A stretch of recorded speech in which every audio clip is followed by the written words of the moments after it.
her. It was Sofya Semyonovna Marmeladov. He had seen her yesterday for the first time, but at such a moment, in such surroundings and in such a dress, that his memory retained a very different image of her.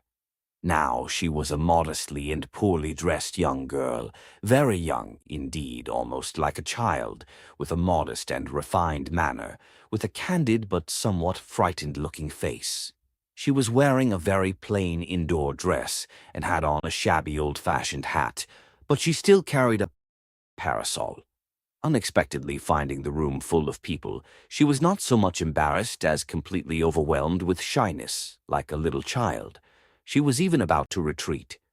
"Oh, it's you," said Raskolnikov, extremely astonished, and he too was confused.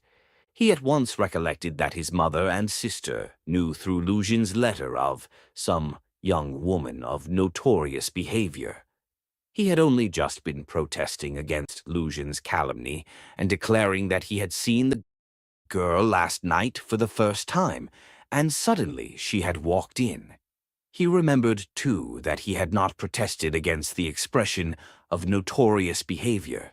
All this passed vaguely and fleetingly through his brain, but looking at her more intently, he saw that the humiliated creature was so humiliated that he felt suddenly sorry for her. When she made a movement to retreat in terror, it sent a pang to his heart. "I did not expect you," he said, hurriedly, with a look that made her stop. "Please sit down. You come, no doubt, from Katerina Ivanovna." "Allow me." "Not there. Sit here." At Sonia's entrance, Razumikin, who had been sitting on one of Raskolnikov's 3 chairs close to the door, got up to allow her to enter. Raskolnikov had at first shown her the place on the sofa where Zosimov had been sitting, but feeling that the sofa, which served him as a bed, was too familiar a place, he hurriedly motioned her to Razumikin's chair. "You sit here," he said to Razumikin, putting him on the sofa.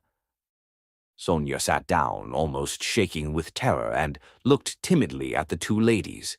It was evidently almost inconceivable to herself that she could sit down beside them. At the thought of it, she was so frightened that she hurriedly got up again, and in utter confusion addressed Raskolnikov. I have come for 1 minute. Forgive me for disturbing you," she began falteringly. "I come from Katerina Ivanovna, and she had no one to send. Katerina Ivanovna told me to beg you to be at the service in the morning at Mitrofanievsky, and then to us, to her, to do her the honor. She told me to beg you." Sonia stammered and ceased speaking. "I will try, certainly, most certainly," answered Raskolnikov. He, too, stood up, and he, too, faltered and could not finish his sentence. "Please sit down," he said suddenly. "I want to talk to you. You are perhaps in a hurry, but please be so kind, spare me 2 minutes." And he drew up a chair for her. Sonia sat down again, and again timidly she took a hurried, frightened look at the 2 ladies, and dropped her eyes. Raskolnikov's pale face flushed, a shudder passed over him, his eyes glowed. "Mother," he said firmly and insistently, "this is Sofya Semyonovna Marmeladov, the daughter of that unfortunate Mr. Marmeladov, who was run over yesterday before my eyes, and of whom I was just telling you." Pulcheria Alexandrovna glanced at Sonia and slightly screwed up her eyes. In spite of her embarrassment before Rodya's urgent and challenging look, she could not deny herself that satisfaction. Dunya gazed gravely and intently into the poor girl's face and scrutinized her with perplexity. Sonia, hearing herself introduced, tried to raise her eyes again, but was more embarrassed than ever. "I wanted to ask you," said Raskolnikov hastily, "how things were arranged yesterday. You were not worried by the police, for instance." "No, that was all right. It was too evident, the cause of death. They did not worry us. Only the lodgers are angry." "Why?" "At the body's remaining so long. You see, it is hot now. so that today they will carry it to the cemetery into the chapel until tomorrow. At first, Katerina Ivanovna was unwilling, but now she sees herself that it's necessary. Today, then, she begs you to do us the honor to be in the church tomorrow for the service, and then to be present at the funeral lunch. She is giving a funeral lunch. Yes, just a little. She told me to thank you very much for helping us yesterday, but for you we should have had nothing for the funeral. All at once her lips and chin began trembling, but with an effort she controlled herself, looking down again.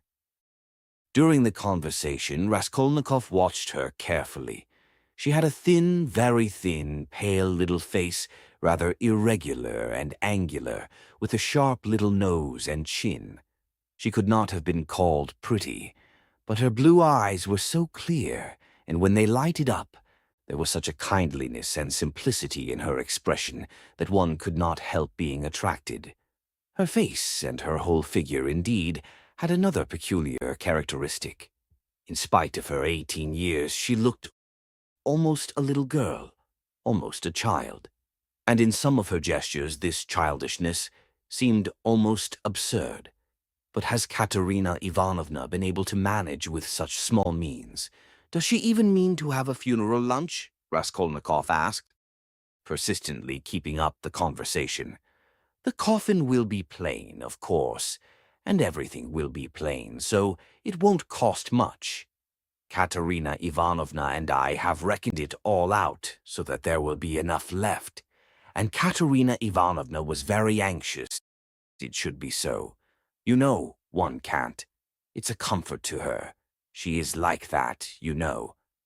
I understand. Of course, why do you look at my room like that? My mother has just said it is like a tomb. You gave us everything yesterday, Sonia said suddenly, in reply in a loud, rapid whisper. And again she looked down in confusion. Her lips and chin were trembling once more. She had been struck at once by Raskolnikov's poor surroundings, and now these words broke out spontaneously. A silence followed. There was a light in Dunya's eyes, and even Pulcheria Alexandrovna looked kindly at Sonia. "Rodya," she said, getting up, "we shall have dinner together, of course. Come, Dunya. And you, Rodya, had better go for a little walk, and then rest and lie down before you come to see us. I am afraid we have exhausted you." Yes, I'll come," he answered, getting up fussily. "But I have something to see to." "But surely you will have dinner together," cried Razumikin, looking in surprise at Raskolnikov. "What do you mean?" Yes, I am coming." Of course. And you stay a minute. You do not want him just now, do you, mother? Or perhaps I am taking him from you." "Oh, no. And will you, Dmitri Prokofitch, do us the favor of dining with us?" "Please do," added Dunya. Razumikin bowed, positively radiant. For one moment they were all strangely embarrassed. "Goodbye, Rodya. That is, till we meet. I do not like saying goodbye. Goodbye, Nastasia." "Ah, I have said goodbye again." Pulcheria Alexandrovna meant to greet Sonia, too, but it somehow failed to come off, and she went in a flutter out of the room. But Avdotia Romanovna seemed to await her turn, and following her mother out, gave Sonia an attentive, courteous bow. Sonia, in confusion, gave a hurried, frightened curtsy. There was a look of poignant discomfort in her face, as though Avdotia Romanovna's courtesy and attention were oppressive and painful to her. "Dunya, goodbye," called Raskolnikov in the passage. "Give me your hand." "Why, I did give it to you, have you forgotten?" said Dunya, turning warmly and awkwardly to him. "Never mind, give it to me again." And he squeezed her fingers warmly. Dunya smiled, flushed, pulled her hand away, and went off, quite happy. "Come, that's capital," he said to Sonia, going back and looking brightly at her. "God give peace to the dead. The living have still to live. That is right, isn't it?" Sonia looked surprised at the sudden brightness of his face. He looked at her for some moments in silence. The whole history of the dead father floated before his memory in those moments. "Heavens, Dunya," Pulcheria Alexandrovna began as soon as they were in the street. "I really feel relieved myself at coming away, more at ease. How little did I think yesterday in the train that I could ever be glad of that. I tell you again, Mother, he is still very ill. Don't you see it? Perhaps worrying about us upset him. We must be patient, and much, much can be forgiven." "Well, you were not very patient." Pulcheria Alexandrovna caught her up, hotly and jealously. "Do you know, Dunya, I was looking at you too. You are the very portrait of him, and not so much in face as in soul. You are both melancholy, both morose and hot-tempered, both haughty and both generous. Surely he can't be an egoist, Dunya." "Eh? When I think of what is in store for us this evening, my heart sinks." "Don't be uneasy, Mother. What must be, will be. Donya, only think what a position we are in. What if Pyotr Petrovitch breaks it off?" poor Pulcheria Alexandrovna blurted out incautiously. "He won't be worth much if he does," answered Dunya sharply and contemptuously. "We did well to come away," Pulcheria Alexandrovna hurriedly broke in. "He was in a hurry about some business or other. If he gets out and has a breath of air, it is fearfully close in his room. But where is one to get a breath of air here? The very streets here feel like shut-up rooms. Good heavens, what a town! Stay, this side. They will crush you carrying something. Why, it is a piano they have got, I declare. How they push! I am very much afraid of that young woman, too." "What young woman, Mother?" "Why, that's Sofya Semyonovna, who was there just now." "Why?" "I have a presentiment, Dunya. Well, you may believe it or not, but as soon as she came in, that very minute, I felt that she was the chief cause of the trouble." "Nothing of the sort," cried Dunya in vexation. "What nonsense with your presentiments, Mother. He only made her acquaintance the evening before, and he did not know her when she came in." "Well, you will see. She worries me, but you will see, you will see. I was so frightened. She was gazing at me with those eyes. I could scarcely sit still in my chair when he began introducing her. Do you remember?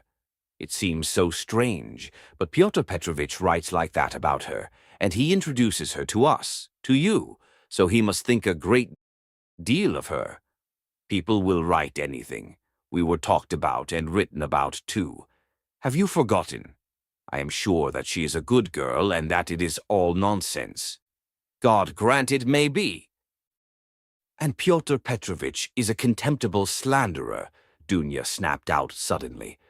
Pulcheria Alexandrovna was crushed. The conversation was not resumed. "I will tell you what I want with you," said Raskolnikov, drawing Razumikin to the window. "Then I will tell Katerina Ivanovna that you are coming," Sonia said hurriedly, preparing to depart. "1 minute, Sofya Semyonovna. We have no secrets. You are not in our way. I want to have another word or two with you. Listen." He turned suddenly to Razumikin again. "You know that, what's his name? Porfiry Petrovitch." "I should think so. He is a relation." "Why?" added the latter with interest. "Is not he managing that case? You know, about that murder? You were speaking about it yesterday." "Yes. Well?" Razumikin's eyes opened wide. "He was inquiring for people who had pawned things, and I have some pledges there, too, trifles. A ring my sister gave me as a keepsake when I left home, and my father's silver watch. They are only worth 5 or 6 rubles altogether. But I value them. So what am I to do now? I do not want to lose the things, especially the watch. I was quaking just now for fear Mother would ask to look at it when we spoke of Dunya's watch. It is the only thing of Father's left us. She would be ill if it were lost. You know what women are, so tell me what to do." I know I ought to have given notice at the police station, but would it not be better to go straight to Porphyry? Eh? What do you think? The matter might be settled more quickly. You see, Mother may ask for it before dinner. Certainly not to the police station. Certainly to Porphyry, Razumikin shouted in extraordinary excitement. Well, how glad I am. Let us go at once. It is a couple of steps. We shall be sure to find him. Very well, let us go. And he will be very, very glad to make your acquaintance. I have often talked to him of you at different times. I was speaking of you yesterday. Let us go. So you knew the old woman? So that's it? It is all turning out splendidly. Oh, yes. Sofya Ivanovna. Sofya Semyonovna, corrected Raskolnikov. Sofya Semyonovna. This is my friend Razumikin, and he is a good man. If you have to go now, Sonia was beginning, not looking at Razumikin at all, and still more embarrassed. Let us go, decided Raskolnikov. I will come to you today, Sofya Semyonovna. Only tell me where you live. He was not exactly ill at ease, but seemed hurried and avoided her eyes. Sonia gave her address and flushed as she did so. They all went out together. Don't you lock up? Asked Razumikin, following him on to the stairs. Never, answered Raskolnikov. I have been meaning to buy a lock for these 2 years. People are happy who have no need of locks, he said, laughing to Sonia. They stood still in the gateway. Do you go to the right, Sofya Semyonovna? How did you find me, by the way? He added, as though he wanted to say something quite different. He wanted to look at her soft, clear eyes, but this was not easy. Why, you gave your address to Polenka yesterday. Polenka? Oh, yes, Polenka, that is the little girl. She is your sister. Did I give her the address? Why, had you forgotten? No, I remember. I had heard my father speak of you, only I did not know your name, and he did not know it. And now I came. And as I had learnt your name, I asked today, where does Mr. Raskolnikov live? I did not know you had only a room, too. Goodbye. I will tell Katerina Ivanovna. She was extremely glad to escape at last. She went away, looking down, hurrying to get out of sight as soon as possible, to walk the 20 steps to the turning on the right, and to be at last alone, and then moving rapidly along, looking at no one, noticing nothing, to think, to remember, to meditate on every word, every detail. Never, never had she felt anything like this. Dimly and unconsciously, a whole new world was opening before her. She remembered suddenly that Raskolnikov meant to come to her that day, perhaps at once. Only not today, please, not today, she kept muttering with a sinking heart, as though entreating someone like a frightened child. Mercy! To me, to that room! He will see, oh dear! She was not capable at that instant of noticing an unknown gentleman who was watching her and following at her heels. He had accompanied her from the gateway. At the moment when Razumikin, Raskolnikov, and she stood still at parting on the pavement, this gentleman, who was just passing, started on hearing Sonia's words, and I asked where Mr. Raskolnikov lived. He turned a rapid but attentive look upon all three, especially upon Raskolnikov, to whom Sonia was speaking, then looked back and noted the house. All this was done in an instant as he passed, and trying not to betray his interest, he walked on more slowly as though waiting for something. He was waiting for Sonia. He saw that they were parting and that Sonia was going home. Home? Where? I've seen that face somewhere, he thought. I must find out. At the turning he crossed over, looked round, and saw Sonia coming the same way, noticing nothing. She turned the corner. He followed her onto the other side. After about 50 paces he crossed over again, overtook her, and kept 2 or 3 yards behind her. He was a man about 50, rather tall and thickly set, with broad, high, shoulders which made him look as though he stooped a little. He wore good and fashionable clothes, and looked like a gentleman of position. He carried a handsome cane, which he tapped on the pavement at each step. His gloves were spotless. He had a broad, rather pleasant face, with high cheekbones and a fresh color, not often seen in Petersburg. His flaxen hair was still abundant, and only touched here and there with gray, and his thick square beard was even lighter than his hair. His eyes were blue and had a cold and thoughtful look. His lips were crimson. He was a remarkably well-preserved man and looked much younger than his years. When Sonia came out on the canal bank, they were the only two persons on the pavement. He observed her dreaminess and preoccupation. On reaching the house where she lodged, Sonia turned in at the gate. He followed her, seeming rather surprised. In the courtyard she turned to the right corner. "Bah," muttered the unknown gentleman, and mounted the stairs behind her. Only then Sonia noticed him. She reached the third story, turned down the passage, and rang at number 9. On the door was inscribed in chalk, "Kapernaumov, tailor." "Bah," the stranger repeated again, wondering at the strange coincidence, and he rang next door, at number 8. The doors were 2 or 3 yards apart. "You lodge at Kapernaumov's," he said, looking at Sonia and laughing.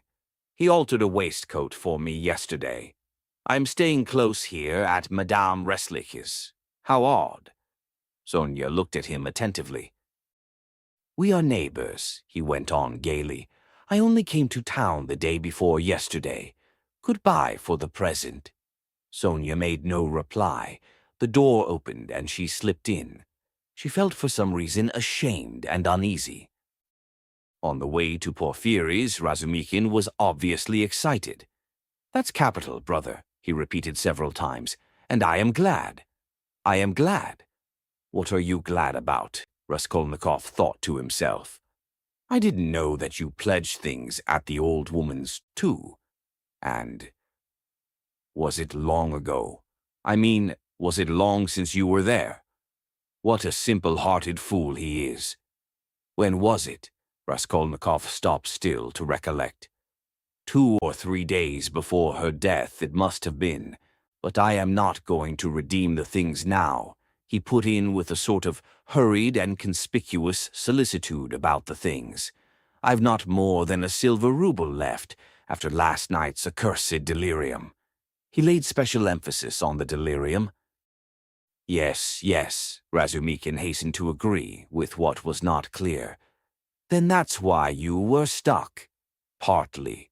You know, in your delirium you were continually mentioning some rings or chains." "Yes, yes. That's clear. It's all clear now." "Hullo, how that idea must have got about among them. Here this man will go to the stake for me, and I find him delighted at having it cleared up why I spoke of rings in my delirium. What a hold the idea must have on all of them." "Shall we find him?" he asked suddenly. "Oh, yes," Razumikin answered quickly. "He is a nice fellow, you will see, brother. Rather clumsy, that is to say, he is a man of polished manners, but I mean clumsy in a different sense. He is an intelligent fellow, very much so indeed, but he has his own range of ideas. He is incredulous, skeptical, cynical. He likes to impose on people, or rather, to make fun of them. His is the old, circumstantial method, but he understands his work thoroughly. Last year he cleared up a case of murder in which the police had hardly a clue. He is very, very anxious to make your acquaintance." "On what grounds is he so anxious?" "Oh, it's not exactly. You see, since you've been ill, I happen to have mentioned you several times.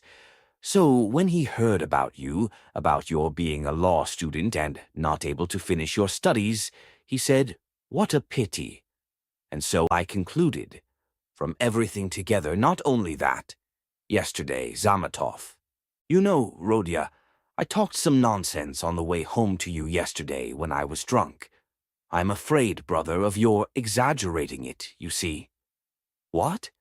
"That they think I am a madman." Maybe they are right, he said, with a constrained smile. Yes, that is, pooh, no. But all that I said, and there was something else too, it was all nonsense, drunken nonsense. But why are you apologizing? I am so sick of it all, Raskolnikov cried, with exaggerated irritability. It was partly assumed, however. I know, I understand. Believe me, I understand. One's ashamed to speak of it. If you are ashamed, then don't speak of it. Both were silent. Razumikin was more than ecstatic, and Raskolnikov perceived it with repulsion. He was alarmed, too, by what Razumikin had just said about Porfiry. I shall have to pull a long face with him, too, he thought with a beating heart, and he turned white. And do it naturally, too. But the most natural thing would be to do nothing at all. Carefully do nothing at all. No, carefully would not be natural again. Oh, well, we shall see how it turns out. We shall see directly. Is it a good thing to go or not? The butterfly flies to the light. My heart is beating. That's what's bad. In this grey house, said Razumikin. The most important thing, does Porfiry know that I was at the old hag's flat yesterday and asked about the blood? I must find that out instantly, as soon as I go in, find out from his face. Otherwise, I'll find out if it's my ruin. I say, brother, he said suddenly, addressing Razumikin with a sly smile, I have been noticing all day that you seem to be curiously excited. Isn't it so? Excited? Not a bit of it, said Razumikin, stung to the quick. Yes, brother, I assure you it's noticeable. Why, you sat on your chair in a way you never do sit, on the edge somehow, and you seemed to be writhing all the time. You kept jumping up for nothing. One moment you were angry, and the next your face looked like a sweetmeat. You even blushed. Especially when you were invited to dinner, you blushed awfully. Nothing of the sort, nonsense. What do you mean? But why are you wriggling out of it, like a schoolboy? By Jove, there he's blushing again. What a pig you are! But why are you so shamefaced about it? Romeo, stay, I'll tell of you today. Ha ha ha! I'll make mother laugh, and someone else, too. Listen, this is serious. What next, you fiend? Razumikin was utterly overwhelmed, turning cold with horror. What will you tell them? Come, brother. Foo, what a pig you are. You are like a summer rose, and if only you knew how it suits you. A Romeo over 6 foot high. And how you've washed today. You cleaned your nails, I declare. Eh? That's something unheard of. Why, I do believe you've got pomatum on your hair. Bend down. Pig! Raskolnikov laughed as though he could not restrain himself. So laughing, they entered Porfiry Petrovitch's flat. This is what Raskolnikov wanted. From within they could be heard laughing as they came in, still guffawing in the passage. Not a word here, or I'll brain you, Razumikin whispered furiously, seizing Raskolnikov by the shoulder. Chapter 5. Raskolnikov was already entering the room. He came in looking as though he had the utmost difficulty not to burst out laughing again. Behind him, Razumikin strode in, gawky and awkward, shamefaced and red as a peony, with an utterly crestfallen and ferocious expression. His face and whole figure really were ridiculous at that moment, and amply justified Raskolnikov's laughter. Raskolnikov, not waiting for an introduction, bowed to Porfiry Petrovitch, who stood in the middle of the room looking inquiringly at them. He held out his hand and shook hands, still apparently making desperate efforts to subdue his mirth and utter a few words to introduce himself. But he had no sooner succeeded in assuming a serious air and muttering something when he suddenly glanced again, as though accidentally, at Razumikin, and could no longer control himself. His stifled laughter broke out the more irresistibly, the more he tried to restrain it. The extraordinary ferocity with which Razumikin received this spontaneous mirth gave the whole scene the appearance of most genuine fun and naturalness. Razumikin strengthened this impression as though on purpose. "Fool, you fiend!" he roared, waving his arm, which at once struck a little round table with an empty tea-glass on it. Everything was sent flying and crashing. "But why break chairs, gentlemen? You know it's a loss to the crown," Porfiry Petrovitch quoted gaily. Raskolnikov was still laughing, with his hand in Porfiry Petrovitch's, but anxious not to overdo it, awaited the right moment to put a natural end to it. Razumikin, completely put to confusion by upsetting the table and smashing the glass, gazed gloomily at the fragments, cursed, and turned sharply to the window, where he stood looking out with his back to the company, with a fiercely scowling countenance, seeing nothing. Porfiry Petrovitch laughed and was ready to go on laughing, but obviously looked for explanations. Samatov had been sitting in the corner, but he rose at the visitor's entrance and was standing in expectation, with a smile on his lips, though he looked with surprise and even it seemed incredulity at the whole scene, and at Raskolnikov with a certain embarrassment. Samatov's unexpected presence struck Raskolnikov unpleasantly. "I've got to think of that," he thought. "Excuse me, please," he began, affecting extreme embarrassment. "Raskolnikov, not at all. Very pleasant to see you, and how pleasantly you've come in. Why, won't he even say good morning?" Porfiry Petrovitch nodded at Razumikin. "Upon my honor, I don't know why he is in such a rage with me. I only told him as we came along that he was like Romeo, and proved it. And that was all, I think." "Pig!" ejaculated Razumikin without turning round. "There must have been very grave grounds for it, if he is so furious at the word." Porfiry laughed. "Oh, you sharp lawyer! Damn you all!" snapped Razumikin, and suddenly bursting out laughing himself, he went up to Porfiry with a more cheerful face, as though nothing had happened. "That'll do. We are all fools. To come to business, this is my friend Rodion Romanovich Raskolnikov. In the first place, he has heard of you and wants to make your acquaintance, and secondly, he has a little matter of business with you." "Bah!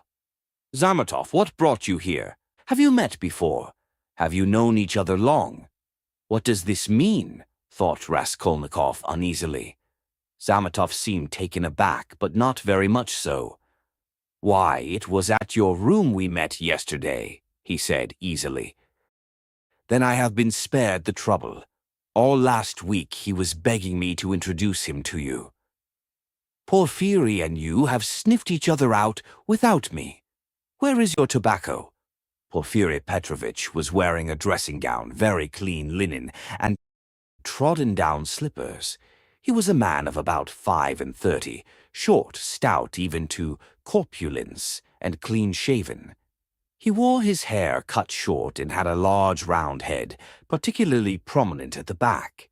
His soft, round, rather snub-nosed face was of a sickly yellowish color, but had a vigorous and rather ironical expression. It would have been good-natured except for a look in the eyes, which shone with a watery, mawkish light under almost white, blinking eyelashes.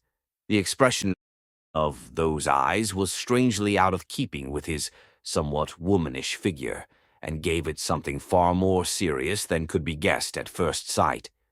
As soon as Porfiry Petrovitch heard that his visitor had a little matter of business with him, he begged him to sit down on the sofa and sat down himself on the other end, waiting for him to explain his business, with that careful and over-serious attention which is at once oppressive and embarrassing, especially to a stranger, and especially if what you are discussing is in your opinion of far too little importance for such exceptional solemnity.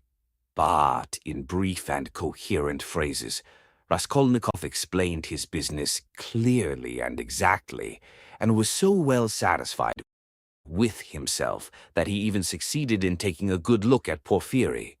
Porfiry Petrovitch did not once take his eyes off him.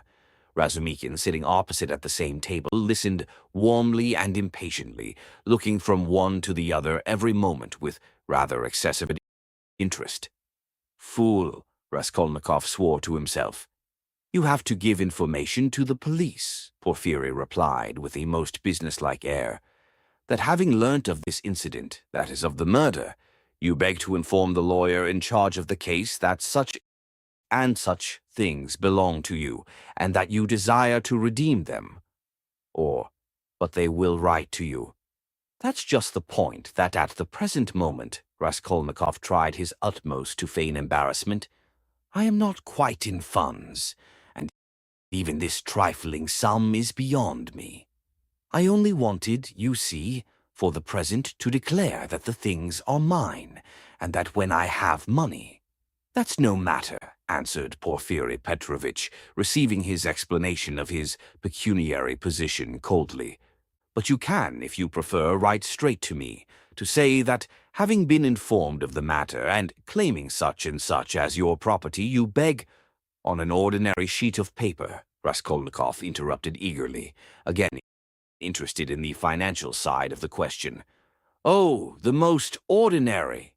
And suddenly Porfiry Petrovitch looked with obvious irony at him, screwing up his eyes and, as it were, winking at him.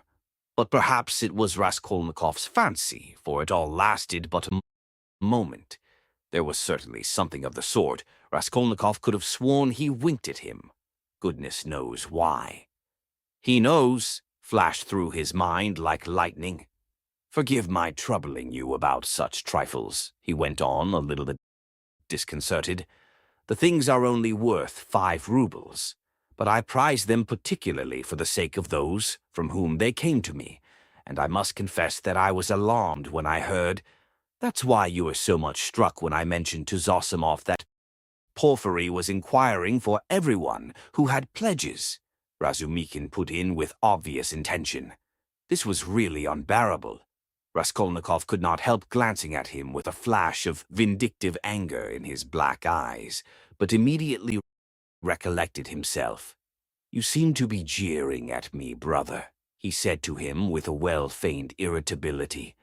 "I dare say I do seem to you absurdly anxious about such trash, but you mustn't think me selfish or grasping for that. And these 2 things may be anything but trash in my eyes.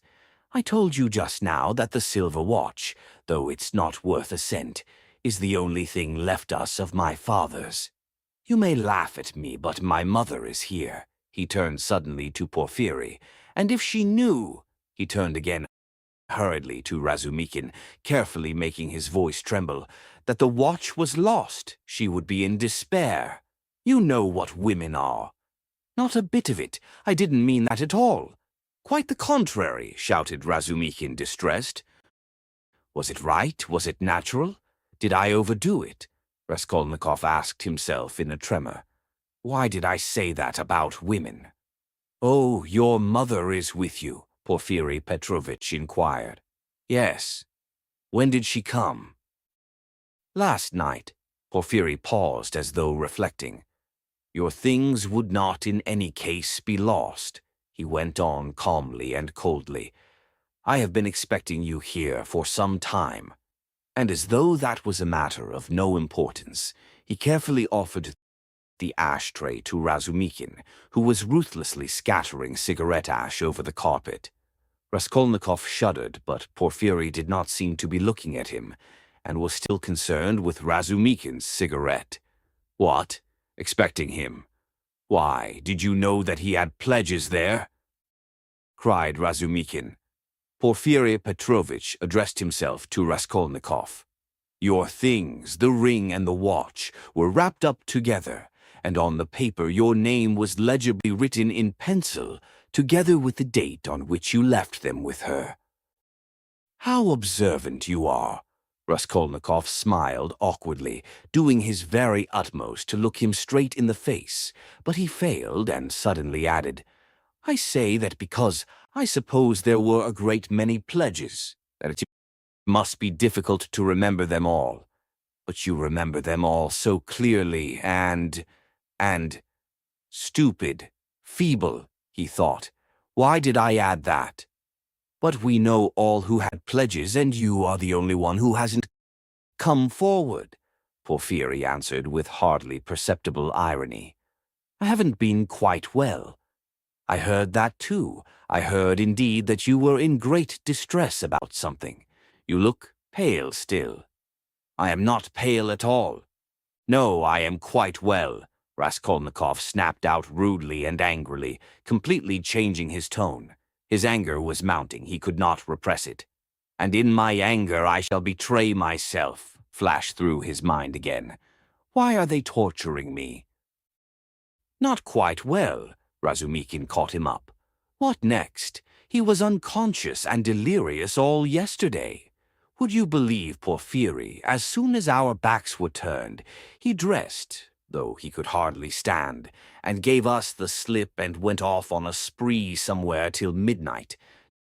Delirious all the time, would you believe it? Extraordinary. Really delirious, you don't say so. Porphyry shook his head in a womanish way. Nonsense, don't you believe it? But you don't believe it anyway. Raskolnikov let slip in his anger. But Porphyry Petrovitch did not seem to catch those strange words. But how could you have gone out if you hadn't been delirious? Razumikin got hot suddenly. What did you go out for? What was the object of it? And why on the sly? Were you in your senses when you did it? Now that all danger is over, I can speak plainly. I was awfully sick of them yesterday. Raskolnikov addressed Porphyry suddenly with a smile of insolent defiance. I ran away from them to take lodgings where they wouldn't find me, and took a lot of money with me. Mr. Zametov there saw it. I say, Mr. Zametov, was I sensible or delirious yesterday? Settle our dispute. He could have strangled Zametov at that moment, so hateful were his expression and his silence to him. In my opinion, you talked sensibly and even artfully, but you were extremely irritable, Zametov pronounced dryly. And Nikodim Fomitch was telling me today, put in Porphyry Petrovitch, that he met you very late last night in the lodging of a man who had been run over. And there, said Razumikin, weren't you mad then? You gave your last penny to the widow for the funeral. If you wanted to help, give 15 or 20 even, but keep 3 rubles for yourself at least. But he flung away all the 25 at once. Maybe I found a treasure somewhere and you know nothing of it. So that's why I was liberal yesterday. Mr. Zametov knows I've found a treasure. Excuse us, please, for disturbing you for half an hour with such trivialities, he said, turning to Porphyry Petrovitch with trembling lips. We are boring you, aren't we? Oh no, quite the contrary, quite the contrary. If only you knew how you interest me. It's interesting to look on and listen, and I am really glad you have come forward at last. But you might give us some tea. My throat's dry, cried Razumikin. Capital idea. Perhaps we will all keep you company. Wouldn't you like something more essential before tea? Get along with you. Porphyry Petrovitch went out to order tea. Raskolnikov's thoughts were in a whirl. He was in terrible exasperation. The worst of it is they don't disguise it. They don't care to stand on ceremony. And how if you didn't know me at all? Did you come to talk to Nikodim Fomitch about me? So they don't care to hide that they are tracking me like a pack of dogs. They simply spit in my face. He was shaking with rage. Come, strike me openly. Don't play with me like a cat with a mouse. It's hardly civil, Porphyry Petrovitch, but perhaps I won't allow it. I shall get up and throw the whole truth in your ugly faces, and you'll see how I despise you. He could hardly breathe. And what if it's only my fancy?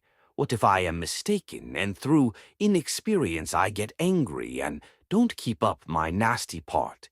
Perhaps it's all unintentional.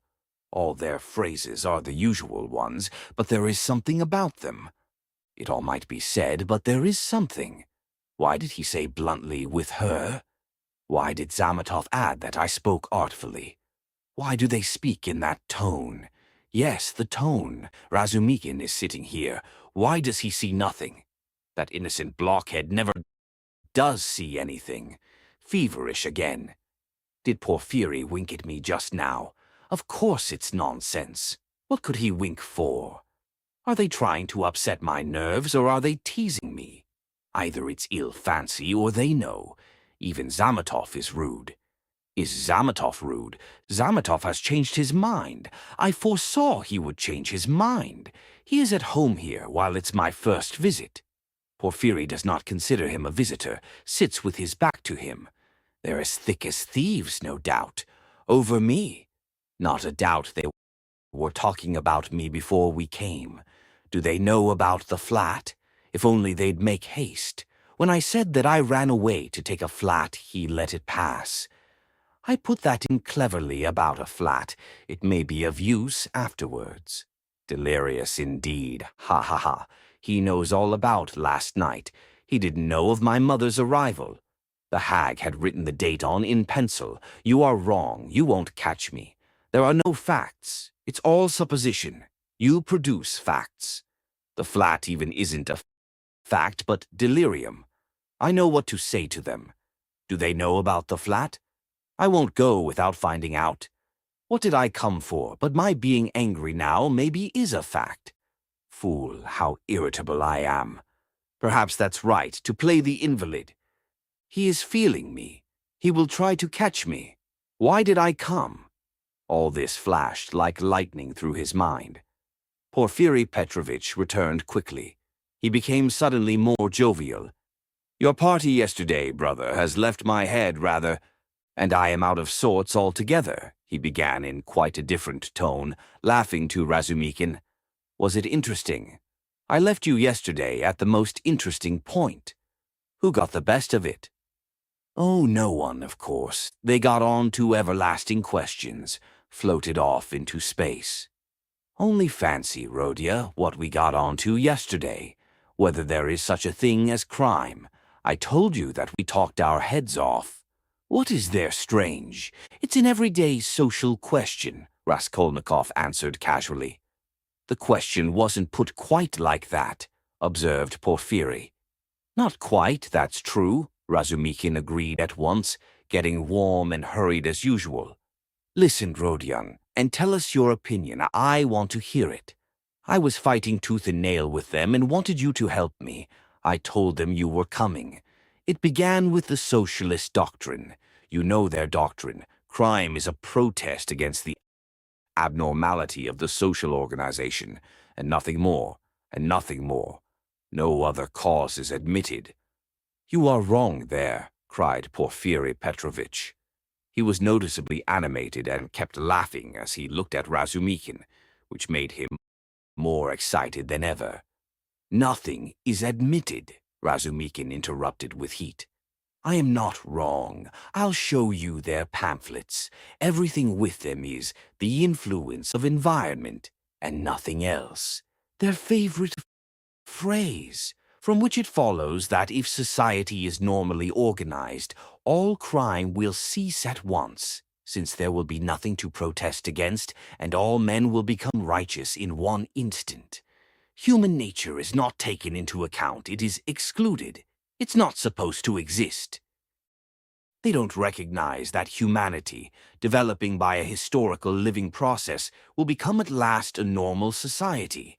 But they believe that a social system that has come out of some mathematical brain is going to organize all humanity at once and make it just and sinless in an instant, quicker than any living process. That's why they instinctively dislike history, nothing but ugliness and stupidity in it, and they explain it all as stupidity. That's why they so dislike the living process of life. They don't want a living soul. The living soul demands life. The soul won't obey the rules of mechanics. The soul is an object of suspicion. The soul is retrograde. But what they want, though it smells of death and can be made of India rubber, at least is not alive, has no will, is servile and won't revolt. And it comes in the end to their reducing everything to the building of walls and the planning of rooms and passages in a phalanstery. The phalanstery is ready indeed, but your human nature is not ready for the phalanstery. It wants life. It hasn't completed its vital process. It's too soon for the graveyard. You can't skip over nature by logic. Logic presupposes three possibilities, but there are millions. Cut away a million and reduce it all to the question of comfort. That's the easiest solution of the problem. It's seductively clear, and you mustn't think about it. That's the great thing, you mustn't think. The whole secret of life in 2 pages of print. Now he is off, beating the drum. Catch hold of him, do, laughed Porfiry. Can you imagine, he turned to Raskolnikov, 6 people holding forth like that last night, in one room with punch as a preliminary? No, brother, you are wrong. Environment accounts for a great deal in crime, I can assure you of that. Oh, I know it does, but just tell me, a man of 40 violates a child of 10. Was it environment drove him to it? Well, strictly speaking, it did, Porfiry observed with noteworthy gravity. A crime of that nature may be very well ascribed to the influence of environment. Razumikin was almost in a frenzy. Oh, if you like, he roared. I'll prove to you that your white eyelashes may very well be ascribed to the church of Ivan the Great's being 250 feet high, and I will prove it clearly, exactly, progressively, and even with a liberal tendency. I undertake to. Will you bet on it? Done. Let's hear, please, how he will prove it.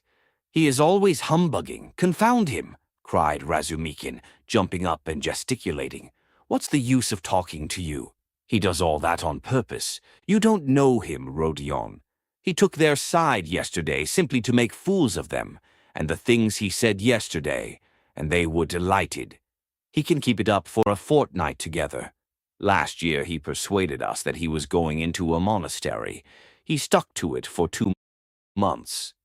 Not long ago he took it into his head to declare he was going to get married, that he had everything ready for the wedding.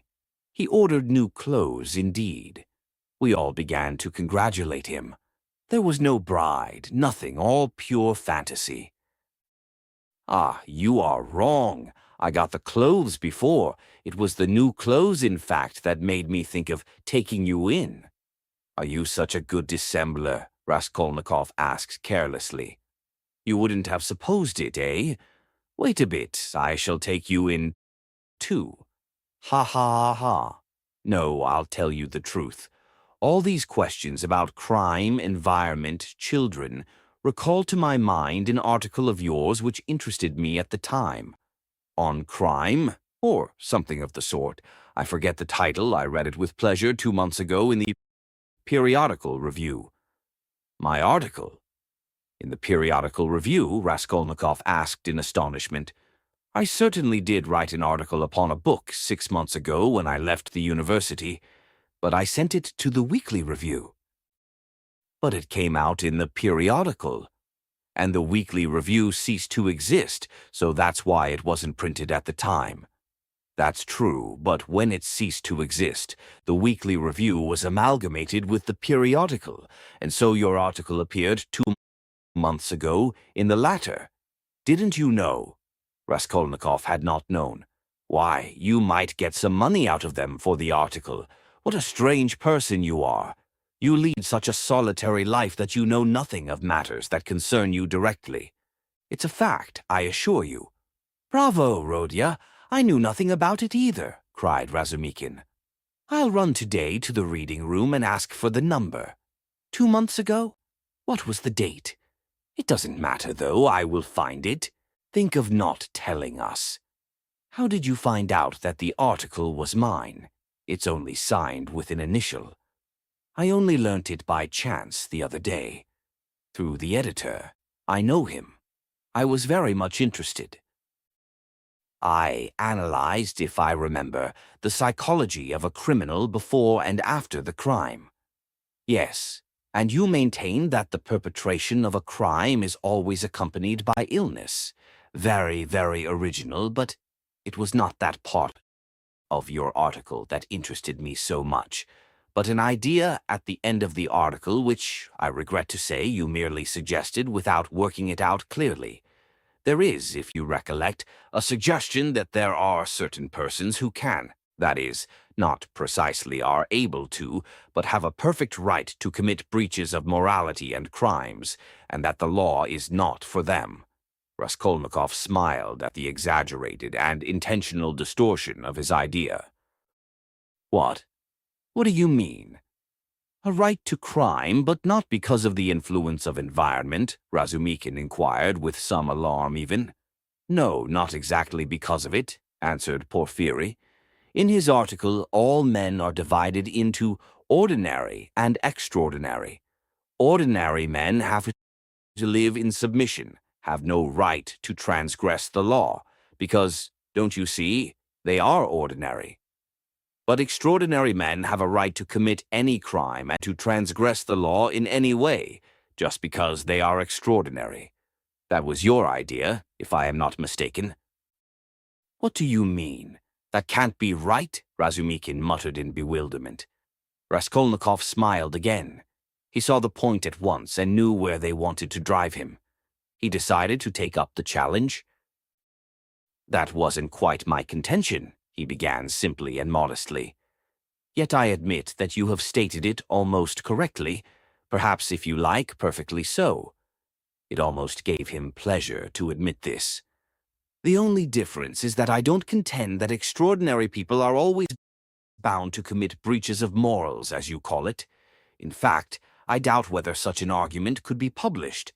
I simply hinted that an extraordinary man has the right, that is not an official right, but an inner right, to decide in his own conscience to overstep certain obstacles, and only in case it is essential for the practical fulfillment of his idea, sometimes, perhaps, of benefit to the whole of humanity. You say that my article is indefinite. I am ready to make it as clear as I can. Perhaps I am right in thinking you want me to. Very well. I maintain that if the discoveries of Kepler and Newton could not have been made known except by sacrificing the lives of 1, a dozen, 100, or more men, Newton would have had the right, would indeed have been in duty bound, to eliminate the dozen or the 100 men for the sake of making his discoveries known to the whole of humanity. But it does not follow from that Newton had a right to murder people right and left and to steal every day in the market. Then, I remember, I maintain in my article that all, legislators and leaders of men, such as Lycurgus, Solon, Mahomet, Napoleon, and so on, were all without exception criminals, from the very fact that, making a new law, they transgressed the ancient one, handed down from their ancestors and held sacred by the people. And they did not stop short at bloodshed either, if that bloodshed, often of innocent persons fighting bravely in defense of ancient law, were of use to their cause. It's remarkable, in fact, that the majority, indeed, of these benefactors and leaders of humanity were guilty of terrible carnage. In short, I maintain that all great men, or even men a little out of the common, that is to say, capable of giving some new word, must from their very nature be criminals. More or less, of course. Otherwise, it's hard for them to get out of the common rut. And to remain in the common rut is what they can't submit to from their very nature again. And to my mind, they ought not, indeed, to submit to it. You see that there is nothing particularly new in all that. The same thing has been printed and read 1,000 times before. As for my division of people into ordinary and extraordinary, I acknowledge that it's somewhat arbitrary, but I don't insist upon exact numbers. I only believe in my leading idea that men are in general divided by a law of nature into 2 categories: inferior, ordinary. That is, so to say, material that serves only to reproduce its kind, and men who have the gift or the talent to utter a new word. There are, of course, innumerable subdivisions, but the distinguishing features of both categories are fairly well marked. The first category, generally speaking, are men conservative in temperament and law-abiding. They live under control and love to be controlled. To my thinking, it is their duty to be controlled, because that's their vocation, and there is nothing humiliating in it for them. The second category all transgress the law. They are destroyers or disposed to destruction according to their capacities. The crimes of these men are of course relative and varied. For the most part, they seek in very varied ways the destruction of the present for the sake of the better. But if such a one is forced, for the sake of his idea, to step over a corpse or wade through blood, he can, I maintain, find within himself, in his conscience, a sanction for wading through blood. That depends on the idea and its dimensions, note that. It's only in that sense I speak of their right to crime in my article. You remember it began with the legal question. There's no need for such anxiety, however. The masses will scarcely ever admit this right. They punish them or hang them, more or less, and in doing so fulfill quite justly their conservative vocation. But the same masses set these criminals on a pedestal in the next generation and worship them, more or less. The first category is always the man of the present, the second, the man of the future. The first preserve the world and people it, the second move the world and lead it to its goal. Each class has an equal right to exist. In fact, all have equal rights with me and vive la guerre éternelle, till the New Jerusalem, of course. Then you believe in the New Jerusalem, do you? I do, Raskolnikov answered firmly. As he said these words, and during the whole preceding tirade, he kept his eyes on one spot on the carpet. And do you believe in God? Excuse my curiosity. I do, repeated Raskolnikov, raising his eyes to Porfiry. And do you believe in Lazarus's rising from the dead? I do. Why do you ask all this? You believe it literally. Literally. You don't say so. I asked from curiosity. Excuse me, but let us go back to the question. They are not always executed. Some, on the contrary, triumph in their lifetime. Oh yes, some attain their ends in this life, and then they begin executing other people. If it's necessary, indeed, for the most part they do. Your remark is very witty. Thank you, but tell me this. How do you distinguish those extraordinary people from the ordinary ones? Are there signs at their birth? I feel there ought to be more exactitude, more external definition. Excuse the natural anxiety of a practical, law-abiding citizen, but couldn't they adopt a special uniform, for instance? Couldn't they wear something, be branded in some way? For you know, if confusion arises and a member of one category imagines that he belongs to the other, begins to eliminate obstacles, as you so happily expressed it, then— Oh, that very often happens. That remark is wittier than the other. Thank you. No reason to, but take note that the mistake can only arise in the first category, that is among the ordinary people, as I perhaps unfortunately called them.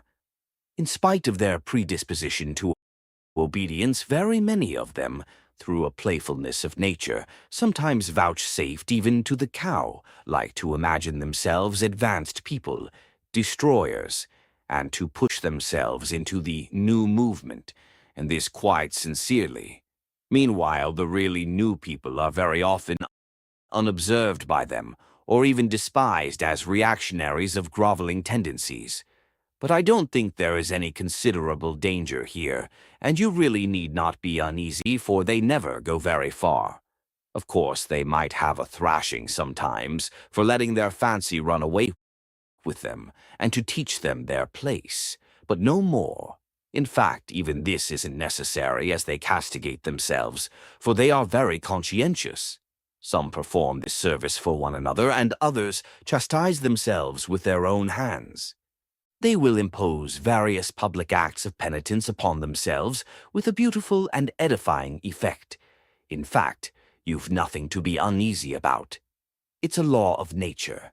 Well, you have certainly set my mind more at rest on that score, but there's another thing worries me. Tell me, please, are there many people who have the right to kill others? These extraordinary people? I am ready to bow down to them, of course, but you must admit it's alarming if there are a great many of them, eh? Oh, you needn't worry about that either, Raskolnikov went on in the same tone. People with new ideas, people with the faintest capacity for saying something new, are extremely few in number, extraordinarily so, in fact. One thing only is clear, that the appearance of all these grades and subdivisions of men must follow with unfailing regularity some law of nature. That law, of course, is unknown at present, but I am convinced that it exists, and one day may become known.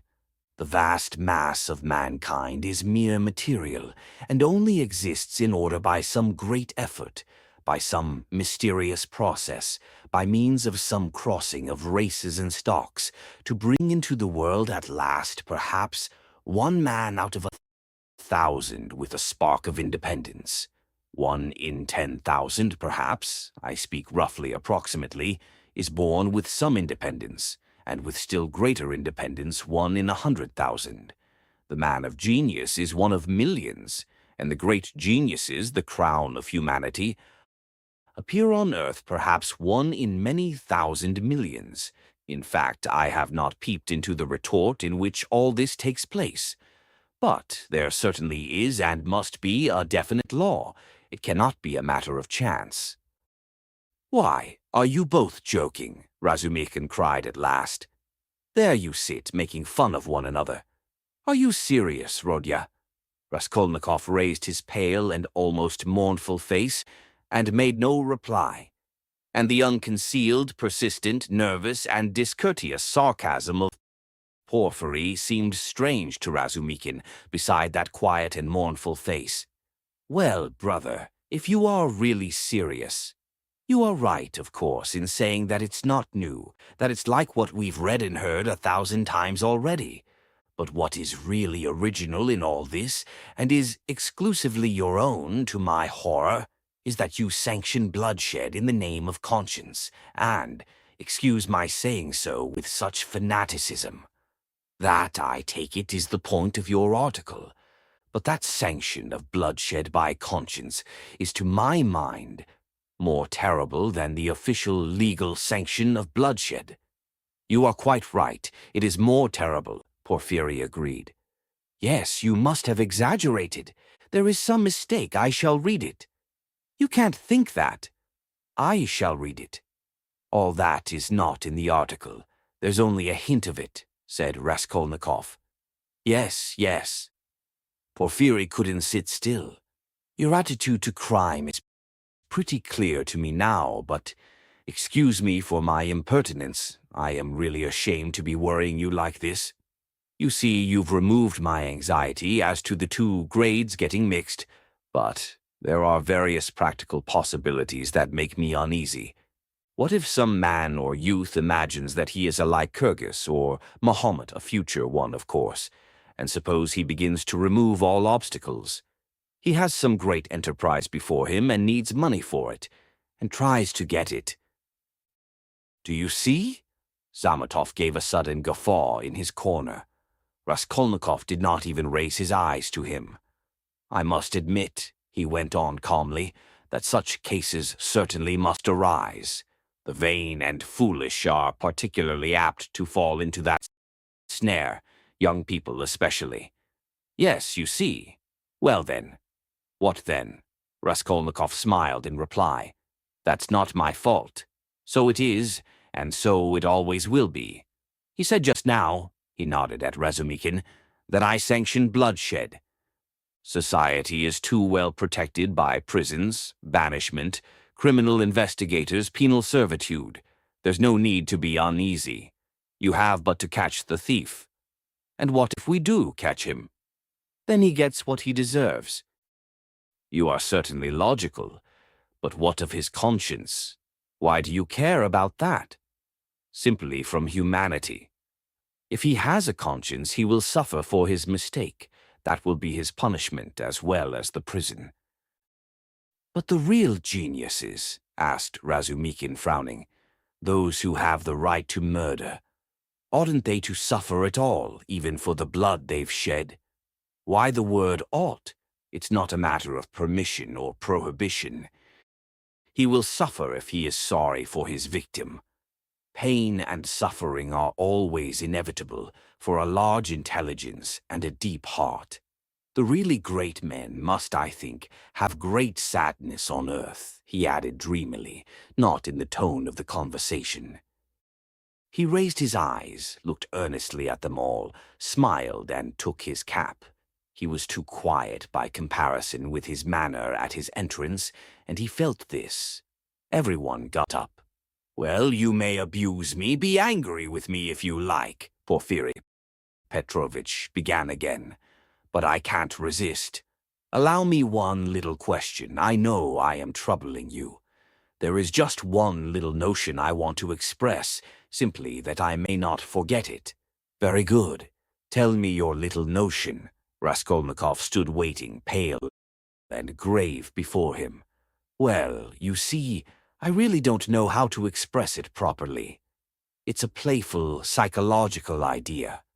When you were writing your article, surely you couldn't have helped, fancying yourself just a little, an extraordinary man uttering a new word in your sense? That's so, isn't it?" "Quite possibly," Raskolnikov answered contemptuously. Razumikin made a movement. "And if so, could you bring yourself in case of worldly difficulties and hardship, or for some service to humanity, to overstep obstacles? For instance, to rob and murder?" And again he winked with his left eye, and laughed noiselessly just as before. "If I did, I certainly should not tell you," Raskolnikov answered with defiant and haughty contempt. "No, I was only interested on account of your article, from a literary point of view." "Phoo, how obvious and insolent that is," Raskolnikov thought with repulsion. "Allow me to observe," he answered dryly, "that I don't consider myself a Mahomet or a Napoleon, nor any personage of that kind, and not being one of them, I cannot tell you how I should act." "Oh, come, don't we all think ourselves Napoleons now in Russia?" Porfiry Petrovitch said with alarming familiarity. Something peculiar betrayed itself in the very intonation of his voice. Perhaps it was one of these future Napoleons who did for Alyona Ivanovna last week, Zametov blurted out from the corner. Raskolnikov did not speak, but looked firmly and intently at Porfiry. Razumikin was scowling gloomily. He seemed before this to be noticing something. He looked angrily around. There was a minute of gloomy silence. Raskolnikov turned to go. "Are you going already?" Porfiry said amiably, holding out his hand with excessive politeness. "Very, very glad of your acquaintance. As for your request, have no uneasiness. Write just as I told you, or better still, come to me there yourself in a day or two. Tomorrow, indeed. I shall be there at 11 o'clock for certain. We'll arrange it all. We'll have a talk. As one of the last to be there, you might perhaps be able to tell us something," he added with a most good-natured expression. "You want to cross-examine me officially in due form?" Raskolnikov asked sharply. "Oh, why? That's not necessary for the present. You misunderstand me. I lose no opportunity, you see, and I've talked with all who had pledges. I obtained evidence from some of them, and you are the last. Yes, by the way," he cried, seemingly suddenly delighted, "I just remember what was I thinking of." He turned to Razumikin. "You were talking my ears off about that Nikolai. Of course, I know very well," he turned to Raskolnikov, "that the fellow is innocent, but what is one to do? We had to trouble Dmitri too. This is the point, this is all. When you went up the stairs, it was past 7, wasn't it?" "Yes," answered Raskolnikov, with an unpleasant sensation at the very moment he spoke that he need not have said it. "Then when you went upstairs between 7 and 8, didn't you see in a flat that stood open on a second story, do you remember? 2 workmen, or at least one of them. They were painting there, didn't you notice them? It's very, very important for them. Painters? No, I didn't see them, Raskolnikov answered slowly, as though ransacking his memory, while at the same instant he was racking every nerve, almost swooning with anxiety to conjecture as quickly as possible where the trap lay and not to overlook anything. No, I didn't see them, and I don't think I noticed a flat like that open.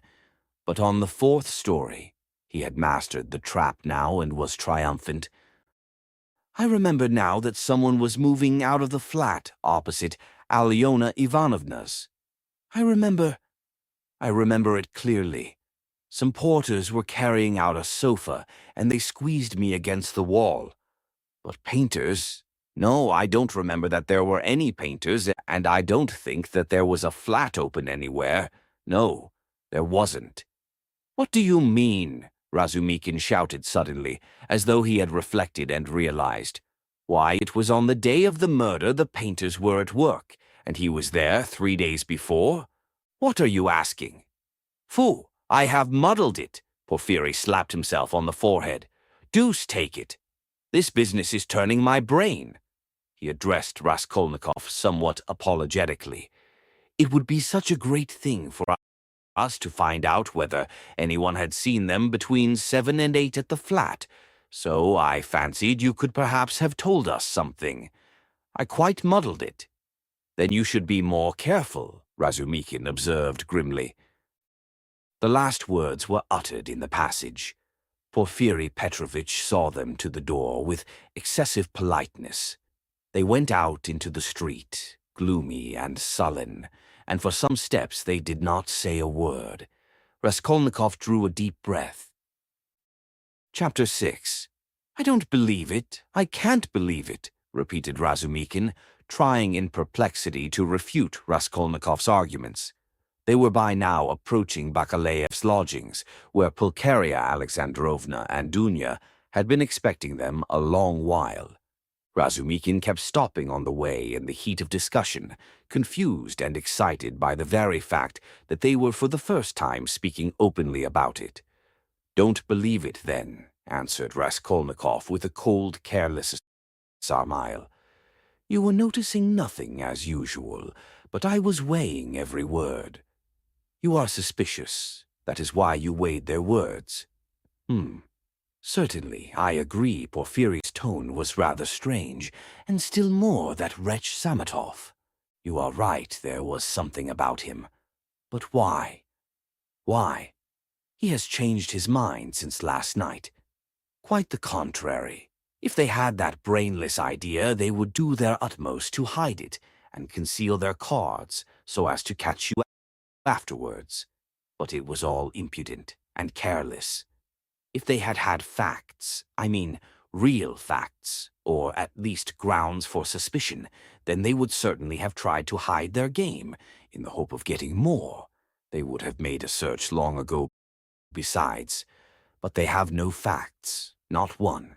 It is all mirage, all ambiguous, simply a floating idea. So they try to throw me out by impudence. And perhaps he was irritated at having no facts, and blurted it out in his vexation, or perhaps he has some plan. He seems an intelligent man. Perhaps he wanted to frighten me by pretending to know. They have a psychology of their own, brother, but it is loathsome explaining it all. Stop. And it's insulting. I understand you, but since we have spoken openly now, and it is an excellent thing that we have at last, I am glad. I will own now frankly that I noticed it in them long ago, this idea.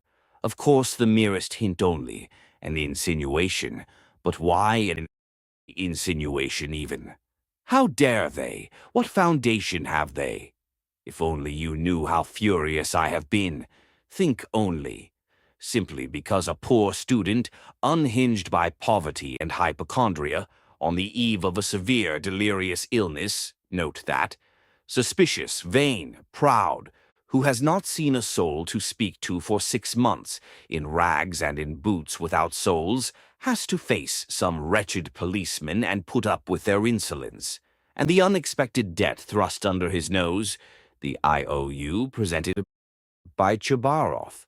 The new paint, 30 degrees, Réaumur, and a stifling atmosphere, a crowd of people, the talk about the murder of a person where he had been just before, and all that on an empty stomach. He might well have a fainting fit. And that is what they found it to all on. Damn them.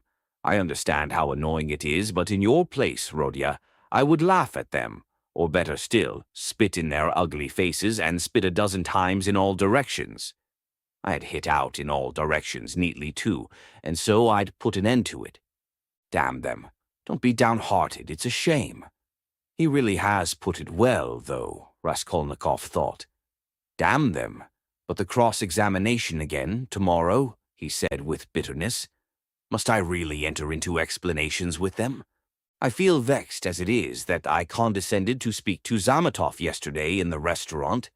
Damn it. I will go myself to Porfiry. I will squeeze it out of him as one of the family. He must let me know the ins and outs of it all. And as for Zametov, at last he sees through him, thought Raskolnikov. Stay, cried Razumikin, seizing him by the shoulder again. Stay. You were wrong. I have thought it out. You are wrong. How was that a trap? You say that the question about the workmen was a trap. But if you had done that, could you have said you had seen them painting the flat? And the workmen? On the contrary, you would have seen nothing even if you had seen it. Who would own it against himself? If I had done that thing, I should certainly have said that I had seen the workmen and the flat, Raskolnikov answered with reluctance and obvious disgust. But why speak against yourself? Because only peasants or the most inexperienced novices deny everything flatly at examinations. If a man is ever so little developed and experienced, he will certainly try to admit all the external facts that can't be avoided, but will seek other explanations of them, will introduce some special, unexpected turn that will give them another significance and put them in another light.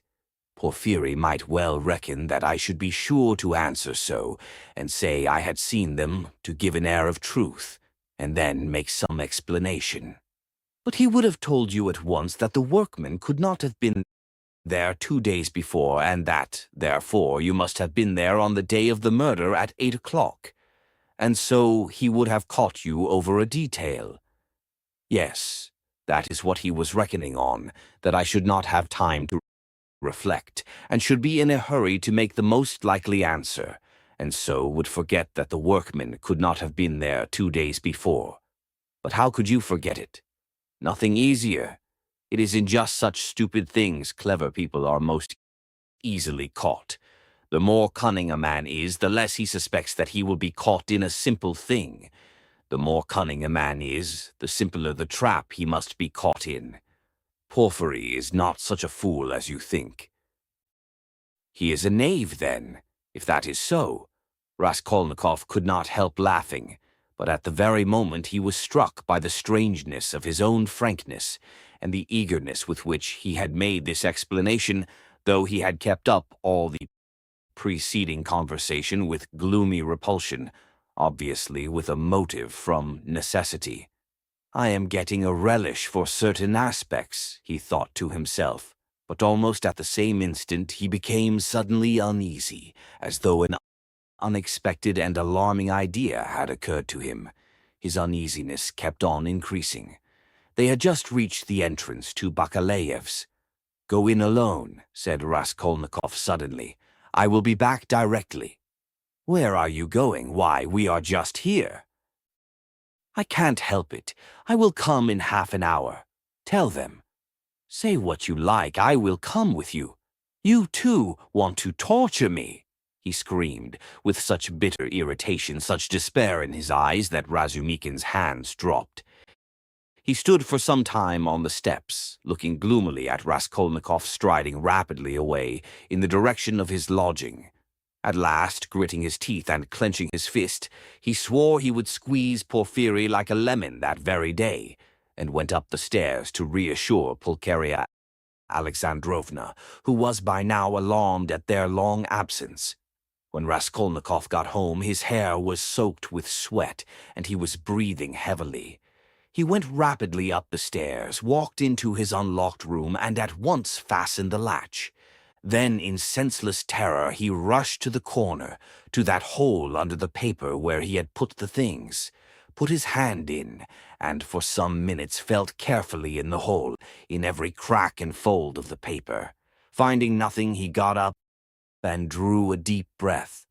As he was reaching the steps of Bakalaev's, he suddenly fancied that something, a chain, a stud, or even a bit of paper in which they had been wrapped with the old woman's handwriting on it, might somehow have slipped out and been lost in some crack, and then might suddenly turn up as unexpected, conclusive evidence against him.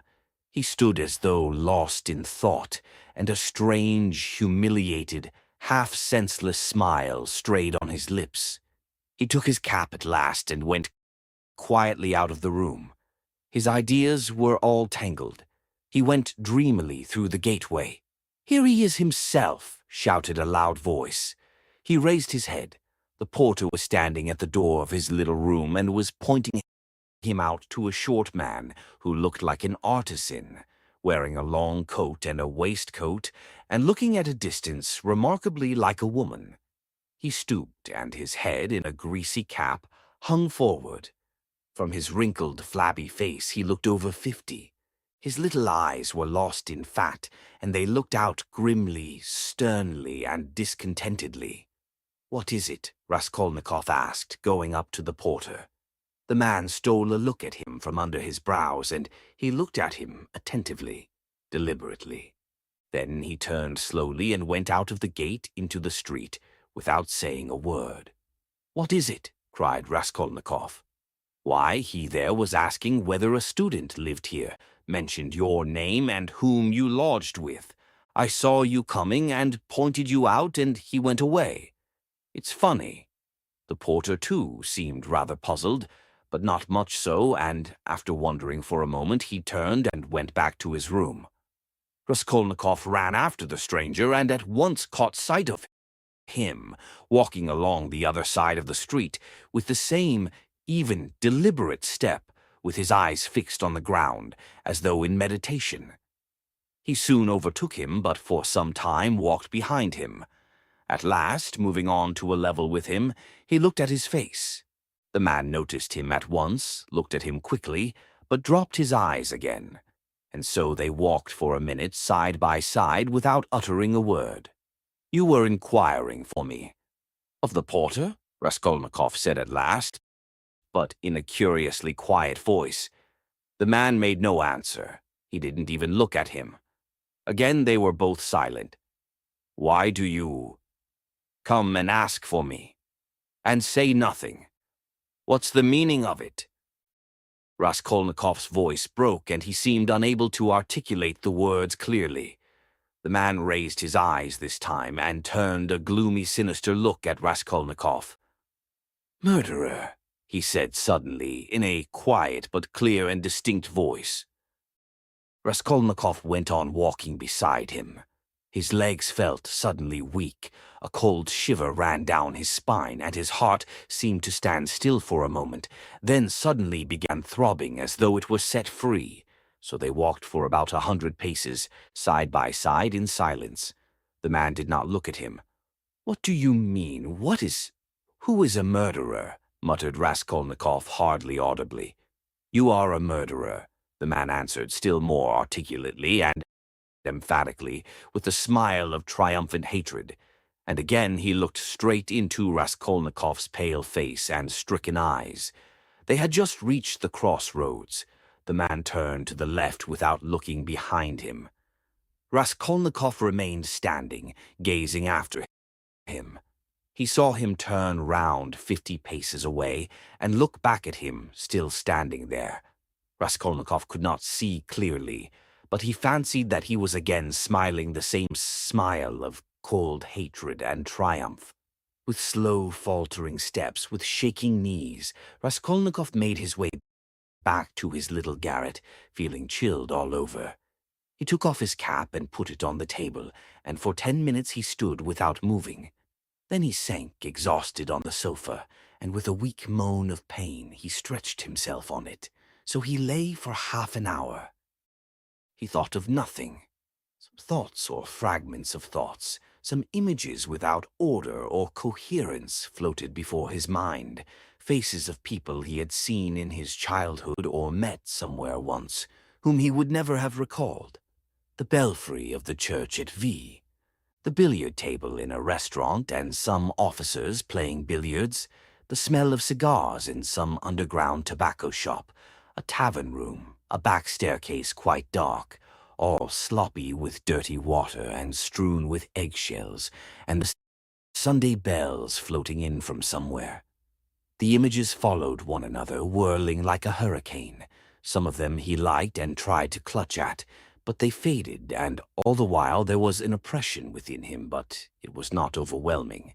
Sometimes it was even pleasant.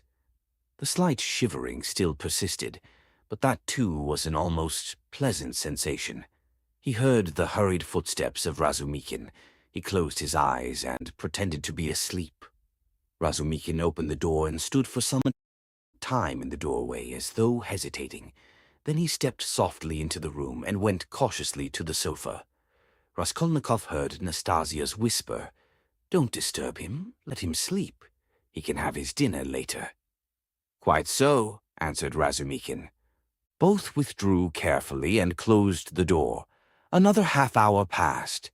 Raskolnikov opened his eyes, turned on his back again, clasping his hands behind his head. Who is he? Who is that man who sprang out of the earth? Where was he? What did he see? He has seen it all, that's clear.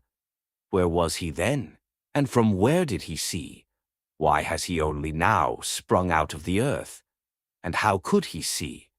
Is it possible? Continued Raskolnikov, turning cold and shivering.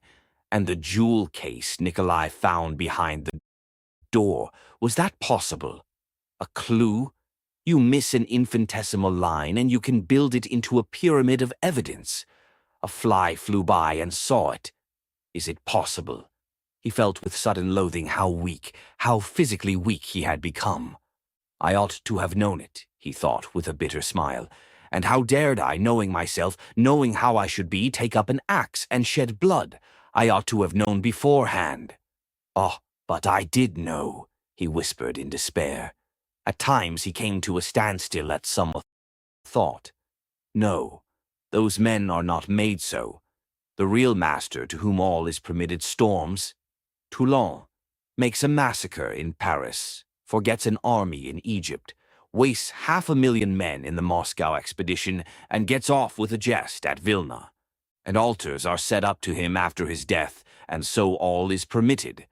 No, such people, it seems, are not of flesh, but of bronze. One sudden irrelevant idea almost made him laugh. Napoleon, the pyramids, Waterloo, and a wretched skinny old woman, a pawnbroker with a red trunk under her bed. It's a nice hash for Porfiry Petrovitch to digest. How can they digest it? It's too inartistic. A Napoleon creep under an old woman's bed. Oh, how loathsome! At moments he felt he was raving. He sank into a state of feverish excitement. The old woman is of no consequence, he thought, hotly and incoherently. The old woman was a mistake, perhaps, but she is not what matters. The old woman was only an illness. I was in a hurry to overstep. I didn't kill a human being, but a principle. I killed the principle, but I didn't overstep. I stopped on this side. I was only capable of killing, and it seems I wasn't even capable of that principle. Why was that fool Razumikin abusing the socialists? They are industrious, commercial people. The happiness of all is their case. No, life is only given to me once, and I shall never have it again. I don't want to wait for the happiness of all. I want to live myself, or else better not live at all. I simply couldn't pass by my mother starving, keeping my ruble in my pocket while I waited for the happiness of all. I am putting my little brick into the happiness of all, and so my heart is at peace. Ha ha! Why have you let me slip? I only live once. I too want. Eh, I am an aesthetic louse and nothing more, he added suddenly, laughing like a madman. Yes, I am certainly a louse, he went on, clutching at the idea, gloating over it, and playing with it with vindictive pleasure. In the first place, because I can reason that I am one, and secondly, because for a month past I have been troubling benevolent Providence, calling it to witness that not for my own fleshly lusts did I undertake it, but with a grand and noble object. Ha ha! Thirdly, because I aimed at carrying it out as justly as possible, weighing, measuring, and calculating. Of all the lice, I picked out the most useless one and proposed to take from her only as much as I needed for the first step, no more nor less. So the rest would have gone to a monastery according to her will. Ha ha! And what shows that I am utterly a louse, he added, grinding his teeth, is that I am perhaps viler and more loathsome than the louse I killed, and I felt beforehand that I should tell myself so after killing her. Can anything be compared with the horror of that? The vulgarity, the abjectness. I understand the prophet with his saber on his steed. Allah commands and trembling creation must obey. The prophet is right. He is right when he sets a battery across the street and blows up the innocent and the guilty without deigning to explain. It's for you to obey, trembling creation, and not to have desires, for that's not for you. I shall never, never forgive the old woman. His hair was soaked with sweat, his quivering lips were parched, his eyes were fixed on the ceiling. Mother, sister, how I loved them! Why do I hate them now? Yes, I hate them. I feel a physical hatred for them. I can't bear them near me. I went up to my mother and kissed her, I remember. To embrace her and think, if she only knew, shall I tell her then? That's just what I might do. She must be the same as I am, he added, straining himself to think, as it were struggling with delirium. Ah, how I hate the old woman now. I feel I should kill her again if she came to life. Poor Lizaveta, why did she come in? It's strange, though. Why is it? I scarcely ever think of her as though I hadn't killed her. Lizaveta, Sonia. Poor gentle things with gentle eyes. Dear women, why don't they weep? Why don't they moan? They give up everything. Their eyes are soft and gentle. Sonia, Sonia, gentle Sonia. He lost consciousness. It seemed strange to him that he didn't remember how he got into the street. It was late evening. The twilight had fallen, and the full moon was shining more and more brightly. But there was a peculiar breathlessness in the air. There were crowds of people in the street. Workmen and business people were making their way home. Other people had come out for a walk. There was a smell of mortar, dust, and stagnant water. Raskolnikov walked along, mournful and anxious. He was distinctly aware of having come out with a purpose, of having to do something in a hurry. But what it was, he had forgotten. Suddenly he stood still and saw a man standing on the other side of the street, beckoning to him. He crossed over to him, but at once the man turned and walked away, with his head hanging, as though he had made no sign to him. Stay. Did he really beckon? Raskolnikov wondered, but he tried to overtake him. When he was within 10 paces, he recognized him and was frightened. It was the same man with stooping shoulders in the long coat. Raskolnikov followed him at a distance. His heart was beating. They went down a turning. The man still did not look round. Does he know I am following him? Thought Raskolnikov. The man went into the gateway of a big house. Raskolnikov hastened to the gate and looked in to see whether he would look round and sign to him. In the courtyard, the man did turn round and again seemed to beckon him. Raskolnikov at once followed him into the yard, but the man was gone. He must have gone up the first staircase. Raskolnikov rushed after him. He heard slow, measured steps 2 flights above. The staircase seemed strangely familiar. He reached the window on the first floor. The moon shone through the panes with a melancholy and mysterious light. Then he reached the second floor. Bah! This is the flat where the painters were at work. But how was it he did not recognize it at once? The steps of the man above had died away. So he must have stopped or hidden somewhere. He reached the third story. Should he go on? There was a stillness that was dreadful. But he went on. The sound of his own footsteps scared and frightened him. How dark it was. The man must be hiding in some corner here. Ah, the flat was standing wide open. He hesitated and went in. It was very dark and empty in the passage, as though everything had been removed. He crept on tiptoe into the parlor, which was flooded with moonlight. Everything there was as before. The chairs, the looking-glass, the yellow sofa, and the pictures in the frames. A huge, round, copper-red moon looked in at the windows. It's the moon that makes it so still, weaving some mystery, thought Raskolnikov. He stood and waited a long while, and the more silent the moonlight, the more violently his heart beat, till it was painful, and still the same hush. Suddenly he heard a momentary sharp crack like the snapping of a splinter, and all was still again. A fly flew up suddenly and struck the window pane with a plaintive buzz. At that moment he noticed in the corner between the window and the little cupboard something like a cloak hanging on the wall. Why is that cloak here? He thought. It wasn't there before. He went up to it quietly and felt that there was someone hiding behind it. He cautiously moved the cloak and saw, sitting on a chair in the corner, the old woman bent double so that he couldn't see her face. But it was she.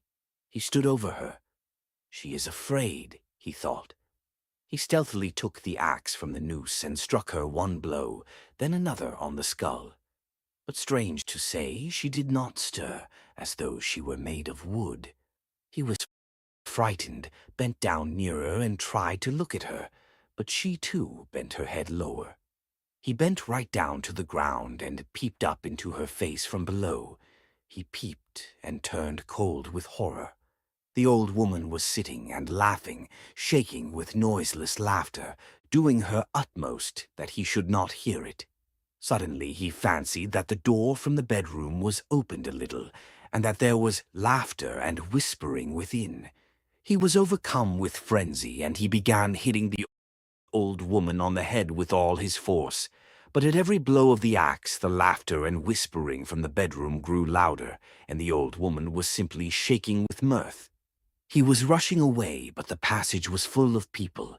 The doors of the flats stood open, and on the landing, on the stairs, and everywhere below there were people, rows of heads, all looking, but huddled together in silence and expectation. Something gripped his heart. His legs were rooted to the spot. They would not move. He tried to scream and woke up.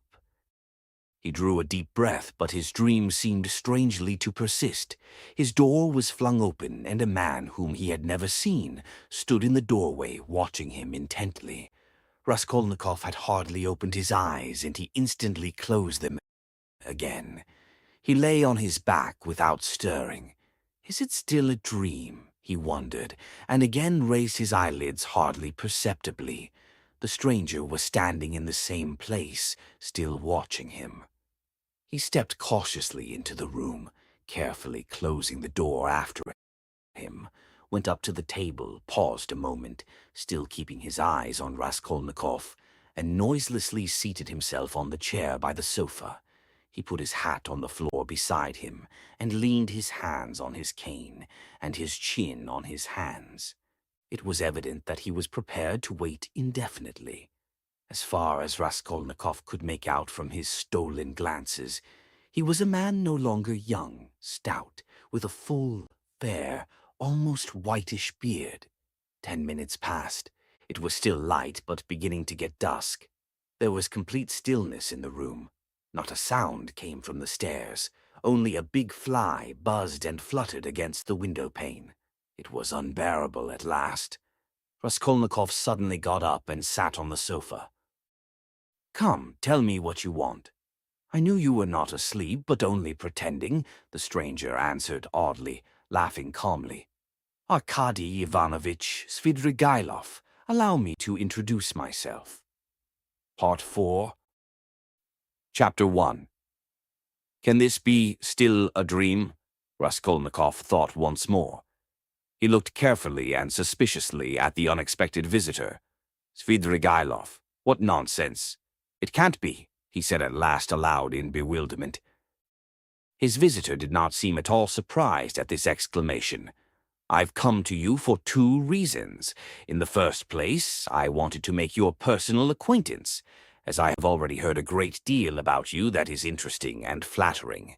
Secondly, I cherish the hope that you may not refuse to assist me in a matter directly concerning the welfare of your sister, Avdotia Romanovna.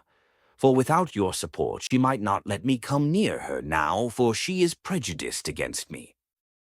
But with your assistance I reckon on—" "You reckon wrongly," interrupted Raskolnikov. "They only arrived yesterday, may I ask you?" Raskolnikov made no reply. "It was yesterday, I know. I only arrived myself the day before. Well, let me tell you this, Rodion Romanovitch. I don't consider it necessary to justify myself, but kindly tell me what was there particularly criminal on my part in all this business, speaking without prejudice, with common sense." Raskolnikov continued to look at him in silence. "That in my own house I persecuted a defenseless girl and insulted her with my infamous proposals. Is that it? I am anticipating you, but you've only to assume that I, too, am a man et nihil humanum. In a word, that I am capable of being attracted and falling in love, which does not depend on our will. Then everything can be explained in the most natural manner. The question is, am I a monster, or am I myself a victim?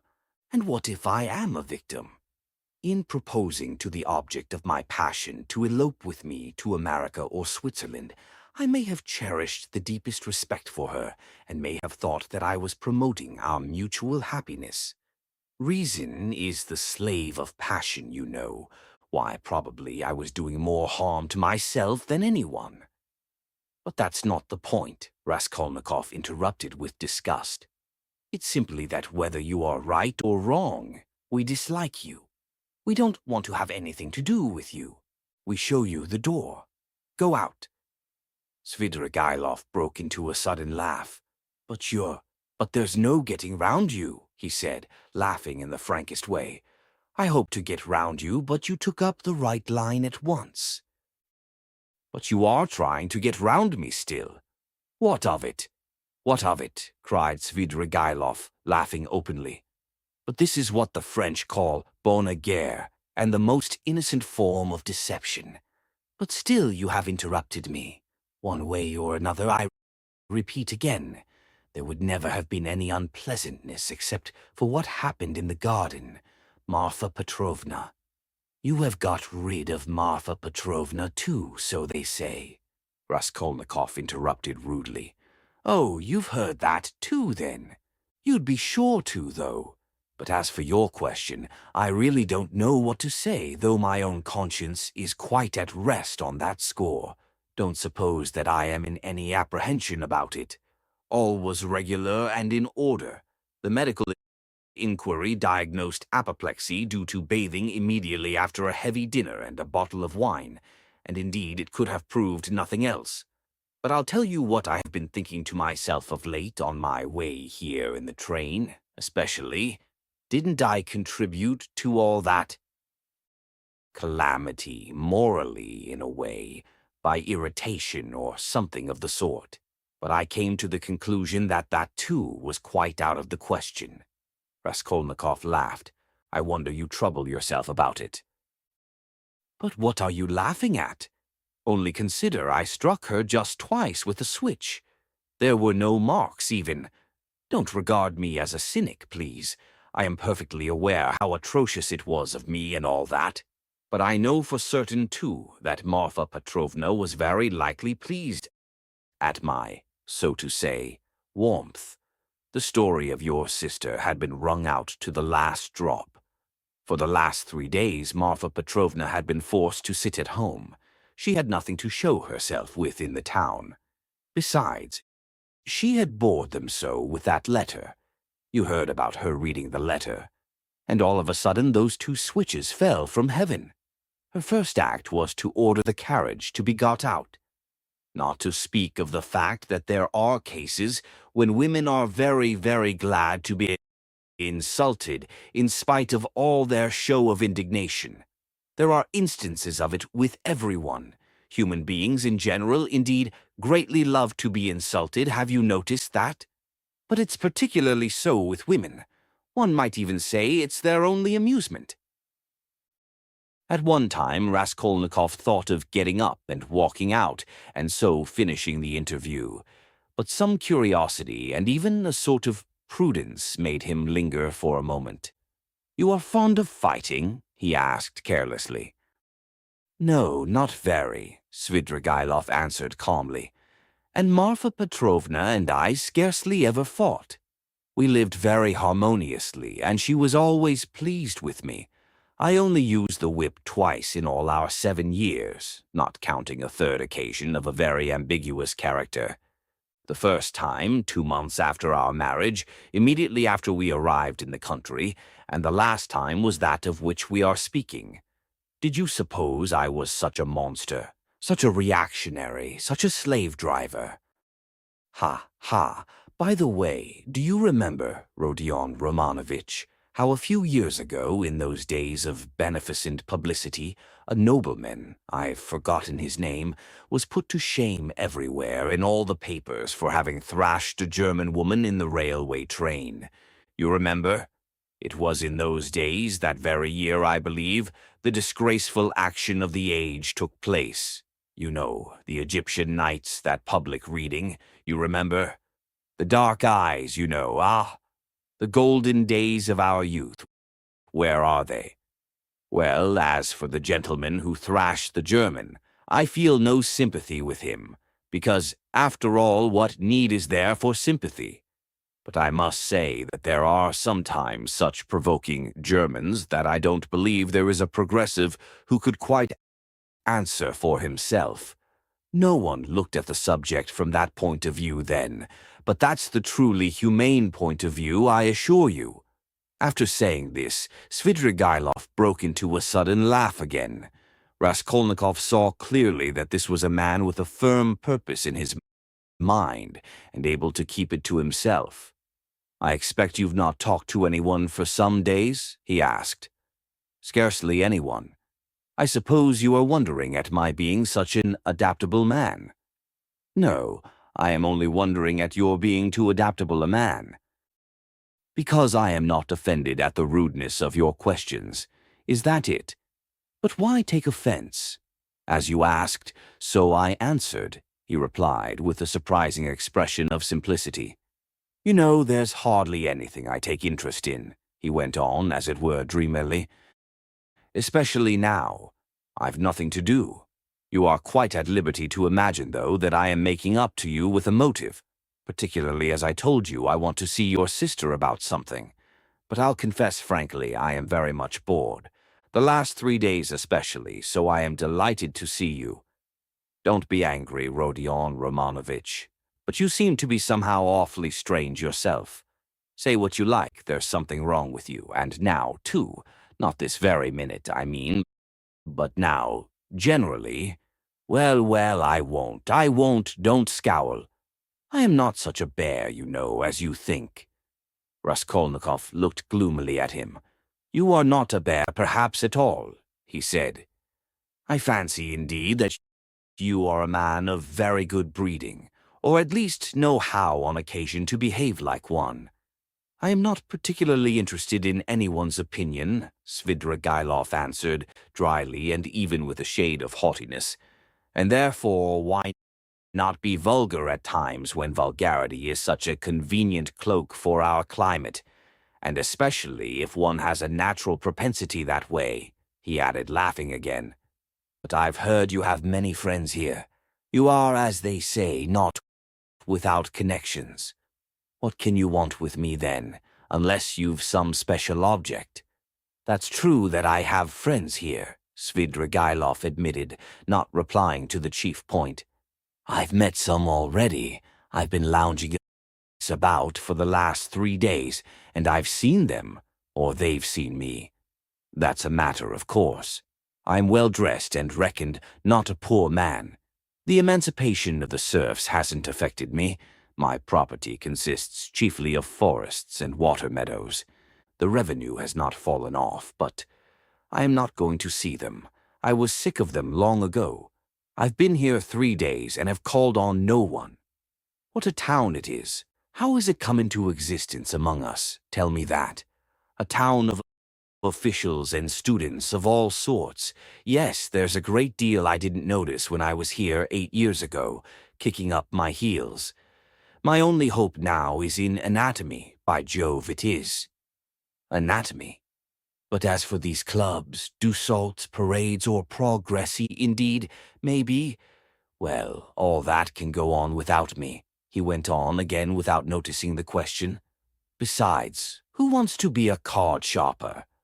"Why, have you been a card sharper, then?" "How could I help being? There was a regular set of us, men of the best society, 8 years ago. We had a fine time. And all men of breeding, you know, poets, men of property. And indeed, as a rule, in our Russian society, the best manners are found among those who've been thrashed. Have you noticed that? I've deteriorated in the country, but I did get into prison for debt through a low Greek who came from Nezhin. Then Marfa Petrovna turned up. She bargained with him and bought me off for 30,000 silver pieces. I owed 70,000. We were united in lawful wedlock, and she bore me off into the country like a treasure. You know she was 5 years older than I. She was very fond of me. For 7 years I never left the country, and take note that all my life she held a document over me, the IOU for 30,000 rubles, so if I were to elect to be restive about anything, I should be trapped at once. And she would have done it. Women find nothing incompatible in that. If it hadn't been for that, would you have given her the slip? I don't know what to say. It was scarcely the document restrained me. I didn't want to go anywhere else. Marfa Petrovna herself invited me to go abroad, seeing I was bored. But I've been abroad before and always felt sick there, for no reason but the sunrise, the Bay of Naples, the sea. You look at them and it makes you sad. What's most revolting is that one is really sad. No, it's better at home. Here at least one blames others for everything and excuses oneself. I should have gone perhaps on an expedition to the North Pole, because j'ai le vin mauvais and hate drinking, and there's nothing left but wine. I have tried it. But I say I've been told Berg is going up in a great balloon next Sunday from the Yusupov Garden, and will take up passengers at a fee. Is it true? Why? Would you go up? No, oh no, muttered Svidrigailov, really seeming to be deep in thought. What does he mean? Is he in earnest? Raskolnikov wondered. No, the document didn't restrain me, Svidrigailov went on meditatively. It was my own doing, not leaving the country, and nearly a year ago Marfa Petrovna gave me back the document on my name day, and made me a present of a considerable sum of money, too. She had a fortune, you know. You see how I trust you, Arkady Ivanovitch. That was actually her expression. You don't believe she used it. But do you know I managed the estate quite decently? They know me in the neighborhood. I ordered books, too. Marfa Petrovna at first approved, but afterwards she was afraid of my overstudying. You seem to be missing Marfa Petrovna very much. Missing her? Perhaps. Really, perhaps I am. And by the way, do you believe in ghosts? What ghosts? Why, ordinary ghosts. Do you believe in them? Perhaps not, pour vous plaire. I wouldn't say no, exactly. Do you see them, then? Svidrigailov looked at him rather oddly. Marfa Petrovna is pleased to visit me, he said, twisting his mouth into a strange smile. How do you mean she is pleased to visit you? She has been 3 times. I saw her first on the very day of the funeral, an hour after she was buried. It was the day before I left to come here. The second time was the day before yesterday, at daybreak, on the journey at the station of Malaya Vishera. And the third time was 2 hours ago in the room where I am staying. I was alone. Were you awake? Quite awake. I was wide awake every time. She comes, speaks to me for a minute, and goes out at the door, always at the door. I can almost hear her. What made me think that something of the sort must be happening to you? Raskolnikov said suddenly. At the same moment he was surprised at having said it. He was much excited. What? Did you think so? Svidrigailov asked in astonishment. Did you really? Didn't I say that there was something in common between us, eh? You never said so, Raskolnikov cried sharply and with heat. Didn't I? No. I thought I did. When I came in and saw you lying with your eyes shut, pretending, I said to myself at once, here's the man. What do you mean by the man? What are you talking about? Cried Raskolnikov. What do I mean? I really don't know. Svidrigailov muttered ingenuously, as though he too were puzzled. For a minute they were silent. They stared in each other's faces. That's all nonsense, Raskolnikov shouted with vexation. What does she say when she comes to you? She? Would you believe it? She talks of the silliest trifles, and man is a strange creature. It makes me angry. The first time she came in, I was tired, you know, the funeral service, the funeral ceremony, the lunch afterwards. At last I was left alone in my study. I lighted a cigar and began to think. She came in at the door. You've been so busy today, Arkady Ivanovitch. You have forgotten to wind the dining-room clock, she said. All those 7 years I've wound that clock every week, and if I forgot it, she would always remind me. The next day I set off on my way here. I got out at the station at daybreak. I'd been asleep, tired out, with my eyes half open. I was drinking some coffee. I looked up, and there was suddenly Marfa Petrovna sitting beside me with a pack of cards in her hands. Shall I tell your fortune for the journey, Arkady Ivanovitch? She was a great hand at telling fortunes. I shall never forgive myself for not asking her to. I ran away in a fright, and besides, the bell rang. I was sitting today feeling very heavy after a miserable dinner from a cook shop. I was sitting smoking, all of a sudden Marfa Petrovna again. She came in very smart in a new green silk dress with a long train. Good day, Arkady Ivanovitch. How do you like my dress? Aniska can't make like this. Aniska was a dressmaker in the country, one of our former serf girls who had been trained in Moscow, a pretty wench. She stood turning round before me. I looked at the dress, and then I looked carefully, very carefully, at her face. I wonder you trouble to come to me about such trifles, Marfa Petrovna. Good gracious, you won't let one disturb you about anything. To tease her, I said, I want to get married, Marfa Petrovna. That's just like you, Arkady Ivanovitch. It does you very little credit to come looking for a bride when you've hardly buried your wife. And if you could make a good choice at least, but I know it won't be for your happiness or hers. You will only be a laughing-stock to all good people. Then she went out, and her train seemed to rustle. Isn't it nonsense, eh? But perhaps you are telling lies, Raskolnikov put in. I rarely lie, answered Svidrigailov thoughtfully, apparently not noticing the rudeness of the question. And in the past, have you ever seen ghosts before? Yes, I have seen them, but only once in my life 6 years ago. I had a serf, Filka, Just after his burial, I called out, forgetting Filka, my pipe. He came in and went to the cupboard where my pipes were. I sat still and thought, he is doing it out of revenge, because we had a violent quarrel just before his death. "How dare you come in with a hole in your elbow?" I said. "Go away, you scamp." He turned and went out and never came again. I didn't tell Marfa Petrovna at the time. I wanted to have a service sung for him, but I was ashamed. "You should go to a doctor." "I know I am not well without your telling me, though I don't know what's wrong. I believe I am 5 times as strong as you are. I didn't ask you whether you believe that ghosts are seen, but whether you believe that they exist." "No, I won't believe it," Raskolnikov cried with positive anger. "What do people generally say?" muttered Svidrigailov, as though speaking to himself, looking aside and bowing his head. "They say, you are ill, so what appears to you is only unreal fantasy. But that's not strictly logical.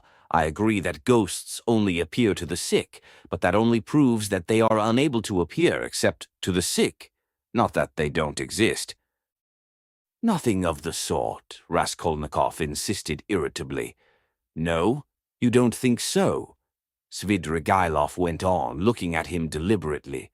"But what do you say to this argument? Help me with it. Ghosts are, as it were, shreds and fragments of other worlds, the beginning of them. A man in health has, of course, no reason to see them, because he is above all a man of this earth, and is bound for the sake of completeness and order to live only in this life. But as soon as one is ill, as soon as the normal earthly order of the organism is broken, one begins to realize the possibility of another world, and the more seriously ill one is, the closer becomes one's contact with that other world, so that as soon as the man dies, he steps straight into that world. I thought of that long ago. If you believe in a future life, you could believe in that too." "I don't believe in a future life," said Raskolnikov. Svidrigailov sat lost in thought. "And what if there are only spiders there, or something of that sort?" he said suddenly. "He is a madman," thought Raskolnikov. "We always imagine eternity as something beyond our conception, something vast, vast. But why must it be vast instead of all that? What if it's one little room, like a bathhouse in the country, black and grimy and spiders in every corner, and that's all eternity is? I sometimes fancy it like that. Can it be you can imagine nothing juster and more comforting than that?" Raskolnikov cried with a feeling of anguish. "Juster? And how can we tell? Perhaps that is just, and do you know it's what I would certainly have made it," answered Svidrigailov with a vague smile. This horrible answer sent a cold chill through Raskolnikov.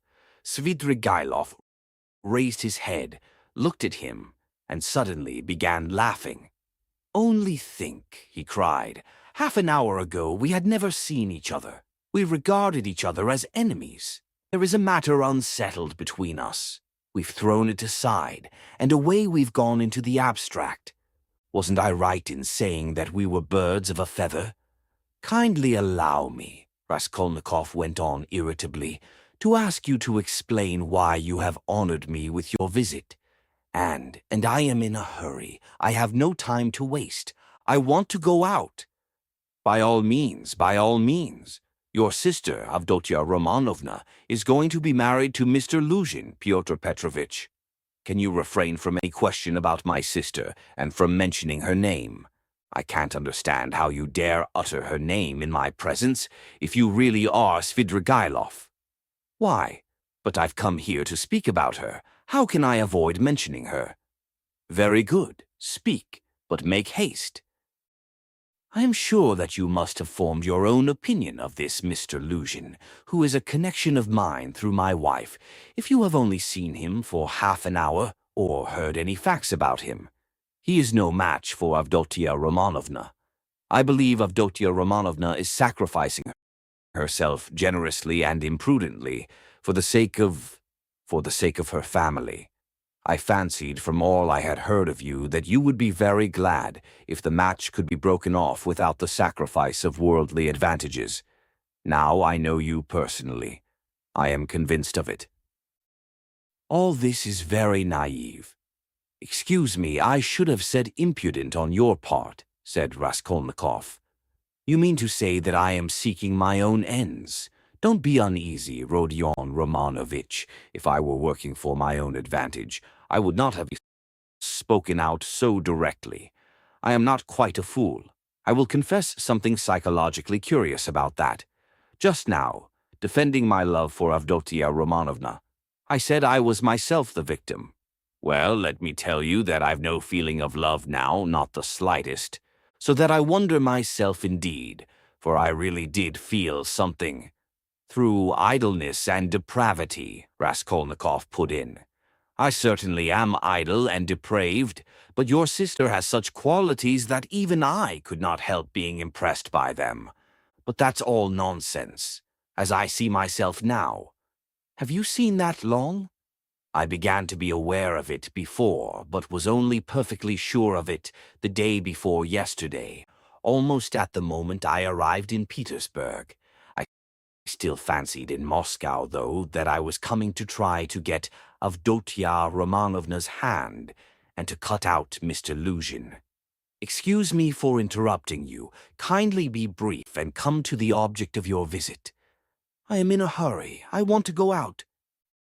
With the greatest pleasure. On arriving here and determining on a certain journey, I should like to make some necessary preliminary arrangements. I left my children with an aunt. They are well provided for, and they have no need of me personally. And a nice father I should make too. I have taken nothing but what Marfa Petrovna gave me a year ago. That's enough for me. Excuse me, I am just coming to the point. Before the journey which may come off, I want to settle Mr. Luzhin too. It's not that I detest him so much, but it was through him I quarreled with Marfa Petrovna when I learned that she had dished up this marriage.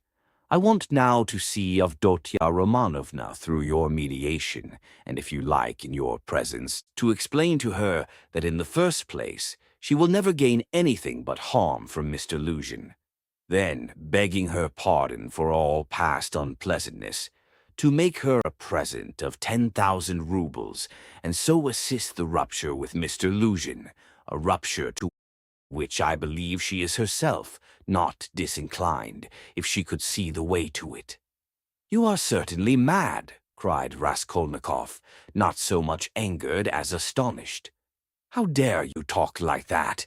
I knew you would scream at me. But in the first place, though I am not rich, this 10,000 rubles is perfectly free. I have absolutely no need for it.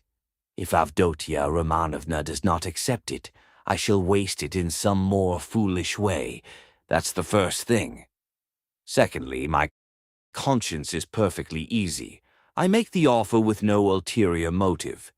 You may not believe it, but in the end, Avdotia Romanovna and you will know. The point is that I did actually cause your sister, whom I greatly respect, some trouble and unpleasantness, and so, sincerely regretting it, I want, not to compensate, not to repay her for the unpleasantness, but simply to do something to her advantage, to show that I am not, after all, privileged to do nothing but harm. If there were a millionth fraction of self-interest in my offer, I should not have made it so openly, and I should not have offered her 10,000 only, when 5 weeks ago I offered her more. Besides, I may perhaps very soon marry a young lady, and that alone ought to prevent suspicion of any design on Avdotia Romanovna. In conclusion, let me say that in marrying Mr. Luzhin, she is taking money just the same, only from another man. Don't be angry, Rodion Romanovich. Think it over coolly and quietly. Svidrigailov himself was exceedingly cool and quiet as he was saying this. I beg you to say no more, said Raskolnikov. In any case, this is unpardonable impertinence. Not in the least.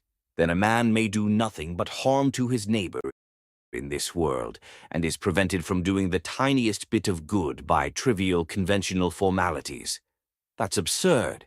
If I died, for instance, and left that sum to your sister in my will, surely she wouldn't refuse it. Very likely she would. Oh, no, indeed. However, if you refuse it, so be it, though 10,000 rubles is a capital thing to have on occasion. In any case, I beg you to repeat what I have said to Avdotia Romanovna. No, I won't. In that case, Rodion Romanovich, I shall be obliged to try and see her myself, and worry her by doing so. And if I do tell her, will you not try to see her? I don't know really what to say. I should like very much to see her once more. Don't hope for it. I'm sorry, but you don't know me. Perhaps we may become better friends. You think we may become friends? And why not? Svidrigailov said, smiling. He stood up and took his hat. I didn't quite intend to disturb you, and I came here without reckoning on it, though I was very much struck by your face this morning. Where did you see me this morning? Raskolnikov asked uneasily. I saw you by chance. I kept fancying there is something about you like me. But don't be uneasy. I am not intrusive. I used to get on all right with card sharpers, and I never bored Prince Sverbey, a great personage who is a distant relation of mine, and I could write about Raphael's Madonna in Madame Prilukov's album, and I never left Marfa Petrovna's side for 7 years, and I used to stay the night at Vyazemsky's house in the Haymarket in the old days, and I may go up in a balloon with Berg, perhaps. Oh, all right. Are you starting soon on your travels, may I ask? What travels? Why, on that journey. You spoke of it yourself. A journey? Oh, yes, I did speak of a journey. Well, that's a wide subject. If only you knew what you are asking, he added, and gave a sudden, loud, short laugh. Perhaps I'll get married instead of the journey. They're making a match for me. Here, yes. How have you had time for that? But I am very anxious to see Avdotia Romanovna once. I earnestly beg it. Well, goodbye for the present. Oh, yes, I have forgotten something. Tell your sister, Rodion Romanovich, that Marfa Petrovna remembered her in her will and left her 3,000 rubles. That's absolutely certain. Marfa Petrovna arranged it a week before her death, and it was done in my presence. Avdotia Romanovna will be able to receive the money in 2 or 3 weeks. Are you telling the truth? Yes, tell her. Well, your servant. I am staying very near you. As he went out, Svidrigailov ran up against Razumikin in the doorway. Chapter 2. It was nearly 8 o'clock. The 2 young men hurried to Bakalaev's to arrive before Luzhin. Why, who was that? Asked Razumikin as soon as they were in the street. It was Svidrigailov, that landowner in whose house my sister was insulted when she was their governess. Through his persecuting her with his attentions, she was turned out by his wife, Marfa Petrovna. This Marfa Petrovna begged Dunya's forgiveness afterwards, and she's just died suddenly. It was of her we were talking this morning. I don't know why I'm afraid of that man. He came here at once after his wife's funeral. He is very strange, and is determined on doing something. We must guard Dunya from him. That's what I wanted to tell you, do you hear?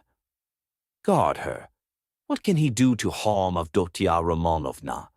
Thank you, Rodia, for speaking to me like that. We will guard her. Where does he live? I don't know. Why didn't you ask? What a pity. I'll find out, though. Did you see him? Asked Raskolnikov after a pause. Yes, I noticed him. I noticed him well. You did really see him? You saw him clearly? Raskolnikov insisted. Yes, I remember him perfectly. I should know him in 1,000. I have a good memory for faces. They were silent again. That's all right, muttered Raskolnikov. Do you know, I fancied. I keep thinking that it may have been an hallucination. What do you mean? I don't understand you. Well, you all say, Raskolnikov went on, twisting his mouth into a smile, that I am mad. I thought just now that perhaps I really am mad, and have only seen a phantom. What do you mean? Why, who can tell? Perhaps I am really mad, and perhaps everything that happened all these days may be only imagination. Ah, Rodya, you have been upset again. But what did he say? What did he come for? Raskolnikov did not answer. Razumikin thought a minute. Now let me tell you my story, he began. I came to you. You were asleep. Then we had dinner, and then I went to Porfiry's. Zametov was still with him. I tried to begin, but it was no use. I couldn't speak in the right way. They don't seem to understand, and can't understand, but are not a bit ashamed. I drew Porfiry to the window and began talking to him, but it was still no use. He looked away, and I looked away. At last I shook my fist in his ugly face and told him as a cousin I'd brain him. He merely looked at me. I cursed and came away. That was all. It was very stupid. To Zametov I didn't say a word, but you see, I thought I'd made a mess of it. But as I went downstairs, a brilliant idea struck me. Why should we trouble? Of course, if you were in any danger, or anything, but why need you care? You needn't care a hang for them. We shall have a laugh at them afterwards, and if I were in your place, I'd mystify them more than ever. How ashamed they'll be afterwards. Hang them. We can thrash them afterwards, but let's laugh at them now. To be sure, answered Raskolnikov. But what will you say tomorrow? He thought to himself. Strange to say, till that moment it had never occurred to him to wonder what Razumikin would think when he knew. As he thought it, Raskolnikov looked at him. Razumikin's account of his visit to Porfiry had very little interest for him. So much had come and gone since then. In the corridor they came upon Luzhin. He had arrived punctually at 8 and was looking for the number, so that all three went in together without greeting or looking at one another. The young men walked in first, while Pyotr Petrovitch, for good manners, lingered a little in the passage, taking off his coat. Pulcheria Alexandrovna came forward at once to greet him in the doorway. Dunya was welcoming her brother. Pyotr Petrovitch walked in and quite amiably, though with redoubled dignity, bowed to the ladies. He looked, however, as though he were a little put out and could not yet recover himself. Pulcheria Alexandrovna, who seemed also a little embarrassed, hastened to make them all sit down at the round table where a samovar was boiling. Dunya and Luzhin were facing one another on opposite sides of the table. Razumikin and Raskolnikov were facing Pulcheria Alexandrovna. Razumikin was next to Luzhin, and Raskolnikov was beside his sister.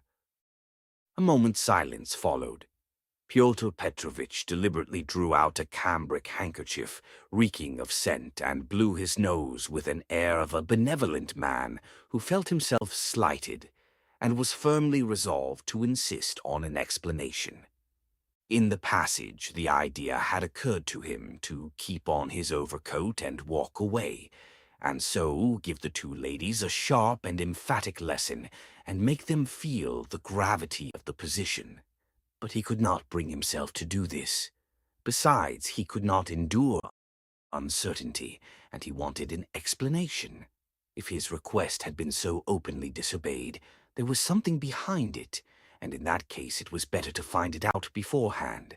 It rested with him to punish them, and there would always be time for that. "I trust you had a favorable journey," he inquired officially of Pulcheria Alexandrovna. "Oh, very, Pyotr Petrovitch. I am gratified to hear it, and Avdotia Romanovna is not over-fatigued either." "I am young and strong. I don't get tired, but it was a great strain for Mother," answered Dunya. "That's unavoidable. Our national railways are of terrible length. Mother Russia, as they say, is a vast country. In spite of all my desire to do so, I was unable to meet you yesterday, but I trust all passed off without inconvenience? Oh no, Pyotr Petrovitch, it was all terribly disheartening, Pulcheria Alexandrovna hastened to declare with peculiar intonation, and if Dmitri Prokofitch had not been sent us, I really believe by God himself we should have been utterly lost. Here he is, Dmitri Prokofitch Razumikin, she added, introducing him to Luzhin. I had the pleasure yesterday, muttered Pyotr Petrovitch with a hostile glance sidelong at Razumikin. Then he scowled and was silent. Pyotr Petrovitch belonged to that class of persons, on the surface very polite in society, who make a great point of punctiliousness, but who, directly they are crossed in anything, are completely disconcerted, and become more like sacks of flour than elegant and lively men of society. Again all was silent. Raskolnikov was obstinately mute. Avdotia Romanovna was unwilling to open the conversation too soon. Razumikin had nothing to say, so Pulcheria Alexandrovna was anxious again. Marfa Petrovna is dead, have you heard? She began, having recourse to her leading item of conversation. To be sure, I heard so. I was immediately informed, and I have come to make you acquainted with the fact that Arkady Ivanovich Svidrigailov set off in haste for Petersburg immediately after his wife's funeral. So at least I have excellent authority for believing. To Petersburg? Here? Dunya asked in alarm and looked at her mother. Yes, indeed, and doubtless not without some design, having in view the rapidity of his departure and all the circumstances preceding it. Good heavens, won't he leave Dunya in peace even here? Cried Pulcheria Alexandrovna. I imagine that neither you nor Avdotia Romanovna have any grounds for uneasiness, unless, of course, you are yourselves desirous of getting into communication with him. For my part, I am on my guard, and am now discovering where he is lodging. Oh, Pyotr Petrovitch, you would not believe what a fright you have given me, Pulcheria Alexandrovna went on. I've only seen him twice, but I thought him terrible, terrible. I am convinced that he was the cause of Marfa Petrovna's death. It's impossible to be certain about that. I have precise information. I do not dispute that he may have contributed to accelerate the course of events by the moral influence, so to say, of the affront.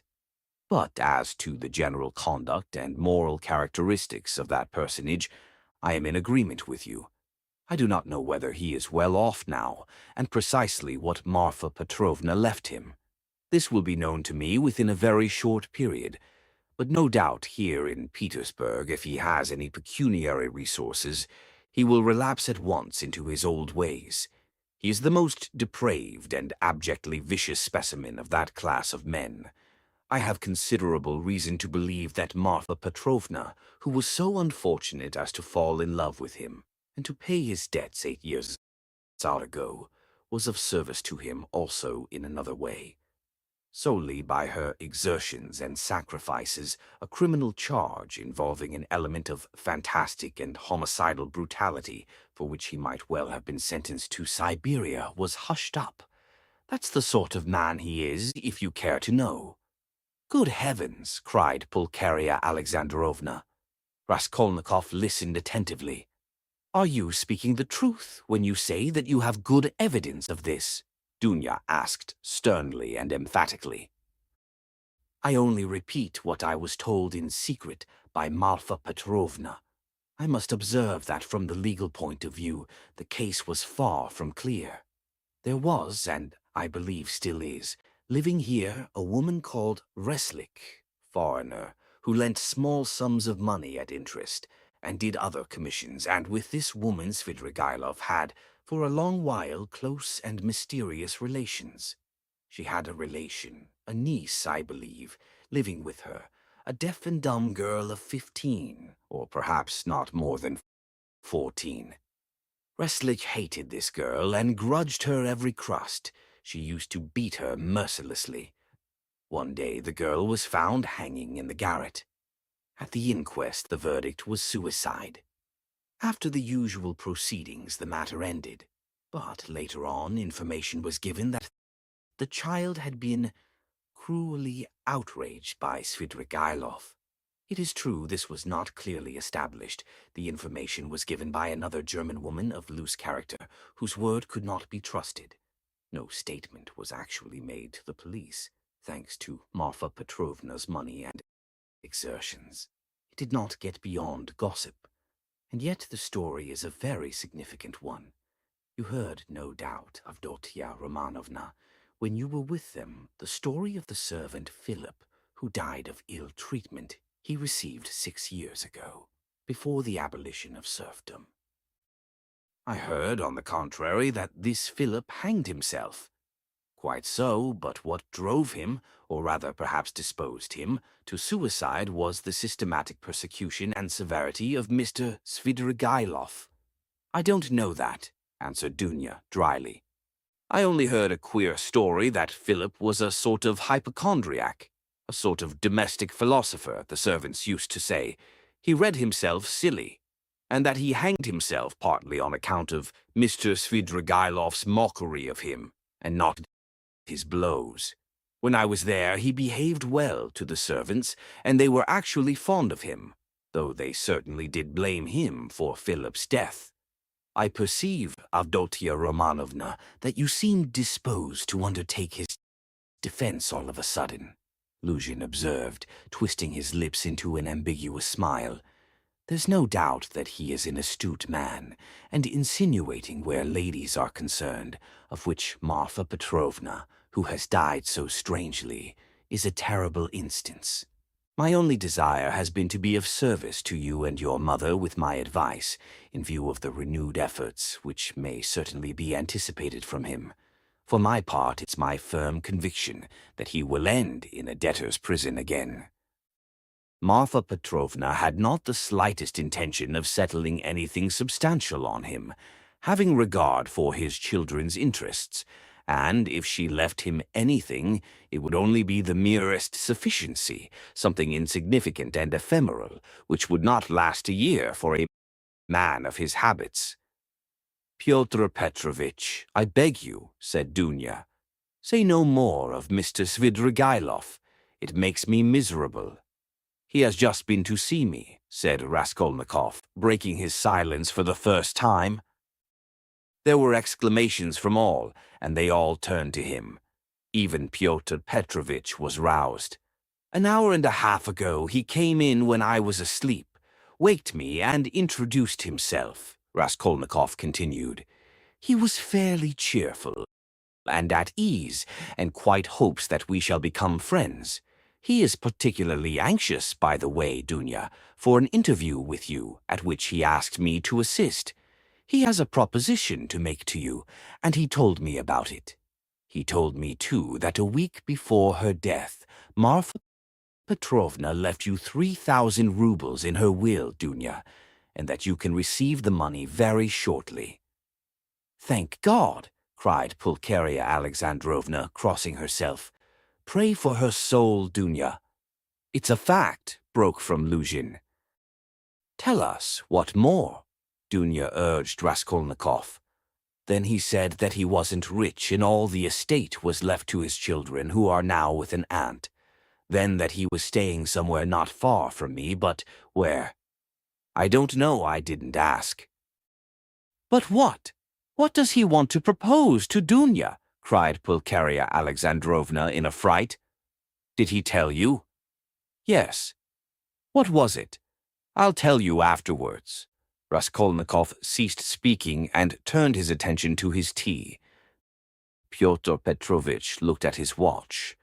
I am compelled to keep a business engagement, and so I shall not be in your way, he added with an air of some pique, and he began getting up.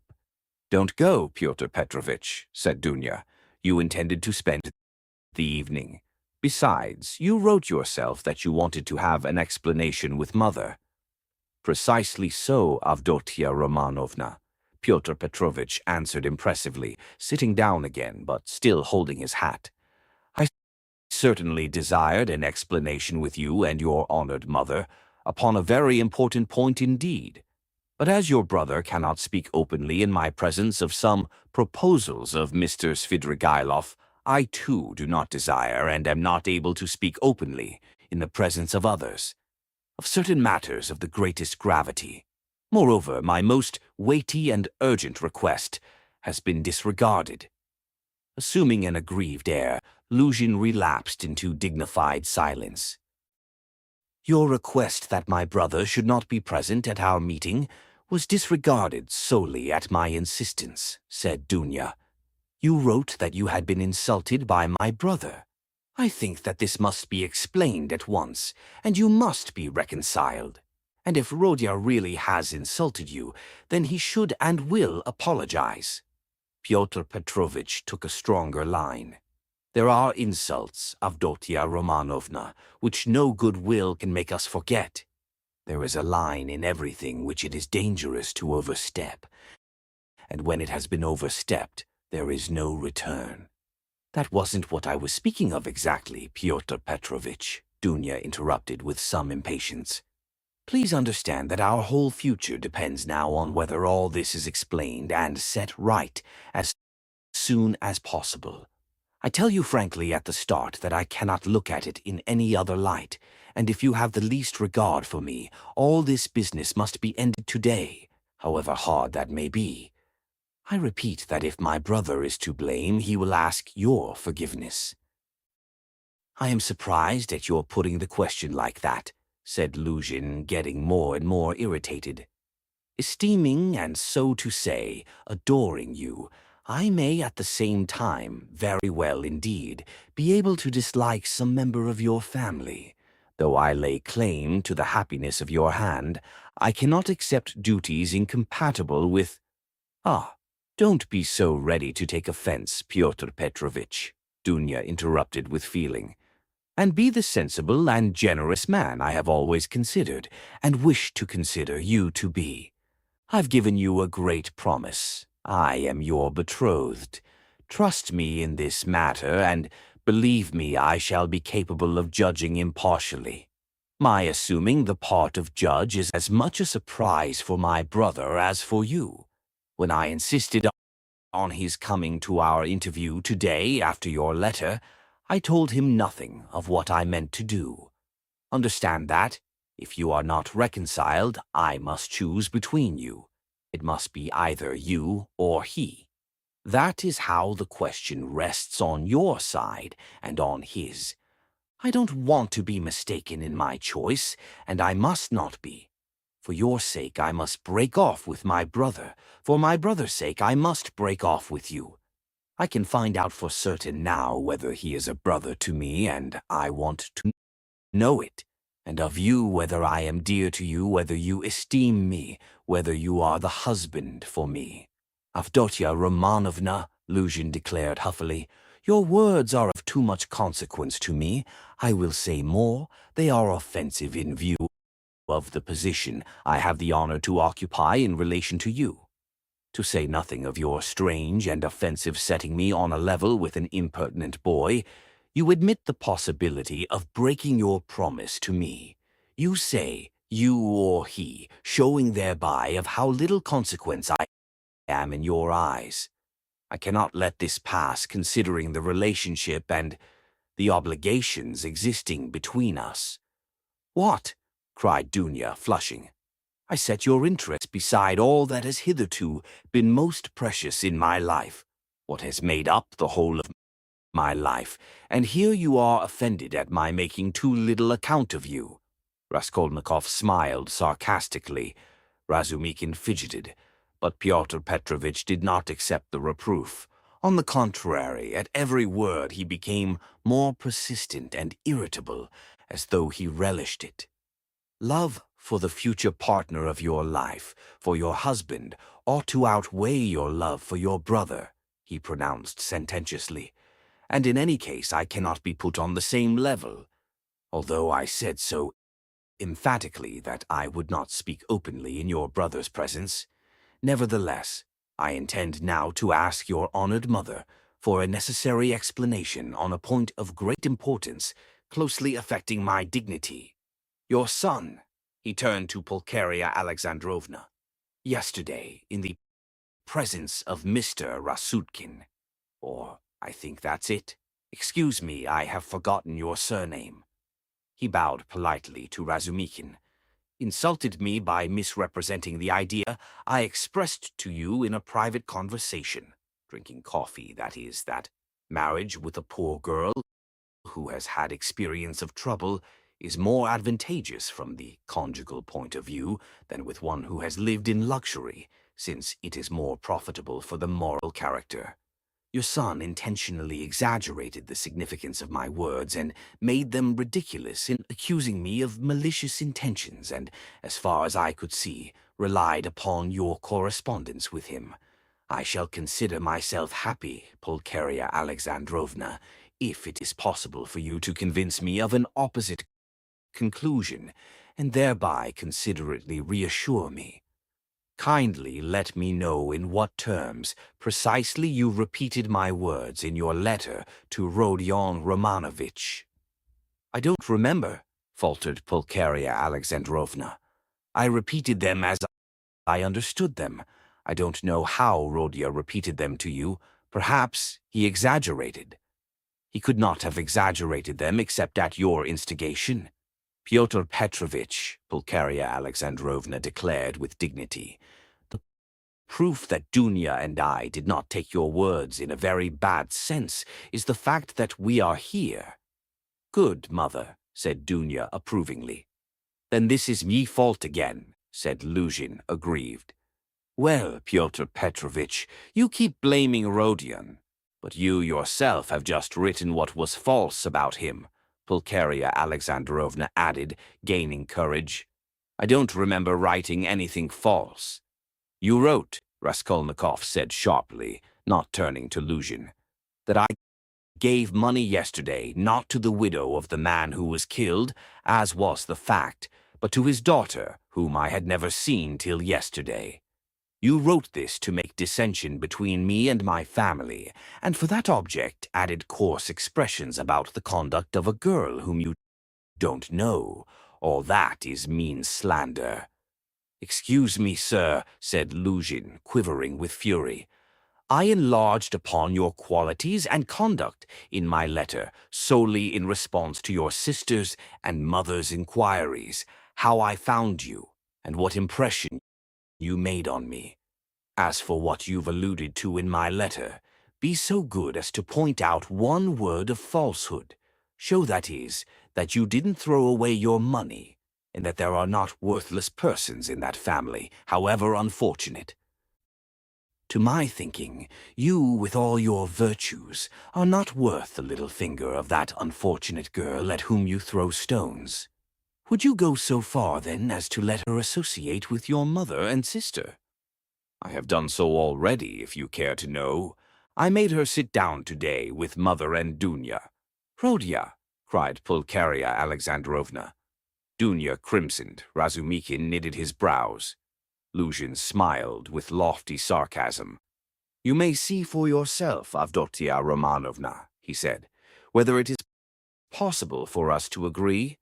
I hope now that this question is at an end, once and for all.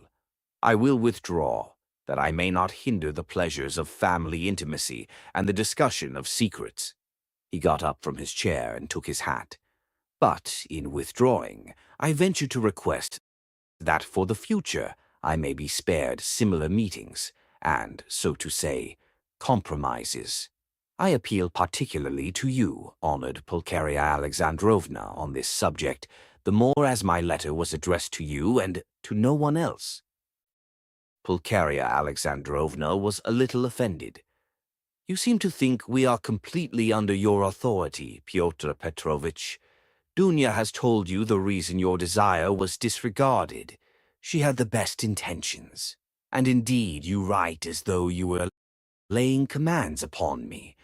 Are we to consider every desire of yours as a command?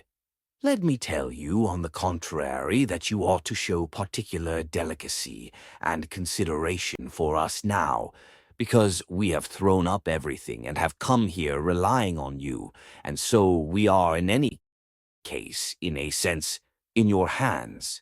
That is not quite true, Pulcheria Alexandrovna, especially at the present moment, when the news has come of Marfa Petrovna's legacy, which seems indeed very apropos, judging from the new tone you take to me, he added sarcastically. Judging from that remark, we may certainly presume that you were reckoning on our helplessness, Dunya observed irritably. But now, in any case, I cannot reckon on it, and I particularly desire not to hinder your discussion of the secret proposals of Arkady Ivanovich Svidrigailov, which he has entrusted to your brother, and which have, I perceive, a great and possibly a very agreeable interest for you. Good heavens! Cried Pulcheria Alexandrovna. Razumikin could not sit still on his chair. Aren't you ashamed now, sister? Asked Raskolnikov. I am ashamed, Rodya, said Dunya. Pyotr Petrovitch, go away. She turned to him, white with anger. Pyotr Petrovitch had apparently not at all expected such a conclusion. He had too much confidence in himself, in his power, and in the helplessness of his victims.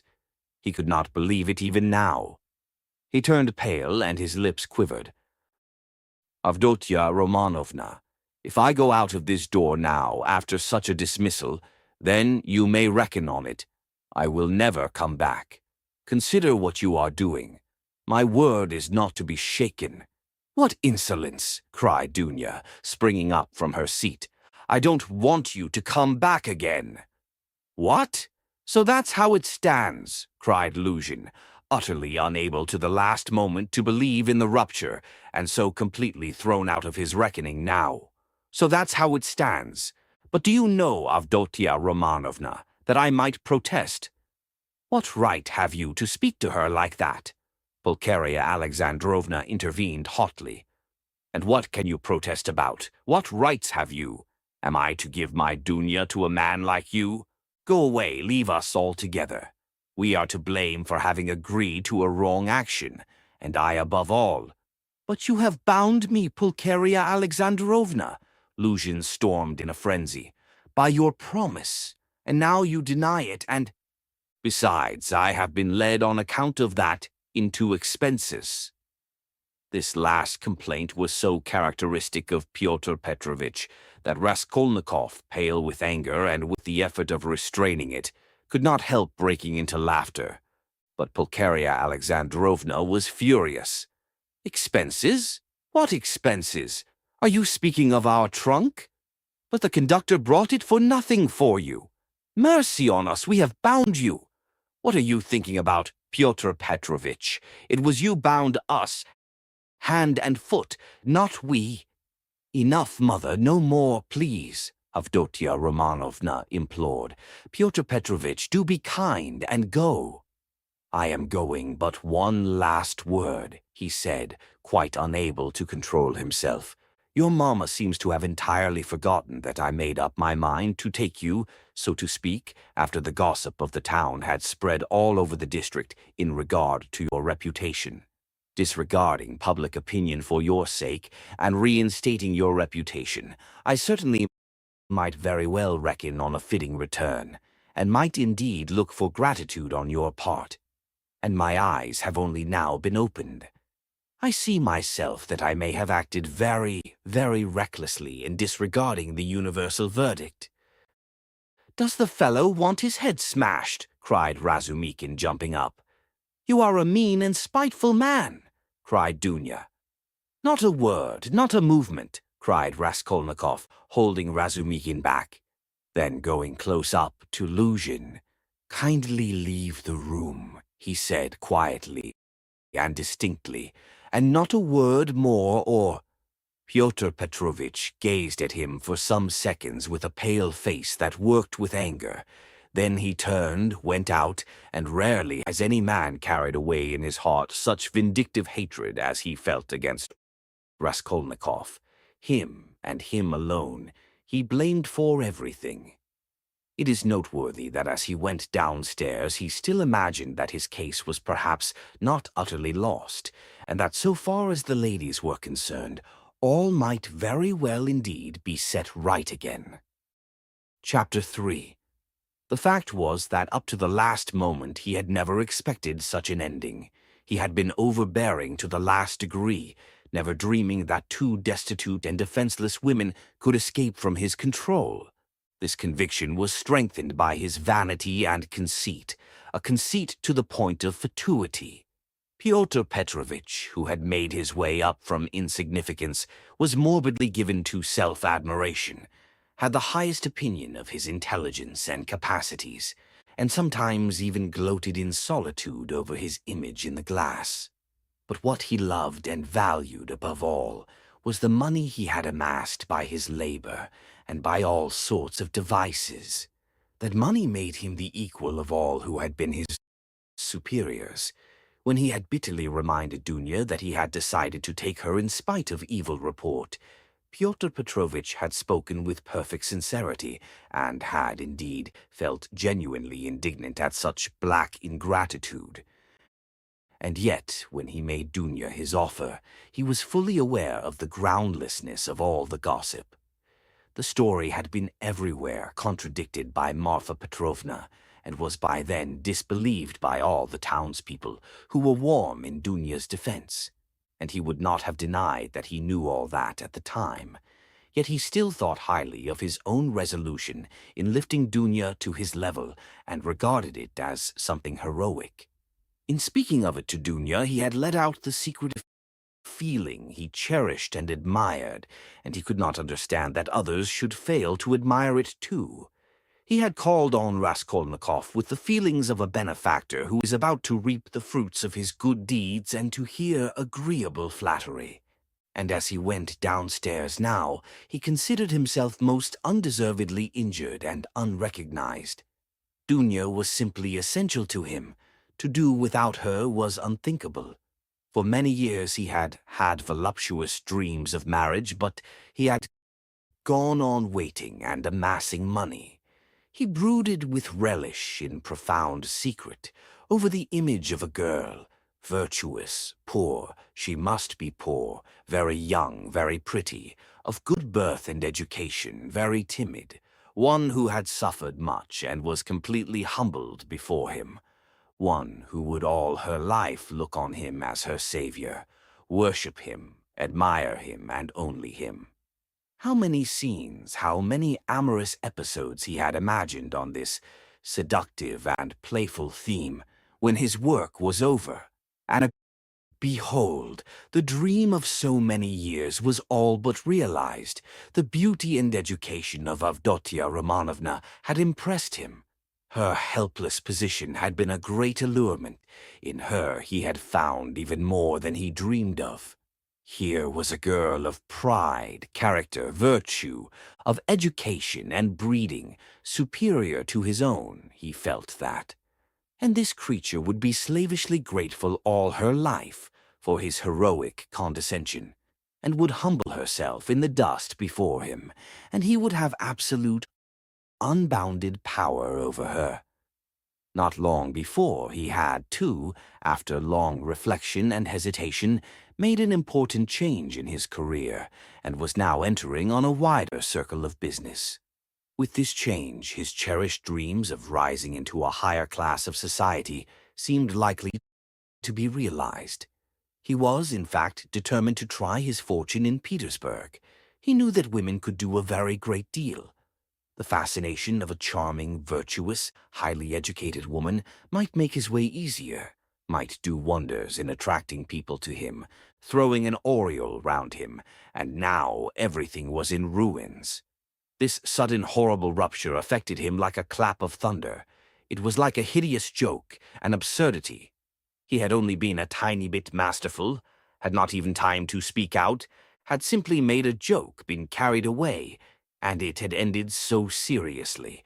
And of course, too, he did love Dunya in his own way. He already possessed her in his dreams, and all at once. No, The next day, the very next day, it must all be set right, smoothed over, settled. Above all, he must crush that conceited milksop who was the cause of it all. With a sick feeling, he could not help recalling Razumikin too, but he soon reassured himself on that score, as though a fellow like that could be put on a level with him. The man he really dreaded in earnest was Svidrigailov. He had, in short, a great deal to attend to. "No, I am more to blame than anyone," said Dunya, kissing and embracing her mother. "I was tempted by his money, but, on my honor, brother, I had no idea he was such a base man. If I had seen through him before, nothing would have tempted me.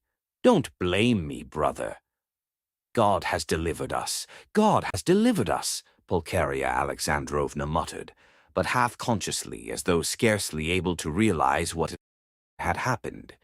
They were all relieved, and in 5 minutes they were laughing.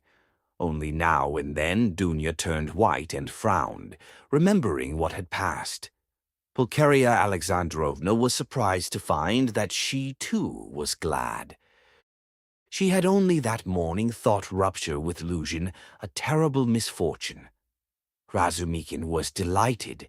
He did not yet dare to express his joy fully, but he was in a fever of excitement as though a ton-weight had fallen off his heart.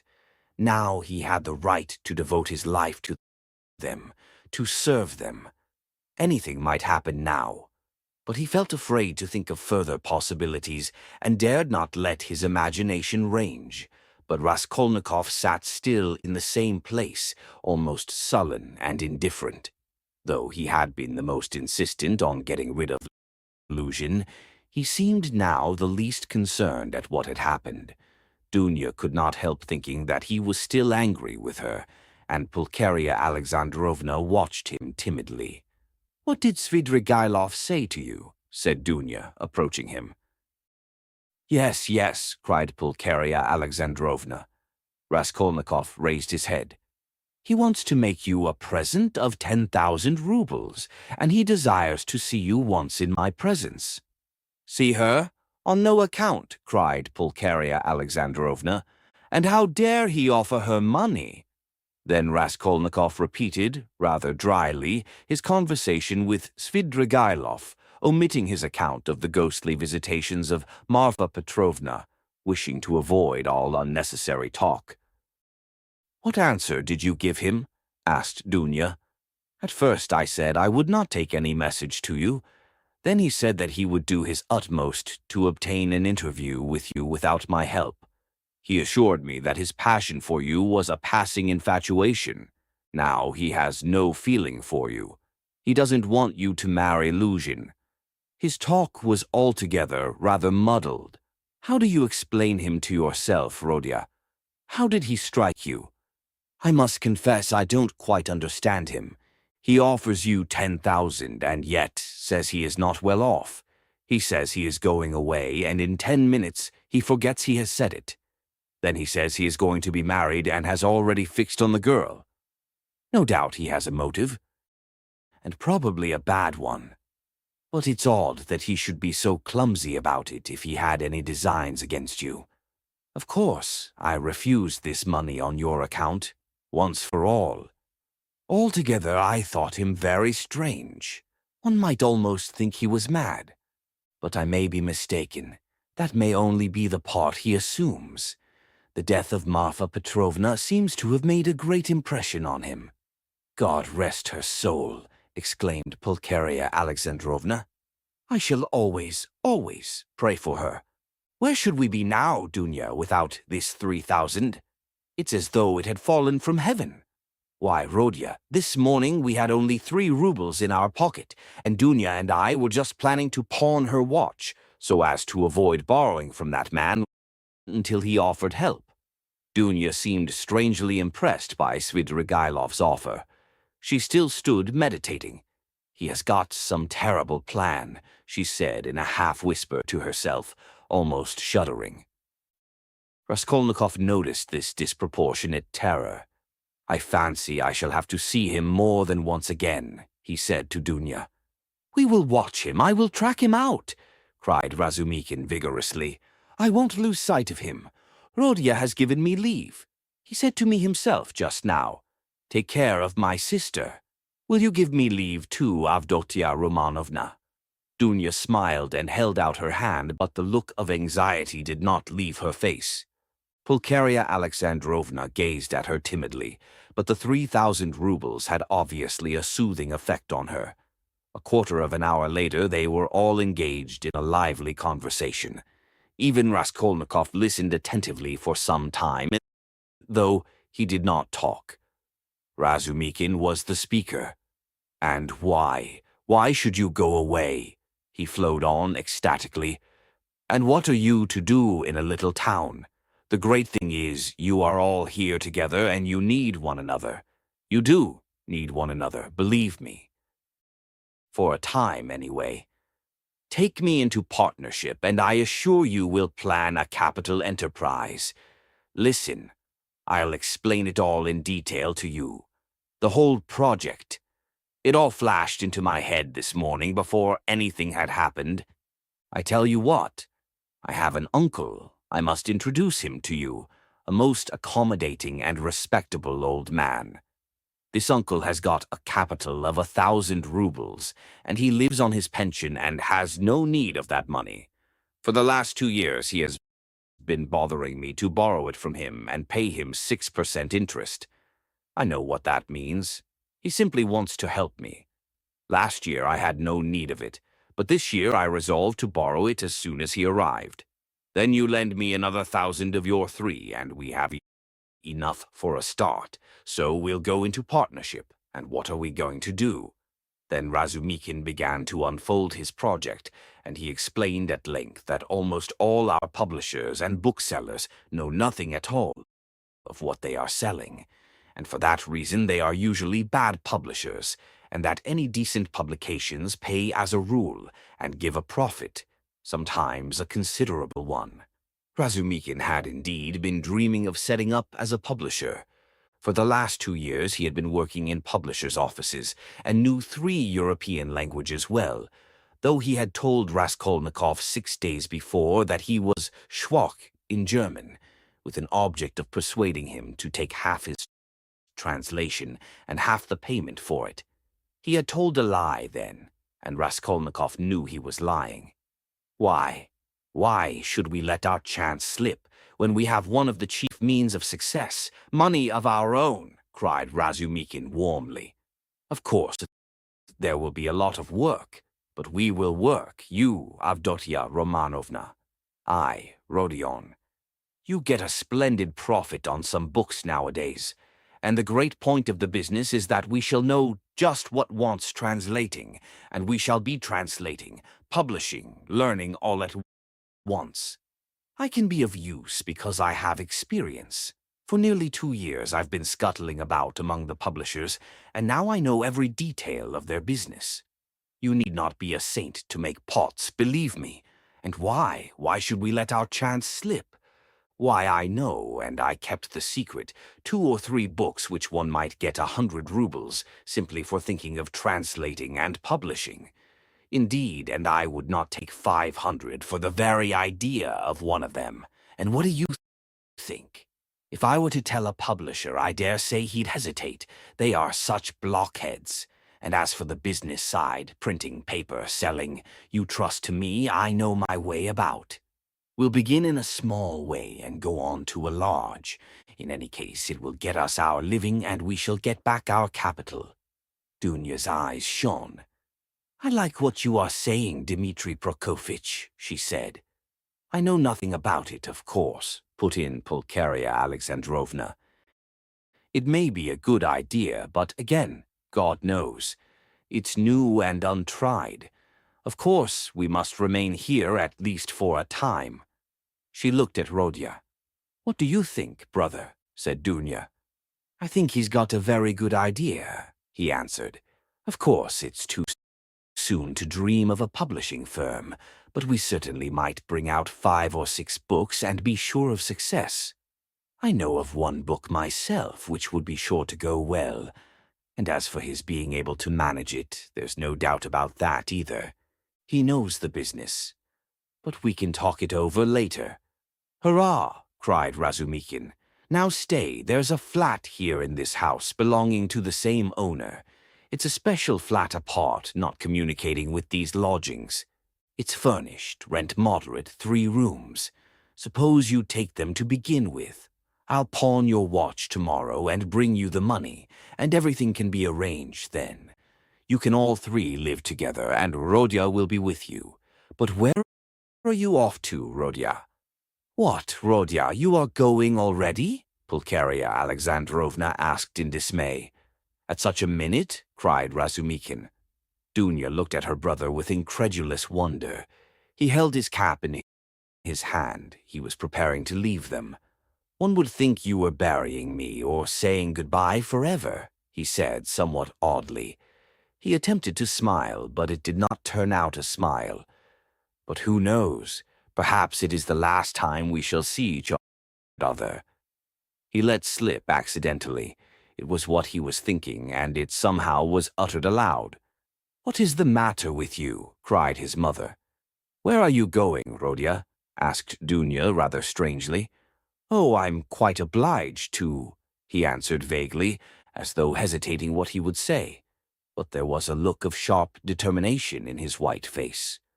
"I meant to say, as I was coming here, I meant to tell you, mother, and you, Dunya, that it would be better for us to part for a time. I feel ill. I am not at peace.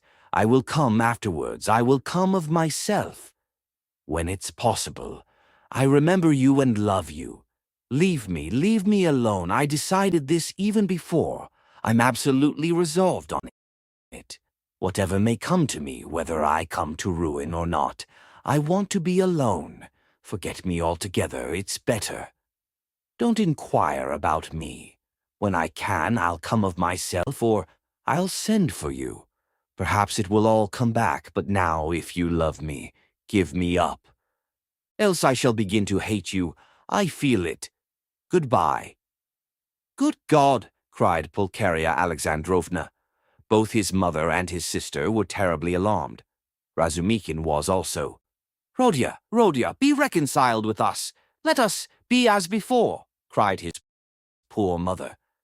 He turned slowly to the door and slowly went out of the room. Dunya overtook him. "Brother, what are you doing to mother?" she whispered, her eyes flashing with indignation. He looked dully at her. "No matter, I shall come. I'm coming," he muttered in an undertone, as though not fully conscious of what he was saying, and he went out of the room. "Wicked, heartless egoist," cried Dunya. "He is insane, but not heartless. He is mad. Don't you see it? You're heartless after that," Razumikin whispered in her ear, squeezing her hand tightly. "I shall be back directly," he shouted to the horror-stricken mother, and he ran out of the room. Raskolnikov was waiting for him at the end of the passage. "I knew you would run after me," he said. "Go back to them. Be with them. Be with them tomorrow and always. Perhaps I shall come. If I can. Goodbye." And without holding out his hand, he walked away. "But where are you going? What are you doing? What's the matter with you? How can you go on like this?" Razumikin muttered at his wit's end. Raskolnikov stopped once more. "Once for all, never ask me about anything. I have nothing to tell you. Don't come to see me. Maybe I'll come here. Leave me, but don't leave them. Do you understand me?" It was dark in the corridor. They were standing near the lamp. For a minute they were looking at one another in silence. Razumikin remembered that minute all his life. Raskolnikov's burning and intent eyes grew more penetrating every moment, piercing into his soul, into his consciousness. Suddenly Razumikin started. Something strange, as it were, passed between them. Some idea, some hint, as it were, slipped. Something awful, hideous, and suddenly understood on both sides. Razumikin turned pale. "Do you understand now?" said Raskolnikov, his face twitching nervously. "Go back. Go to them," he said suddenly, and turning quickly, he went out of the house. I will not attempt to describe how Razumihin went back to the ladies, how he soothed them, how he protested that Rodia needed rest in his illness, protested that Rodia was sure to come, that he would come every day, that he was very, very much upset, that he must not be irritated, that he, Razumihin, would watch over him, would get him a doctor, the best doctor, a consultation. In fact, from that evening, Razumihin took his place with them as a son and a brother. Chapter 4. Raskolnikov went straight to the house on the canal bank where Sonia lived. It was an old greenhouse of 3 stories. He found the porter and obtained from him vague directions as to the whereabouts of Kapernaumov, the tailor. Having found in the corner of the courtyard the entrance to the dark and narrow staircase, he mounted to the 2nd floor and came out into a gallery that ran round the whole 2nd story over the yard. While he was wandering in the darkness, uncertain where to turn for Kapernaumov's door, a door opened 3 paces from him. He mechanically took hold of it. "Who is there?" a woman's voice asked uneasily. "It's I. Come to see you," answered Raskolnikov, and he walked into the tiny entry. On a broken chair stood a candle in a battered copper candlestick. "It's you. Good heavens," cried Sonia weakly, and she stood rooted to the spot. "Which is your room? This way." And Raskolnikov, trying not to look at her, hastened in. A minute later, Sonia too came in with the candle, set down the candlestick, and, completely disconcerted, stood before him, inexpressibly agitated and apparently frightened by his unexpected visit. The color rushed suddenly to her pale face, and tears came into her eyes. She felt sick and ashamed and happy too. Raskolnikov turned away quickly and sat on a chair by the table. He scanned the room in a rapid glance. It was a large but exceedingly low-pitched room, the only one let by the Kapernaumovs, to whose rooms a closed door led in the wall on the left. In the opposite side, on the right-hand wall, was another door, always kept locked. That led to the next flat, which formed a separate lodging. Sonia's room looked like a barn. It was a very irregular quadrangle, and this gave it a grotesque appearance. A wall with 3 windows looking out onto the canal ran aslant, so that one corner formed a very acute angle, and it was difficult to see in it without very strong light. The other corner was disproportionately obtuse. There was scarcely any furniture in the big room. In the corner on the right was a bedstead, beside it, nearest the door, a chair. A plain deal table covered by a blue cloth stood against the same wall, close to the door into the other flat. 2 rush-bottomed chairs stood by the table. On the opposite wall, near the acute angle, stood a small plain wooden chest of drawers, looking, as it were, lost in a desert. That was all there was in the room. The yellow, scratched and shabby wallpaper was black in the corners. It must have been damp and full of fumes in the winter. There was every sign of poverty. Even the bedstead had no curtain. Sonia looked in silence at her visitor, who was so attentively and unceremoniously scrutinizing her room, and even began at last to tremble with terror, as though she was standing before her judge and the arbiter of her destinies. "I am late. It's 11, isn't it?" he asked, still not lifting his eyes. "Yes," muttered Sonia. "Oh, yes, it is," she added, hastily, as though in that lay her means of escape. "My landlady's clock has just struck. I heard it myself." "I've come to you for the last time," Raskolnikov went on gloomily, although this was the first time. "I may perhaps not see you again. Are you going away?" "I don't know. Tomorrow." "Then you are not coming to Katerina Ivanovna tomorrow?" Sonia's voice shook. "I don't know. I shall know tomorrow morning. Never mind that. I've come to say one word." He raised his brooding eyes to her and suddenly noticed that he was sitting down while she was all the while standing before him. "Why are you standing? Sit down," he said in a changed voice, gentle and friendly. She sat down. He looked kindly and almost compassionately at her. How thin you are. What a hand. Quite transparent, like a dead hand. He took her hand. Sonia smiled faintly. I have always been like that, she said. Even when you lived at home? Yes. Of course you were, he added abruptly, and the expression of his face and the sound of his voice changed again suddenly.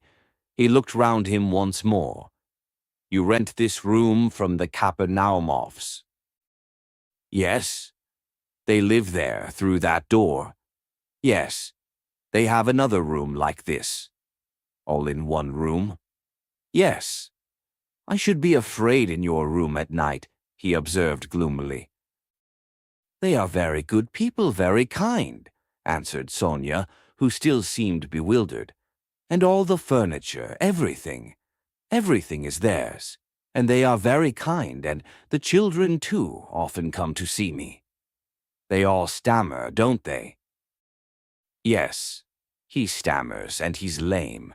And his wife, too. It's not exactly that she stammers, but she can't speak plainly. She is a very kind woman.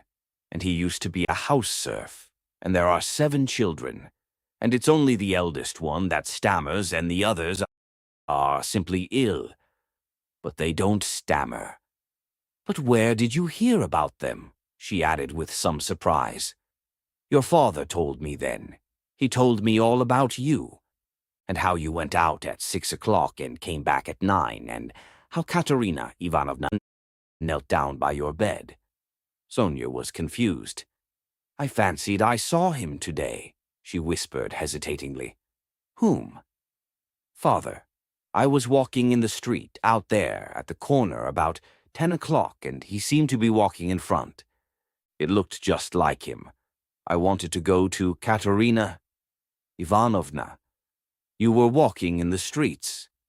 Yes, Sonia whispered abruptly, again overcome with confusion and looking down. Katerina Ivanovna used to beat you, I dare say. Oh no, what are you saying? No. Sonia looked at him almost with dismay. You love her then? Love her, of course, said Sonia with plaintive emphasis, and she clasped her hands in distress. Ah, you don't. If you only knew. You see, she is quite like a child. Her mind is quite unhinged, you see, from sorrow. And how clever she used to be, how generous, how kind. Ah, you don't understand, you don't understand. Sonia said this as though in despair, wringing her hands in excitement and distress. Her pale cheeks flushed. There was a look of anguish in her eyes. It was clear that she was stirred to the very depths, that she was longing to speak, to champion, to express something, a sort of insatiable compassion, if one may so express it, was reflected in every feature of her face. Beat me! How can you, good heavens, beat me? And if she did beat me, what then? What of it? You know nothing about it. She is so unhappy. Ah, how unhappy. And ill. She is seeking righteousness. She is pure. She has such faith that there must be righteousness everywhere, and she expects it. And if you were to torture her, she wouldn't do wrong. She doesn't see that it's impossible for people to be righteous, and she is angry at it. Like a child. Like a child. She is good. And what will happen to you? Sonia looked at him inquiringly. They are left on your hands, you see. They were all on your hands before, though, and your father came to you to beg for drink. Well, how will it be now? I don't know, Sonia articulated mournfully. Will they stay there? I don't know. They are in debt for the lodging, but the landlady, I hear, said today that she wanted to get rid of them, and Katerina Ivanovna says that she won't stay another minute. How is it she is so bold? She relies upon you? Oh no, don't talk like that. We are one, we live like one. Sonia was agitated again and even angry, as though a canary or some other little bird were to be angry. And what could she do? What could she do? she persisted, getting hot and excited. "And how she cried today. Her mind is unhinged. Haven't you noticed it? At one minute she is worrying like a child that everything should be right tomorrow, the lunch and all that. Then she is wringing her hands, spitting blood, weeping, and all at once she will begin knocking her head against the wall in despair. Then she will be comforted again. She builds all her hopes on you. She says that you will help her now and that she will borrow a little money somewhere and go to her native town with me and set up a boarding school for the daughters of gentlemen and take me to superintend it, and we will begin a new splendid life. And she kisses and hugs me, comforts me, and you know she has such faith in her fancies. One can't contradict her. And all the day long she has been washing, cleaning, mending. She dragged the wash-tub into the room with her feeble hands and sank on the bed, gasping for breath. We went this morning to the shops to buy shoes for Polenka and Lida, for theirs are quite worn out. Only the money we'd reckoned wasn't enough, not nearly enough, and she picked out such dear little boots, for she has taste you don't know, and there in the shop she burst out crying before the shopmen because she hadn't enough. Ah, it was sad to see her. Well, after that I can understand your living like this, Raskolnikov said with a bitter smile. And aren't you sorry for them? Aren't you sorry? Sonia flew at him again. Why, I know. You gave your last penny yourself, though you'd seen nothing of it.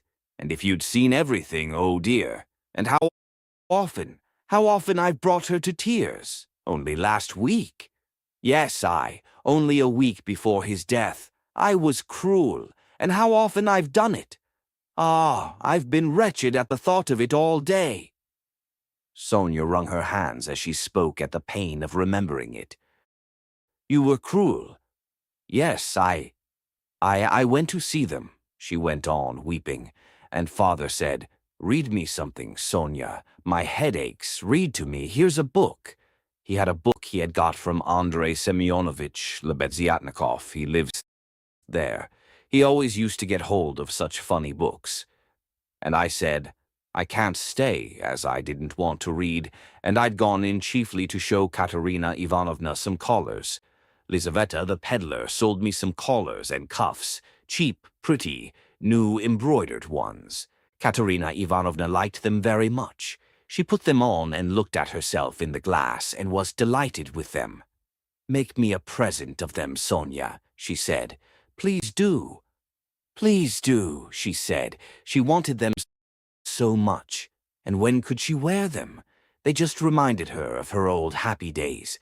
She looked at herself in the glass, admired herself, and she has no clothes at all, no things of her own. Hasn't had all these years. And she never asks anyone for anything. She is proud. She'd sooner give away everything. And these she asked for, she liked them so much. And I was sorry to give them. "What use are they to you, Katerina Ivanovna?" I said. I spoke like that to her. I ought not to have said that. She gave me such a look.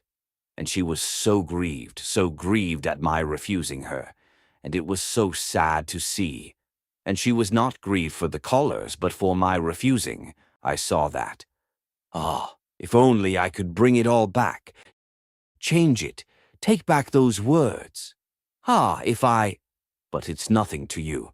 Did you know Lizaveta, the peddler? Yes. Did you know her? Sonia asked with some surprise. Katerina Ivanovna is in consumption, rapid consumption. She will soon die, said Raskolnikov after a pause without answering her question. Oh, no, no, no.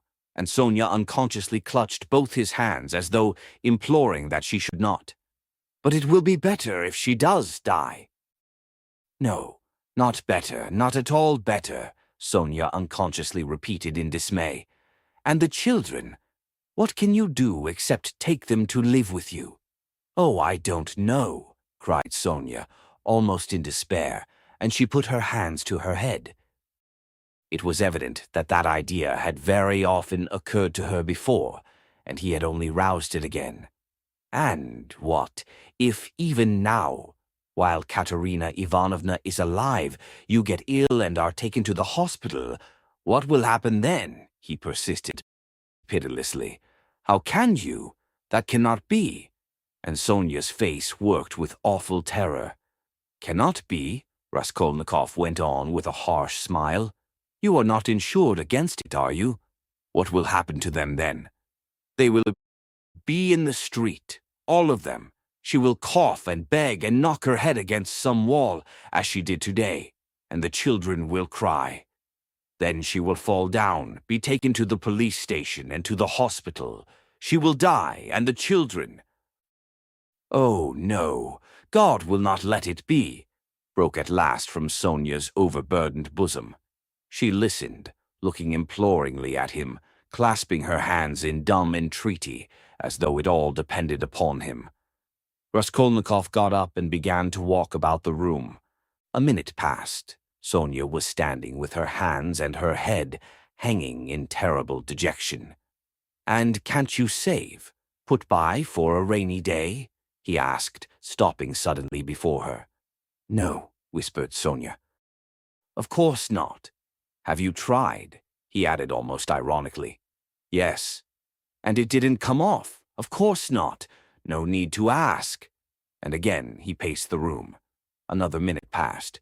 "You don't get money every day?" Sonia was more confused than ever, and color rushed into her face again. "No," she whispered with a painful effort. "It will be the same with Polenka, no doubt," he said suddenly. "No, no, it can't be, no!" Sonia cried aloud in desperation, as though she had been stabbed. "God would not allow anything so awful. He lets others come to it. No, no, God will protect her, God," she repeated beside herself. "But perhaps there is no God at all," Raskolnikov answered, with a sort of malignance, laughed and looked at her. Sonia's face suddenly changed. A tremor passed over it. She looked at him with unutterable reproach, tried to say something but could not speak, and broke into bitter, bitter sobs, hiding her face in her hands. "You say Katerina Ivanovna's mind is unhinged. Your own mind is unhinged," he said after a brief silence. 5 minutes passed. He still paced up and down the room in silence, not looking at her. At last he went up to her. His eyes glittered. He put his 2 hands on her shoulders and looked straight into her tearful face. His eyes were hard, feverish, and piercing. His lips were twitching. All at once he bent down quickly and, dropping to the ground, kissed her foot. Sonia drew back from him as from a madman, and certainly he looked like a madman. "What are you doing to me?" she muttered, turning pale, and a sudden anguish clutched at her heart. He stood up at once.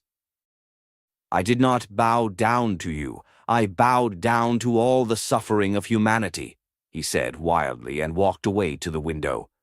"Listen," he added, turning to her a minute later.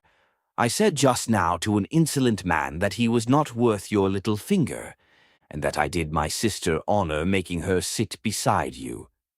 "Ah, you said that to them, and in her presence," cried Sonia, frightened. "Sit down with me. An honor? Why, I'm dishonorable. Oh, why did you say that?" "It was not because of your dishonor and your sin I said that of you, but because of your great suffering. But you are a great sinner, that's true," he added almost solemnly, "and your worst sin is that you have destroyed and betrayed yourself for nothing. Isn't that fearful? Isn't it fearful that you are living in this filth which you loathe so, and at the same time you know yourself, you've only to open your eyes, that you are not helping anyone by it, not saving anyone from anything? Tell me," he went on almost in a frenzy, "how this shame and degradation can exist in you side by side with other, opposite, holy feelings. It would be better, 1,000 times better and wiser, to leap into the water and end it all." "But what would become of them?" Sonia asked faintly, gazing at him with eyes of anguish, but not seeming surprised at his suggestion. Raskolnikov looked strangely at her. He read it all in her face, So she must have had that thought already, perhaps many times, and earnestly she had thought out in her despair how to end it, and so earnestly that now she scarcely wondered at his suggestion. She had not even noticed the cruelty of his words, the significance of his reproaches, and his peculiar attitude to her shame. She had, of course, not noticed either, and that, too, was clear to him. But he saw how monstrously the thought of her disgraceful, shameful position was torturing her and had long tortured her. What, he thought, could hitherto have hindered her from putting an end to it? Only then he realized what those poor little orphan children and that pitiful, half-crazy Katerina Ivanovna, knocking her head against the wall in her consumption, meant for Sonia. But, nevertheless, it was clear to him again that, with her character and the amount of education she had, after all, received, she could not, in any case, remain so. He was still confronted by the question, how could she have remained so long in that position without going out of her mind, since she could not bring herself to jump into the water? Of course he knew that Sonia's position was an exceptional case, though unhappily not unique and not infrequent indeed. But that very exceptionalness, her tinge of education, her previous life might, one would have thought, have killed her at the first step on that revolting path. What held her up? Surely not depravity. All that infamy had obviously only touched her mechanically. Not one drop of real depravity had penetrated to her heart. He saw that. He saw through her as she stood before him. There are three ways before her, he thought: the canal, the madhouse, or, at last, to sink into depravity, which obscures the mind and turns the heart to stone. The last idea was the most revolting. But he was a skeptic. He was young, abstract, and therefore cruel, and so he could not help believing that the last end was the most likely. But can that be true? He cried to himself. Can that creature who has still preserved the purity of her spirit be consciously drawn at last into that sink of filth and iniquity? Can the process already have begun? Can it be that she has only been able to bear it till now, because vice has begun to be less loathsome to her? No, no, that cannot be, he cried, as Sonia had just before. No, what has kept her from the canal till now is the idea of sin, and they, the children. And if she has not gone out of her mind— but who says she has not gone out of her mind? Is she in her senses? Can one talk, can one reason as she does? How can she sit on the edge of the abyss of loathsomeness into which she is slipping and refuse to listen when she is told of danger? Does she expect a miracle? No doubt she does. Doesn't that all mean madness? He stayed obstinately at that thought. He liked that explanation, indeed, better than any other. He began looking more intently at her. "So you pray to God a great deal, Sonia?" he asked her. Sonia did not speak. He stood beside her, waiting for an answer. "What should I be without God?" she whispered rapidly, forcibly, glancing at him with suddenly flashing eyes and squeezing his hand. "Ah, so that is it," he thought. "And what does God do for you?" he asked, probing her further. Sonia was silent a long while, as though she could not answer. Her weak chest kept heaving with emotion. "Be silent, don't ask, you don't deserve," she cried suddenly, looking sternly and wrathfully at him. That's it, he repeated to himself. "He does everything," she whispered quickly, looking down again. "That's the way out. That's the explanation," he decided, scrutinizing her with eager curiosity, with a new, strange, almost morbid feeling. He gazed at that pale, thin, irregular, angular little face, those soft blue eyes which could flash with such fire, such stern energy, that little body still shaking with indignation and anger, and it all seemed to him more and more strange, almost impossible. She is a religious Maniac, he repeated to himself. There was a book lying on the chest of drawers. He had noticed it every time he paced up and down the room.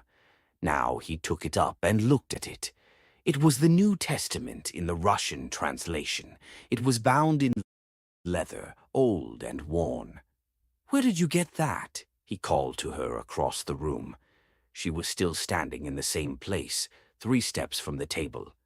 "It was brought me," she answered, as it were unwillingly, not looking at him. "Who brought it?" "Lizaveta. I asked her for it." Lizaveta, strange, he thought. Everything about Sonia seemed to him stranger and more wonderful every moment. He carried the book to the candle and began to turn over the pages. "Where is the story of Lazarus?" he asked suddenly. Sonia looked obstinately at the ground and would not answer. She was standing sideways to the table. "Where is the raising of Lazarus? Find it for me, Sonia." She stole a glance at him. "You are not looking in the right place." "It's in the 4th Gospel," she whispered sternly, without looking at him. "Find it and read it to me," he said. He sat down with his elbow on the table, leaned his head on his hand, and looked away sullenly, prepared to listen. "In 3 weeks' time, they'll welcome me in the madhouse. I shall be there if I am not in a worse place," he muttered to himself. Sonia heard Raskolnikov's request distrustfully and moved hesitatingly to the table. She took the book, however. "Haven't you read it?" she asked, looking up at him across the table. Her voice became sterner and sterner. "Long ago, when I was at school. Read. And haven't you heard it in church?" "I haven't been. Do you often go?" "No," whispered Sonia. Raskolnikov smiled. "I understand. And you won't go to your father's funeral tomorrow?" "Yes, I shall. I was at church last week, too. I had a requiem service." "For whom?" "For Lizaveta. She was killed with an axe." His nerves were more and more strained. His head began to go round. "Were you friends with Lizaveta?" "Yes. She was good. She used to come, not often. She couldn't. We used to read together and talk. She will see God." The last phrase sounded strange in his ears, and here was something new again. The mysterious meetings with Lizaveta, and both of them, religious maniacs. "I shall be a religious maniac myself soon. It's infectious." "Read," he cried irritably and insistently. Sonia still hesitated. Her heart was throbbing. She hardly dared to read to him. He looked almost with exasperation at the unhappy lunatic. "What for? You don't believe?" she whispered softly and, as it were, breathlessly. "Read. I want you to," he persisted. "You used to read to Lizaveta." Sonia opened the book and found the place. Her hands were shaking, her voice failed her. Twice she tried to begin and could not bring out the first syllable. "Now a certain man was sick, named Lazarus of Bethany." She forced herself at last to read, but at the 3rd word her voice broke like an overstrained string. There was a catch in her breath. Raskolnikov saw in part why Sonia could not bring herself to read to him, and the more he saw this, the more roughly and irritably he insisted on her doing so. He understood only too well how painful it was for her to betray and unveil all that was her own. He understood that these feelings really were her secret treasure, which she had kept perhaps for years, perhaps from childhood, while she lived with an unhappy father and a distracted stepmother, crazed by grief in the midst of starving children and unseemly abuse and reproaches. But at the same time he knew now, and knew for certain, that, although it filled her with dread and suffering, yet she had a tormenting desire to read and to read to him, that he might hear it, and to read now whatever might come of it. He read this in her eyes. He could see it in her intense emotion. She mastered herself, controlled the spasm in her throat, and went on reading the 11th chapter of St. John. She went on to the 19th verse. And many of the Jews came to Martha and Mary to comfort them concerning their brother. Then Martha, as soon as she heard that Jesus was coming, went and met him. But Mary sat still in the house. Then said Martha unto Jesus, Lord, if thou hadst been here, my brother had not died. But I know that even now whatsoever thou wilt ask of God, God will give it thee. Then she stopped again with a shamefaced feeling that her voice would quiver and break again. Jesus said unto her, Thy brother shall rise again. Martha saith unto him, I know that he shall rise again in the resurrection at the last day. Jesus said unto her, I am the resurrection and the life. He that believeth in me, though he were dead, yet shall he live. And whosoever liveth and believeth in me shall never die. Believest thou this? She saith unto him, and drawing a painful breath, Sonia read distinctly and forcibly, as though she were making a public confession of faith. Yea, Lord, I believe that thou art the Christ, the Son of God, which should come into the world. She stopped and looked up quickly at him, but controlling herself went on reading. Raskolnikov sat without moving, his elbows on the table and his eyes turned away. She read to the 32nd verse. Then when Mary was come where Jesus was and saw him, she fell down at his feet, saying unto him, Lord, if thou hadst been here, my brother had not died. When Jesus therefore saw her weeping, and the Jews also weeping which came with her, he groaned in the spirit, and was troubled, and said, Where have ye laid him? They said unto him, Lord, come and see. Jesus wept. Then said the Jews, Behold how he loved him. And some of them said, Could not this man which opened the eyes of the blind have caused that even this man should not have died? Raskolnikov turned and looked at her with emotion. Yes, he had known it. She was trembling in a real physical fever. He had expected it. She was getting near the story of the greatest miracle, and a feeling of immense triumph came over her. Her voice rang out like a bell. Triumph and joy gave it power. The lines danced before her eyes, but she knew what she was reading by heart. At the last verse, could not this man which opened the eyes of the blind? Dropping her voice, she passionately reproduced the doubt, the reproach and censure of the blind, disbelieving Jews, who in another moment would fall at his feet as though struck by thunder, sobbing and believing. And he too, is blinded and unbelieving. He too will hear. He too will believe. Yes, yes, at once now, was what she was dreaming, and she was quivering with happy anticipation. Jesus, therefore, again groaning in himself, cometh to the grave. It was a cave, and a stone lay upon it. Jesus said, Take ye away the stone. Martha, the sister of him that was dead, saith unto him, Lord, by this time he stinketh, for he hath been dead 4 days. She laid emphasis on the word 4. Jesus saith unto her, Said I not unto thee that if thou wouldest believe, thou shouldest see the glory of God? Then they took away the stone from the place where the dead was laid, and Jesus lifted up his eyes and said, Father, I thank thee that thou hast heard me, and I knew that thou hearest me always. But because of the people which stand by, I said it, that they may believe that thou hast sent me. And when he thus had spoken, he cried with a loud voice, Lazarus, come forth. And he that was dead came forth. She read loudly, cold and trembling with ecstasy, as though she were seeing it before her eyes.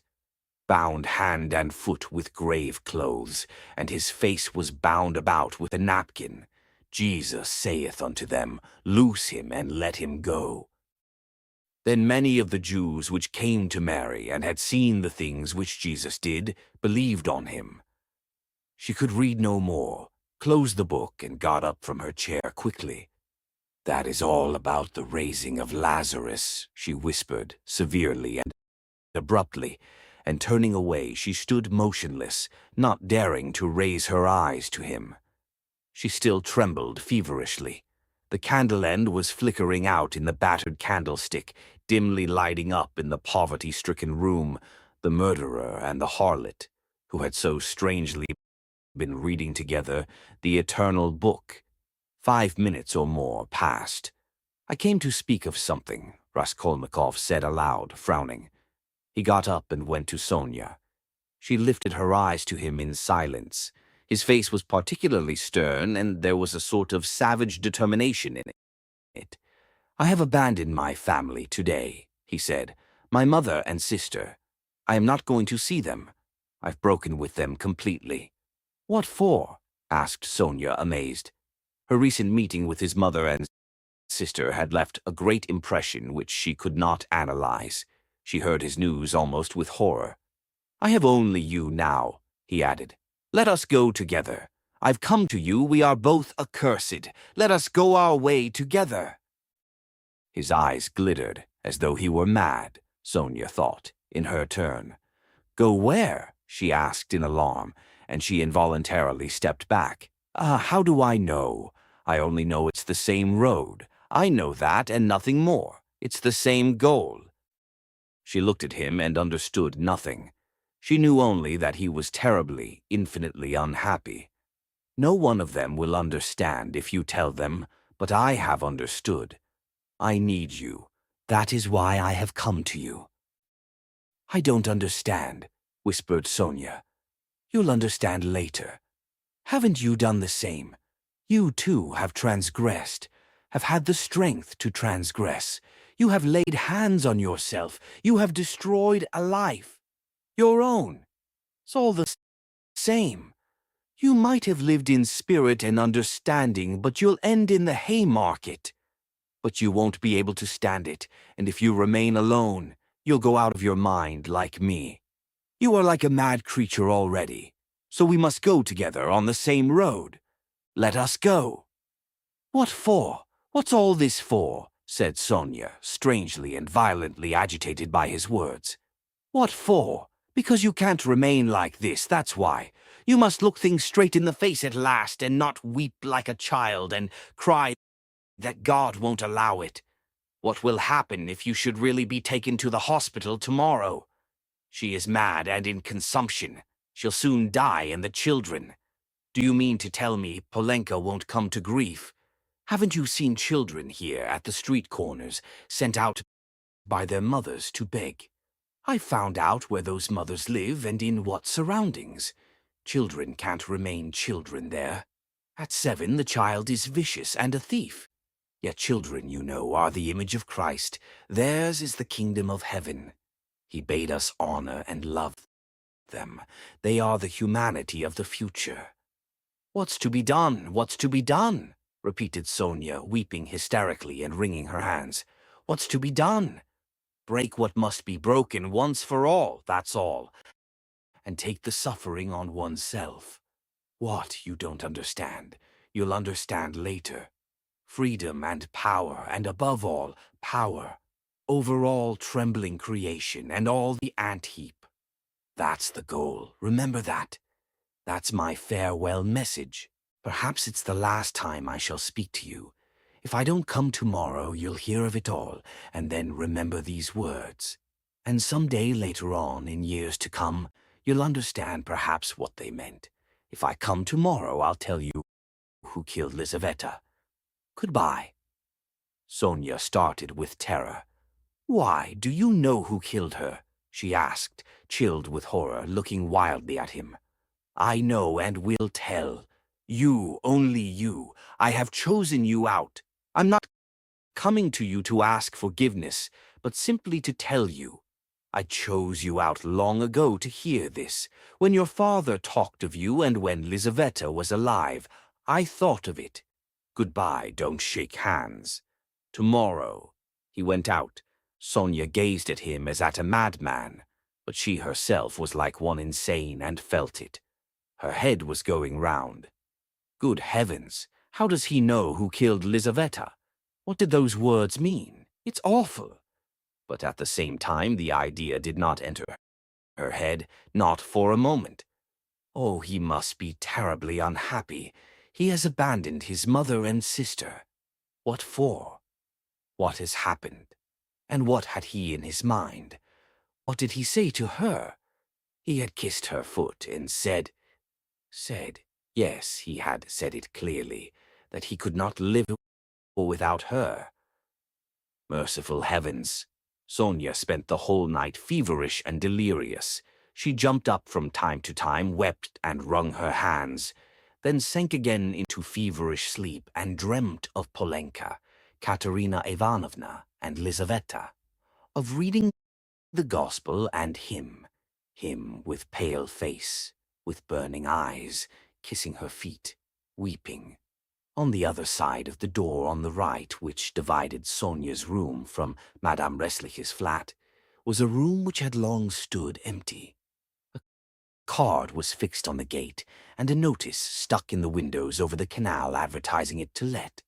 Sonia had long been accustomed to the rooms being uninhabited, but all that time Mr. Svidrigailov had been standing, listening at the door of the empty room.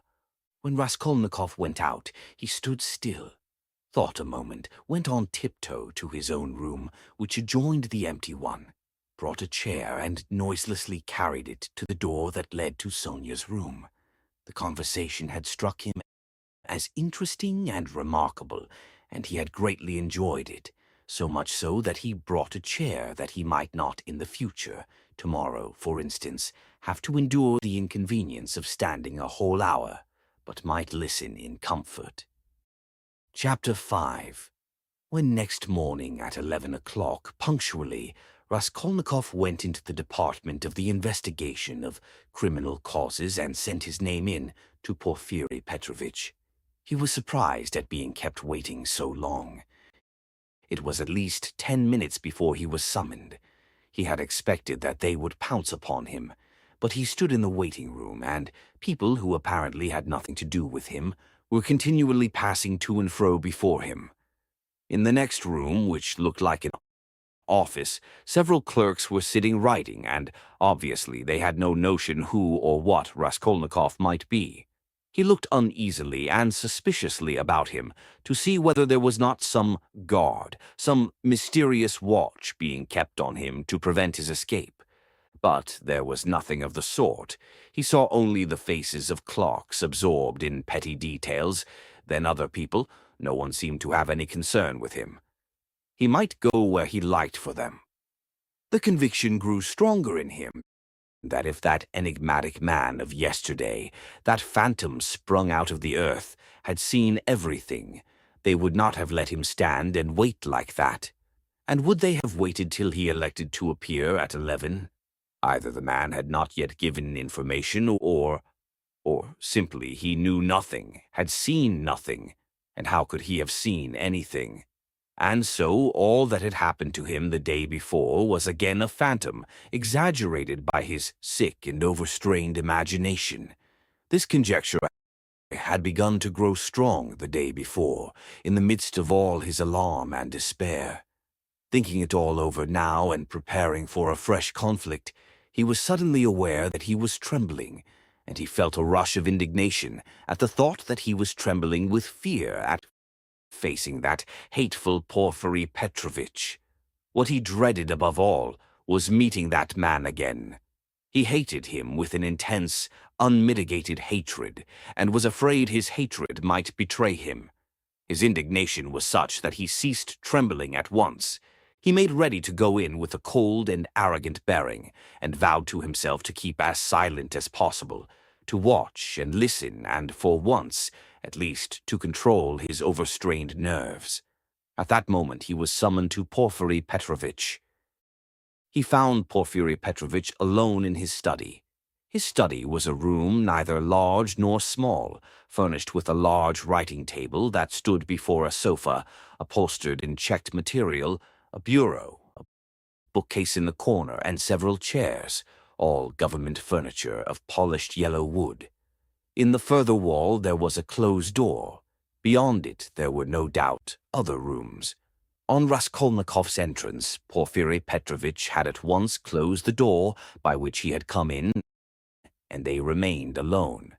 He met his visitor with an apparently genial and good-tempered air, and it was only after a few minutes that Raskolnikov saw signs of a certain awkwardness in him, as though he had been thrown out of his reckoning or caught in something very secret.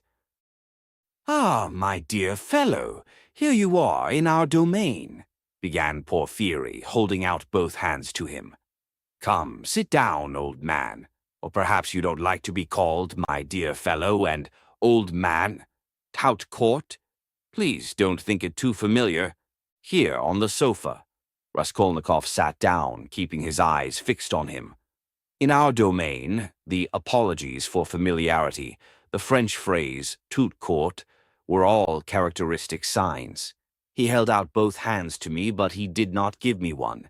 He drew it back in time, struck him suspiciously. Both were watching each other, but when their eyes met, quick as lightning, they looked away. I brought you this paper about the watch. Here it is. Is it all right, or shall I copy it again?" "What? A paper? Yes, yes, don't be uneasy. It's all right," Porfiry Petrovitch said, as though in haste, and after he had said it, he took the paper and looked at it. "Yes, it's all right. Nothing more is needed," he declared with the same rapidity, and he laid the paper on the table. A minute later, when he was talking of something else, he took it from the table and put it on his bureau. "I believe you said yesterday you would like to question me, formally, about my acquaintance with the murdered woman." Raskolnikov was beginning again. Why did I put in "I believe" passed through his mind in a flash. Why am I so uneasy at having put in that "I believe" came in a second flash, and he suddenly felt that his uneasiness at the mere contact with Porfiry, at the first words, at the first looks, had grown in an instant to monstrous proportions, and that this was fearfully dangerous. His nerves were quivering, his emotion was increasing. "It's bad, it's bad. I shall say too much again." "Yes, yes, yes. There's no hurry, there's no hurry," muttered Porfiry Petrovitch, moving to and fro about the table without any apparent aim, as it were making dashes towards the window, the bureau, and the table, at one moment avoiding Raskolnikov's suspicious glance, then again standing still and looking him straight in the face. His fat, round little figure looked very strange, like a ball rolling from one side to the other and rebounding back. "We've plenty of time. Do you smoke? Have you your own? Here, a cigarette," he went on, offering his visitor a cigarette. "You know I am receiving you here, but my own quarters are through there, you know, my government quarters. But I am living outside for the time. I had to have some repairs done here. It's almost finished now. Government quarters, you know, are a capital thing. Eh? What do you think?" "Yes, a capital thing," answered Raskolnikov, looking at him almost ironically. A capital thing," repeated Porfiry Petrovitch, as though he had just thought of something quite different. "Yes, a capital thing," he almost shouted at last, suddenly staring at Raskolnikov and stopping short, 2 steps from him. This stupid repetition was too incongruous in its ineptitude with the serious, brooding, and enigmatic glance he turned upon his visitor. But this stirred Raskolnikov's spleen more than ever, and he could not resist an ironical and rather incautious challenge. "Tell me, please," he asked suddenly, looking almost insolently at him, and taking a kind of pleasure in his own insolence. "I believe it's a sort of legal rule, a sort of legal tradition for all investigating lawyers to begin their attack from afar with a trivial, or at least an irrelevant subject, so as to encourage, or rather to divert the man they are cross-examining, to disarm his caution, and then all at once to give him an unexpected knock-down blow with some fatal question. Isn't that so? It's a sacred tradition mentioned, I fancy, in all the manuals of the art." Yes, yes. Why, do you imagine that was why I spoke about government quarters, eh? And as he said this, Porfiry Petrovitch screwed up his eyes and winked. A good-humored, crafty look passed over his face.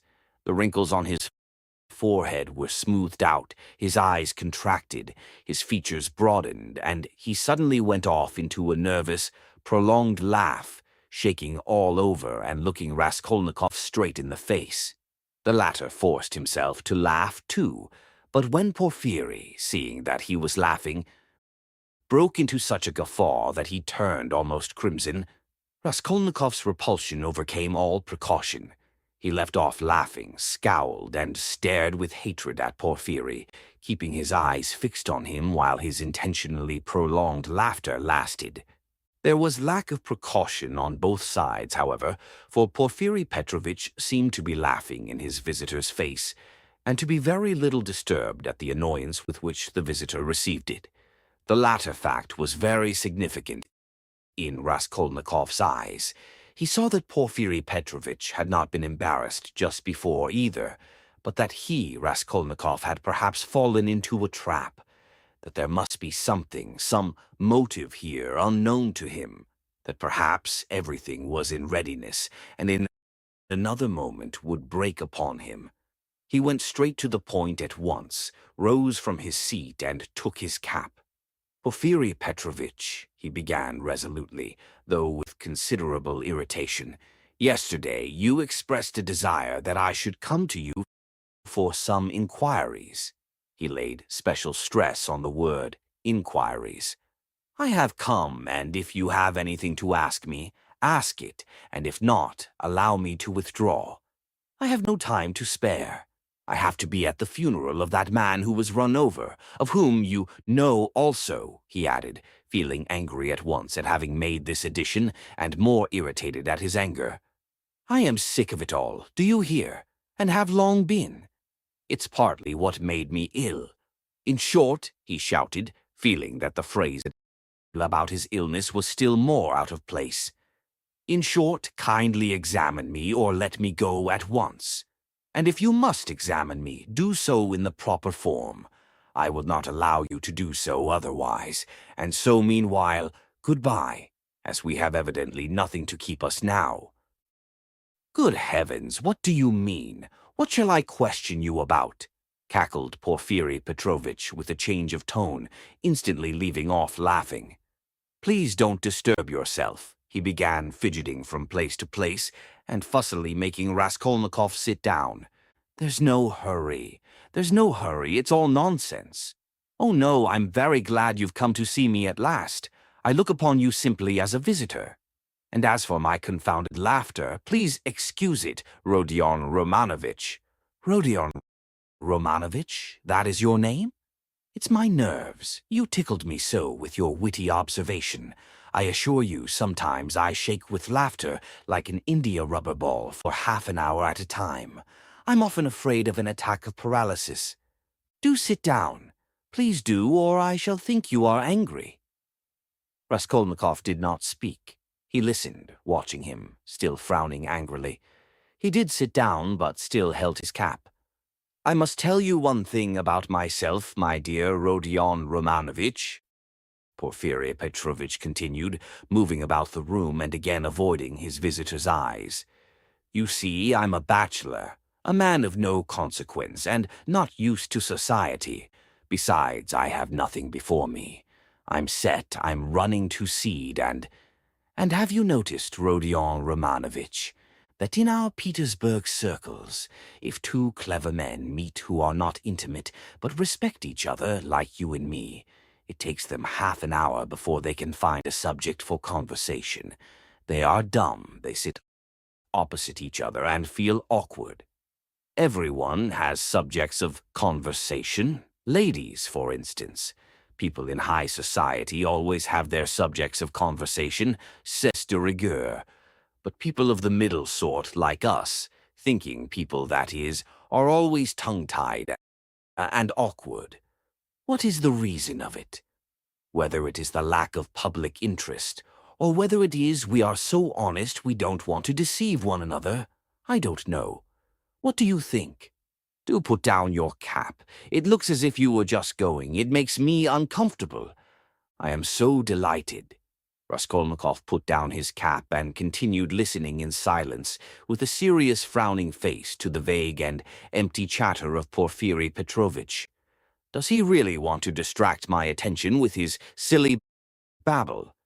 I can't offer you coffee here, but why not spend 5 minutes with a friend? Porfiri pattered on. And you know all these official duties. Please don't mind my running up and down. Excuse it, my dear fellow. I am very much afraid of offending you, but exercise is absolutely indispensable for me. I'm always sitting and so glad to be moving about for 5 minutes. I suffer from my sedentary life. I always intend to join a gymnasium. They say that officials of all ranks, even privy councillors, may be seen skipping gaily there. There you have it, modern science. Yes, yes. But as for my duties here, inquiries and all such formalities, you mentioned inquiries yourself just now. I assure you these interrogations are sometimes more embarrassing for the interrogator than for the interrogated. You made the observation yourself, just now, very aptly and wittily. Raskolnikov had made no observation of the kind. One gets into a muddle, a regular muddle. One keeps harping on the same note like a drum. There is to be a reform, and we shall be called by a different name, at least. He. And as for our legal tradition, as you so wittily called it, I thoroughly agree with you. Every prisoner on trial, even the rudest peasant, knows that they begin by disarming him with irrelevant questions, as you so happily put it, and then deal him a knockdown blow. He. Your felicitous comparison. He. So you really imagined that I meant by government quarters? He. You are an ironical person. Come, I won't go on. Ah, by the way, yes. One word leads to another. You spoke of formality just now, apropos of the inquiry, you know. But what's the use of formality? In many cases, it's nonsense. Sometimes one has a friendly chat and gets a good deal more out of it. One can always fall back on formality, allow me to assure you. And after all, what does it amount to? An examining lawyer cannot be bounded by formality at every step. The work of investigation is, so to speak, a free art in its own way. He. Porfiri Petrovitch took breath a moment. He had simply babbled on, uttering empty phrases, letting slip a few enigmatic words and again reverting to incoherence. He was almost running about the room, moving his fat little legs quicker and quicker, looking at the ground with his right hand behind his back, while with his left making gesticulations that were extraordinarily incongruous with his words. Raskolnikov suddenly noticed that as he ran about the room, he seemed twice to stop for a moment near the door, as though he were listening. Is he expecting anything? You are certainly quite right about it, Porfiri began gaily, looking with extraordinary simplicity at Raskolnikov, which startled him and instantly put him on his guard. Certainly quite right in laughing so wittily at our legal forms, he. Some of these elaborate psychological methods are exceedingly ridiculous and perhaps useless, if one adheres too closely to the forms. Yes, I am talking of forms again. Well, if I recognize, or more strictly speaking, if I suspect someone or other to be a criminal in any case entrusted to me, you're reading for the law, of course, Rodion Romanovich. Yes, I was. Well, then it is a precedent for you for the future. Though don't suppose I should venture to instruct you after the articles you publish about crime. No, I simply make bold to state it by way of fact. If I took this man or that for a criminal, why, I ask, should I worry him prematurely, even though I had evidence against him?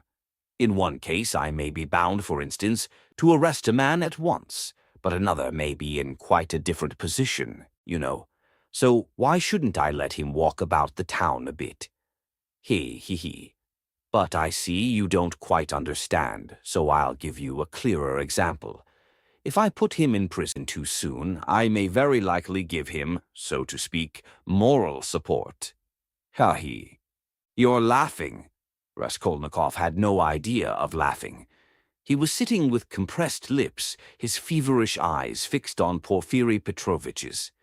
Yet that is the case with some types especially, for men are so different. You say evidence. Well, there may be evidence. But evidence, you know, can generally be taken two ways. I am an examining lawyer and a weak man, I confess it. I should like to make a proof, so to say, mathematically clear. I should like to make a chain of evidence, such as twice 2 are 4. It ought to be a direct, irrefutable proof. And if I shut him up too soon, even though I might be convinced he was the man, I should very likely be depriving myself of the means of getting further evidence against him. And how? By giving him, so to speak, a definite position, I shall put him out of suspense and set his mind at rest so that he will retreat into his shell. They say that at Sevastopol, soon after Alma, the clever people were in a terrible fright that the enemy would attack openly and take Sevastopol at once. But when they saw that the enemy preferred a regular siege, they were delighted, I am told, and reassured, for the thing would drag on for 2 months at least. You're laughing, you don't believe me again? Of course, you're right, too. You're right, these are special cases, I admit. But you must observe this, my dear Rodion Romanovich, the general case, the case for which all legal forms and rules are intended, for which they are calculated and laid down in books, does not exist at all, for the reason that every case, every crime, for instance, so soon as it actually occurs, at once becomes a thoroughly special case and sometimes a case unlike any that's gone before. Very comic cases of that sort sometimes occur. If I leave one man quite alone, if I don't touch him and don't worry him, but let him know, or at least suspect every moment that I know all about it, and am watching him day and night, and if he is in continual suspicion and terror, he'll be bound to lose his head. He'll come of himself, or maybe do something which will make it as plain as twice 2 are 4. It's delightful. It may be so with a simple peasant, but with one of our sort, an intelligent man cultivated on a certain side, it's a dead certainty. For, my dear fellow, it's a very important matter to know on what side a man is cultivated. And then there are nerves. You have overlooked them. Why, they are all sick, nervous, and irritable. And then how they all suffer from spleen. That, I assure you, is a regular gold mine for us. And it's no anxiety to me, his running about the town free. Let him walk about for a bit. I know well enough that I've caught him and that he won't escape me. Where could he escape to, he? Abroad, perhaps. A Pole will escape abroad, but not here, especially as I am watching and have taken measures. Will he escape into the depths of the country, perhaps? But you know, peasants live there, real rude Russian peasants. A modern cultivated man would prefer prison to living with such strangers as our peasants. He. But that's all nonsense, and on the surface. It's not merely that he has nowhere to run to, he is psychologically unable to escape me. What an expression! Through a law of nature, he can't escape me if he had anywhere to go. Have you seen a butterfly round a candle? That's how he will keep circling and circling round me. Freedom will lose its attractions. He'll begin to brood. He'll weave a tangle round himself. He'll worry himself to death. What's more, he will provide me with a mathematical proof, if I only give him long enough interval. And he'll keep circling round me, getting nearer and nearer, and then, flop, he'll fly straight into my mouth, and I'll swallow him, and that will be very amusing. He. You don't believe me? Raskolnikov made no reply. He sat pale and motionless, still gazing with the same intensity into Porfiry's face. It's a lesson, he thought, turning cold. This is beyond the cat playing with a mouse like yesterday. He can't be showing off his power with no motive, prompting me. He is far too clever for that. He must have another object. What is it? It's all nonsense, my friend. You are pretending to scare me. You've no proofs, and the man I saw had no real existence. You simply want to make me lose my head, to work me up beforehand, and so to crush me. But you are wrong, you won't do it. But why give me such a hint? Is he reckoning on my shattered nerves? No, my friend, you are wrong. You won't do it even though you have some trap for me. Let us see what you have in store for me. And he braced himself to face a terrible and unknown ordeal. At times he longed to fall on Porphyry and strangle him. This anger was what he dreaded from the beginning. He felt that his parched lips were flecked with foam, his heart was throbbing, but he was still determined not to speak till the right moment. He realized that this was the best policy in his position, because instead of saying too much, he would be irritating his enemy by his silence and provoking him into speaking too freely. Anyhow, this was what he hoped for. No, I see you don't believe me. You think I am playing a harmless joke on you. Porphyry began again, getting more and more lively, chuckling at every instant and again pacing round the room. And to be sure you're right, God has given me a figure that can awaken none but comic ideas in other people, a buffoon. But let me tell you, and I repeat it, excuse an old man, my dear Rodion Romanovich. You are a man still young, so to say, in your first youth, and so you put intellect above everything, like all young people. Playful wit and abstract arguments fascinate you, and that's for all the world like the old Austrian Hofkriegsrath, as far as I can judge of military matters, that is. On paper, they'd beaten Napoleon and taken him prisoner, and there in their study they worked it all out in the cleverest fashion. But look you, General Max surrendered with all his army. I see, Rodion Romanovich. You are laughing at a civilian like me, taking examples out of military history. But I can't help it, it's my weakness. I am fond of military science, and I'm ever so fond of reading all military histories. I've certainly missed my proper career.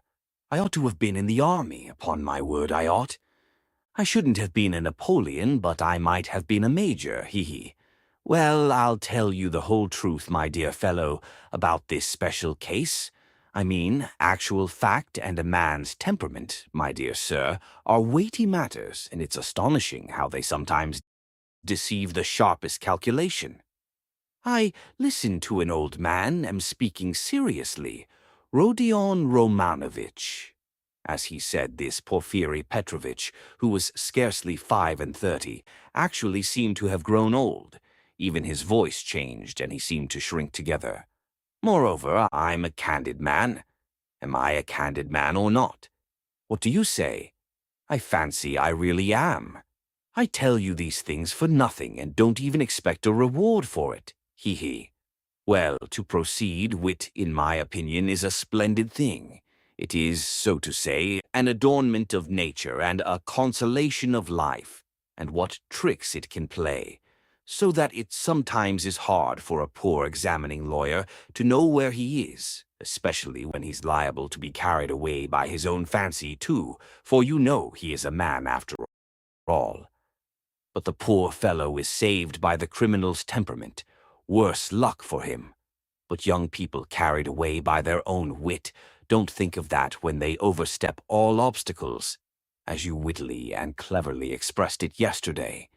He will lie, that is, the man who is a special case, the incognito, and he will lie well in the cleverest fashion. You might think he would triumph and enjoy the fruits of his wit, but at the most interesting, the most flagrant moment he will faint. Of course, there may be illness and a stuffy room as well, but anyway, he's given us the idea. He lied incomparably, but he didn't reckon on his temperament. That's what betrays him. Another time he will be carried away by his playful wit into making fun of the man who suspects him. He will turn pale, as it were, on purpose to mislead, but his paleness will be too natural, too much like the real thing. Again, he has given us an idea. Though his questioner may be deceived at first, he will think differently next day if he is not a fool, and of course it is like that at every step. He puts himself forward where he is not wanted, speaks continually when he ought to keep silent, brings in all sorts of allegorical allusions, he comes and asks, "Why didn't you take me long ago?" He. And that can happen, you know, with the cleverest man, the psychologist, the literary man. The temperament reflects everything like a mirror. Gaze into it and admire what you see. But why are you so pale, Rodion Romanovich? Is the room stuffy? Shall I open the window? "Oh, don't trouble, please," cried Raskolnikov, and he suddenly broke into a laugh. "Please don't trouble." Porfiry stood facing him, paused a moment, and suddenly he too laughed. Raskolnikov got up from the sofa, abruptly checking his hysterical laughter. "Porfiry Petrovitch," he began, speaking loudly and distinctly, though his legs trembled and he could scarcely stand. "I see clearly at last that you actually suspect me of murdering that old woman and her sister, Lizaveta. Let me tell you for my part that I am sick of this. If you find that you have a right to prosecute me legally, to arrest me, then prosecute me, arrest me. But I will not let myself be jeered at to my face and worried." His lips trembled, his eyes glowed with fury, and he could not restrain his voice. "I won't allow it," he shouted, bringing his fist down on the table. "Do you hear that, Porfiry Petrovitch? I won't allow it." "Good heavens, what does it mean?" cried Porfiry Petrovitch, apparently quite frightened. "Rodion Romanovich, my dear fellow, what is the matter with you?" "I won't allow it," Raskolnikov shouted again. "Hush, my dear man. They'll hear and come in. Just think, what could we say to them?" Porfiry Petrovitch whispered in horror, bringing his face close to Raskolnikov's. "I won't allow it. I won't allow it," Raskolnikov repeated mechanically, but he too spoke in a sudden whisper. Porfiry turned quickly and ran to open the window. "Some fresh air, and you must have some water, my dear fellow. You're ill." And he was running to the door to call for some when he found a decanter of water in the corner. "Come, drink a little," he whispered, rushing up to him with the decanter. "It will be sure to do you good." Porfiry Petrovitch's alarm and sympathy were so natural that Raskolnikov was silent and began looking at him with wild curiosity. He did not take the water, however. "Rodion Romanovich, my dear fellow, you'll drive yourself out of your mind, I assure you. Ach, have some water, do drink a little." He forced him to take the glass. Raskolnikov raised it mechanically to his lips, but set it on the table again with disgust. "Yes, you've had a little attack. You'll bring back your illness again, my dear fellow," Porfiry Petrovitch cackled with friendly sympathy, though he still looked rather disconcerted. "Good heavens, you must take more care of yourself. Dmitri Prokofitch was here, came to see me yesterday. I know, I've a nasty, ironical temper, but what they made of it. Good heavens, he came yesterday after you'd been. We dined, and he talked and talked away, and I could only throw up my hands in despair. Did he come from you? But do sit down, for mercy's sake, sit down." "No, not from me, but I knew he went to you, and why he went," Raskolnikov answered sharply. "You knew?" "I knew. What of it?" "Why this, Rodion Romanovich, that I know more than that about you. I know about everything. I know how you went to take a flat at night when it was dark, and how you rang the bell and asked about the blood, so that the workmen and the porter did not know what to make of it. Yes, I understand your state of mind at that time. But you'll drive yourself mad like that, upon my word. You'll lose your head. You're full of generous indignation at the wrongs you've received, first from destiny, and then from the police officers, and so you rush from one thing to another to force them to speak out and make an end of it all, because you are sick of all this suspicion and foolishness. That's so, isn't it? I have guessed how you feel, haven't I? Only in that way you'll lose your head and Razumikin's too. He's too good a man for such a position, you must know that. You are ill and he is good, and your illness is infectious for him. I'll tell you about it when you are more yourself.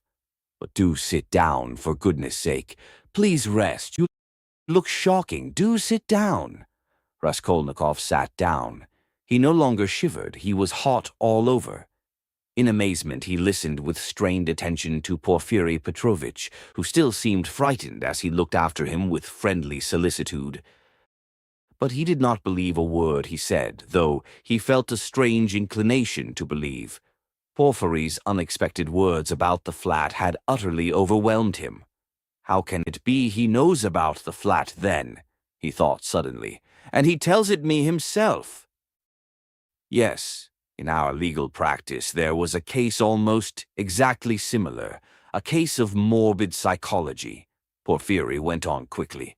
A man confessed to murder, and how he kept it up.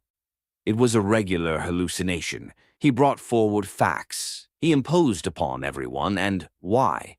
He had been partly, but only partly, unintentionally, the cause of a murder, and when he knew that he had given the murderers the opportunity, he sank into dejection. It got on his mind and turned his brain. He began imagining things, and he persuaded himself that he was the murderer. But at last the High Court of Appeal went into it, and the poor fellow was acquitted and put under proper care. Thanks to the Court of Appeal. Tut, tut, tut! Why, my dear fellow, you may drive yourself into delirium if you have the impulse to work upon your nerves, to go ringing bells at night and asking about blood. I've studied all this morbid psychology in my practice. A man is sometimes tempted to jump out of a window or from a belfry. Just the same with bell ringing. It's all illness, Rodion Romanovitch. You have begun to neglect your illness. You should consult an experienced doctor. What's the good of that fat fellow? You are light-headed. You were delirious when you did all this. For a moment Raskolnikov felt everything going round. Is it possible, flashed through his mind, that he is still lying? He can't be. He rejected that idea, feeling to what a degree of fury it might drive him, feeling that that fury might drive him mad. I was not delirious. I knew what I was doing, he cried, straining every faculty to penetrate Porfiry's game. I was quite myself, do you hear? Yes, I hear and understand. You said yesterday you were not delirious. You were particularly emphatic about it. I understand all you can tell me. Ah, listen, Rodion Romanovitch, my dear fellow. If you were actually a criminal, or were somehow mixed up in this damnable business, would you insist that you were not delirious, but in full possession of your faculties? And so emphatically and persistently. Would it be possible? Quite impossible, to my thinking. If you had anything on your conscience, you certainly ought to insist that you were delirious. That's so, isn't it? There was a note of slyness in this inquiry. Raskolnikov drew back on the sofa as Porfiry bent over him and stared in silent perplexity at him. Another thing about Razumikin. You certainly ought to have said that he came of his own accord, to have concealed your part in it. But you don't conceal it. You lay stress on his coming at your instigation. Raskolnikov had not done so. A chill went down his back. You keep telling lies, he said slowly and weakly, twisting his lips into a sickly smile. You are trying again to show that you know all my game, that you know all I shall say beforehand, he said, conscious himself that he was not weighing his words as he ought. You want to frighten me, or you are simply laughing at me. He still stared at him as he said this, and again there was a light of intense hatred in his eyes. You keep lying, he said. You know perfectly well that the best policy for the criminal is to tell the truth as nearly as possible, to conceal as little as possible. I don't believe you. What a wily person you are, Porfiry tittered. There's no catching you. You've a perfect monomania. So you don't believe me? But still you do believe me. You believe a quarter. I'll soon make you believe the whole, because I have a sincere liking for you and genuinely wish you good. Raskolnikov's lips trembled. Yes, I do, went on Porfiry, touching Raskolnikov's arm genially. You must take care of your illness. Besides, your mother and sister are here now. You must think of them. You must soothe and comfort them, and you do nothing but frighten them. What has that to do with you? How do you know it? What concern is it of yours? You are keeping watch on me and want to let me know it. Good heavens! Why, I learnt it all from you yourself. You don't notice that in your excitement you tell me and others everything. From Razumikin, too, I learnt a number of interesting details yesterday. No, you interrupted me, but I must tell you that, for all your wit, your suspiciousness makes you lose the common-sense view of things. To return to bell-ringing, for instance. I, an examining lawyer, have betrayed a precious thing like that, a real fact, for it is a fact worth having. And you see nothing in it. Why, if I had the slightest suspicion of you, should I have acted like that? No. I should first have disarmed your suspicions and not let you see I knew of that fact, should have diverted your attention and suddenly have dealt you a knockdown blow, your expression, saying, "And what were you doing, sir, pray, at 10 or nearly 11 at the murdered woman's flat? And why did you ring the bell? And why did you ask about blood? And why did you invite the porters to go with you to the police station, to the lieutenant? That's how I ought to have acted if I had a grain of suspicion of you. I ought to have taken your evidence in due form, searched your lodging, and perhaps have arrested you, too. So I have no suspicion of you, since I have not done that. But you can't look at it normally, and you see nothing, I say again." Raskolnikov started so that Porfiry Petrovitch could not fail to perceive it. "You are lying all the while," he cried. "I don't know your object, but you are lying. You did not speak like that just now, and I cannot be mistaken." "I am lying," Porfiry repeated, apparently incensed, but preserving a good-humored and ironical face, as though he were not in the least concerned at Raskolnikov's opinion of him. "I am lying. But how did I treat you just now, I, the examining lawyer, prompting you and giving you every means for your defense? Illness, I said, delirium, injury, melancholy, and the police officers and all the rest of it. Ah, he.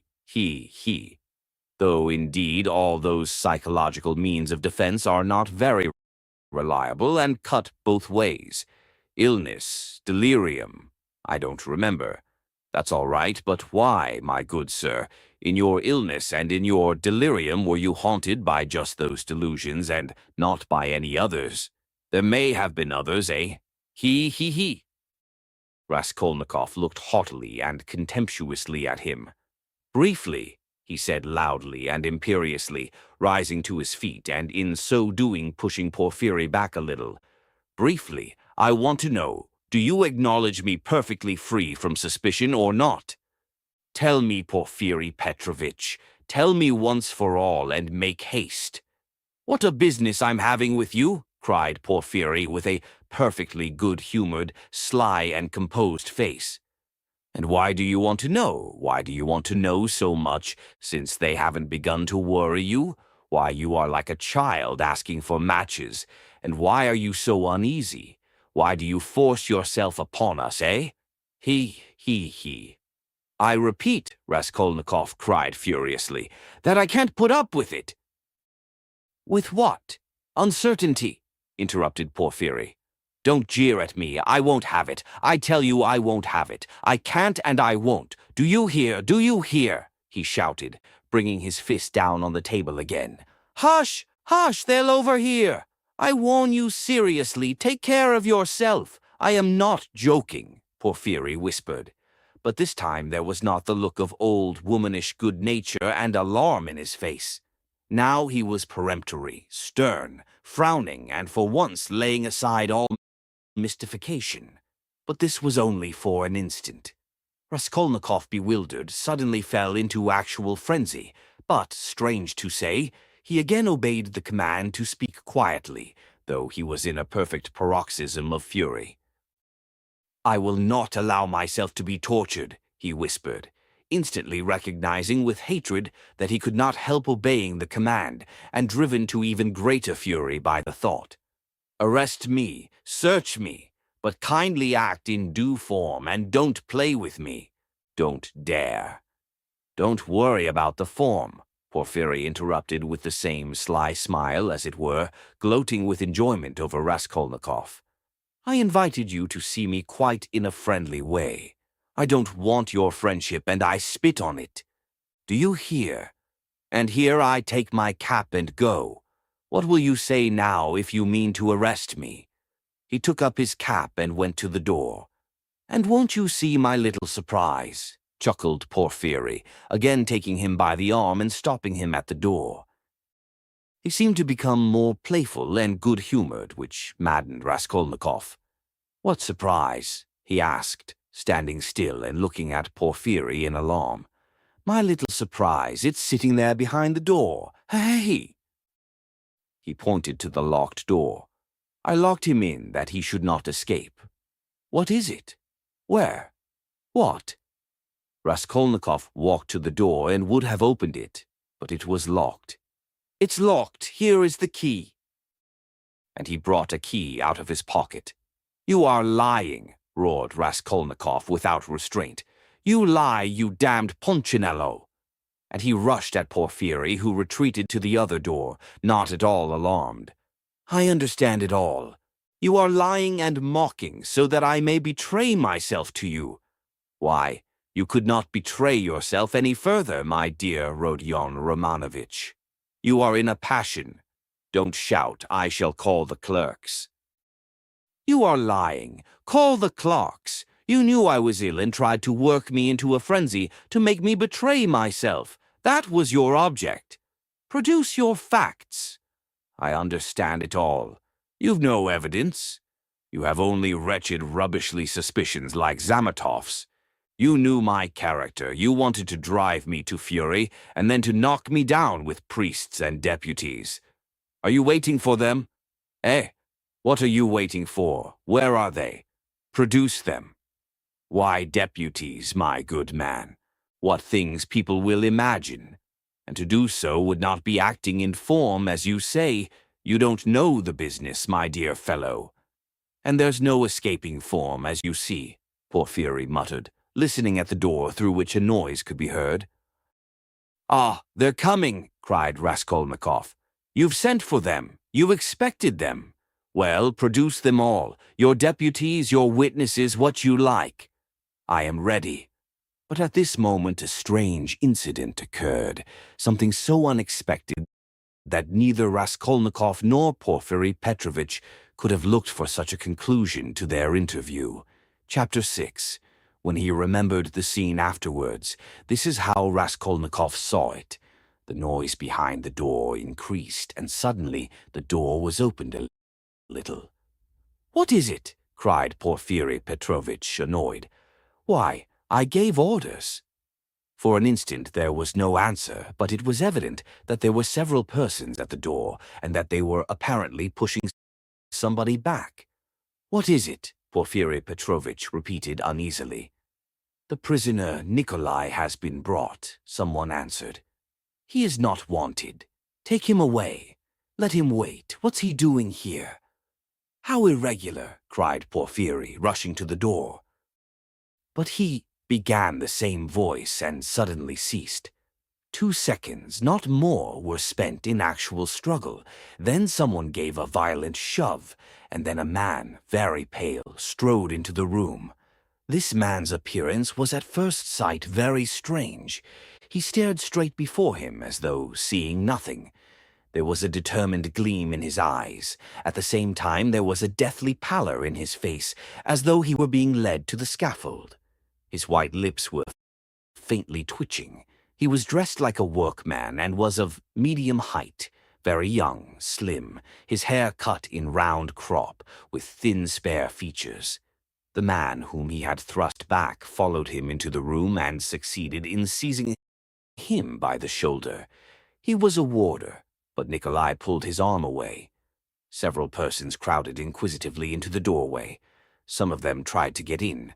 All this took place almost instantaneously. "Go away, it's too soon. Wait till you are sent for." "Why have you brought him so soon?" Porfiri Petrovitch muttered, extremely annoyed and, as it were, thrown out of his reckoning. But Nikolai suddenly knelt down. "What's the matter?" cried Porfiri, surprised. "I am guilty. Mine is the sin. I am the murderer," Nikolai articulated suddenly, rather breathless but speaking fairly loudly. For 10 seconds there was silence, as though all had been struck dumb. Even the warder stepped back, mechanically retreated to the door, and stood immovable. "What is it?" cried Porfiri Petrovitch, recovering from his momentary stupefaction. "I am the murderer," repeated Nikolai after a brief pause. "What? You... what? Whom did you kill?" Porfiri Petrovitch was obviously bewildered. Nikolai again was silent for a moment. "Alyona Ivanovna and her sister, Lizaveta Ivanovna, I killed with an axe. Darkness came over me," he added suddenly, and was again silent. He still remained on his knees. Porfiri Petrovitch stood for some moments as though meditating, but suddenly roused himself and waved back the uninvited spectators. They instantly vanished and closed the door. Then he looked towards Raskolnikov, who was standing in the corner, staring wildly at Nikolai, and moved towards him, but stopped short, looked from Nikolai to Raskolnikov, and then again at Nikolai, and seeming unable to restrain himself, darted at the latter. "You're in too great a hurry," he shouted at him, almost angrily. "I didn't ask you what came over you. Speak. Did you kill them?" "I am the murderer. I want to give evidence," Nikolai pronounced. "Ah, what did you kill them with?" "Axe, I had it ready." "Ah, he is in a hurry." "Alone?" Nikolai did not understand the question. "Did you do it alone?" "Yes, alone. And Mitka is not guilty and had no share in it." "Don't be in a hurry about Mitka." "Ah, how was it you ran downstairs like that at the time? The porters met you both." "It was to put them off the scent. I ran after Mitka," Nikolai replied hurriedly, as though he had prepared the answer. "I knew it," cried Porfiri with vexation. "It's not his own tale he is telling," he muttered as though to himself, and suddenly his eyes rested on Raskolnikov again. He was apparently so taken up with Nikolai that for a moment he had forgotten Raskolnikov. He was a little taken aback. "My dear Rodion Romanovitch, excuse me." He flew up to him. "This won't do. I'm afraid you must go. It's no good your staying." "I will. You see, what a surprise. Goodbye." And taking him by the arm, he showed him to the door. "I suppose you didn't expect it," said Raskolnikov, who, though he had not yet fully grasped the situation, had regained his courage. "You did not expect it either, my friend. See how your hand is trembling. He! You're trembling too, Porfiri Petrovitch." "Yes, I am. I didn't expect it." They were already at the door. Porfiri was impatient for Raskolnikov to be gone. "And your little surprise, aren't you going to show it to me?" Raskolnikov said sarcastically. Why, his teeth are chattering as he asks, he? "You are an ironical person. Come till we meet. I believe we can say goodbye." "That's in God's hands," muttered Porfiri with an unnatural smile. As he walked through the office, Raskolnikov noticed that many people were looking at him. Among them he saw the 2 porters from the house, whom he had invited that night to the police station. They stood there, waiting. But he was no sooner on the stairs than he heard the voice of Porfiry Petrovitch behind him. Turning round, he saw the latter running after him, out of breath. "One word, Rodion Romanovich. As to all the rest, it's in God's hands. But as a matter of form, there are some questions I shall have to ask you. So we shall meet again, shan't we?" And Porfiry stood still, facing him with a smile. "Shan't we?" he added again. He seemed to want to say something more, but could not speak out. "You must forgive me, Porfiry Petrovitch, for what has just passed. I lost my temper," began Raskolnikov, who had so far regained his courage that he felt irresistibly inclined to display his coolness. Don't mention it, Porfiry replied, almost gleefully. "I myself, too. I have a wicked temper, I admit it. But we shall meet again. If it's God's will, we may see a great deal of one another." "And we'll get to know each other through and through," added Raskolnikov. "Yes, know each other through and through," assented Porfiry Petrovitch, and he screwed up his eyes, looking earnestly at Raskolnikov. "Now you're going to a birthday party?" "To a funeral." "Of course, the funeral. Take care of yourself and get well." "I don't know what to wish you," said Raskolnikov, who had begun to descend the stairs but looked back again. "I should like to wish you success, but your office is such a comical one." "Why comical?" Porfiry Petrovitch had turned to go, but he seemed to prick up his ears at this. "Why, how? You must have been torturing and harassing that poor Nikolai psychologically, after your fashion, till he confessed. You must have been at him day and night, proving to him that he was the murderer, and now that he has confessed, you'll begin vivisecting him again. You are lying, you'll say. You are not the murderer. You can't be. It's not your own tale you are telling. You must admit it's a comical business." Yeah.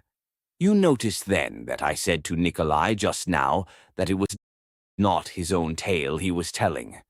How could I help noticing it? You are quick-witted. You notice everything. You've really a playful mind, and you always fasten on the comic side. They say that was the marked characteristic of Gogol among the writers. Yes, of Gogol. Yes, of Gogol. I shall look forward to meeting you. So shall I. Raskolnikov walked straight home. He was so muddled and bewildered that on getting home he sat for a quarter of an hour on the sofa, trying to collect his thoughts. He did not attempt to think about Nikolai. He was stupefied. He felt that his confession was something inexplicable, amazing, something beyond his understanding. But Nikolai's confession was an actual fact. The consequences of this fact were clear to him at once. Its falsehood could not fail to be discovered, and then they would be after him again. Till then, at least, he was free and must do something for himself, for the danger was imminent. But how imminent? His position gradually became clear to him. Remembering sketchily the main outlines of his recent scene with Porfiry, he could not help shuddering again with horror. Of course, he did not yet know all Porfiry's aims. He could not see into all his calculations. But he had already partly shown his hand, and no one knew better than Raskolnikov how terrible Porfiry's lead had been for him. A little more, and he might have given himself away completely. Circumstantially. Knowing his nervous temperament and from the first glance seeing through him, Porfiry, though playing a bold game, was bound to win. There's no denying that Raskolnikov had compromised himself seriously, but no facts had come to light as yet. There was nothing positive. But was he taking a true view of the position? Wasn't he mistaken? What had Porfiry been trying to get at? Had he really some surprise prepared for him? And what was it? Had he really been expecting something or not? How would they have parted if it had not been for the unexpected appearance of Nikolai? Porfiry had shown almost all his cards. Of course, he had risked something in showing them. And if he had really had anything up his sleeve, Raskolnikov reflected. He would have shown that, too. What was that surprise? Was it a joke? Had it meant anything? Could it have concealed anything like a fact, a piece of positive evidence? His yesterday's visitor, what had become of him? Where was he today? If Porfiry really had any evidence, it must be connected with him. He sat on the sofa with his elbows on his knees and his face hidden in his hands. He was still shivering nervously. At last he got up, took his cap, thought a minute, and went to the door. He had a sort of presentiment that for today, at least, he might consider himself out of danger. He had a sudden sense almost of joy. He wanted to make haste to Katerina Ivanovna's. He would be too late for the funeral, of course, but he would be in time for the memorial dinner, and there at once he would see Sonia. He stood still, thought a moment, and a suffering smile came for a moment onto his lips. Today, today, he repeated to himself. Yes, today. So it must be. But as he was about to open the door, it began opening of itself. He started and moved back. The door opened gently and slowly, and there suddenly appeared a figure, yesterday's visitor from underground. The man stood in the doorway, looked at Raskolnikov without speaking, and took a step forward into the room. He was exactly the same as yesterday, the same figure, the same dress, but there was a great change in his face. He looked dejected and sighed deeply. If he had only put his hand up to his cheek and leaned his head on one side, he would have looked exactly like a peasant woman. "What do you want?" asked Raskolnikov, numb with terror. The man was still silent, but suddenly he bowed down almost to the ground, touching it with his finger. "What is it?" cried Raskolnikov. "I have sinned," the man articulated softly. "How?" "By evil thoughts." They looked at one another. "I was vexed. When you came, perhaps in drink, and bade the porters go to the police station and asked about the blood, I was vexed that they let you go and took you for drunken. I was so vexed that I lost my sleep, and remembering the address we came here yesterday and asked for you." "Who came?" Raskolnikov interrupted, instantly beginning to recollect. "I did. I've wronged you." "Then you come from that house?" "I was standing at the gate with them. Don't you remember? We have carried on our trade in that house for years past. We cure and prepare hides. We take work home. Most of all, I was vexed. Oh, and the whole scene of the day before yesterday in the gateway came clearly before Raskolnikov's mind. He recollected that there had been several people there besides the porters, women among them. He remembered one voice had suggested taking him straight to the police station. He could not recall the face of the speaker, and even now he did not recognize it, but he remembered that he had turned round and made him some answer. So this was the solution of yesterday's horror. The most awful thought was that he had been actually almost lost, had almost done for himself on account of such a trivial circumstance. So this man could tell nothing except his asking about the flat and the blood-stains. So Porfiry, too, had nothing but that delirium, no facts, but this psychology which cuts both ways, nothing positive.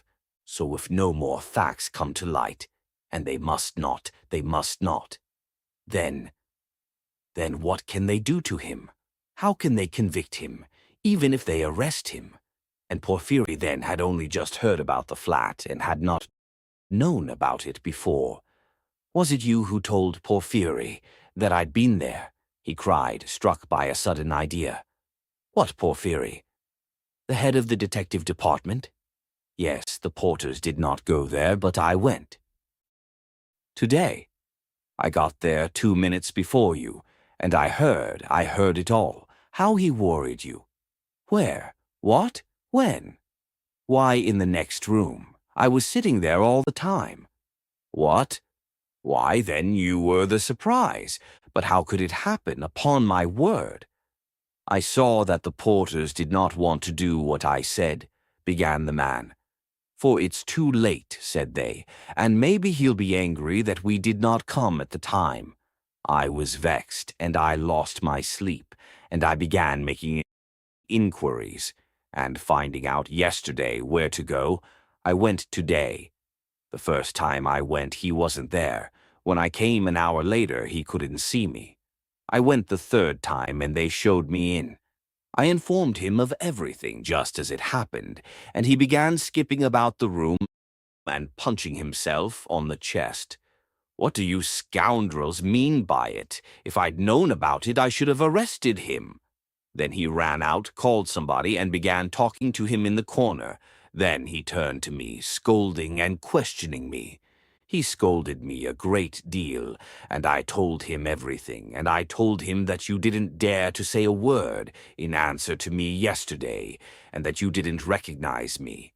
And he fell to running about again, and kept hitting himself on the chest, and getting angry and running about. And when you were announced, he told me to go into the next room. "Sit there a bit," he said. "Don't move, whatever you may hear." And he set a chair there for me and locked me in. "Perhaps," he said, "I may call you." And when Nikolai had been brought, he let me out as soon as you were gone. "I shall send for you again and question you," he said. "And did he question Nikolai while you were there?" "He got rid of me as he did of you before he spoke to Nikolai." The man stood still and again suddenly bowed down, touching the ground with his finger. "Forgive me for my evil thoughts and my slander." "May God forgive you," answered Raskolnikov. And as he said this, the man bowed down again, but not to the ground, turned slowly and went out of the room. "It all cuts both ways, now it all cuts both ways," repeated Raskolnikov, and he went out more confident than ever. "Now we'll make a fight for it," he said with a malicious smile as he went down the stairs. His malice was aimed at himself. With shame and contempt he recollected his cowardice. Part 5. Chapter 1. The morning that followed, the fateful interview with Dunya and her mother, brought sobering influences to bear on Pyotr Petrovitch.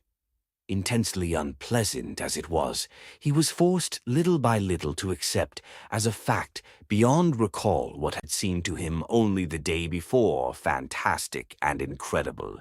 The black snake of wounded vanity had been gnawing at his heart all night. When he got out of bed, Pyotr Petrovitch immediately looked in the looking-glass. He was afraid that he had jaundice.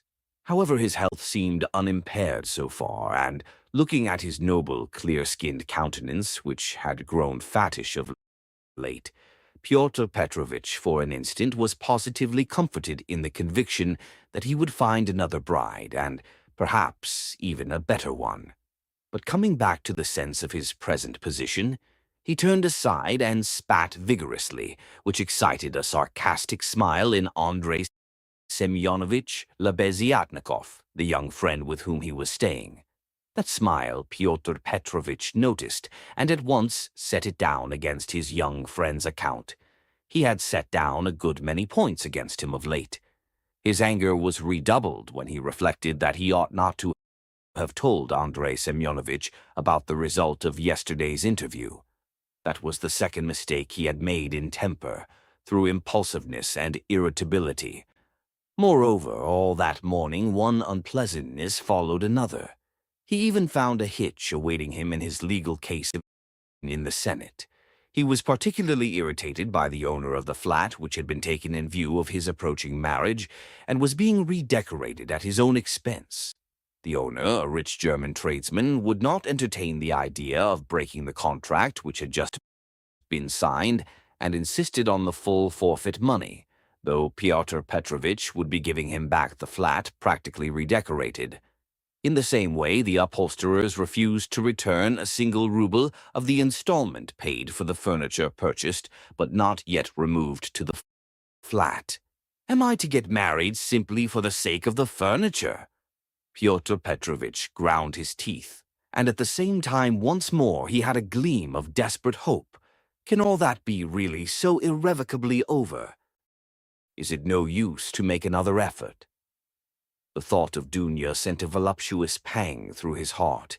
He endured anguish at that moment, and if it had been possible to slay Raskolnikov instantly by wishing it, Pyotr Petrovitch would promptly have uttered the wish. It was my mistake, too, not to have given them money, he thought as he returned dejectedly to Lebeziatnikov's room. And why on earth was I such a Jew? It was false economy. I meant to keep them without a penny so that they should turn to me as their providence, and look at them. Foh! If I'd spent some 1,500 rubles on them for the trousseau and presents, on knickknacks, dressing cases, jewelry, materials, and all that sort of trash from Knopp's and the English shop, my position would have been better and stronger. They could not have refused me so easily. They are the sort of people that would feel bound to return money and presents if they broke it off, and they would find it hard to do it, and their conscience would prick them. How can we dismiss a man who has hitherto been so generous and delicate? I've made a blunder. And grinding his teeth again, Pyotr Petrovitch called himself a fool, but not aloud, of course. He returned home twice as irritated and angry as before. The preparations for the funeral dinner at Katerina Ivanovna's excited his curiosity as he passed. He had heard about it the day before. He fancied, indeed, that he had been invited, but absorbed in his own cares, he had paid no attention. Inquiring of Madame Lipovexel, who was busy laying the table while Katerina Ivanovna was away at the cemetery, he heard that the entertainment was to be a great affair, that all the lodgers had been invited, among them some who had not known the dead man, that even Andrei Semyonovitch Lebeziatnikov was invited in spite of his previous quarrel with Katerina Ivanovna, that he, Pyotr Petrovitch, was not only invited, but was eagerly expected, as he was the most important of the lodgers. Amalia Ivanovna herself had been invited with great ceremony in spite of the recent unpleasantness, and so she was very busy with preparations and was taking a positive pleasure in them. She was moreover dressed up to the nines, all in new black silk, and she was proud of it. All this suggested an idea to Pyotr Petrovitch, and he went into his room, or rather Lebeziatnikov's, somewhat thoughtful. He had learnt that Raskolnikov was to be one of the guests. Andrei Semyonovitch had been at home all the morning. The attitude of Pyotr Petrovitch to this gentleman was strange, though perhaps natural. Pyotr Petrovitch had despised and hated him from the day he came to stay with him, and at the same time he seemed somewhat afraid of him. He had not come to stay with him on his arrival in Petersburg simply from parsimony, though that had been perhaps his chief object. He had heard of Andrei Semyonovitch, who had once been his ward, as a leading young progressive who was taking an important part in certain interesting circles, the doings of which were a legend in the provinces. It had impressed Pyotr Petrovitch. These powerful, omniscient circles who despised everyone and showed everyone up had long inspired in him a peculiar but quite vague alarm. He had not, of course, been able to form even an approximate notion of what they meant. He, like everyone, had heard that there were, especially in Petersburg, progressives of some sort, nihilists and so on, and, like many people, he exaggerated and distorted the significance of those words to an absurd degree. What for many years past he had feared more than anything was being shown up, and this was the chief ground for his continual uneasiness at the thought of transferring his business to Petersburg. He was afraid of this as little children are sometimes panic-stricken. Some years before, when he was just entering on his own career, he had come upon two cases in which rather important personages in the province, patrons of his, had been cruelly shown up. One instance had ended in great scandal for the person attacked, and the other had very nearly ended in serious trouble. For this reason, Pyotr Petrovitch intended to go into the subject as soon as he reached Petersburg, and, if necessary, to anticipate contingencies by seeking the favor of our younger generation. He relied on Andrei Semyonovitch for this, and before his visit to Raskolnikov, he had succeeded in picking up some current phrases. He soon discovered that Andrei Semyonovitch was a commonplace simpleton, but that by no means reassured Pyotr Petrovitch. Even if he had been certain that all the progressives were fools like him, it would not have allayed his uneasiness. All the doctrines, the ideas, the systems with which Andrei Semyonovitch pestered him had no interest for him. He had his own object. He simply wanted to find out at once what was happening here. Had these people any power or not? Had he anything to fear from them? Would they expose any enterprise of his? And what precisely was now the object of their attacks? Could he somehow make up to them and get round them if they really were powerful? Was this the thing to do, or not? Couldn't he gain something through them? In fact, hundreds of questions presented themselves. Andrei Semyonovitch was an anemic, scrofulous little man, with strangely flaxen mutton-chop whiskers, of which he was very proud. He was a clerk, and had almost always something wrong with his eyes.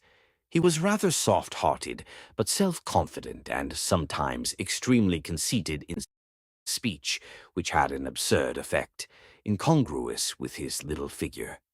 He was one of the lodgers most respected by Amalia Ivanovna, for he did not get drunk and paid regularly for his lodgings.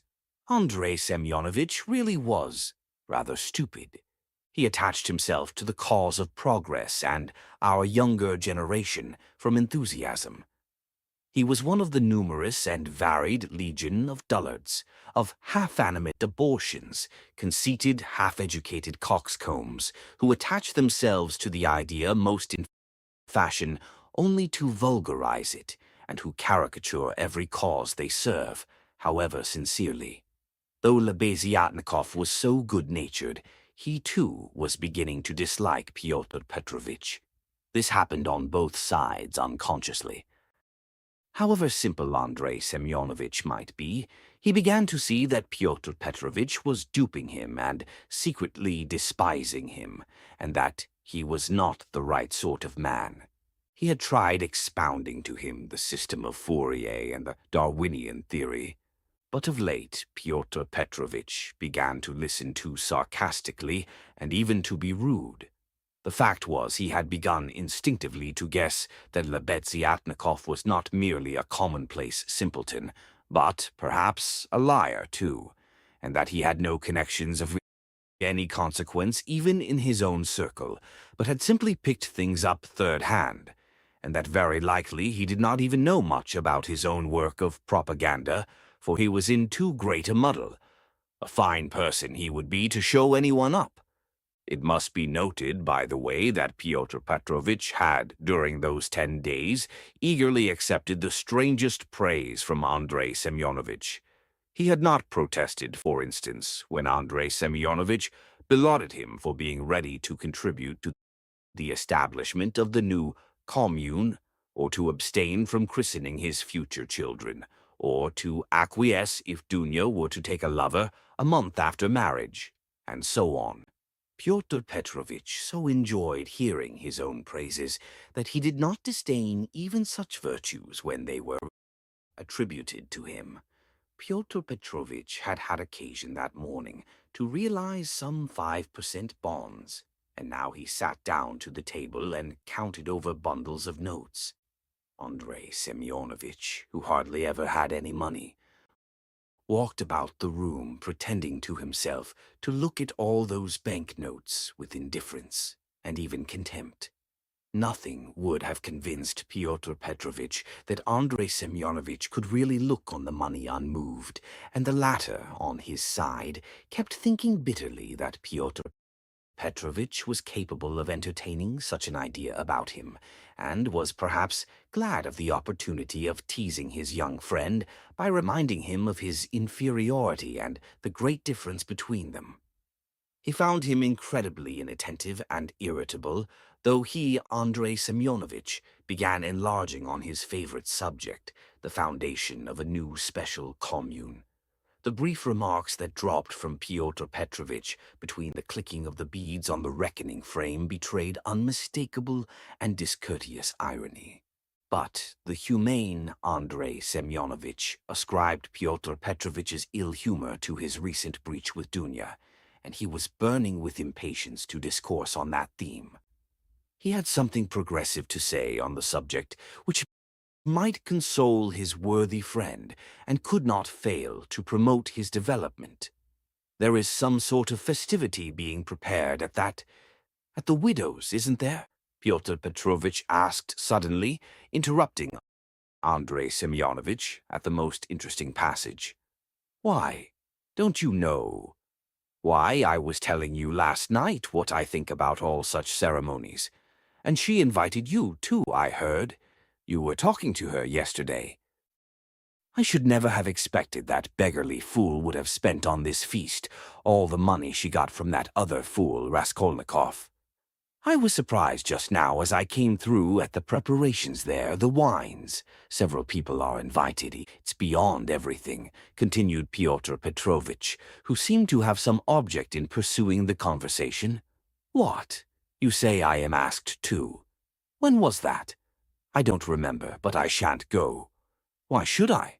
I only said a word to her in passing yesterday of the possibility of her obtaining a year's salary as a destitute widow of a government clerk. I suppose she has invited me on that account, hasn't she? Here. I don't intend to go either, said Lebeziatnikov. I should think not, after giving her a thrashing. You might well hesitate, he. Who thrashed whom? Cried Lebeziatnikov, flustered and blushing. Why, you thrashed Katerina Ivanovna a month ago. I heard so yesterday. So that's what your convictions amount to.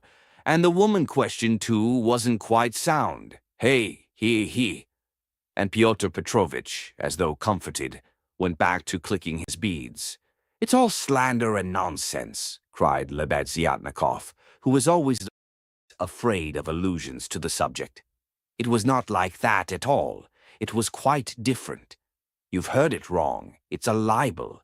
I was simply defending myself. She rushed at me first with her nails. She pulled out all my whiskers.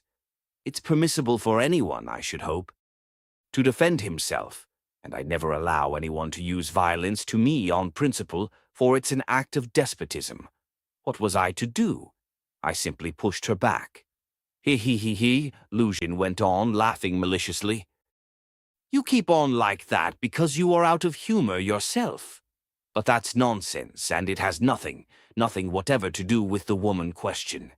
You don't understand. I used to think, indeed, that if women are equal to men in all respects, even in strength, as is maintained now, there ought to be equality in that too.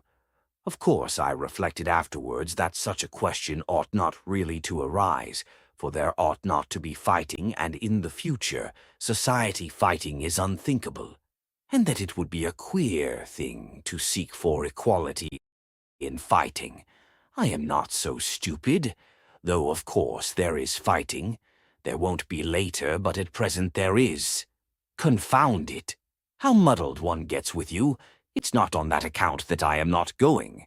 I am not going on principle, not to take part in the revolting convention of memorial dinners. That's why. Though, of course, one might go to laugh at it. I'm sorry there won't be any priests at it. I should certainly go if there were. Then you would sit down at another man's table and insult it and those who invited you. Eh? Certainly not insult, but protest. I should do it with a good object. I might indirectly assist the cause of enlightenment and propaganda.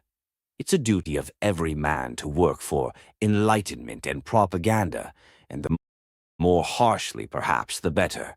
I might drop a seed, an idea, and something might grow up from that seed. How should I be insulting them? They might be offended at first, but afterwards they'd see I'd done them a service. You know, Terebyeva, who is in the community now, was blamed because when she left her family and devoted herself, she wrote to her father and mother that she wouldn't go on living conventionally and was entering on a free marriage, and it was said that that was too harsh, that she might have spared them and have written more kindly. I think that's all nonsense, and there's no need of softness. On the contrary, what's wanted is protest. Florence had been married 7 years. She abandoned her 2 children. She told her husband straight out in a letter, "I have realized that I cannot be happy with you. I can never forgive you that you have deceived me by concealing from me that there is another organization of society by means of the communities. I have only lately learned it from a great-hearted man to whom I have given myself and with whom I am establishing a community. I speak plainly because I consider it dishonest to deceive you. Do as you think best. Do not hope to get me back, you are too late. I hope you will be happy." That's how letters like that ought to be written. Is that Terebyeva the one you said had made a 3rd free marriage? No, it's only the 2nd, really. But what if it were the 4th? What if it were the 15th? That's all nonsense. And if ever I regretted the death of my father and mother, it is now. And I sometimes think if my parents were living, what a protest I would have aimed at them. I would have done something on purpose. I would have shown them. I would have astonished them. I am really sorry there is no one to surprise. He. Well, be that as you will, Pyotr Petrovitch interrupted. But tell me this. Do you know the dead man's daughter, the delicate-looking little thing? It's true what they say about her, isn't it? What of it? I think, it is my own personal conviction that this is the normal condition of women. Why not? I mean distinct ones. In our present society, it is not altogether normal because it is compulsory. But in the future society, it will be perfectly normal because it will be voluntary. Even as it is, she was quite right. She was suffering, and that was her asset, so to speak, her capital, which she had a perfect right to dispose of. Of course, in the future society, there will be no need of assets, but her part will have another significance, rational and in harmony with her environment. As to Sofya Semyonovna personally, I regard her action as a vigorous protest against the organization of society, and I respect her deeply for it. I rejoice indeed when I look at her. I was told that you got her turned out of these lodgings. Lebeziatnikov was enraged. That's another slander, he yelled. It was not so at all. That was all Katerina Ivanovna's invention, for she did not understand. And I never made love to Sofya Semyonovna. I was simply developing her, entirely disinterestedly, trying to rouse her to protest. All I wanted was her protest, and Sofya Semyonovna could not have remained here anyway. Have you asked her to join your community? You keep on laughing, and very inappropriately. Allow me to tell you. You don't understand. There is no such role in a community. The community is established that there should be no such roles. In a community, such a role is essentially transformed, and what is stupid here is sensible there. What, under present conditions, is unnatural becomes perfectly natural in the community. It all depends on the environment. It's all the environment, and man himself is nothing. And I'm on good terms with Sofya Semyonovna to this day, which is a proof that she never regarded me as having wronged her. I am trying now to attract her to the community, but on quite a different footing. What are you laughing at? We are trying to establish a community of our own, a special one on a broader basis. We have gone further in our convictions. We reject more. And meanwhile, I'm still developing Sofya Semyonovna. She has a beautiful character. And you take advantage of her fine character, eh? He. No. Oh, no. On the contrary. Oh, on the contrary. He. A queer thing to say. Believe me, why should I disguise it? In fact, I feel it strange myself, how timid, chaste, and modern she is with me. And you, of course, are developing her, he, trying to prove to her that all that modesty is nonsense. Not at all. How coarsely, how stupidly. Excuse me saying so, you misunderstand the word development. Good heavens, how crude you still are. We are striving for the freedom of women, and you have only one idea in your head. Setting aside the general question of chastity and feminine modesty as useless in themselves and indeed prejudices, I fully accept her chastity with me because that's for her to decide. Of course, if she were to tell me herself that she wanted me, I should think myself very lucky because I like the girl very much. But as it is, no one has ever treated her more courteously than I, with more respect for her dignity. I wait in hopes, that's all. You had much better make her a present of something. I bet you never thought of that. You don't understand, as I've told you already. Of course she is in such a position, but it's another question. Quite another question. You simply despise her, seeing a fact which you mistakenly consider deserving of contempt. You refuse to take a humane view of a fellow creature. You don't know what a character she is. I am only sorry that of late she has quite given up reading and borrowing books. I used to lend them to her. I am sorry, too, that with all the energy and resolution in protesting, which she has already shown once, she has little self-reliance, little, so to say, independence, so as to break free from certain prejudices and certain foolish ideas. Yet she thoroughly understands some questions, for instance, about kissing of hands. That is, that it's an insult to a woman for a man to kiss her hand, because it's a sign of inequality. We had a debate about it, and I described it to her. She listened attentively to an account of the workmen's associations in France, too. Now I am explaining the question of coming into the room in the future society. And what's that, pray?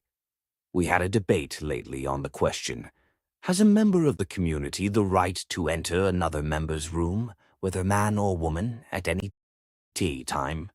And we decided that he has. It might be at an inconvenient moment, he. Lebeziatnikov was really angry. You are always thinking of something unpleasant, he cried with aversion. Tfu! How vexed I am that when I was expounding our system, I referred prematurely to the question of personal privacy. It's always a stumbling block to people like you. They turn it into ridicule before they understand it. And how proud they are of it, too. Tfu! I've often maintained that that question should not be approached by a novice till he has a firm faith in the system. And tell me, please, what do you find so shameful even in cesspools? I should be the first to be ready to clean out any cesspool you like. And it's not a question of self-sacrifice. It's simply work, honorable, useful work, which is as good as any other and much better than the work of a Raphael and a Pushkin, because it is more useful and more honorable, he. What do you mean by more honorable? I don't understand such expressions to describe human activity.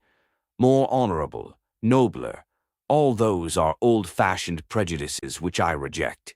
Everything which is of use to mankind is honorable.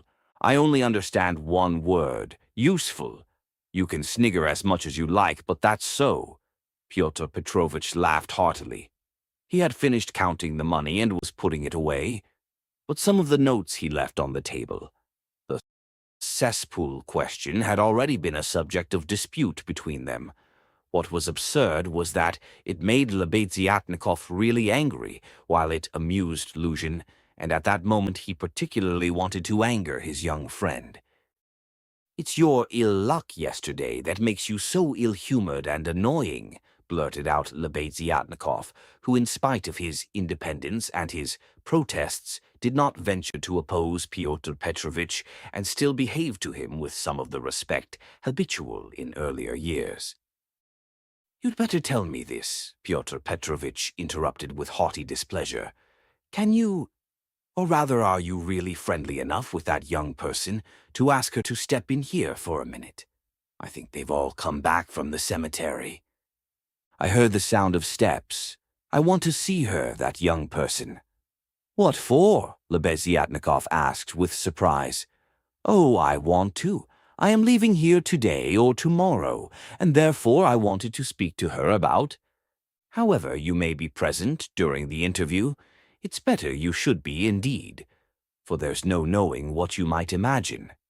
I shan't imagine anything. I only asked, and if you've anything to say to her, nothing is easier than to call her in. I'll go directly, and you may be sure I won't be in your way." 5 minutes later, Lebeziatnikov came in with Sonia. She came in very much surprised and overcome with shyness as usual. She was always shy in such circumstances, and was always afraid of new people. She had been as a child, and was even more so now. Pyotr Petrovitch met her politely and affably, but with a certain shade of bantering familiarity, which in his opinion was suitable for a man of his respectability and weight, in dealing with a creature so young and so interesting as she. He hastened to reassure her and made her sit down, facing him at the table. Sonia sat down, looked about her, at Lebeziatnikov, at the notes lying on the table, and then again at Pyotr Petrovitch, and her eyes remained riveted on him. Lebeziatnikov was moving to the door. Pyotr Petrovitch signed to Sonia to remain seated, and stopped Lebeziatnikov. "Is Raskolnikov in there? Has he come?" he asked him in a whisper. "Raskolnikov? Yes, why?" "Yes, he is there. I saw him just come in." "Why?" "Well, I particularly beg you to remain here with us, and not to leave me alone with this young woman. I only want a few words with her, but God knows what they may make of it. I shouldn't like Raskolnikov to repeat anything. You understand what I mean?" "I understand." Lebeziatnikov saw the point. "Yes, you are right. Of course, I am convinced personally that you have no reason to be uneasy, but still, you are right. Certainly, I'll stay. I'll stand here at the window and not be in your way. I think you are right." Pyotr Petrovitch returned to the sofa, sat down opposite Sonia, looked attentively at her, and assumed an extremely dignified, even severe expression, as much as to say, "Don't you make any mistake, madam." Sonia was overwhelmed with embarrassment. "In the first place, Sofya Semyonovna, will you make my excuses to your respected mamma? That's right, isn't it? Katerina Ivanovna stands in the place of a mother to you?" Pyotr Petrovitch began with great dignity, though affably. It was evident that his intentions were friendly. "Quite so, yes, the place of a mother," Sonia answered timidly and hurriedly. "Then will you make my apologies to her? Through inevitable circumstances I am forced to be absent, and shall not be at the dinner in spite of your mamma's kind invitation." "Yes, I'll tell her at once." And Sonia hastily jumped up from her seat. "Wait, that's not all." Pyotr Petrovitch detained her, smiling at her simplicity and ignorance of good manners. "And you know me little, my dear Sofya Semyonovna, if you suppose I would have ventured to trouble a person like you for a matter of so little consequence affecting myself only. I have another object." Sonia sat down hurriedly. Her eyes rested again for an instant on the gray and rainbow-colored notes that remained on the table, but she quickly looked away and fixed her eyes on Pyotr Petrovitch. She felt it horribly indecorous, especially for her, to look at another person's money. She stared at the gold eyeglass which Pyotr Petrovitch held in his left hand, and at the massive and extremely handsome ring with a yellow stone on his middle finger. But suddenly she looked away and, not knowing where to turn, ended by staring Pyotr Petrovitch again straight in the face. After a pause of still greater dignity, he continued, "I chanced yesterday, in passing, to exchange a couple of words with Katerina Ivanovna, poor woman. That was sufficient to enable me to ascertain that she is in a position, preternatural, if one may so express it." "Yes, preternatural," Sonia hurriedly assented. "Or it would be simpler and more comprehensible to say ill." "Yes, simpler and more comprehend." Yes, ill. Quite so. So then from a feeling of humanity and, so to speak, compassion, I should be glad to be of service to her in any way, foreseeing her unfortunate position. I believe the whole of this poverty-stricken family depends now entirely on you. Allow me to ask, Sonia rose to her feet, did you say something to her yesterday of the possibility of a pension? Because she told me you had undertaken to get her one. Was that true? Not in the slightest, and indeed it's an absurdity. I merely hinted at her obtaining temporary assistance as the widow of an official who had died in the service, if only she has patronage. But apparently your late parent had not served his full term, and had not indeed been in the service at all of late. In fact, if there could be any hope, it would be very ephemeral, because there would be no claim for assistance in that case, far from it. And she is dreaming of a pension already. He. A go-ahead lady. Yes, she is, for she is credulous and good-hearted, and she believes everything from the goodness of her heart, and she is like that. Yes. You must excuse her, said Sonia, and again she got up to go. But you haven't heard what I have to say. No, I haven't heard, muttered Sonia. Then sit down. She was terribly confused. She sat down again a third time. Seeing her position with her unfortunate little ones, I should be glad, as I have said before, so far as lies in my power, to be of service. That is, so far as is in my power, not more. One might, for instance, get up a subscription for her, or a lottery, something of the sort, such as is always arranged in such cases by friends or even outsiders desirous of assisting people. It was of that I intended to speak to you. It might be done. Yes, God will repay you for it, faltered Sonia, gazing intently at Pyotr Petrovitch. It might be, but we will talk of it later. We might begin it today, we will talk it over this evening and lay the foundation, so to speak. Come to me at 7 o'clock.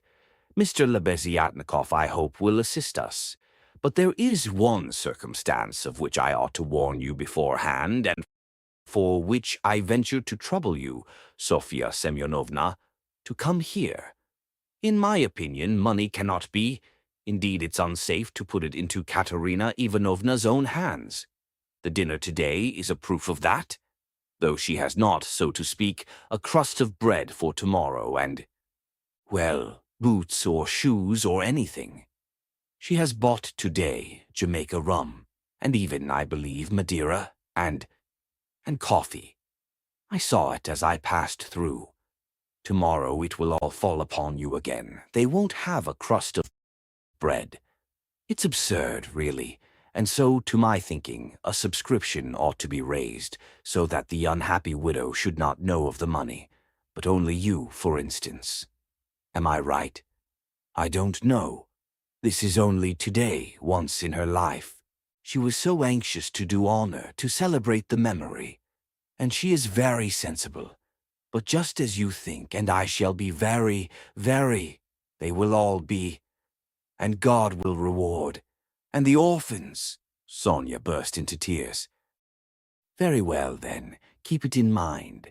And now will you accept, for the benefit of your relation, the small sum that I am able to spare from me personally? I am very anxious that my name should not be mentioned in connection with it. Here, having, so to speak, anxieties of my own, I cannot do more. And Pyotr Petrovitch held out to Sonia a 10-ruble note carefully unfolded. Sonia took it, flushed crimson, jumped up, muttered something, and began taking leave.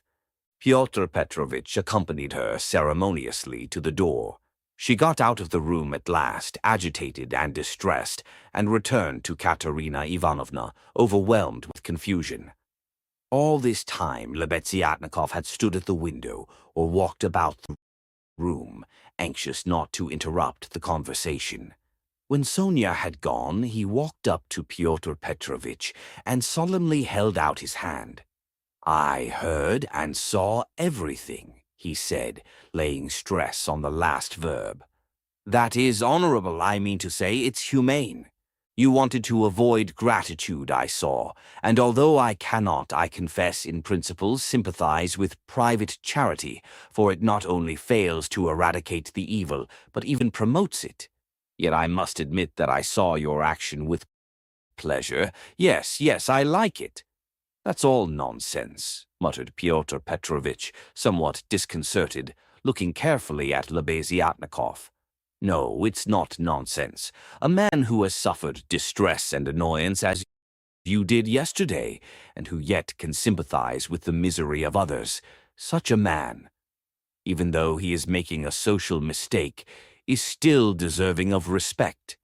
I did not expect it indeed of you, Pyotr Petrovitch, especially as according to your ideas. Oh, what a drawback your ideas are to you! How distressed you are, for instance, by your ill-luck yesterday, cried the simple-hearted Lebeziatnikov, who felt a return of affection for Pyotr Petrovitch. And what do you want with marriage, with legal marriage, my dear noble Pyotr Petrovitch? Why do you cling to this legality of marriage? Well, you may beat me if you like, but I am glad, positively glad it hasn't come off, that you are free, that you are not quite lost for humanity. You see, I've spoken my mind. Because I don't want in your free marriage to be made a fool of and to bring up another man's children. That's why I want legal marriage, Luzhin replied in order to make some answer. He seemed preoccupied by something. Children? You referred to children. Lebeziatnikov started off like a warhorse at the trumpet call. Children are a social question and a question of first importance. I agree. But the question of children has another solution. Some refuse to have children altogether because they suggest the institution of the family. We'll speak of children later, but now as to the question of honor, I confess that's my weak point. That horrid military Pushkin expression is unthinkable in the dictionary of the future. What does it mean, indeed? It's nonsense. There will be no deception in a free marriage. That is only the natural consequence of a legal marriage, so to say. It's corrective, a protest, so that indeed it's not humiliating, and if I ever, to suppose an absurdity, were to be legally married, I should be positively glad of it. I should say to my wife, my dear, hitherto I have loved you, now I respect you, for you've shown you can protest. You laugh. That's because you are incapable of getting away from prejudices. Confound it all. I understand now where the unpleasantness is of being deceived in a legal marriage, but it's simply a despicable consequence of a despicable position in which both are humiliated. When the deception is open, as in a free marriage, then it does not exist. It's unthinkable. Your wife will only prove how she respects you by considering you incapable of opposing her happiness and avenging yourself on her for her new husband. Damn it all. I sometimes dream if I were to be married, I mean if I were to marry, legally or not. It's just the same. I should present my wife with a lover if she had not found one for herself. My dear, I should say, I love you, but even more than that, I desire you to respect me. See, am I not right? Pyotr Petrovitch sniggered as he listened, but without much merriment. He hardly heard it indeed. He was preoccupied with something else, and even Lebeziatnikov at last noticed it. Pyotr Petrovitch seemed excited and rubbed his hands. Lebeziatnikov remembered all this and reflected upon it afterwards. Chapter 2. It would be difficult to explain exactly what could have originated the idea of that senseless dinner in Katerina Ivanovna's disordered brain. Nearly 10 of the 20 rubles given by Raskolnikov for Marmeladov's funeral were wasted upon it. Possibly Katerina Ivanovna felt obliged to honor the memory of the deceased suitably. that all the lodgers, and still more Amalia Ivanovna, might know that he was in no way their inferior, and perhaps very much their superior, and that no one had the right to turn up his nose at him. Perhaps the chief element was that peculiar poor man's pride, which compels many poor people to spend their last savings on some traditional social ceremony, simply in order to do like other people, and not to be looked down upon.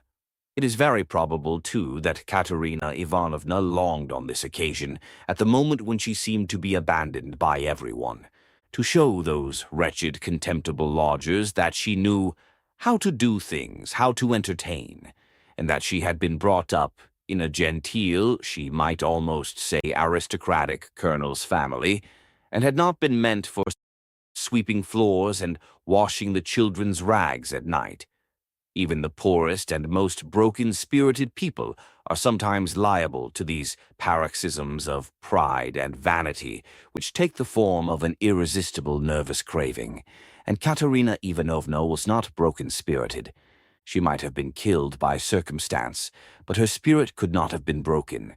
That is, she could not have been intimidated. Her will could not be crushed. Moreover, Sonia had said with good reason that her mind was unhinged. She could not be said to be insane, but for a year past she had been so harassed that her mind might well be overstrained. The later stages of consumption are apt, doctors tell us, to affect the intellect. There was no great variety of wines, nor was there Madeira. But wine there was. There was vodka, rum, and Lisbon wine, all of the poorest quality but insufficient quantity. Besides the traditional rice and honey, there were 3 or 4 dishes, one of which consisted of pancakes, all prepared in Amalia Ivanovna's kitchen. 2 samovars were boiling that tea and punch might be offered after dinner. Katerina Ivanovna had herself seen to purchasing the provisions with the help of one of the lodgers, an unfortunate little Pole who had somehow been stranded at Madame Lipovexel's. He promptly put himself at Katerina Ivanovna's disposal, and had been all that morning and all the day before, running about as fast as his legs could carry him, and very anxious that everyone should be aware of it. For every trifle he ran to Katerina Ivanovna, even hunting her out at the bazaar, at every instant called her Pani. She was heartily sick of him before the end, though she had declared at first that she could not have got on without this serviceable and magnanimous man. It was one of Katerina Ivanovna's characteristics to paint everyone she met in the most glowing colors. Her praises were so exaggerated as sometimes to be embarrassing. She would invent various circumstances to the credit of her new acquaintance, and quite genuinely believe in their reality. Then all of a sudden she would be disillusioned and would rudely and contemptuously repulse the person she had only a few hours before been literally adoring. She was naturally of a gay, lively, and peace-loving disposition, but from continual failures and misfortunes she had come to desire so keenly that all should live in peace and joy, and should not dare to break the peace, that the slightest jar, the smallest disaster, reduced her almost to frenzy, and she would pass in an instant from the brightest hopes and fancies to cursing her fate and raving and knocking her head against the wall. Amalia Ivanovna, too, suddenly acquired extraordinary importance in Katerina Ivanovna's eyes, and was treated by her with extraordinary respect, probably only because Amalia Ivanovna had thrown herself heart and soul into the preparations. She had undertaken to lay the table, to provide the linen, crockery, etc., and to cook the dishes in her kitchen, and Katerina Ivanovna had left it all in her hands and gone herself to the cemetery. Everything had been well done. Even the tablecloth was nearly clean. The crockery, knives, forks, and glasses were, of course, of all shapes and patterns, lent by different lodgers. But the table was properly laid at the time fixed, and Amalia Ivanovna, feeling she had done her work well, had put on a black silk dress and a cap with new mourning ribbons, and met the returning party with some pride. This pride, though justifiable, displeased Katerina Ivanovna for some reason. As though the table could not have been laid except by Amalia Ivanovna. She disliked the cap with new ribbons, too. Could she be stuck up, the stupid German, because she was mistress of the house, and had consented as a favor to help her poor lodgers? As a favor, fancy that. Katerina Ivanovna's father, who had been a colonel and almost a governor, had sometimes had the table set for 40 persons, and then anyone like Amalia Ivanovna, or rather Ludwigovna, would not have been allowed into the kitchen. Katerina Ivanovna, however, put off expressing her feelings for the time, and contented herself with treating her coldly, though she decided inwardly that she would certainly have to put Amalia Ivanovna down and set her in her proper place, for goodness only knew what she was fancying herself. Katerina Ivanovna was irritated, too, by the fact that hardly any of the lodgers invited had come to the funeral, except the Pole who had just managed to run into the cemetery, while to the memorial dinner the poorest and most insignificant of them had turned up, the wretched creatures, many of them not quite sober. The older and more respectable of them all, as if by common consent, stayed away. Pyotr Petrovitch Luzhin, for instance, who might be said to be the most respectable of all the lodgers, did not appear, though Katerina Ivanovna had the evening before told all the world, that is, Amalia Ivanovna, Polenka, Sonia, and the Pole, that he was the most generous, noble-hearted man with a large property and vast connections, who had been a friend of her first husband's and a guest in her father's house, and that he had promised to use all his influence to secure her a considerable pension. It must be noted that when Katerina Ivanovna exalted anyone's connections and fortune, it was without any ulterior motive, quite disinterestedly, for the mere pleasure of adding to the consequence of the person praised. Probably taking his cue from Luzhin, that contemptible wretch Lebeziatnikov had not turned up either. What did he fancy himself? He was only asked out of kindness, and because he was sharing the same room with Pyotr Petrovitch and was a friend of his, so that it would have been awkward not to invite him. Among those who failed to appear were the genteel lady and her old maidish daughter, who had only been lodgers in the house for the last fortnight, but had several times complained of the noise and uproar in Katerina Ivanovna's room, especially when Marmeladov had come back drunk. Katerina Ivanovna heard this from Amalia Ivanovna, who, quarreling with Katerina Ivanovna and threatening to turn the whole family out of doors, had shouted at her that they were not worth the foot of the honorable lodgers whom they were disturbing. Katerina Ivanovna determined now to invite this lady and her daughter, whose foot she was not worth, and who had turned away haughtily when she casually met them, so that they might know that she was more noble in her thoughts and feelings and did not harbor malice, and might see that she was not accustomed to her way of living. She had proposed to make this clear to them at dinner with allusions to her late father's governorship, and also at the same time to hint that it was exceedingly stupid of them to turn away on meeting her. The fat colonel major, he was really a discharged officer of low rank, was also absent, but it appeared that he had been not himself for the last 2 days. The party consisted of the Pole, a wretched-looking clerk with a spotty face and a greasy coat, who had not a word to say for himself, and smelt abominably, a deaf and almost blind old man, who had once been in the post office, and who had been from immemorial ages maintained by someone at Amalia Ivanovna's. A retired clerk of the commissariat department came too. He was drunk, had a loud and most unseemly laugh, and only fancy was without a waistcoat. One of the visitors sat straight down to the table without even greeting Katerina Ivanovna.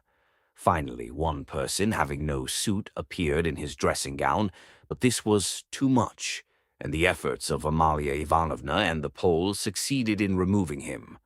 The Pole brought with him, however, 2 other Poles who did not live at Amalia Ivanovna's and whom no one had seen here before.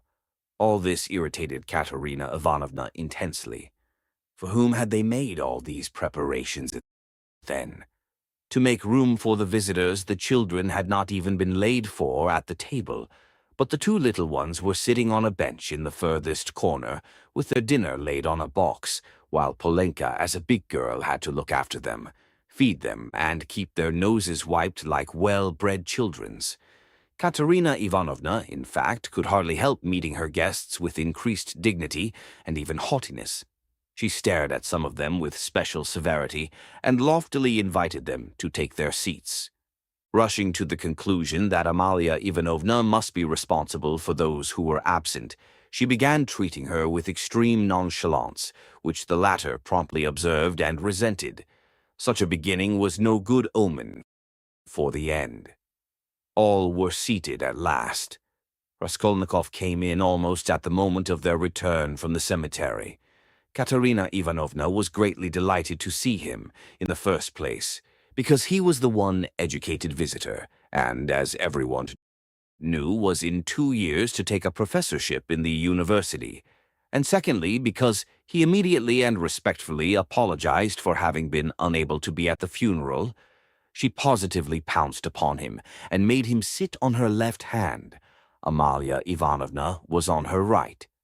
In spite of her continual anxiety that the dishes should be passed round correctly and that everyone should taste them, in spite of the agonizing cough which interrupted her every minute and seemed to have grown worse during the last few days, she hastened to pour out in a half-whisper to Raskolnikov all her suppressed feelings and her just indignation at the failure of the dinner, interspersing her remarks with lively and uncontrollable laughter at the expense of her visitors, and especially of her landlady.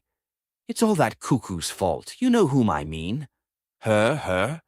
Katerina Ivanovna nodded towards the landlady. "Look at her. She's making round eyes. She feels that we are talking about her and can't understand. Foo, the owl, ha.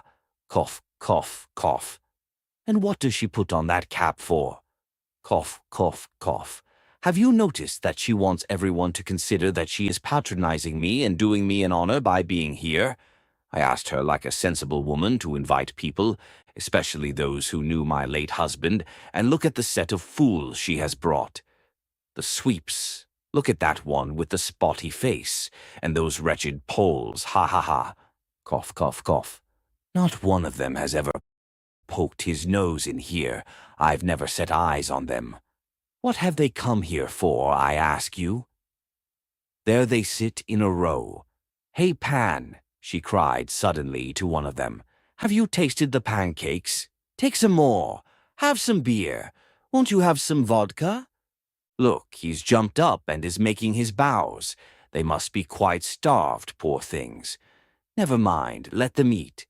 They don't make a noise anyway, though I'm really afraid for our landlady's silver spoons.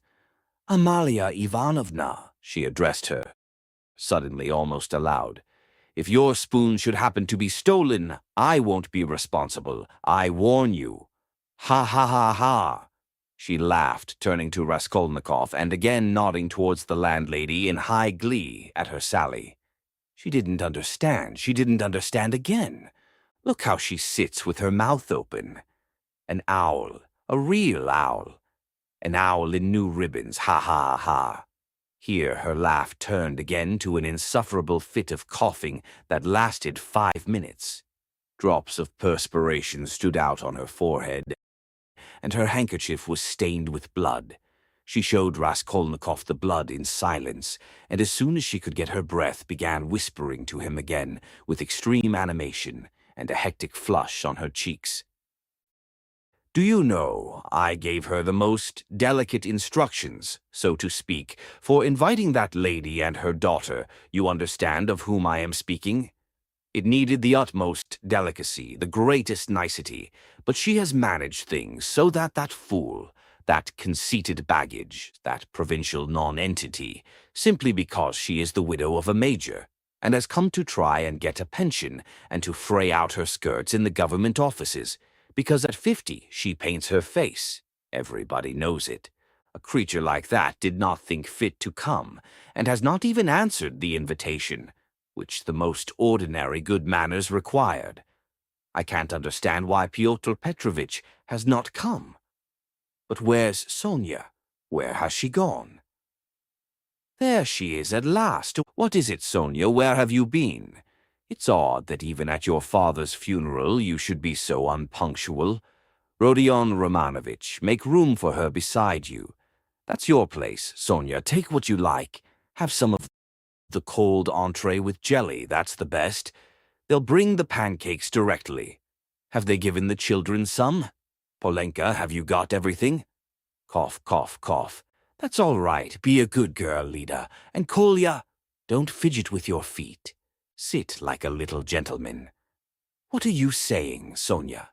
Sonia hastened to give her Pyotr Petrovitch's apologies, trying to speak loud enough for everyone to hear, and carefully choosing the most respectful phrases which she attributed to Pyotr Petrovitch. She added that Pyotr Petrovitch had particularly told her to say that as soon as he possibly could, he would come immediately to discuss business alone with her, and to consider what could be done for her, etc., etc. Sonia knew that this would comfort Katerina Ivanovna, would flatter her and gratify her pride. She sat down beside Raskolnikov. She made him a hurried bow, glancing curiously at him, but for the rest of the time she seemed to avoid looking at him or speaking to him. She seemed absent-minded, though she kept looking at Katerina Ivanovna, trying to please her. Neither she nor Katerina Ivanovna had been able to get mourning. Sonia was wearing dark brown, and Katerina Ivanovna had on her only dress, a dark striped cotton one. The message from Pyotr Petrovitch was very successful. Listening to Sonia with dignity, Katerina Ivanovna inquired with equal dignity how Pyotr Petrovitch was, then at once whispered almost aloud to Raskolnikov that it certainly would have been strange for a man of Pyotr Petrovitch's position and standing to find himself in such extraordinary company, in spite of his devotion to her family and his old friendship with her father. That's why I am so grateful to you, Rodion Romanovich, that you have not disdained my hospitality, even in such surroundings, she added almost aloud. But I am sure that it was only your special affection for my poor husband that has made you keep your promise. Then once more, with pride and dignity, she scanned her visitors and suddenly inquired aloud across the table of the deaf man. Wouldn't he have some more meat, and had he been given some wine? The old man made no answer, and for a long while could not understand what he was asked, though his neighbors amused themselves by poking and shaking him. He simply gazed about him with his mouth open, which only increased the general mirth. What an imbecile! Look, look, why was he brought? But as to Pyotr Petrovitch, I always had confidence in him, Katerina Ivanovna continued, and of course he is not like... With an extremely stern face, she addressed Amalia Ivanovna so sharply and loudly that the latter was quite disconcerted. Not like your dressed-up draggle-tails whom my father would not have taken as cooks into his kitchen, and my late husband would have done them honor if he had invited them in the goodness of his heart. Yes, he was fond of drink, he was fond of it. He did drink, cried the commissariat clerk, gulping down his 12th glass of vodka. My late husband certainly had that weakness, and everyone knows it, Katerina Ivanovna attacked him at once. But he was a kind and honorable man who loved and respected his family. The worst of it was his good nature made him trust all sorts of disreputable people, and he drank with fellows who were not worth the sole of his shoe. Would you believe it, Rodion Romanovich? They found a gingerbread cock in his pocket. He was dead drunk, but he did not forget the children. A cock? Did you say a cock? Shouted the commissariat clerk. Katerina Ivanovna did not vouchsafe a reply. She sighed, lost in thought. No doubt you think, like everyone, that I was too severe with him, she went on, addressing Raskolnikov. But that's not so. He respected me very much. He was a kind-hearted man, and how sorry I was for him sometimes. He would sit in a corner and look at me. I used to feel so sorry for him. I used to want to be kind to him, and then would think to myself, be kind to him and he will drink again. It was only by severity that you could keep him within bounds. Yes, he used to get his hair pulled pretty often, roared the commissariat clerk again, swallowing another glass of vodka. Some fools would be the better for a good drubbing, as well as having their hair pulled. I am not talking of my late husband now, Katerina Ivanovna snapped at him. The flush on her cheeks grew more and more marked, her chest heaved. In another minute she would have been ready to make a scene. Many of the visitors were sniggering, evidently delighted. They began poking the commissariat clerk and whispering something to him. They were evidently trying to egg him on. "Allow me to ask, what are you alluding to?" began the clerk. "That is to say, about whom did you say just now? But I don't care, that's nonsense. Widow, I forgive you. Pass." And he took another drink of vodka. Raskolnikov sat in silence, listening with disgust. He only ate from politeness, just tasting the food that Katerina Ivanovna was continually putting on his plate to avoid hurting her feelings. He watched Sonia intently, but Sonia became more and more anxious and distressed. She, too, foresaw that the dinner would not end peaceably, and saw with terror Katerina Ivanovna's growing irritation. She knew that she, Sonia, was the chief reason for the genteel lady's contemptuous treatment of Katerina Ivanovna's invitation. She had heard from Amalia Ivanovna that the mother was positively offended at the invitation, and had asked the question, how could she let her daughter sit down beside that young person? Sonia had a feeling that Katerina Ivanovna had already heard this, and an insult to Sonia meant more to Katerina Ivanovna than an insult to herself, her children, or her father. Sonia knew that Katerina Ivanovna would not be satisfied now, till she had shown those draggle-tails that they were both. To make matters worse, someone passed Sonia from the other end of the table, a plate with 2 hearts pierced with an arrow, cut out of black bread. Katerina Ivanovna flushed crimson, and at once said aloud across the table that the man who sent it was a drunken ass. Amalia Ivanovna was foreseeing something amiss, and at the same time deeply wounded by Katerina Ivanovna's haughtiness, and to restore the good humor of the company and raise herself in their esteem, she began, apropos of nothing, telling a story about an acquaintance of hers, Karl from the chemist's, who was driving one night in a cab, and that the cabman wanted him to kill, and Karl very much begged him not to kill, and wept and clasped hands and frightened, and from fear pierced his heart. Though Katerina Ivanovna smiled, she observed at once that Amalia Ivanovna ought not to tell anecdotes in Russian. The latter was still more offended, and she retorted that her Vater aus Berlin was a very important man, and always went with his hands in pockets. Katerina Ivanovna could not restrain herself, and laughed so much that Amalia Ivanovna lost patience, and could scarcely control herself. "Listen to the owl," Katerina Ivanovna whispered at once, her good humor almost restored. She meant to say he kept his hands in his pockets, but she said he put his hands in people's pockets. Cough, cough. "And have you noticed, Rodion Romanovich, that all these Petersburg foreigners, the Germans especially, are all stupider than we? Can you fancy any one of us telling how Karl from the chemist's pierced his heart from fear, and that the idiot, instead of punishing the cabman, clasped his hands and wept, and much begged? Ah, the fool! And you know she fancies it's very touching, and does not suspect how stupid she is. To my thinking, that drunken commissariat clerk is a great deal cleverer. Anyway, one can see that he has addled his brains with drink. But you know, these foreigners are always so well behaved and serious. Look how she sits glaring. She is angry, ha ha. Cough, cough, cough. Regaining her good humor, Katerina Ivanovna began at once telling Raskolnikov that when she had obtained her pension, she intended to open a school for the daughters of gentlemen in her native town. This was the first time she had spoken to him of the project, and she launched out into the most alluring details. It suddenly appeared that Katerina Ivanovna had in her hands the very certificate of honor of which Marmeladov had spoken to Raskolnikov in the tavern, when he told him that Katerina Ivanovna, his wife, had danced the shawl dance before the governor and other great personages on leaving school.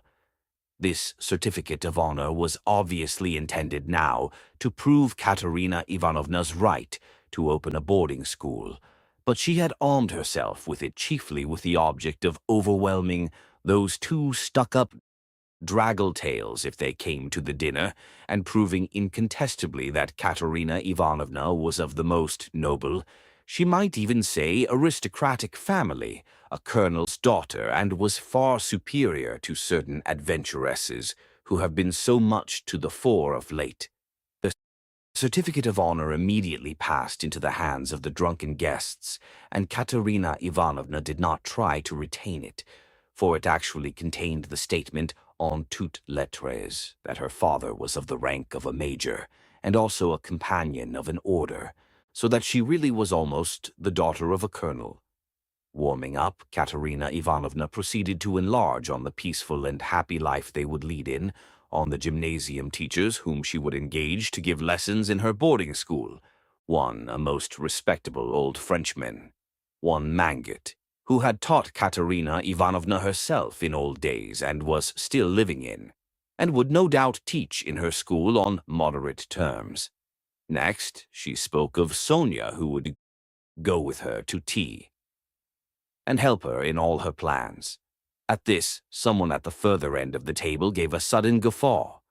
Though Katerina Ivanovna tried to appear to be disdainfully unaware of it, she raised her voice and began at once speaking with conviction of Sonia's undoubted ability to assist her, of her gentleness, patience, devotion, generosity, and good education, tapping Sonia on the cheek and kissing her warmly twice.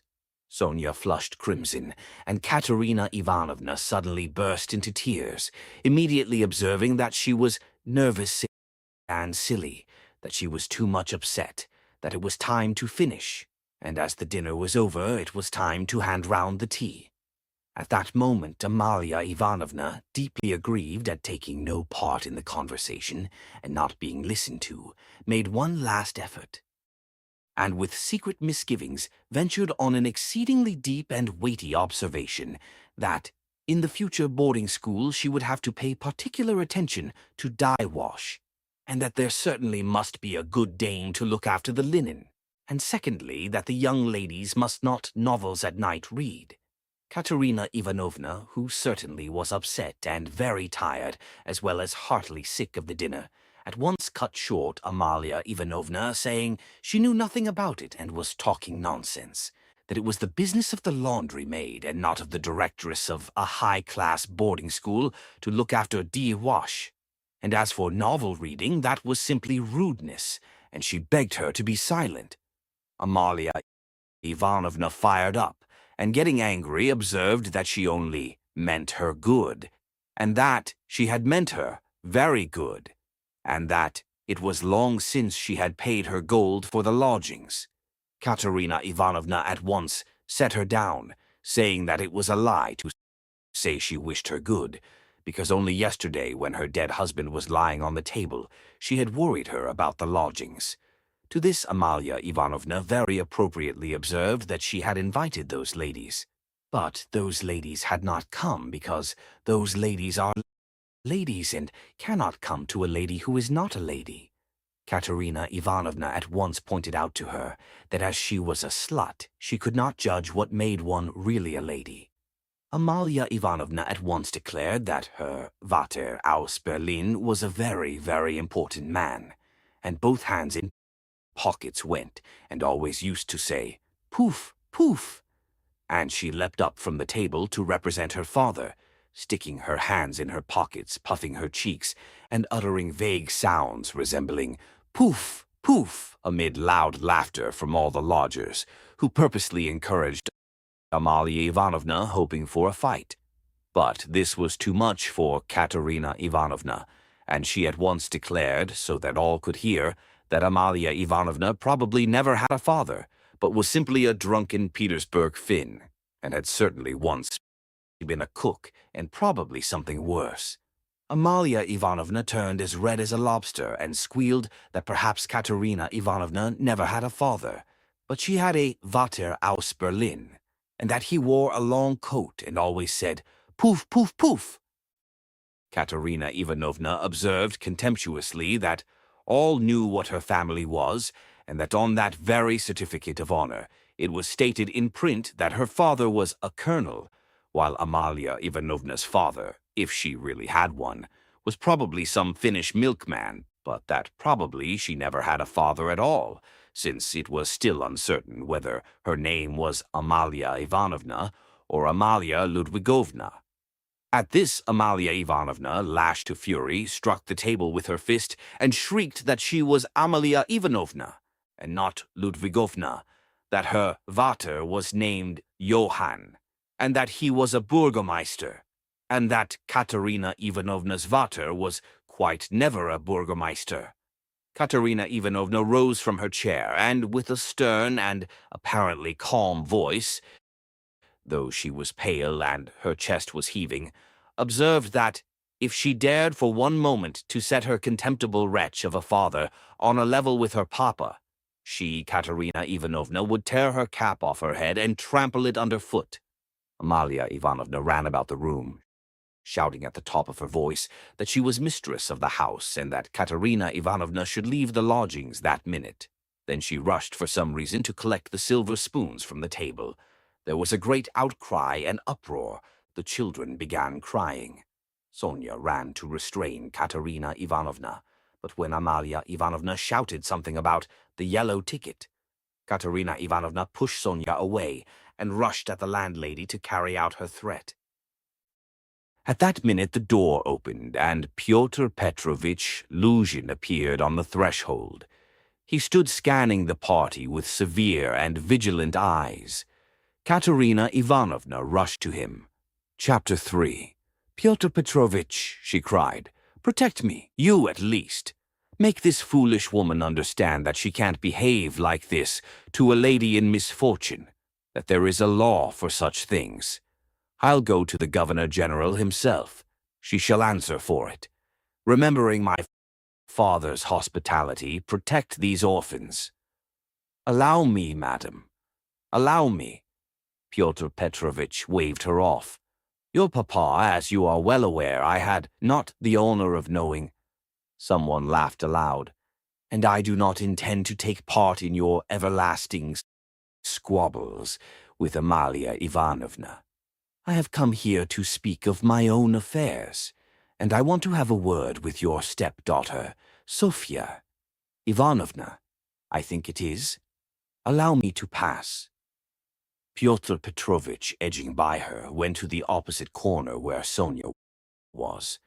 Katerina Ivanovna remained standing where she was, as though thunderstruck. She could not understand how Pyotr Petrovitch could deny having enjoyed her father's hospitality. Though she had invented it herself, she believed in it firmly by this time.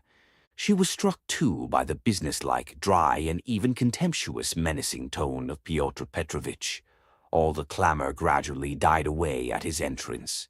Not only was this serious businessman strikingly incongruous with the rest of the party, but it was evident, too, that he had come upon some matter of consequence, that some exceptional cause must have brought him, and that therefore something was going to happen.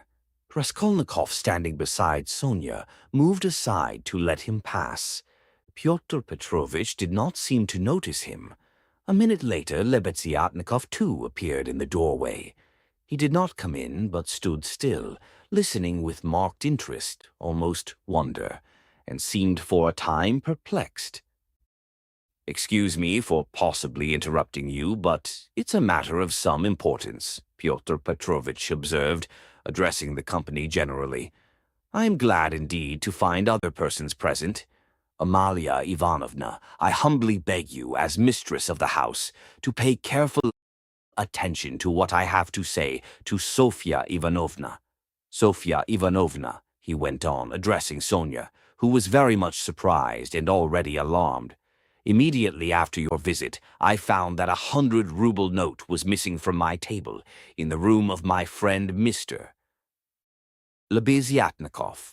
If in any way, whatever you know and will tell us where it is now, I assure you on my word of honor and call all present to witness that the matter shall end there.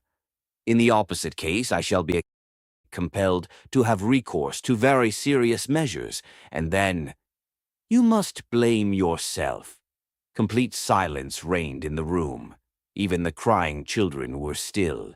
Sonia stood deadly pale, staring at Luzhin and unable to say a word. She seemed not to understand. Some seconds passed. "Well, how is it to be then?" asked Luzhin, looking intently at her. "I don't know.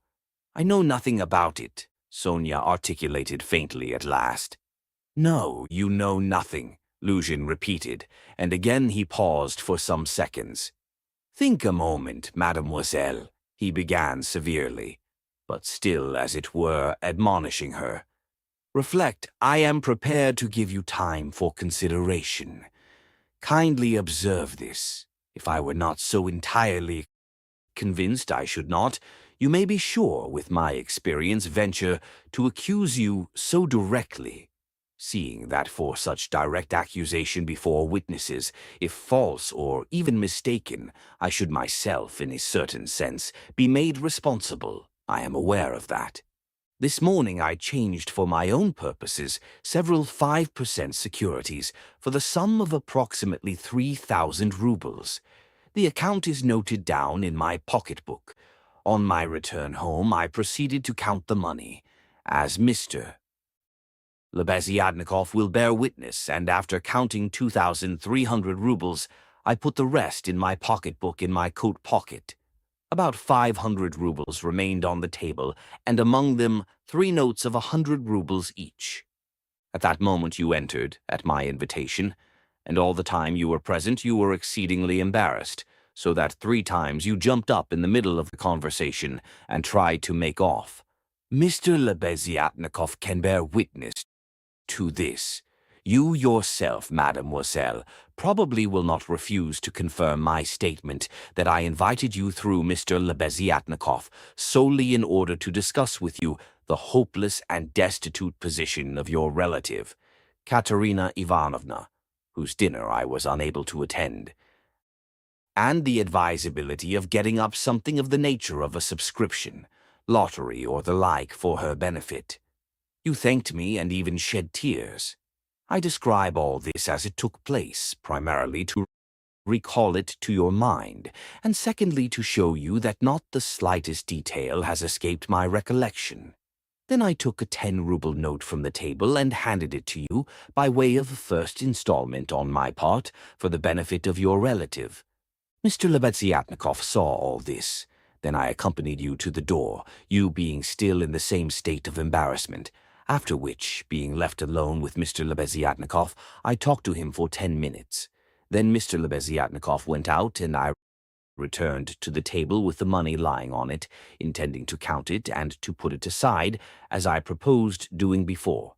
To my surprise, 100-ruble note had disappeared. Kindly consider the position. Mr. Lebeziatnikov I cannot suspect. I am ashamed to allude to such a supposition. I cannot have made a mistake in my reckoning, for the minute before your entrance I had finished my accounts and found the total correct. You will admit that, recollecting your embarrassment, your eagerness to get away, and the fact that you kept your hands for some time on the table, and taking into consideration your social position and the habits associated with it, I was, so to say, with horror and positively against my will, compelled to entertain a suspicion, a cruel but justifiable suspicion. I will add further and repeat that in spite of my positive conviction, I realize that I run a certain risk in making this accusation. But as you see, I could not let it pass. I have taken action, and I will tell you why. Solely, madam, solely owing to your black ingratitude. Why? I invite you for the benefit of your destitute relative. I present you with my donation of 10 rubles, and you, on the spot, repay me for all that with such an action. It is too bad. You need a lesson. Reflect. Moreover, like a true friend, I beg you, and you could have no better friend at this moment. Think what you are doing, otherwise I shall be immovable. Well, what do you say? I have taken nothing, Sonia whispered in terror. You gave me 10 rubles. Here it is. Take it.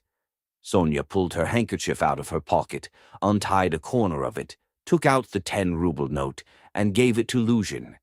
And the 100 rubles you do not confess to taking, he insisted reproachfully, not taking the note.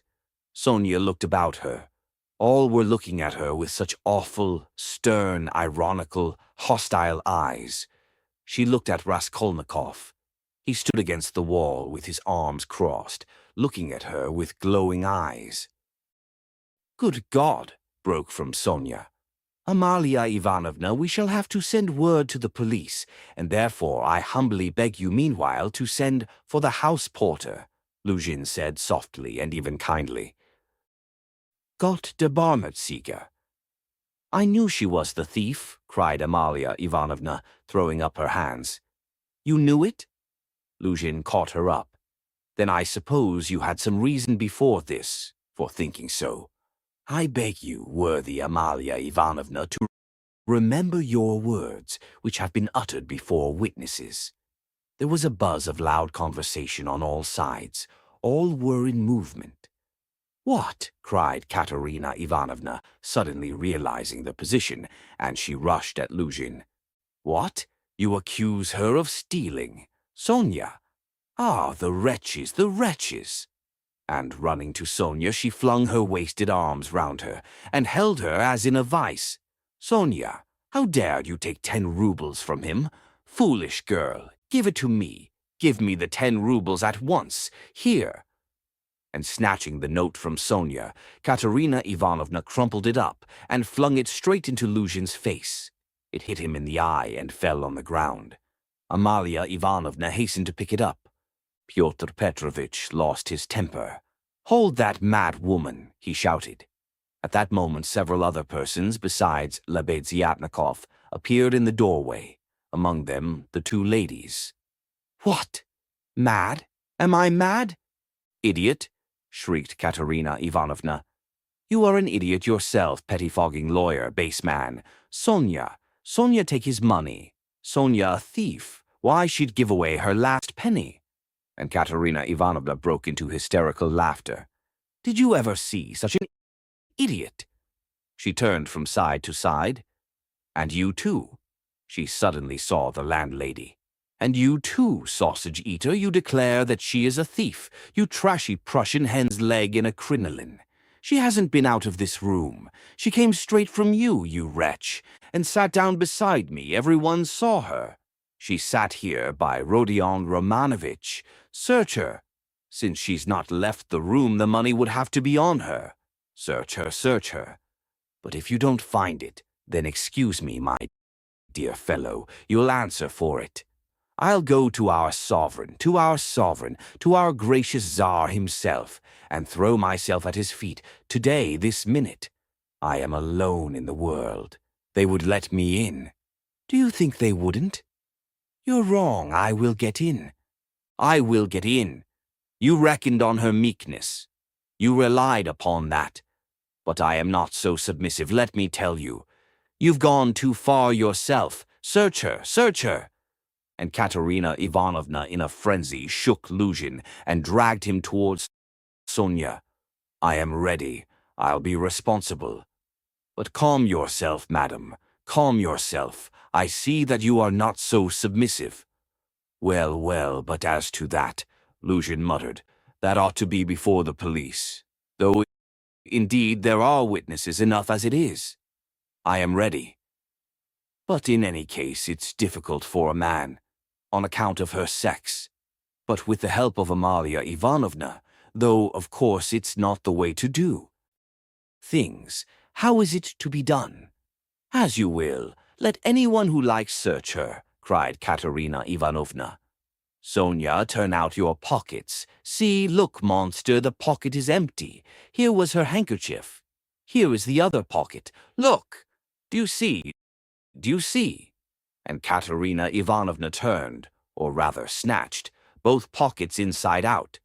But from the right pocket a piece of paper flew out, and describing a parabola in the air fell at Luzhin's feet. Everyone saw it. Several cried out. Pyotr Petrovitch stooped down, picked up the paper in 2 fingers, lifted it where all could see it, and opened it. It was a 100-ruble note folded in 8. Pyotr Petrovitch held up the note, showing it to everyone. "Thief! Out of my lodging! Police! Police!" yelled Amalia Ivanovna. "They must to Siberia be sent! Away!" Exclamations arose on all sides. Raskolnikov was silent, keeping his eyes fixed on Sonia, except for an occasional rapid glance at Luzhin. Sonia stood still, as though unconscious. She was hardly able to feel surprise. Suddenly the color rushed to her cheeks. She uttered a cry and hid her face in her hands. "No, it wasn't I. I didn't take it. I know nothing about it," she cried with a heart-rending wail, and she ran to Katerina Ivanovna, who clasped her tightly in her arms as though she would shelter her from all the world. "Sonia, Sonia, I don't believe it. You see, I don't believe it," she cried in the face of the obvious fact, swaying her to and fro in her arms like a baby, kissing her face continually, then snatching at her hands and kissing them too. "You took it. How stupid these people are! Oh dear, you are fools, fools," she cried, addressing the whole room. You don't know what a heart she has, what a girl she is. She'd take it, she'd sell her last rag. She'd go barefoot to help you if you needed it. That's what she is. She has the yellow passport because my children were starving. She sold herself for us. Ah, husband, husband, do you see? Do you see? What a memorial dinner for you. Merciful heavens, defend her. Why are you all standing still?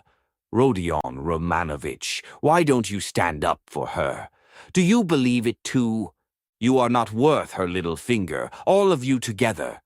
Good God, defend her now at least. The wail of the poor, consumptive, helpless woman seemed to produce a great effect on her audience. The agonized, wasted, consumptive face, the parched, blood-stained lips, the hoarse voice, the tears unrestrained as a child's, the trustful, childish, and yet despairing prayer for help were so piteous that everyone seemed to feel for her. Pyotr Petrovitch, at any rate, was at once moved to compassion. "Madam, madam, this incident does not reflect upon you," he cried impressively. "No one would take upon himself to accuse you of being an instigator or even an accomplice in it, especially as you have proved her guilt by turning out her pockets, showing that you had no previous idea of it. I am most ready to show compassion if poverty, so to speak, drove Sofya Semyonovna to it. But why did you refuse to confess, mademoiselle? Were you afraid of the disgrace? The first step? You lost your head, perhaps. One can quite understand it. But how could you have lowered yourself to such an action? Gentlemen," he addressed the whole company, "gentlemen, compassionate and, so to say, commiserating these people, I am ready to overlook it even now, in spite of the personal insult lavished upon me. And may this disgrace be a lesson to you for the future," he said, addressing Sonia, "and I will carry the matter no further. Enough." Pyotr Petrovitch stole a glance at Raskolnikov. Their eyes met, and the fire in Raskolnikov's seemed ready to reduce him to ashes. Meanwhile, Katerina Ivanovna apparently heard nothing. She was kissing and hugging Sonia like a mad woman. The children, too, were embracing Sonia on all sides, and Polenka, though she did not fully understand what was wrong, was drowned in tears and shaking with sobs as she hid her pretty little face, swollen with weeping, on Sonia's shoulder. "How vile!" a loud voice cried suddenly in the doorway. Pyotr Petrovitch looked round quickly. "What vileness?" Lebeziatnikov repeated, staring him straight in the face. Pyotr Petrovitch gave a positive start. All noticed it and recalled it afterwards. Lebeziatnikov strode into the room. "And you dared to call me as witness?" he said, going up to Pyotr Petrovitch. "What do you mean? What are you talking about?" muttered Luzhin. "I mean that you are a slanderer. That's what my words mean," Lebeziatnikov said hotly, looking sternly at him with his short-sighted eyes. He was extremely angry. Raskolnikov gazed intently at him, as though seizing and weighing each word. Again there was a silence. Pyotr Petrovitch indeed seemed almost dumbfounded for the first moment. "If you mean that for me," he began, stammering. "But what's the matter with you? Are you out of your mind?" "I'm in my mind, but you are a scoundrel. Ah, how vile! I have heard everything. I kept waiting on purpose to understand it, for I must own even now it is not quite logical. What you have done it all for, I can't understand. Why, what have I done then? Give over talking in your nonsensical riddles. Or maybe you are drunk. You may be a drunkard, perhaps, vile man, but I am not. I never touch vodka, for it's against my convictions. Would you believe it? He himself, with his own hands, gave Sofya Semyonovna that 100-ruble note. I saw it. I was a witness. I'll take my oath." "He did it. He," repeated Lebeziatnikov, addressing all. "Are you crazy, milksop?" squealed Luzhin. "She is herself before you. She herself here declared, just now before everyone, that I gave her only 10 rubles. How could I have given it to her?" I saw it, Lebeziatnikov repeated, "and though it is against my principles, I am ready this very minute to take any oath you like before the court, for I saw how you slipped it in her pocket. Only like a fool I thought you did it out of kindness. When you were saying goodbye to her at the door, while you held her hand in one hand, with the other, the left, you slipped the note into her pocket. I saw it. Luzhin turned pale. "What lies?" he cried impudently. "Why, how could you, standing by the window, see the note? You fancied it with your short-sighted eyes. You are raving."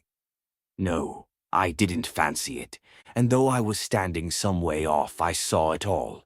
And though it certainly would be hard to distinguish a note from the window, that's true, I knew for certain that it was a 100-ruble note, because when you were going to give Sofya Semyonovna 10 rubles, you took up from the table a 100-ruble note. I saw it because I was standing near then, and an idea struck me at once so that I did not forget you had it in your hand. You folded it and kept it in your hand all the time. I didn't think of it again until, when you were getting up, you changed it from your right hand to your left and nearly dropped it. I noticed it because the same idea struck me again, that you meant to do her a kindness without my seeing. You can fancy how I watched you, and I saw how you succeeded in slipping it into her pocket. I saw it. I'll take my oath." Lebeziatnikov was almost breathless. Exclamations arose on all hands, chiefly expressive of wonder, but some were menacing in tone. They all crowded round Pyotr Petrovitch. Katerina Ivanovna flew to Lebeziatnikov. "I was mistaken in you. Protect her. You are the only one to take her part. She is an orphan. God has sent you." Katerina Ivanovna, hardly knowing what she was doing, sank on her knees before him. "A pack of nonsense," yelled Luzhin, roused to fury. "It's all nonsense you've been talking. An idea struck you. You didn't think. You noticed. What does it amount to? So I gave it to her on the sly on purpose. What for? With what object? What have I to do with this? What for? That's what I can't understand, but that what I am telling you is the fact. That's certain. So far from my being mistaken, you infamous criminal man. I remember how, on account of it, a question occurred to me at once, just when I was thanking you and pressing your hand. What made you put it secretly in her pocket? Why you did it secretly, I mean. Could it be simply to conceal it from me, knowing that my convictions are opposed to yours, and that I do not approve of private benevolence which effects no radical cure? Well, I decided that you really were ashamed of giving such a large sum before me. Perhaps, too, I thought, he wants to give her a surprise when she finds a whole 100-ruble note in her pocket.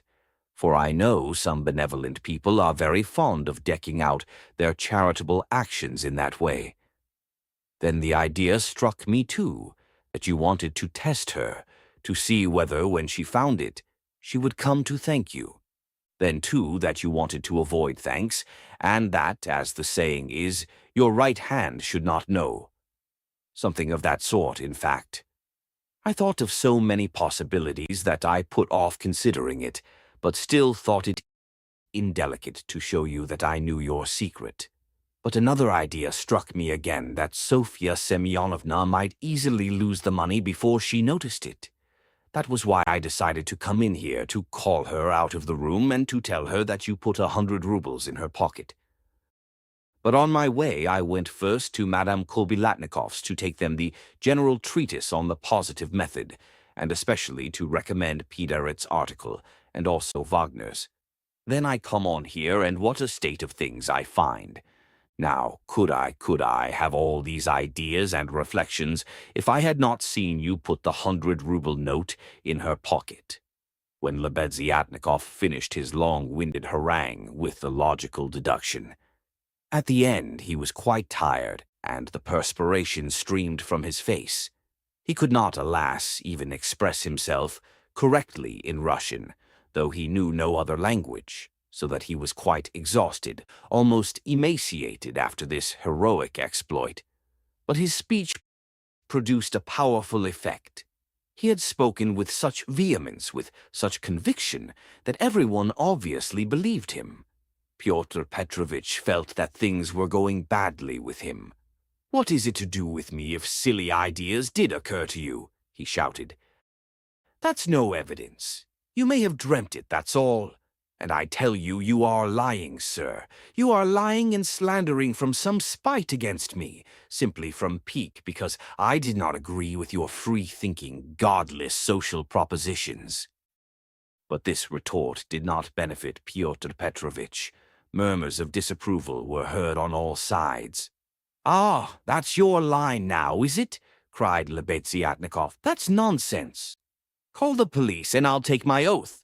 There's only one thing I can't understand. What made him risk such a contemptible action? Oh, pitiful, despicable man. I can explain why he risked such an action, and if necessary, I too will swear to it," Raskolnikov said at last in a firm voice, and he stepped forward. He appeared to be firm and composed.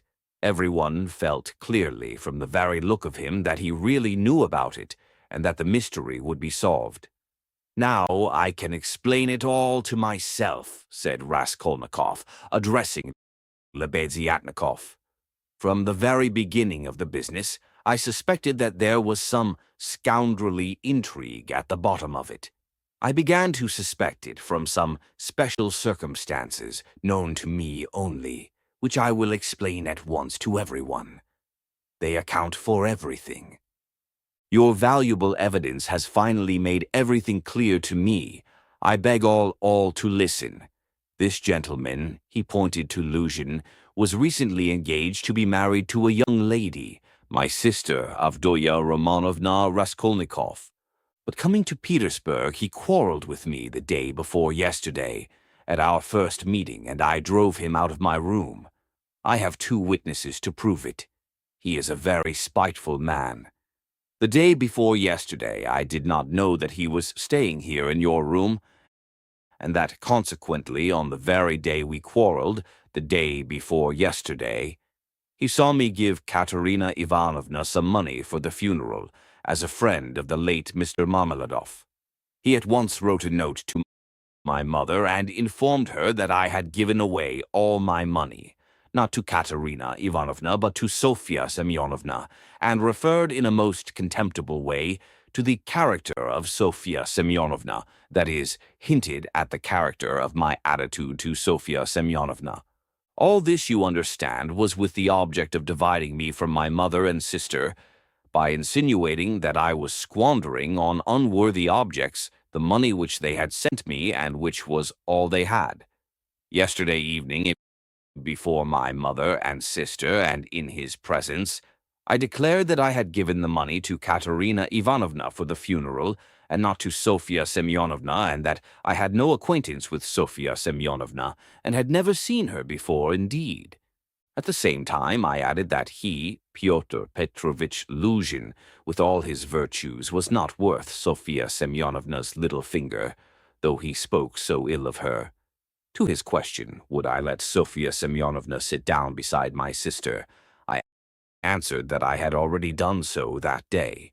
Irritated that my mother and sister were unwilling to quarrel with me at his insinuations, he gradually began being unpardonably rude to them. A final rupture took place and he was turned out of the house. All this happened yesterday evening. Now I beg your special attention. Consider, if he had now succeeded in proving that Sofya Semyonovna was a thief, he would have shown to my mother and sister that he was almost right in his suspicions, that he had reason to be angry at my putting my sister on a level with Sofya Semyonovna, that, in attacking me, he was protecting and preserving the honor of my sister, his betrothed. In fact, he might even, through all this, have been able to estrange me from my family, and no doubt he hoped to be restored to favor with them, to say nothing of revenging himself on me personally, for he has grounds for supposing that the honor and happiness of Sofya Semyonovna are very precious to me. That was what he was working for. That's how I understand it. That's the whole reason for it, and there can be no other. It was like this, or somewhat like this, that Raskolnikov wound up his speech, which was followed very attentively, though often interrupted by exclamations from his audience. But in spite of interruptions, he spoke clearly, calmly, exactly, firmly. His decisive voice, his tone of conviction, and his stern face made a great impression on everyone. Yes, that's it, Lebeziatnikov assented gleefully. That must be it, for he asked me as soon as Sofya Semyonovna came into our room whether you were here, whether I had seen you among Katerina Ivanovna's guests. He called me aside to the window and asked me in secret. It was essential for him that you should be here. That's it? Luzhin smiled contemptuously and did not speak, but he was very pale. He seemed to be deliberating on some means of escape. Perhaps he would have been glad to give up everything and get away, but at the moment this was scarcely possible. It would have implied admitting the truth of the accusations brought against him. Moreover, the company, which had already been excited by drink, was now too much stirred to allow it. The commissariat clerk, though indeed he had not grasped the whole position, was shouting louder than anyone and was making some suggestions very unpleasant to Luzhin. But not all those present were drunk. Lodgers came in from all the rooms. The three Poles were tremendously excited and were continually shouting at him, "The pan is a lajdak," and muttering threats in Polish. Sonia had been listening with strained attention, though she too seemed unable to grasp it all. She seemed as though she had just returned to consciousness. She did not take her eyes off Raskolnikov, feeling that all her safety lay in him. Katerina Ivanovna breathed hard and painfully, and seemed fearfully exhausted. Amalia Ivanovna stood looking more stupid than anyone, with her mouth wide open, unable to make out what had happened. She only saw that Pyotr Petrovitch had somehow come to grief. Raskolnikov was attempting to speak again, but they did not let him. Everyone was crowding round Luzhin with threats and shouts of abuse. But Pyotr Petrovitch was not intimidated. Seeing that his accusation of Sonia had completely failed, he had recourse to insolence. "Allow me, gentlemen, allow me. Don't squeeze, let me pass," he said, making his way through the crowd. "And no threats, if you please. I assure you it will be useless, you will gain nothing by it. On the contrary, you'll have to answer, gentlemen, for violently obstructing the course of justice. The thief has been more than unmasked, and I shall prosecute. Our judges are not so blind and not so drunk, and will not believe the testimony of two notorious infidels, agitators, and atheists who accuse me from motives of personal revenge which they are foolish enough to admit. Yes, allow me to pass. Don't let me find a trace of you in my room. Kindly leave at once, and everything is at an end between us. When I think of the trouble I've been taking, the way I've been expounding, all this fortnight, I told you myself today that I was going when you tried to keep me. Now I will simply add that you are a fool. I advise you to see a doctor for your brains and your short sight. Let me pass, gentlemen." He forced his way through. But the commissariat clerk was unwilling to let him off so easily. He picked up a glass from the table, brandished it in the air, and flung it at Pyotr Petrovitch. But the glass flew straight at Amalia Ivanovna. She screamed, and the clerk, overbalancing, fell heavily under the table. Pyotr Petrovitch made his way to his room, and half an hour later had left the house. Sonia, timid by nature, had felt, before that day, that she could be ill-treated more easily than anyone, and that she could be wronged with impunity. Yet till that moment she had fancied that she might escape misfortune by care, gentleness, and submissiveness before everyone. Her disappointment was too great. She could, of course, bear with patience and almost without murmur anything, even this. But for the first minute she felt it too bitter. In spite of her triumph and her justification, when her first terror and stupefaction had passed and she could understand it all clearly, the feeling of her helplessness and of the wrong done to her made her heart throb with anguish, and she was overcome with hysterical weeping. At last, unable to bear any more, she rushed out of the room and ran home, almost immediately after Luzhin's departure. When amidst loud laughter the glass flew at Amalia Ivanovna, it was more than the landlady could endure. With a shriek she rushed like a fury at Katerina Ivanovna, considering her to blame for everything. "Out of my lodgings at once! Quick march!"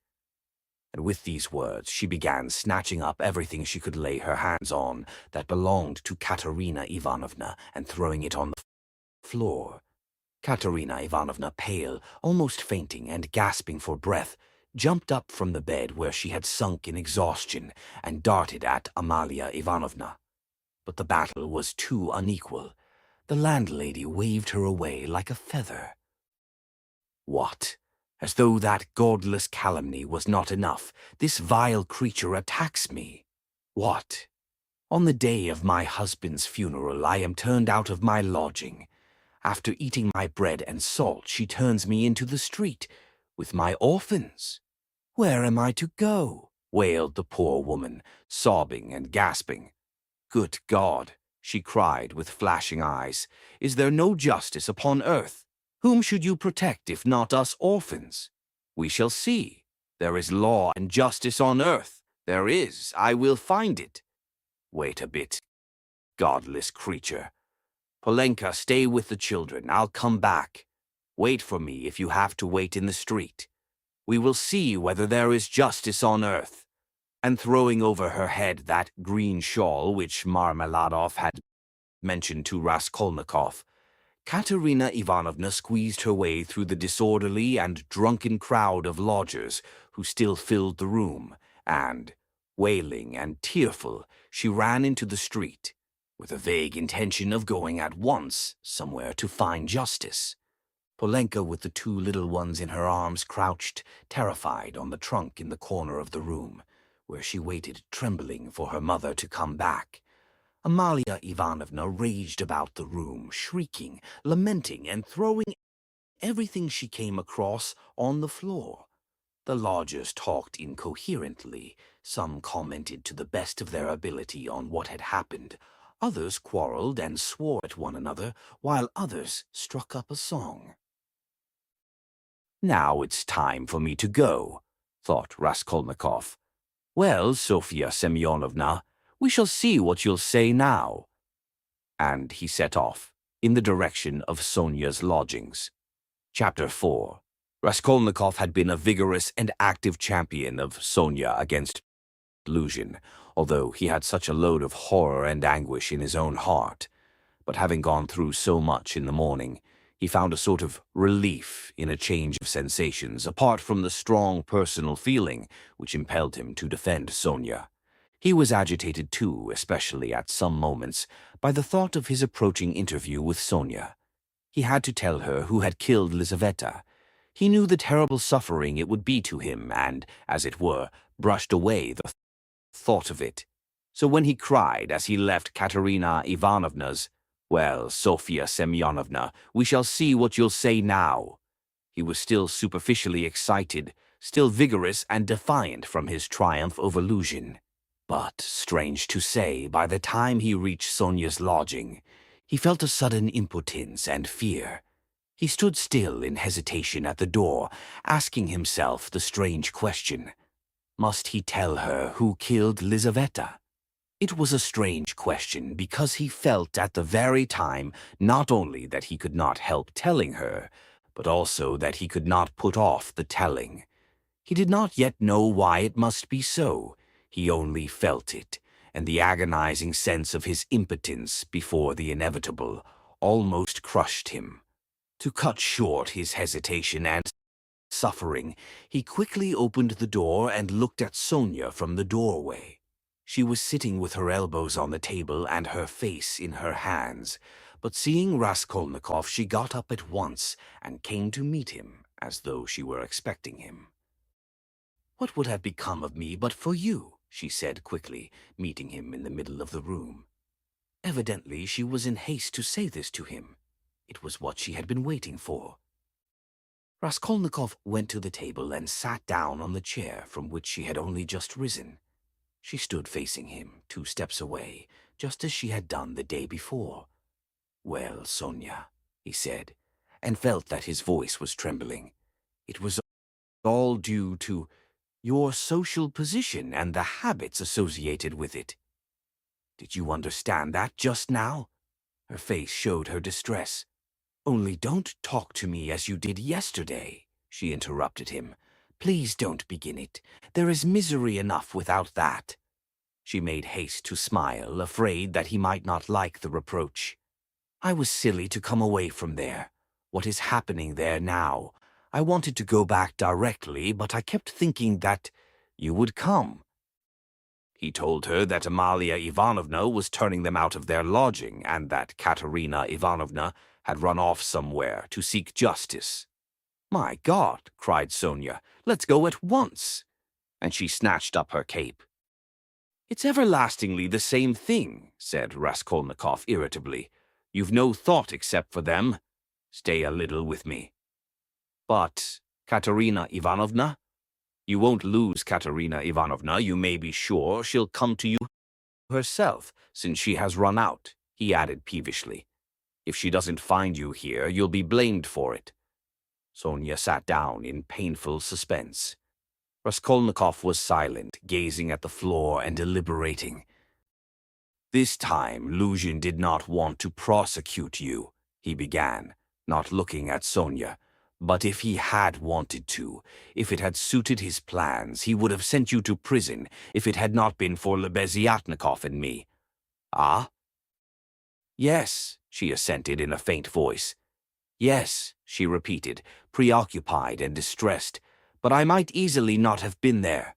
And it was quite an accident, Lebeziatnikov's turning up." Sonia was silent. "And if you'd gone to prison, what then? Do you remember what I said yesterday?" Again she did not answer. He waited. "I thought you would cry out again. 'Don't speak of it. Leave off.'" Raskolnikov gave a laugh, but rather a forced one. What, silence again? He asked a minute later. We must talk about something, you know. It would be interesting for me to know how you would decide a certain problem, as Lebeziatnikov would say.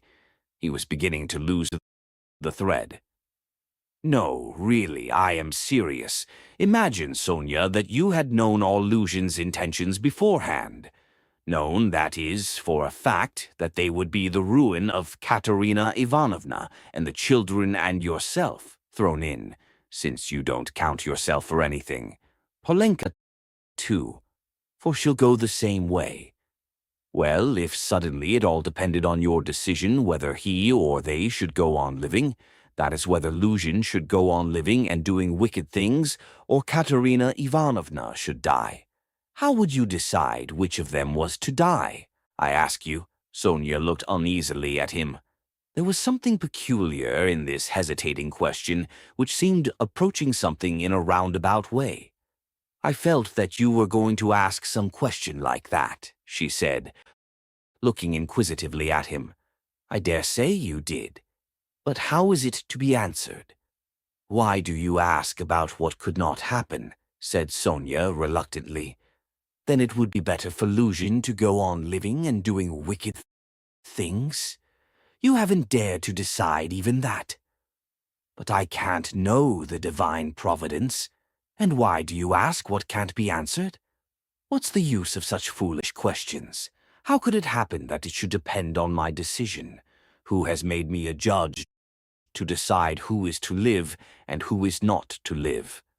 Oh, if the divine providence is to be mixed up in it, there is no doing anything, Raskolnikov grumbled morosely. You'd better say straight out what you want, Sonia cried in distress. You are leading up to something again. Can you have come simply to torture me? She could not control herself and began crying bitterly. He looked at her in gloomy misery. 5 minutes passed. Of course you're right, Sonia, he said softly at last. He was suddenly changed. His tone of assumed arrogance and helpless defiance was gone. Even his voice was suddenly weak. I told you yesterday that I was not coming to ask forgiveness, and almost the first thing I've said is to ask forgiveness. I said that about Luzhin and Providence for my own sake. I was asking forgiveness, Sonia. He tried to smile, but there was something helpless and incomplete in his pale smile. He bowed his head and hid his face in his hands. And suddenly a strange, surprising sensation of a sort of bitter hatred for Sonia passed through his heart. As it were wondering and frightened of this sensation, he raised his head and looked intently at her, but he met her uneasy and painfully anxious eyes fixed on him. There was love in them. His hatred vanished like a phantom. It was not the real feeling. He had taken the one feeling for the other. It only meant that that minute had come. He hid his face in his hands again and bowed his head. Suddenly he turned pale, got up from his chair, looked at Sonia, and without uttering a word sat down mechanically on her bed. His sensations that moment were terribly like the moment when he had stood over the old woman with the axe in his hand and felt that he must not lose another minute. "What's the matter?" asked Sonia, dreadfully frightened. He could not utter a word. This was not at all the way he had intended to tell, and he did not understand what was happening to him now. She went up to him softly, sat down on the bed beside him, and waited, not taking her eyes off him. Her heart throbbed and sank. It was unendurable. He turned his deadly pale face to her. His lips worked, helplessly struggling to utter something. A pang of terror passed through Sonia's heart. "What's the matter?" she repeated, drawing a little away from him. "Nothing, Sonia. Don't be frightened. It's nonsense. It really is nonsense if you think of it," he muttered, like a man in delirium. "Why have I come to torture you?" he added suddenly, looking at her. "Why really? I keep asking myself that question, Sonia."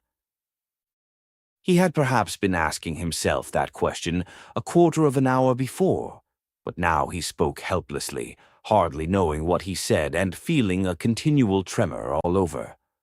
"Oh, how you are suffering," she muttered in distress, looking intently at him.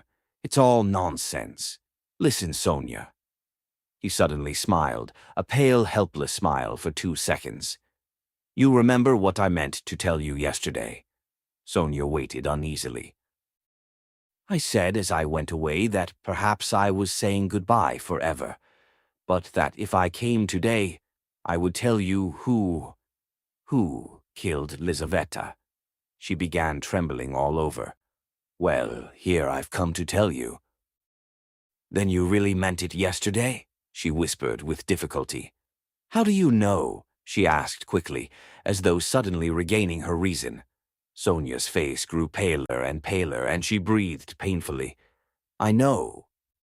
She paused a minute. "Have they found him?" she asked timidly. "No."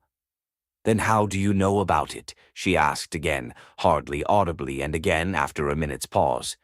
He turned to her and looked very intently at her. "Guess," he said with the same distorted, helpless smile. A shudder passed over her. "But you, why do you frighten me like this?" she said, smiling like a child. "I must be a great friend of his. Since I know," Raskolnikov went on, still gazing into her face as though he could not turn his eyes away. "He did not mean to kill that Lizaveta.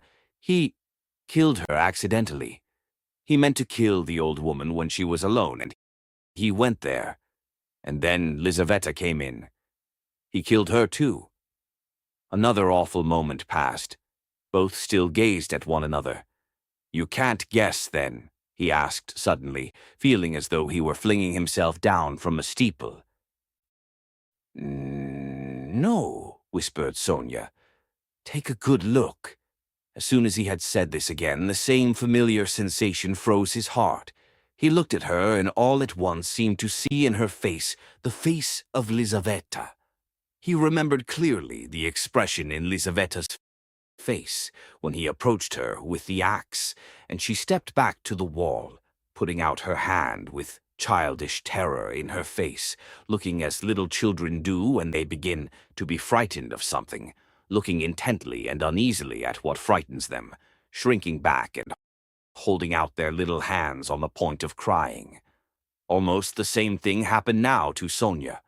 With the same helplessness and the same terror, she looked at him for a while and, suddenly putting out her left hand, pressed her fingers faintly against his breast and slowly began to get up from the bed, moving further from him and keeping her eyes fixed even more immovably on him. Her terror infected him. The same fear showed itself on his face. In the same way he stared at her, and almost with the same childish smile. "Have you guessed?" he whispered at last. "Good God!" broke in an awful wail from her bosom. She sank helplessly on the bed with her face in the pillows, but a moment later she got up, moved quickly to him, seized both his hands, and, gripping them tight in her thin fingers, began looking into his face again with the same intent stare. In this last desperate look, she tried to look into him and catch some last hope. But there was no hope, there was no doubt remaining, it was all true. Later on, indeed, when she recalled that moment, she thought it strange and wondered why she had seen at once that there was no doubt. She could not have said, for instance, that she had foreseen something of the sort. And yet, now, as soon as he told her, she suddenly fancied that she had really foreseen this very thing. "Stop, Sonia, enough, don't torture me," he begged her miserably. It was not at all like this he had thought of telling her, but this is how it happened. She jumped up, seeming not to know what she was doing, and, wringing her hands, walked into the middle of the room, but quickly went back and sat down again beside him, her shoulder almost touching his. All of a sudden, she started as though she had been stabbed, uttered a cry, and fell on her knees before him. She did not know why.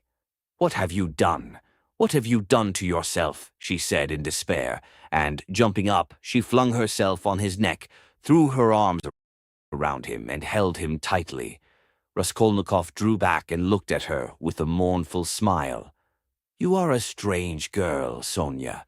You kiss me and hug me when I tell you about that. You don't think what you are doing.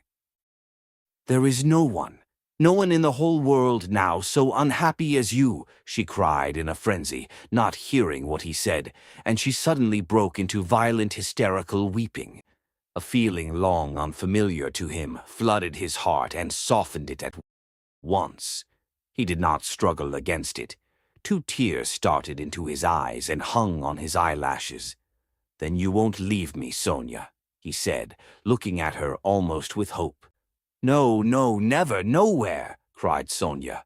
"I will follow you everywhere. Oh my God, oh how miserable I am.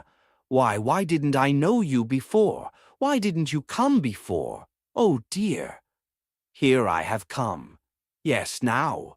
What's to be done now? Together, she repeated, as it were unconsciously, and she hugged him again. "I'll follow you to Siberia." He recoiled at this, and the same hostile, almost haughty smile came to his lips. "Perhaps I don't want to go to Siberia yet, Sonia," he said. Sonia looked at him quickly. Again, after her first passionate, agonizing sympathy for the unhappy man, the terrible idea of the murder overwhelmed her. In his changed tone, she seemed to hear the murderer speaking. She looked at him bewildered. She knew nothing as yet, why, how, with what object it had been. Now all these questions rushed at once into her mind, and again she could not believe it. He is a murderer. Could it be true? "What's the meaning of it? Where am I?" she said in complete bewilderment, as though still unable to recover herself. "How could you, a man like you, how could you bring yourself to it? What does it mean?" "Oh, well, to plunder. Leave off, Sonia," he answered wearily, almost with vexation. Sonia stood as though struck dumb, but suddenly she cried, "You were hungry. It was to help your mother. Yes?" "No, Sonia, no," he muttered, turning away and hanging his head. "I was not so hungry. I certainly did want to help my mother, but that's not the real thing either. Don't torture me, Sonia." Sonia clasped her hands. Could it all be true? Good God, what a truth! Who could believe it? And how could you give away your last farthing, and yet rob and murder? "Ah," she cried suddenly, "that money you gave Katerina Ivanovna. That money? Can that money—" "No, Sonia," he broke in hurriedly. "That money was not it. Don't worry yourself. That money my mother sent me, and it came when I was ill, the day I gave it to you. Razumikin saw it. He received it for me. That money was mine, my own." Sonia listened to him in bewilderment and did her utmost to comprehend. "And that money? I don't even know really whether there was any money," he added softly, as though reflecting. "I took a purse off her neck, made of chamois leather, a purse stuffed full of something, but I didn't look in it. I suppose I hadn't time. And the things, chains and trinkets, I buried under a stone with the purse next morning in a yard off the V. Prospect. They are all there now." Sonia strained every nerve to listen. "Then why, you said you did it to rob, but you took nothing," she asked quickly, catching at a straw. "I don't know. I haven't yet decided whether to take that money or not," he said, musing again. And, seeming to wake up with a start, he gave a brief, ironical smile. "Ah, what silly stuff I am talking, eh?" The thought flashed through Sonia's mind, wasn't he mad? But she dismissed it at once. No, it was something else. She could make nothing of it, nothing. "Do you know, Sonia," he said suddenly with conviction, "let me tell you, if I'd simply killed because I was hungry," laying stress on every word and looking enigmatically but sincerely at her, I should be happy now. You must believe that. What would it matter to you? He cried a moment later, with a sort of despair. What would it matter to you if I were to confess that I did wrong? What do you gain by such a stupid triumph over me? Ah, Sonia, was it for that I've come to you today? Again, Sonia tried to say something, but did not speak. I asked you to go with me yesterday, because you are all I have left. Go where? Asked Sonia timidly. Not to steal and not to murder, don't be anxious, he smiled bitterly. We are so different. And you know, Sonia, it's only now, only this moment that I understand where I asked you to go with me yesterday. Yesterday, when I said it, I did not know where. I asked you for one thing, I came to you for one thing, not to leave me. You won't leave me, Sonia. She squeezed his hand. And why? Why did I tell her? Why did I let her know? He cried a minute later in despair, looking with infinite anguish at her. Here you expected an explanation from me, Sonia. You are sitting and waiting for it, I see that. But what can I tell you? You won't understand and will only suffer misery. On my account. Well, you are crying and embracing me again. Why do you do it? Because I couldn't bear my burden and have come to throw it on another. You suffer too, and I shall feel better. And can you love such a mean wretch? But aren't you suffering too? Cried Sonia. Again a wave of the same feeling surged into his heart, and again for an instant softened it. Sonia, I have a bad heart. Take note of that. It may explain a great deal. I have come because I am bad. There are men who wouldn't have come, but I am a coward and a mean wretch. But, never mind, that's not the point. I must speak now, but I don't know how to begin. He paused and sank into thought. Ah, we are so different, he cried again. We are not alike. And why? Why did I come? I shall never forgive myself that. No, no, it was a good thing you came, cried Sonia. It's better I should know, far better. He looked at her with anguish. What if it were really that? He said, as though reaching a conclusion. Yes, that's what it was. I wanted to become a Napoleon. That is why I killed her. Do you understand now? No, Sonia whispered naively and timidly. Only speak, speak, I shall understand. I shall understand in myself, she kept begging him. You'll understand. Very well, we shall see. He paused and was for some time lost in meditation. It was like this. I asked myself, one day, this question. What if Napoleon, for instance, had happened to be in my place, and if he had not had Toulon, nor Egypt, nor the passage of Mont Blanc to begin his career with, but instead of all those picturesque and monumental things, there had simply been some ridiculous old hag, a pawnbroker, who had to be murdered to get money from her trunk, for his career, you understand. Well, would he have brought himself to that if there had been no other means? Wouldn't he have felt a pang at its being so far from monumental and sinful too? Well, I must tell you that I worried myself fearfully over that question, so that I was awfully ashamed when I guessed at last, all of a sudden, somehow, that it would not have given him the least pang, that it would not even have struck him that it was not monumental, that he would not have seen that there was anything in it to pause over, and that, if he had had no other way, he would have strangled her in a minute without thinking about it. Well, I, too, left off thinking about it, murdered her following his example, and that's exactly how it was. Do you think it funny? Yes, Sonia, the funniest thing of all is that perhaps that's just how it was. Sonia did not think it at all funny. You had better tell me straight out. Without examples, she begged, still more timidly and scarcely audibly. He turned to her, looked sadly at her, and took her hands. You are right again, Sonia. Of course that's all nonsense. It's almost all talk. You see, you know of course that my mother has scarcely anything. My sister happened to have a good education and was condemned to drudge as a governess. All their hopes were centered on me. I was a student, but I couldn't keep myself at the university and was forced for a time to leave it. Even if I had lingered on like that, in 10 or 12 years I might, with luck, hope to be some sort of teacher or clerk with a salary of 1,000 rubles. He repeated it as though it were a lesson.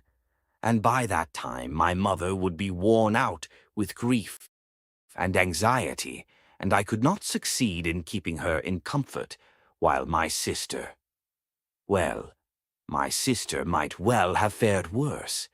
And it's a hard thing to pass everything by all one's life, to turn one's back upon everything, to forget one's mother and decorously accept the insults inflicted on one's sister. Why should one, when one has buried them, to burden oneself with others, wife and children, and to leave them again without a farthing?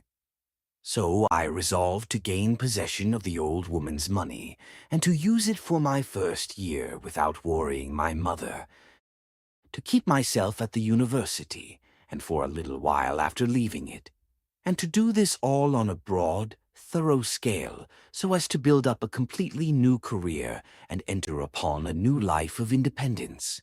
Well, that's all. Well, of course, in killing the old woman I did wrong. Well, that's enough. He struggled to the end of his speech in exhaustion and let his head sink. Oh, that's not it, that's not it, Sonia cried in distress. How could one? No, that's not right, not right.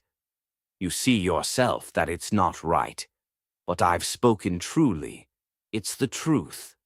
As though that could be the truth. Good God!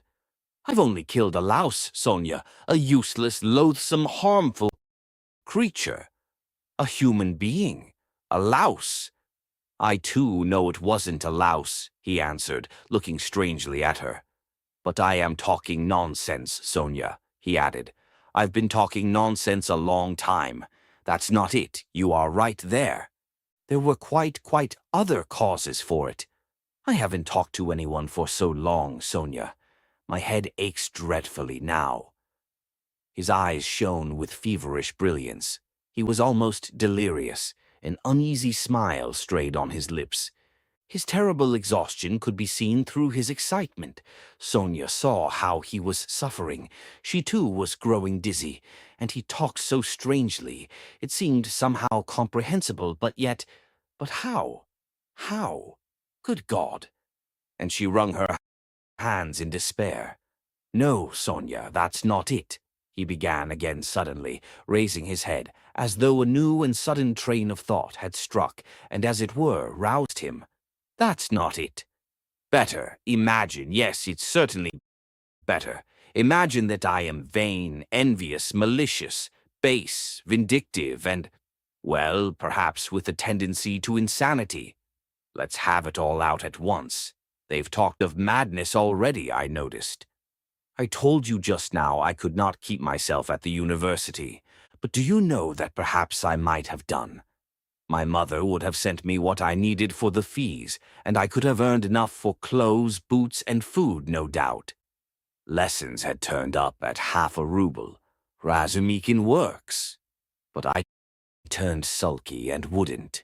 Yes, sulkiness, that's the right word for it. I sat in my room like a spider.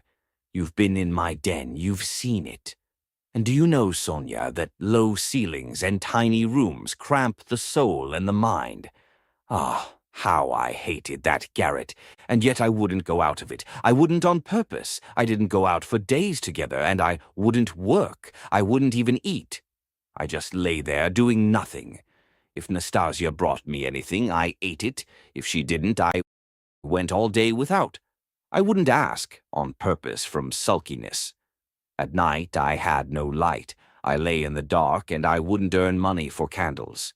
I ought to have studied, but I sold my books, and the dust lies an inch thick on the notebooks on my table. I preferred lying still and thinking, and I kept thinking. And I had dreams all the time, strange dreams of all sorts. No need to describe. Only then I began to fancy that, no, that's not it. Again, I am telling you wrong. You see, I kept asking myself then, why am I so stupid that if others are stupid, and I know they are, yet I won't be wiser? Then I saw, Sonia, that if one waits for everyone to get wiser, it will take too long. Afterwards, I understood that that would never come to pass, that men won't change, and that nobody can alter it, and that it's not worth wasting effort over it. Yes, that's so. That's the law of their nature, Sonia. That's so. And I know now, Sonia, that whoever is strong in mind and spirit will have power over them. Anyone who is greatly daring is right in their eyes. He who despises most things will be a lawgiver among them, and he who dares most of all will be most in the right. So it has been till now, and so it will always be. A man must be blind not to see it. Though Raskolnikov looked at Sonia as he said this, he no longer cared whether she understood or not. The fever had complete hold of him. He was in a sort of gloomy ecstasy. He certainly had been too long without talking to anyone. Sonia felt that his gloomy creed had become his faith and code. I divined then, Sonia, he went on eagerly, that power is only vouchsafed to the man who dares to stoop and pick it up. There is only one thing needful. One has only to dare. Then for the first time in my life an idea took shape in my mind, which no one had ever thought of before me. No one. I saw clear as daylight how strange it is that not a single person living in this mad world has had the daring to go straight for it all and send it flying to the devil. I wanted to have the daring, and I killed her. I only wanted to have the daring, Sonia. That was the whole cause of it. Oh, hush, hush, cried Sonia, clasping her hands. You turned away from God, and God has smitten you, has given you over to the devil. Then, Sonia, when I used to lie there in the dark and all this became clear to me, was it a temptation of the devil, eh? Hush, don't laugh, blasphemer. You don't understand. Oh, God, he won't understand. Hush, Sonia, I am not laughing. I know myself that it was the devil leading me. Hush, Sonia, hush, he repeated with gloomy insistence. I know it all. I have thought it all over and whispered it all over to myself, lying there in the dark. I've argued it all over with myself, every point of it, and I know it all. And how sick I was then of going over it all. I have kept wanting to forget it and make a new beginning, Sonia, and leave off thinking. And you don't suppose that I went into it headlong like a fool? I went into it like a wise man, and that was just my destruction. And you mustn't suppose that I didn't know, for instance, that if I began to question myself whether I had the right to gain power, I certainly hadn't the right, or that if I asked myself whether a human being is a louse, it proved that it wasn't so for me, though it might be for a man who would go straight to his goal without asking questions. If I worried myself all those days, wondering whether Napoleon would have done it or not, I felt clearly, of course, that I wasn't Napoleon. I had to endure all the agony of that battle of ideas, Sonia, and I longed to throw it off. I wanted to murder without casuistry, to murder for my own sake, for myself alone. I didn't want to lie about it even to myself. It wasn't to help my mother I did the murder, that's nonsense. I didn't do the murder to gain wealth and power and to become a benefactor of mankind. Nonsense. I simply did it. I did the murder for myself alone, and whether I became a benefactor to others or spent my life like a spider, catching men in my web and sucking the life out of men, I couldn't have cared at that moment. And it was not the money I wanted, Sonia, when I did it. It was not so much the money I wanted, but something else. I know it all now. Understand me. Perhaps I should never have committed a murder again. I wanted to find out something else. It was something else led me on.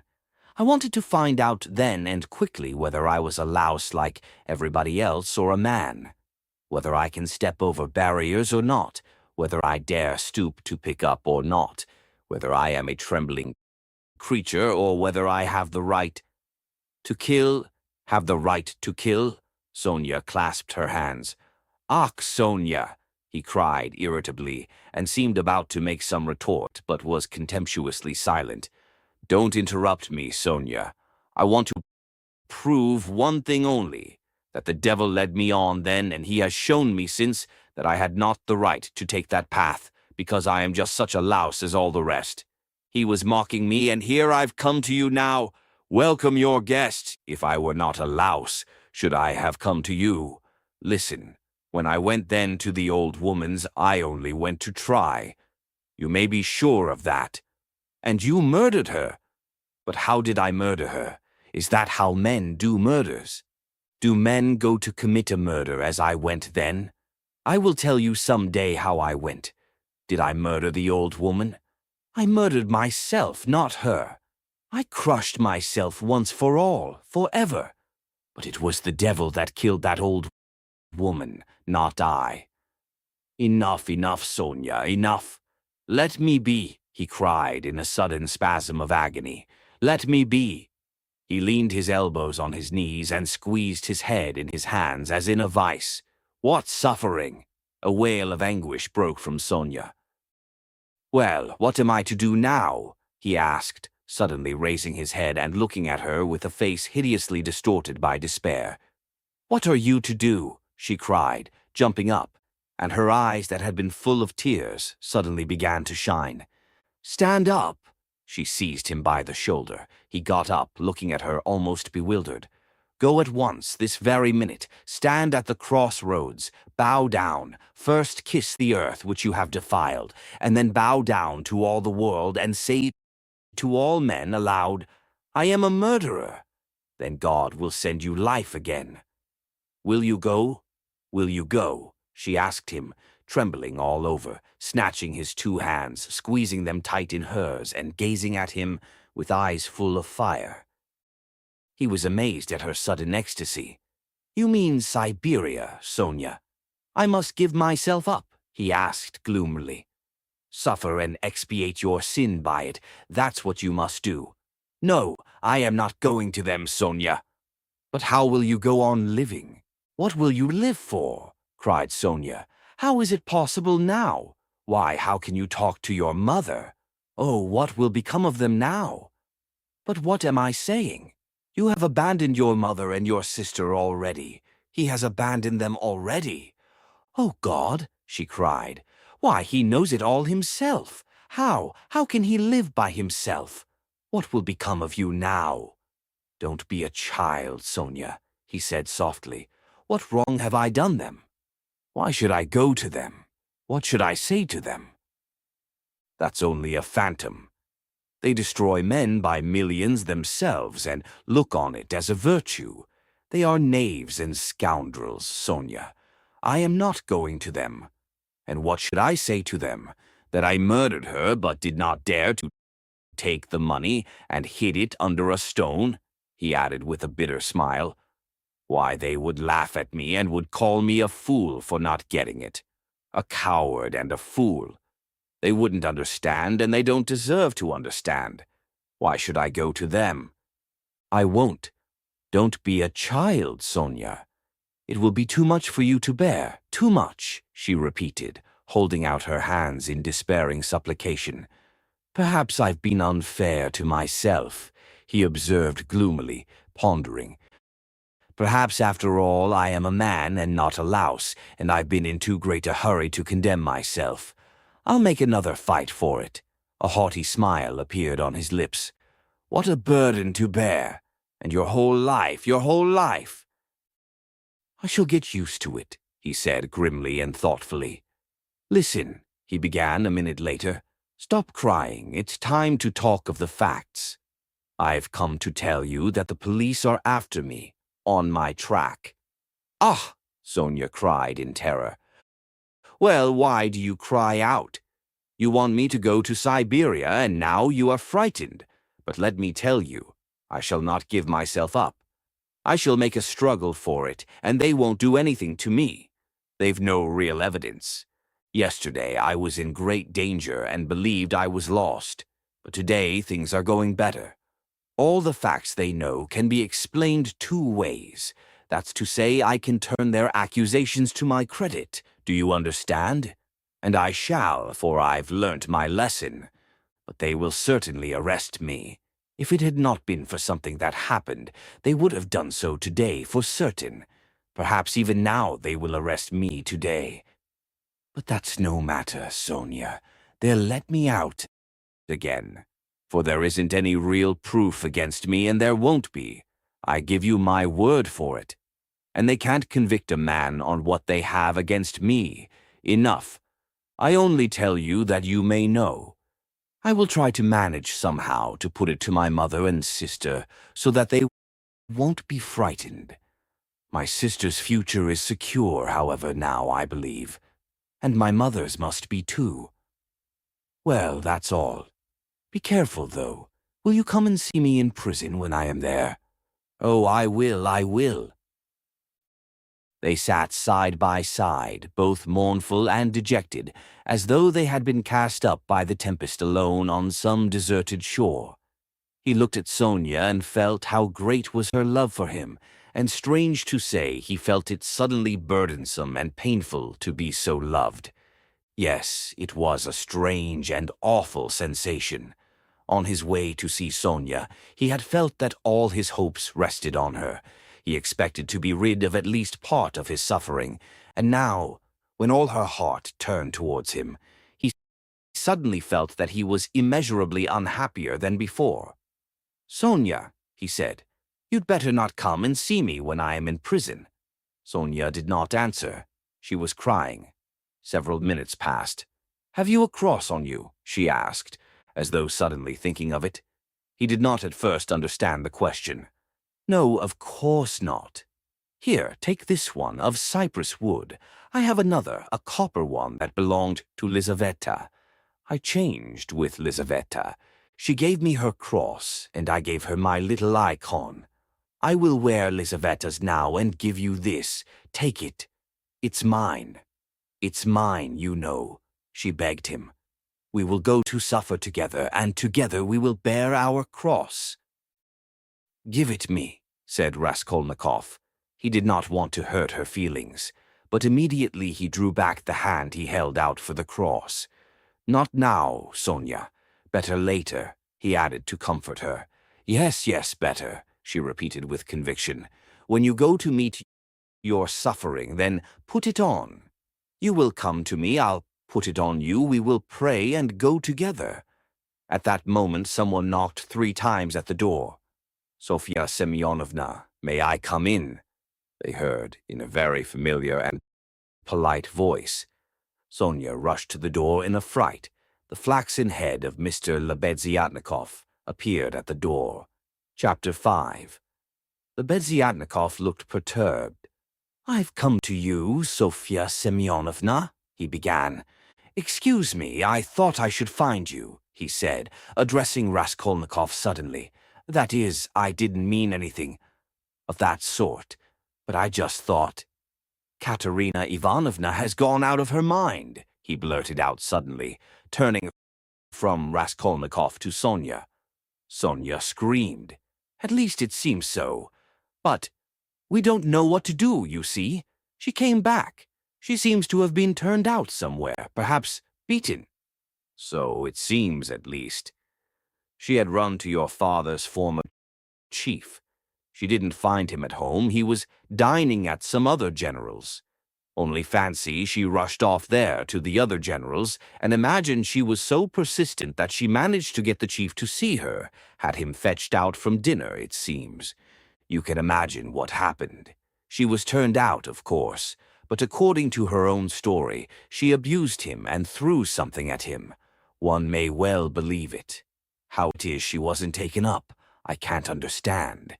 Now she is telling everyone, including Amalia Ivanovna. But it's difficult to understand her. She is screaming and flinging herself about.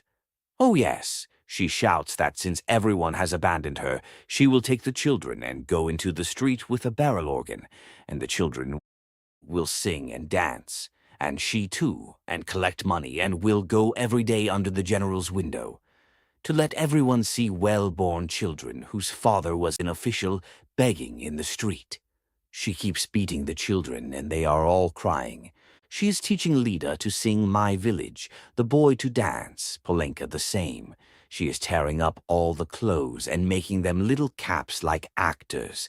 She means to carry a tin basin and make it tinkle instead of music. She won't listen to anything. Imagine the state of things. It's beyond anything. Lebeziatnikov would have gone on, but Sonia, who had heard him almost breathless, snatched up her cloak and hat and ran out of the room, putting on her things as she went. Raskolnikov followed her, and Lebeziatnikov came after him. "She has certainly gone mad," he said to Raskolnikov as they went out into the street. "I didn't want to frighten Sofya Semyonovna, so I said it seemed like it. But there isn't a doubt of it. They say that in consumption the tubercles sometimes occur in the brain. It's a pity I know nothing of medicine. I did try to persuade her, but she wouldn't listen." "Did you talk to her about the tubercles?" "Not precisely of the tubercles. Besides, she wouldn't have understood. But what I say is that if you convince a person logically that he has nothing to cry about, he'll stop crying. That's clear. Is it your conviction that he won't?" "Life would be too easy if it were so," answered Raskolnikov. Excuse me, of course it would be rather difficult for Katerina Ivanovna to understand, but do you know that in Paris they have been conducting serious experiments as to the possibility of curing the insane simply by logical argument? One professor there, a scientific man of standing, lately dead, believed in the possibility of such treatment. His idea was that there's nothing really wrong with the physical organism of the insane, and that insanity is, so to say, a logical mistake, an error of judgment, an incorrect view of things. He gradually showed the madman his error, and, would you believe it, they say he was successful? But as he made use of douches too, how far success was due to that treatment remains uncertain. So it seems, at least. Raskolnikov had long ceased to listen. Reaching the house where he lived, he nodded to Lebeziatnikov and went in at the gate. Lebeziatnikov woke up with a start, looked about him, and hurried on. Raskolnikov went into his little room and stood still in the middle of it. Why had he come back here? He looked at the yellow and tattered paper, at the dust, at his sofa. From the yard came a loud, continuous knocking. Someone seemed to be hammering. He went to the window, rose on tiptoe, and looked out into the yard for a long time with an air of absorbed attention. But the yard was empty, and he could not see who was hammering. In the house on the left he saw some open windows. On the window sills were pots of sickly-looking geraniums. Linen was hung out of the windows. He knew it all by heart. He turned away and sat down on the sofa. Never had he felt himself so fearfully alone. Yes, he felt once more that he would perhaps come to hate Sonia, now that he had made her more miserable. Why had he gone to her to beg for her tears? What need had he to poison her life? Oh, the meanness of it! "I will remain alone," he said resolutely, "and she shall not come to the prison." 5 minutes later he raised his head with a strange smile. That was a strange thought. Perhaps it really would be better in Siberia, he thought suddenly. He could not have said how long he sat there with vague thoughts surging through his mind. All at once the door opened and Dunya came in. At first she stood still and looked at him from the doorway, just as he had done at Sonia. Then she came in and sat down in the same place as yesterday, on the chair facing him. He looked silently and almost vacantly at her. "Don't be angry, brother, I've only come for 1 minute," said Dunya. Her face looked thoughtful but not stern. Her eyes were bright and soft. He saw that she too had come to him with love. Brother, now I know all. Dmitri Prokofitch has explained and told me everything. They are worrying and persecuting you through a stupid and contemptible suspicion. Dmitri Prokofitch told me that there is no danger, and that you are wrong in looking upon it with such horror. I don't think so, and I fully understand how indignant you must be, and that indignation may have a permanent effect on you. That's what I am afraid of. As for your cutting yourself off from us, I don't judge you. I don't venture to judge you, and forgive me for having blamed you for it. I feel that I too, if I had so great a trouble, should keep away from everyone. I shall tell Mother nothing of this, but I shall talk about you continually, and shall tell her from you that you will come very soon. Don't worry about her. We'll set her mind at rest. But don't you try her too much. Come once, at least.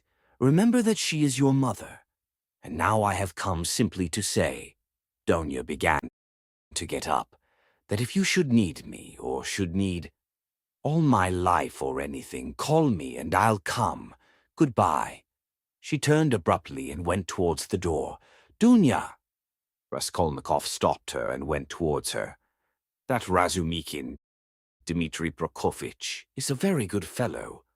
Dunya flushed slightly. Well? She asked, waiting a moment.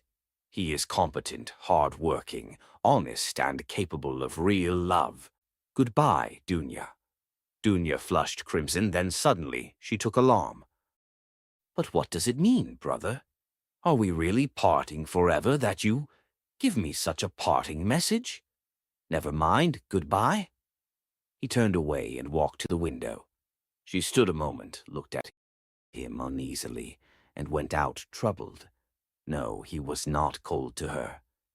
There was an instant, the very last one, when he had longed to take her in his arms and say goodbye to her, and even to tell her, but he had not dared even to touch her hand. Afterwards, she may shudder when she remembers that I embraced her, and will feel that I stole her kiss.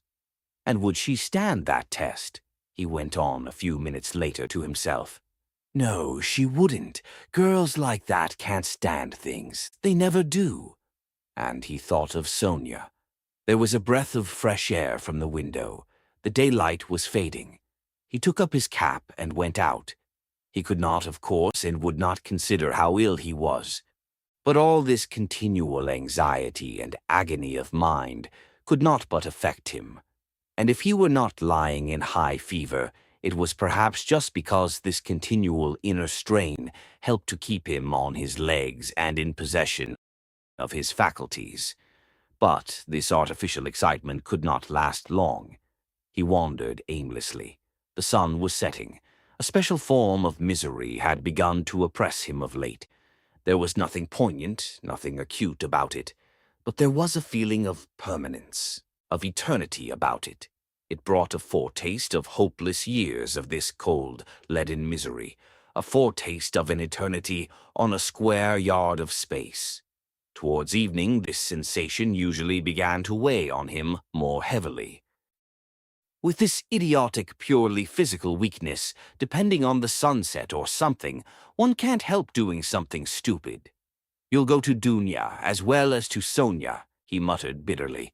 He heard his name called. He looked round. Lebeziatnikov rushed up to him. Only fancy, I've been to your room looking for you. Only fancy, she's carried out her plan and taken away the children. Sofya Semyonovna and I have had a job to find them. She is rapping on a frying pan and making the children dance. The children are crying. They keep stopping at the crossroads and in front of shops. There's a crowd of fools running after them. Come along. And Sonia? Raskolnikov asked anxiously, hurrying after Lebeziatnikov.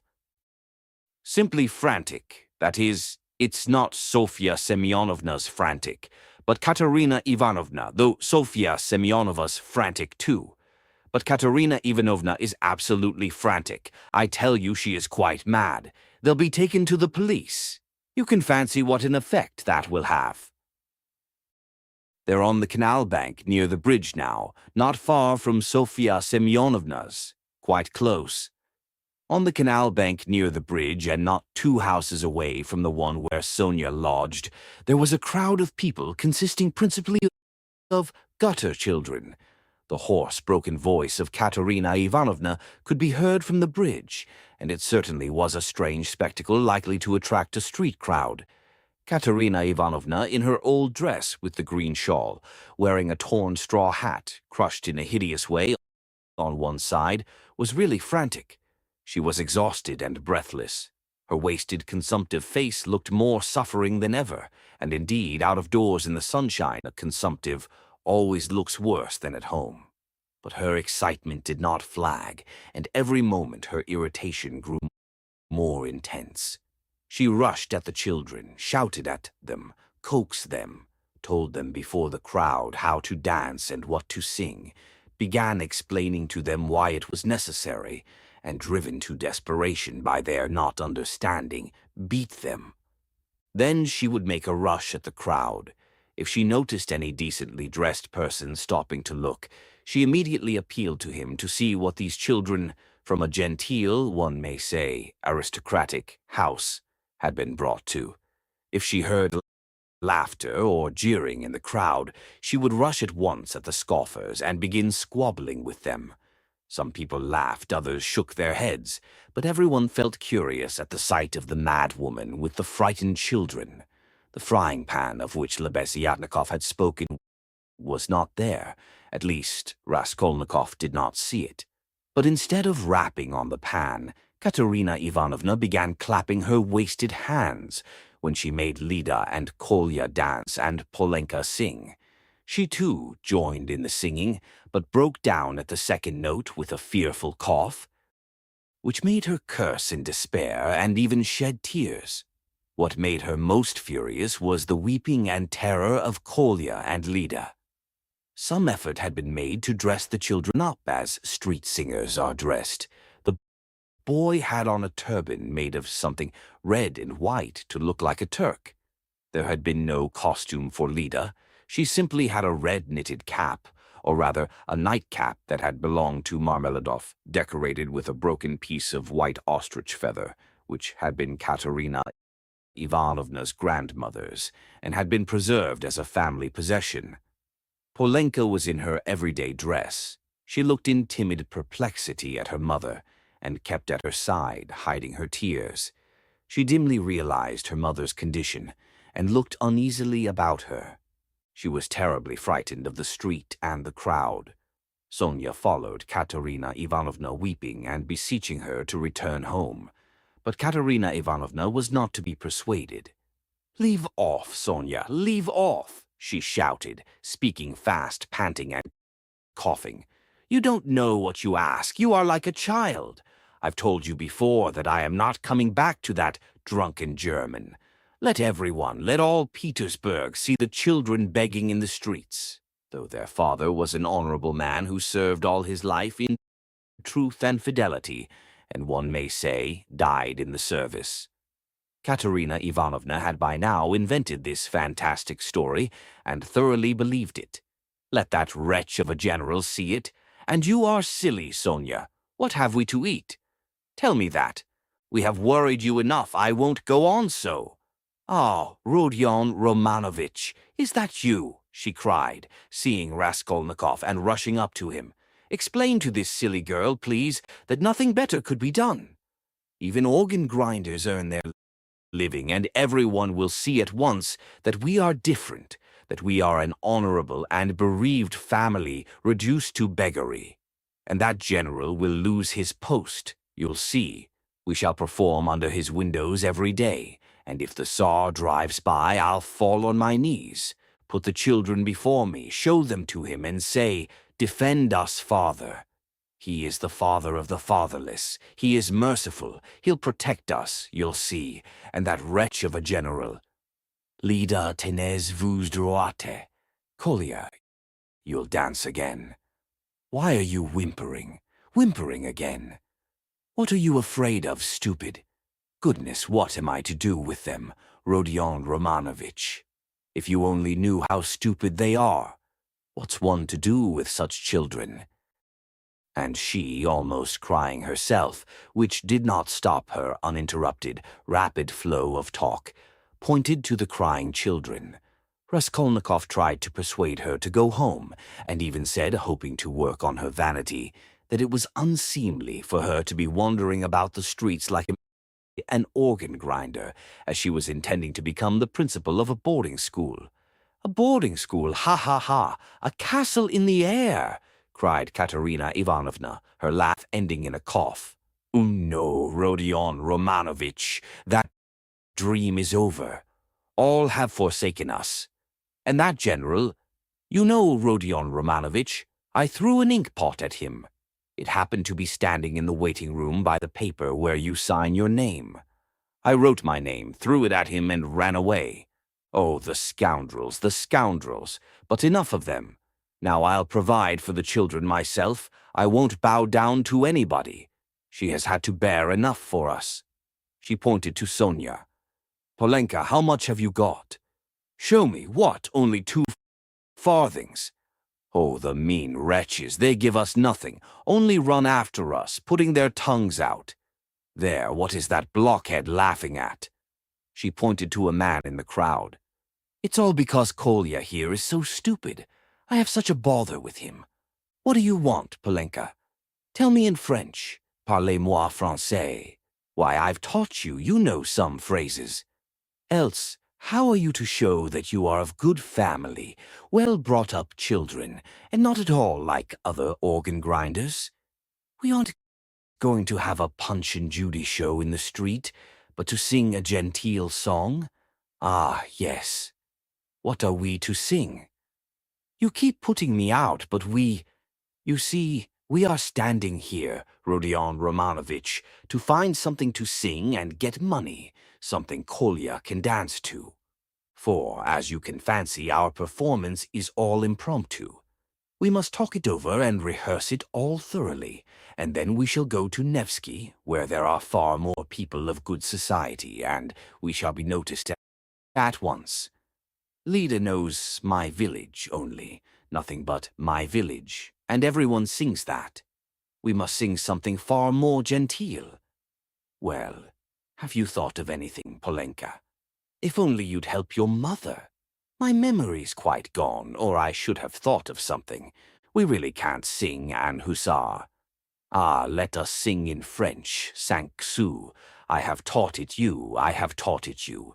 And as it is in French, people will see at once that you are children of good family, and that will be much more touching.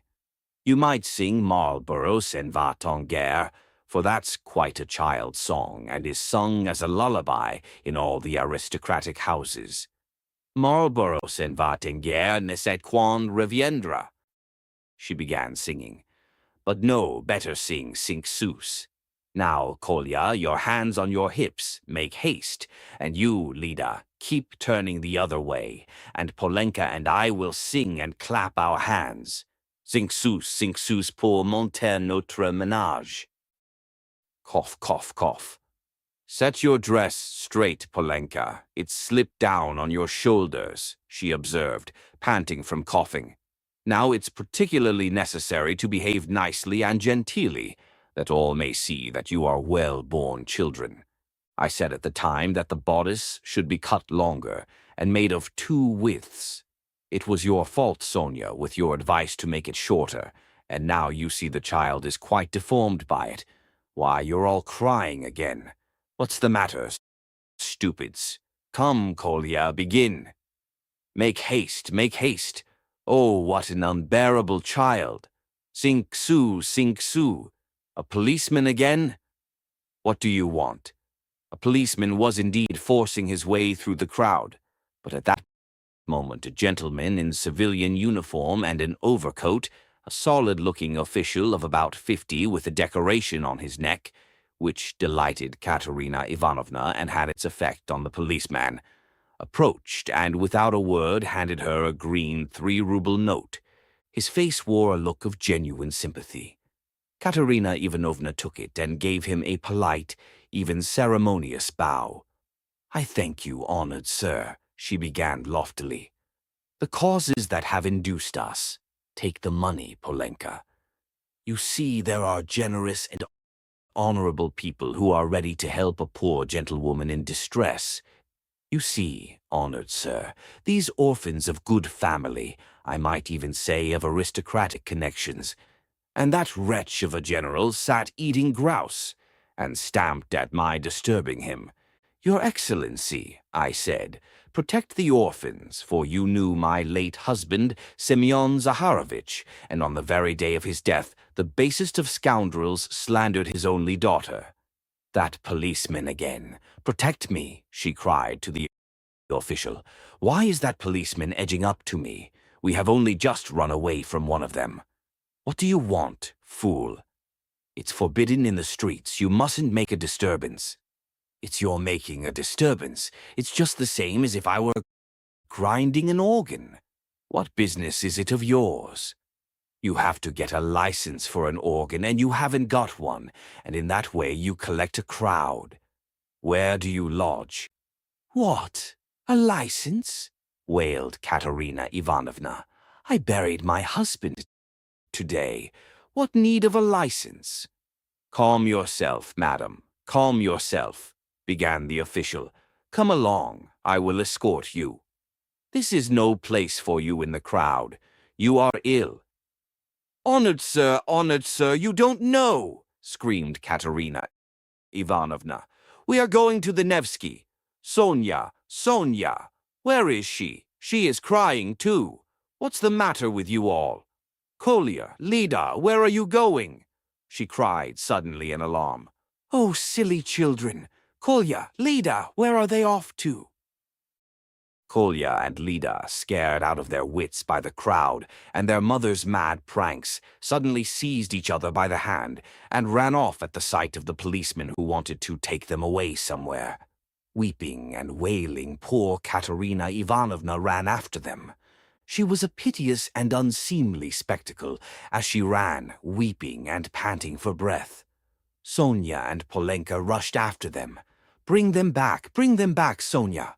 Oh, stupid, ungrateful children! Polenka, catch them! It's for your sakes, She stumbled as she ran and fell down. She's cut herself, she's bleeding. Oh dear, cried Sonia, bending over her. All ran up and crowded around. Raskolnikov and Lebeziatnikov were the first at her side. The official, too, hastened up, and behind him the policeman who muttered, "Bother," with a gesture of impatience, feeling that the job was going to be a troublesome one. Pass on, he said to the crowd that pressed forward. "She's dying," someone shouted. "She's gone out of her mind," said another. "Lord, have mercy upon us," said a woman, crossing herself. "Have they caught the little girl and the boy? They're being brought back. The elder ones got them. Ah, the naughty imps." When they examined Katerina Ivanovna carefully, they saw that she had not cut herself against a stone, as Sonia thought, but that the blood that stained the pavement red was from her chest. "I've seen that before," muttered the official to Raskolnikov and Lebeziatnikov. "That's consumption. The blood flows and chokes the patient. I saw the same thing with a relative of my own not long ago. Nearly a pint of blood, all in a minute. What's to be done, though? She is dying." This way, to my room," Sonia implored. "I live here. See, that house, the second from here. Come to me, make haste." She turned from one to the other. "Send for the doctor." Oh dear!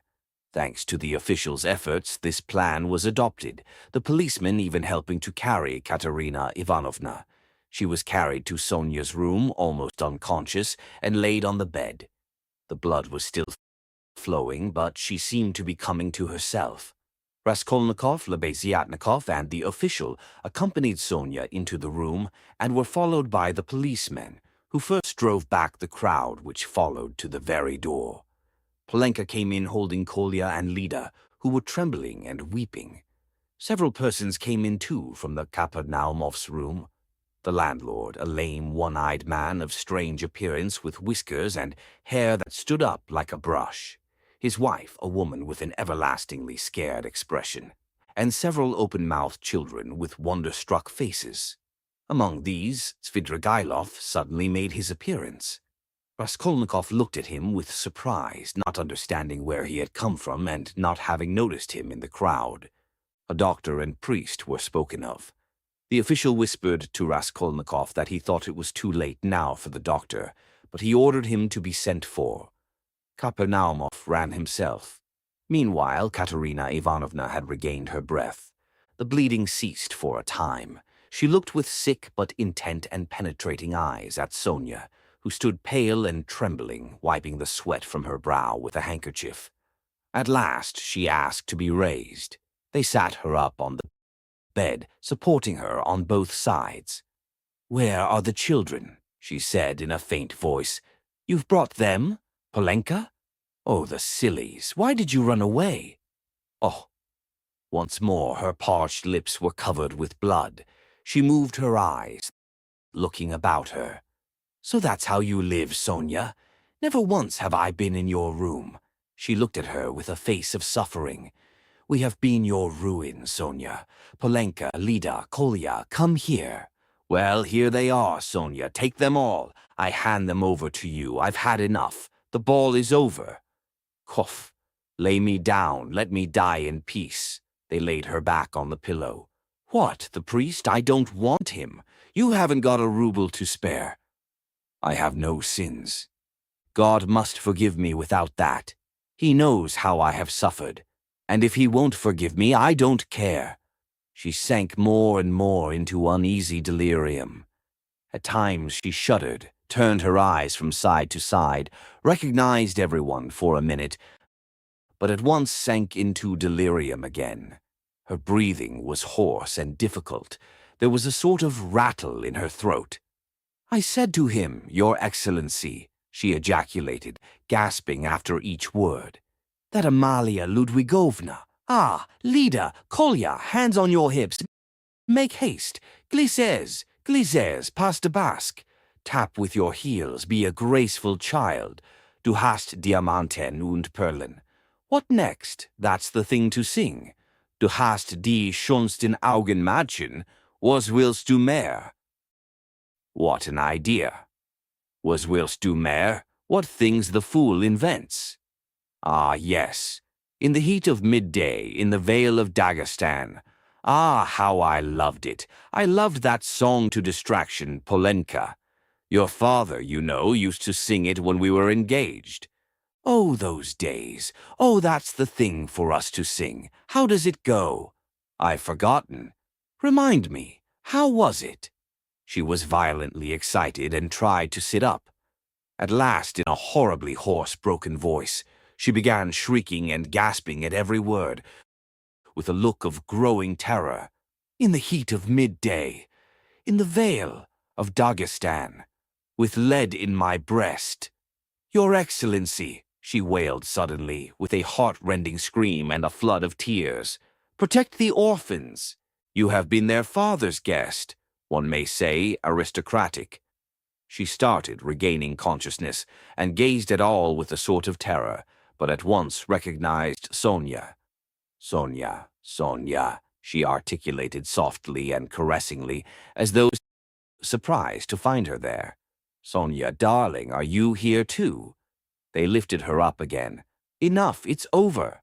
Farewell, poor thing, I am done for. I am broken," she cried with vindictive despair, and her head fell heavily back on the pillow. She sank into unconsciousness again, but this time it did not last long. Her pale, yellow, wasted face dropped back, her mouth fell open, her leg moved convulsively. She gave a deep, deep sigh, and died. Sonia fell upon her, flung her arms about her, and remained motionless with her head pressed to the dead woman's wasted bosom. Polenka threw herself at her mother's feet, kissing them and weeping violently. Though Kolya and Lida did not understand what had happened, they had a feeling that it was something terrible. They put their hands on each other's little shoulders, stared straight at one another, and both at once opened their mouths and began screaming. They were both still in their fancy dress, one in a turban, the other in the cap with the ostrich feather. And how did the certificate of merit come to be on the bed beside Katerina Ivanovna? It lay there by the pillow. Raskolnikov saw it. He walked away to the window. Lebeziatnikov skipped up to him. "She is dead," he said. "Rodion Romanovitch, I must have 2 words with you," said Svidrigailov, coming up to them. Lebeziatnikov at once made room for him and delicately withdrew. Svidrigailov drew Raskolnikov further away. "I will undertake all the arrangements, the funeral and that. You know, it's a question of money, and, as I told you, I have plenty to spare. I will put those 2 little ones and Polenka into some good orphan asylum, and I will settle 1,500 rubles to be paid to each on coming of age, so that Sofya Semyonovna need have no anxiety about them. And I will pull her out of the mud, too, for she is a good girl, isn't she? So tell Avdotia Romanovna that is how I am spending her 10,000. What is your motive for such benevolence?" asked Raskolnikov. "Ah, you skeptical person," laughed Svidrigailov. "I told you I had no need of that money. Won't you admit that it's simply done from humanity? She wasn't a louse, you know." He pointed to the corner where the dead woman lay. "Was she, like some old pawnbroker woman?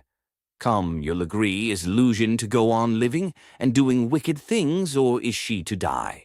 And if I didn't help them, Polenka would go the same way." He said this with an air of a sort of gay winking slyness, keeping his eyes fixed on Raskolnikov, who turned white and cold, hearing his own phrases spoken to Sonia. He quickly stepped back and looked wildly at Svidrigailov. "Ah, how do you know?" he whispered, hardly able to breathe. "Why, I lodge here at Madame Reslich's, the other side of the wall. Here is Kapernaumov, and there lives Madame Reslich, an old and devoted friend of mine. I am a neighbor."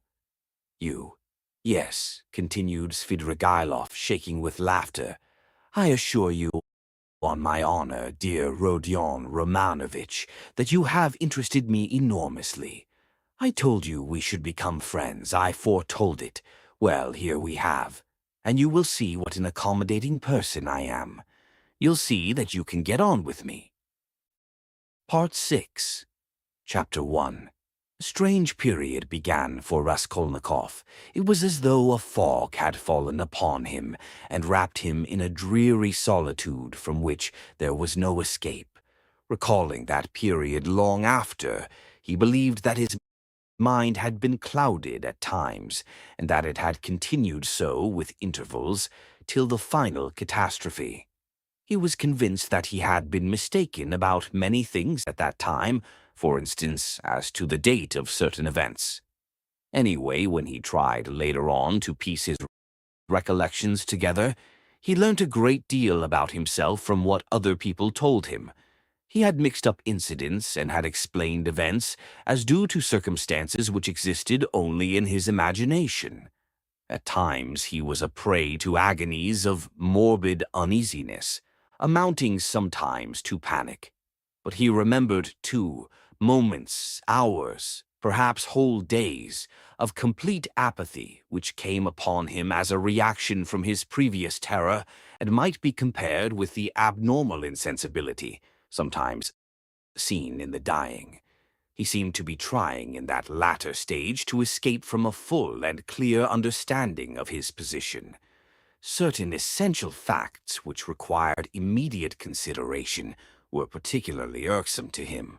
How glad he would have been to be free from some cares, the neglect of which would have threatened him with complete, inevitable ruin.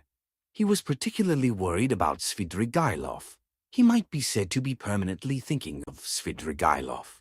From the time of Svidrigailov's 2 menacing and unmistakable words in Sonia's room at the moment of Katerina Ivanovna's death, the normal working of his mind seemed to break down.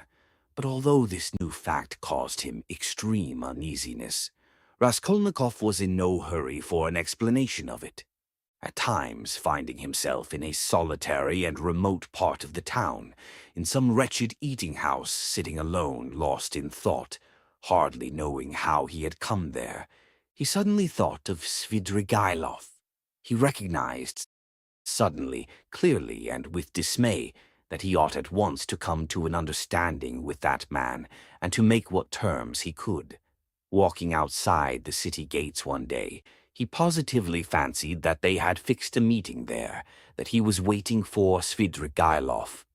Another time he woke up before daybreak, lying on the ground under some bushes, and could not at first understand how he had come there. But during the 2 or 3 days after Katerina Ivanovna's death, he had 2 or 3 times met Svidrigailov at Sonia's lodging, where he had gone aimlessly for a moment. They exchanged a few words and made no reference to the vital subject, as though they were tacitly agreed not to speak of it for a time. Katerina Ivanovna's body was still lying in the coffin. Svidrigailov was busy making arrangements for the funeral.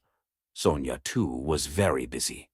At their last meeting, Svidrigailov informed Raskolnikov that he had made an arrangement, and a very satisfactory one, for Katerina Ivanovna's children, that he had, through certain connections, succeeded in getting a hold of certain personages by whose help the 3 orphans could be at once placed in very suitable institutions, that the money he had settled on them had been of great assistance, as it is much easier to place orphans with some property than destitute ones. He said something, too, about Sonia, and promised to come himself in a day or 2 to see Raskolnikov, mentioning that he would like to consult with him, that there were things they must talk over. This conversation took place in the passage on the stairs. Svidrigailov looked intently at Raskolnikov, and suddenly, after a brief pause, dropping his voice, asked, "But how is it, Rodion Romanovich? You don't seem yourself. You look and you listen, but you don't seem to understand. Cheer up. We'll talk things over. I am only sorry I've so much to do of my own business and other people's. Ah, Rodion Romanovich," he added suddenly, "what all men need is fresh air, more than anything." He moved to one side to make way for the priest and server, who were coming up the stairs. They had come for the requiem service. By Svidrigailov's orders it was sung twice a day punctually. Svidrigailov went his way. Raskolnikov stood still a moment, thought, and followed the priest into Sonia's room. He stood at the door. They began quietly, slowly, and mournfully singing the service. From his childhood, the thought of death and the presence of death had something oppressive and mysteriously awful, and it was long since he had heard the requiem service, and there was something else here as well, too awful and disturbing. He looked at the children. They were all kneeling by the coffin. Polenka was weeping. Behind them, Sonia prayed, softly and, as it were, timidly weeping. "These last 2 days she hasn't said a word to me. She hasn't glanced at me," Raskolnikov thought suddenly. The sunlight was bright in the room. The incense rose in clouds. The priest read, "Give rest, O Lord." Raskolnikov stayed all through the service. As he blessed them and took his leave, the priest looked round strangely. After the service, Raskolnikov went up to Sonia. She took both his hands and let her head sink on his shoulder. This slight, friendly gesture bewildered Raskolnikov. It seemed strange to him that there was no trace of repugnance, no trace of disgust, no tremor in her hand. It was the furthest limit of self-abnegation, at least so he interpreted it. Sonia said nothing. Raskolnikov pressed her hand and went out. He felt very miserable. If it had been possible to escape to some solitude, he would have thought himself lucky, even if he had to spend his whole life there. But although he had almost always been by himself of late, he had never been able to feel alone. Sometimes he walked out of the town onto the high road. Once he had even reached a little wood. But the lonelier the place was, the more he seemed to be aware of an uneasy presence near him. It did not frighten him, but greatly annoyed him, so that he made haste to return to the town, to mingle with the crowd, to enter restaurants and taverns, to walk in busy thoroughfares. There he felt easier and even more solitary.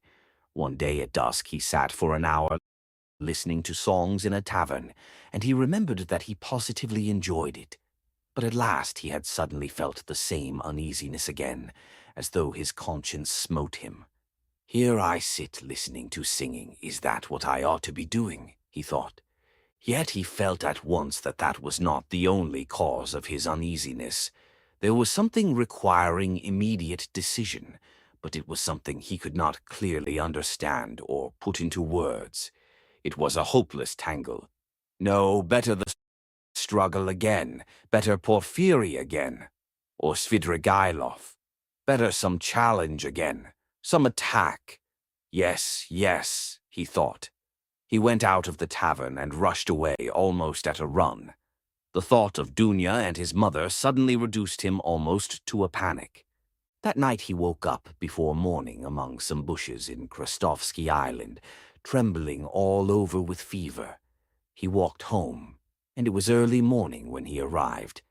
After some hours' sleep, the fever left him, but he woke up late, 2 o'clock in the afternoon. He remembered that Katerina Ivanovna's funeral had been fixed for that day, and was glad that he was not present at it. Nastasia brought him some food. He ate and drank with appetite, almost with greediness.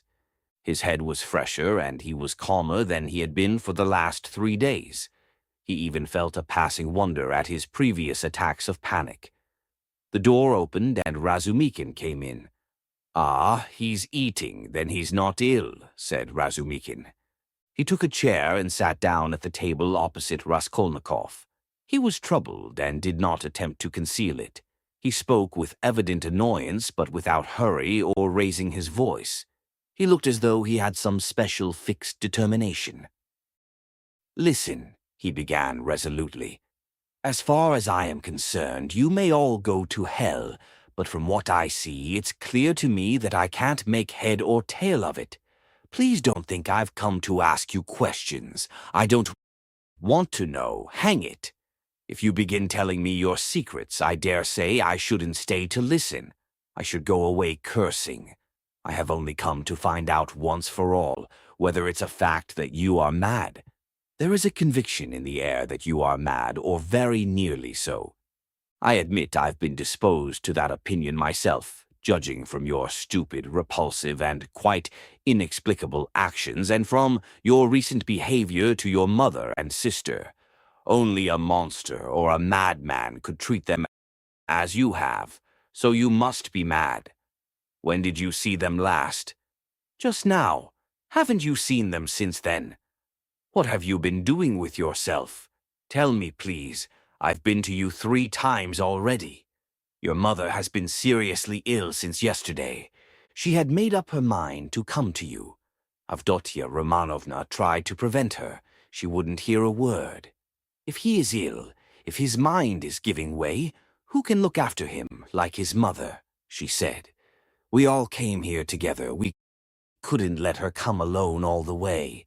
We kept begging her to be calm. We came in, you weren't here.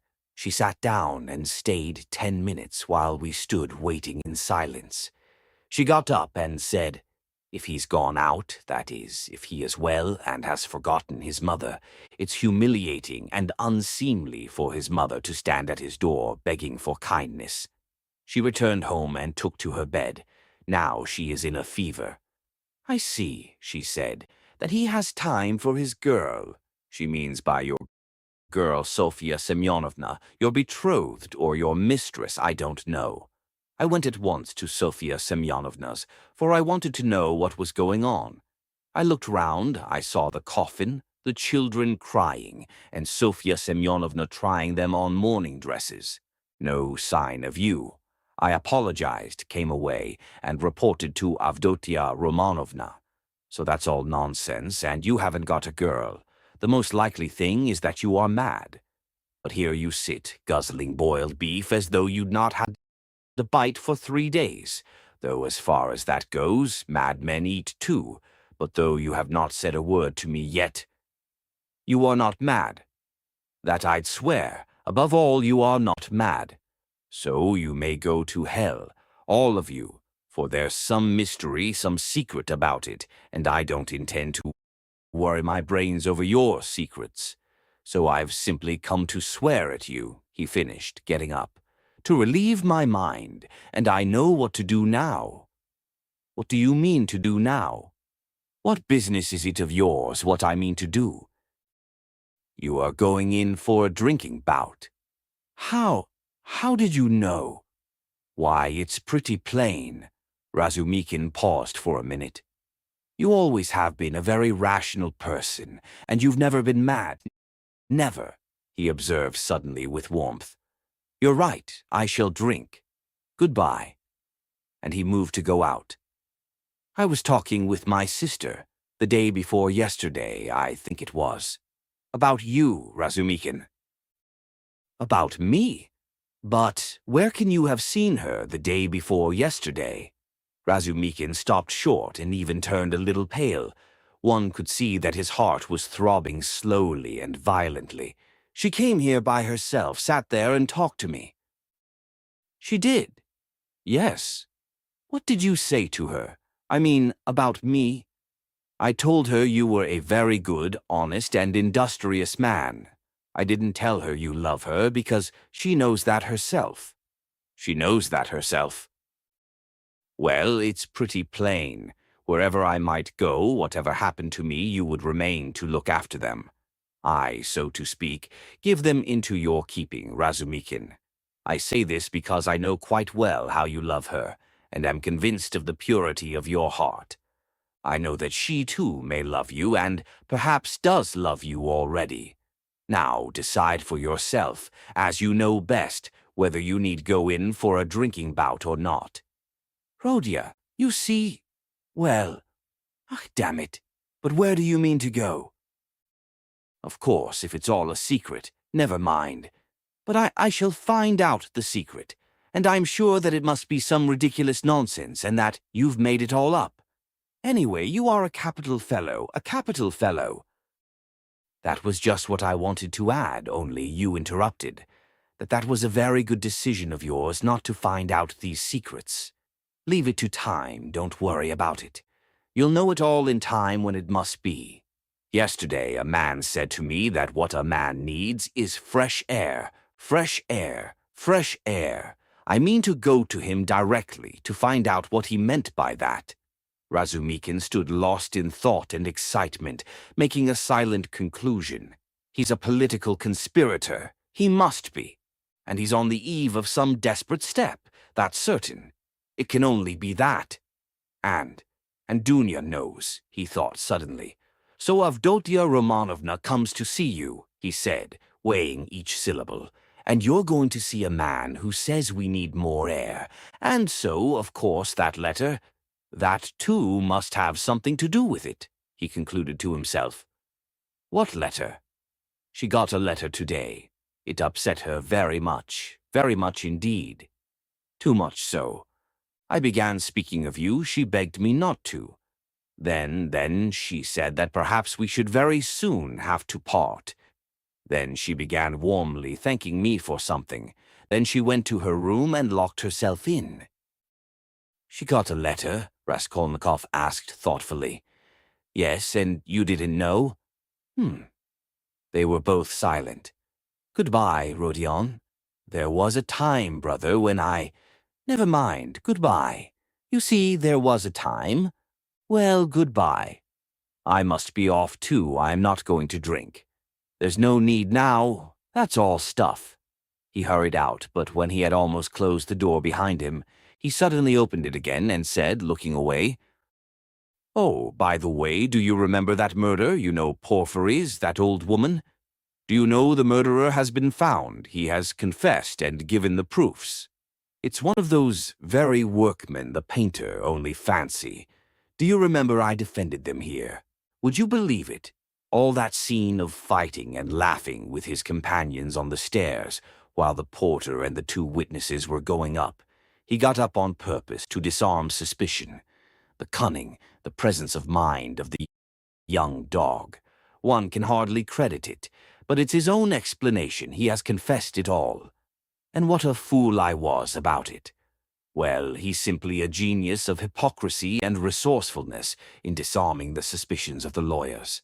So there's nothing much to wonder at, I suppose. Of course, people like that are always possible, and the fact that he couldn't keep up the character but confessed makes him easier to believe in. But what a fool I was. I was frantic on their side. Tell me, please, from whom did you hear that, and why does it interest you so? Raskolnikov asked with unmistakable agitation. What next? You ask me why it interests me. Well, I heard it from Porfiry, among others. It was from him I heard almost all about it. From Porfiry? From Porfiry. What? What did he say? Raskolnikov asked in dismay. He gave me a capital explanation of it, psychologically, after his fashion. He explained it himself. Yes, goodbye. I'll tell you all about it another time, but now I'm busy. There was a time when I fancied, but no matter, another time. What need is there for me to drink now? You have made me drunk without wine. I am drunk, Rodion. Goodbye, I'm going. I'll come again very soon. He went out. He's a political conspirator. There's not a doubt about it, Razumikin decided as he slowly descended the stairs. And he's drawn his sister in. That's quite in keeping with Avdotia Romanovna's character. There are interviews between them. She hinted at it too. So many of her words and hints bear that meaning. And how else can all this tangle be explained? And I was almost thinking, good heavens, what I thought. Yes, I took leave of my senses, and I wronged him. It was his doing under the lamp in the corridor that day. Phoo, what a crude, nasty, vile idea on my part. Nikolai is a brick for confessing, and how clear it all is now. His illness then, all his strange actions, before this in the university, how morose he used to be, how gloomy. But what's the meaning now of that letter? There's something in that too, perhaps. Whom was it from? I suspect. No, I must find out. He thought of Dunya, realizing all he had heard, and his heart throbbed, and he suddenly broke into a run. As soon as Razumikin went out, Raskolnikov got up, turned to the window, walked into one corner and then into another, as though forgetting the smallness of his room, and sat down again on the sofa. He felt, so to speak, renewed. Again the struggle, so a means of escape had come. Yes, a means of escape had come. It had been too stifling, too cramping. The burden had been too agonizing. A lethargy had come upon him at times. From the moment of the scene with Nikolai at Porfiry's, he had been suffocating, penned in without hope of escape. After Nikolai's confession on that very day had come the scene with Sonia. His behavior and his last words had been utterly unlike anything he could have imagined beforehand. He had grown feebler instantly and fundamentally. And he had agreed at the time with Sonia. He had agreed in his heart he could not go on living alone with such a thing on his mind. And Svidrigailov was a riddle. He worried him, that was true, but somehow not on the same point. He might still have a struggle to come with Svidrigailov. Svidrigailov, too, might be a means of escape, but Porfiry was a different matter. And so Porfiry himself had explained it to Razumikin, had explained it psychologically. He had begun bringing in his damned psychology again. Porfiry? But to think that Porfiry should for one moment believe that Nikolai was guilty after what had passed between them before Nikolai's appearance, after that tete-a-tete interview, which could have only one explanation. During those days, Raskolnikov had often recalled passages in that scene with Porfiry. He could not bear to let his mind rest on it. Such words, such gestures had passed between them. They had exchanged such glances.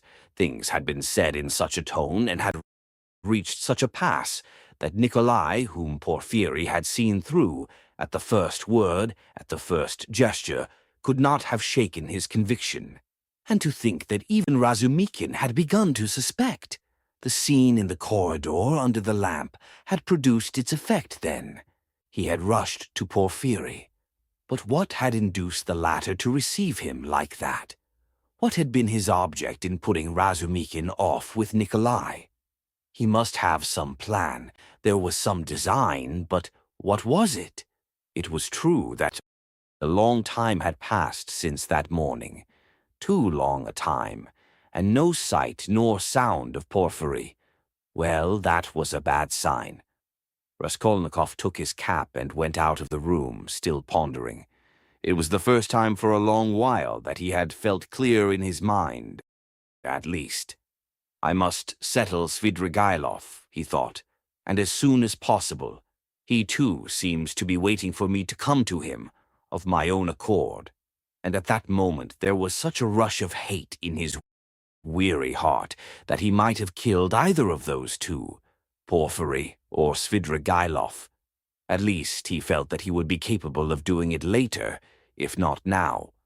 We shall see, he repeated to himself.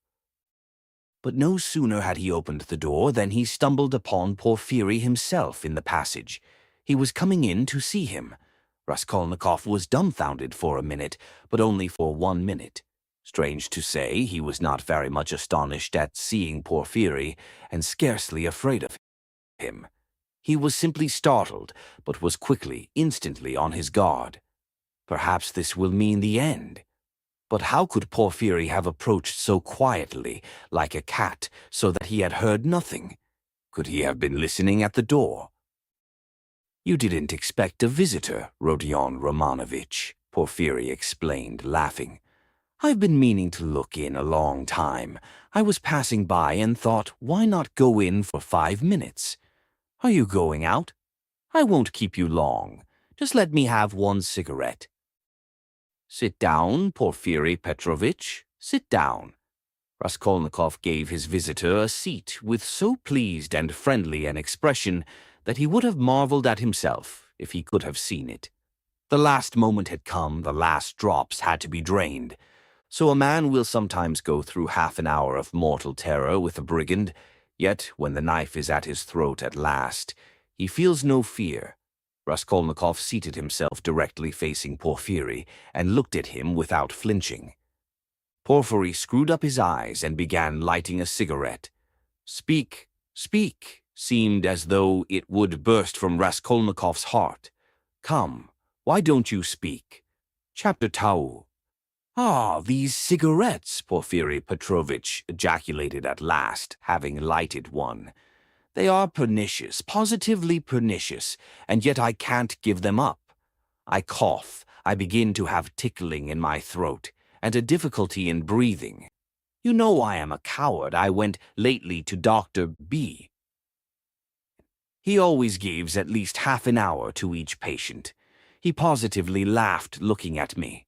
He sounded me. Tobacco's bad for you, he said. Your lungs are affected. But how am I to give it up? What is there to take its place?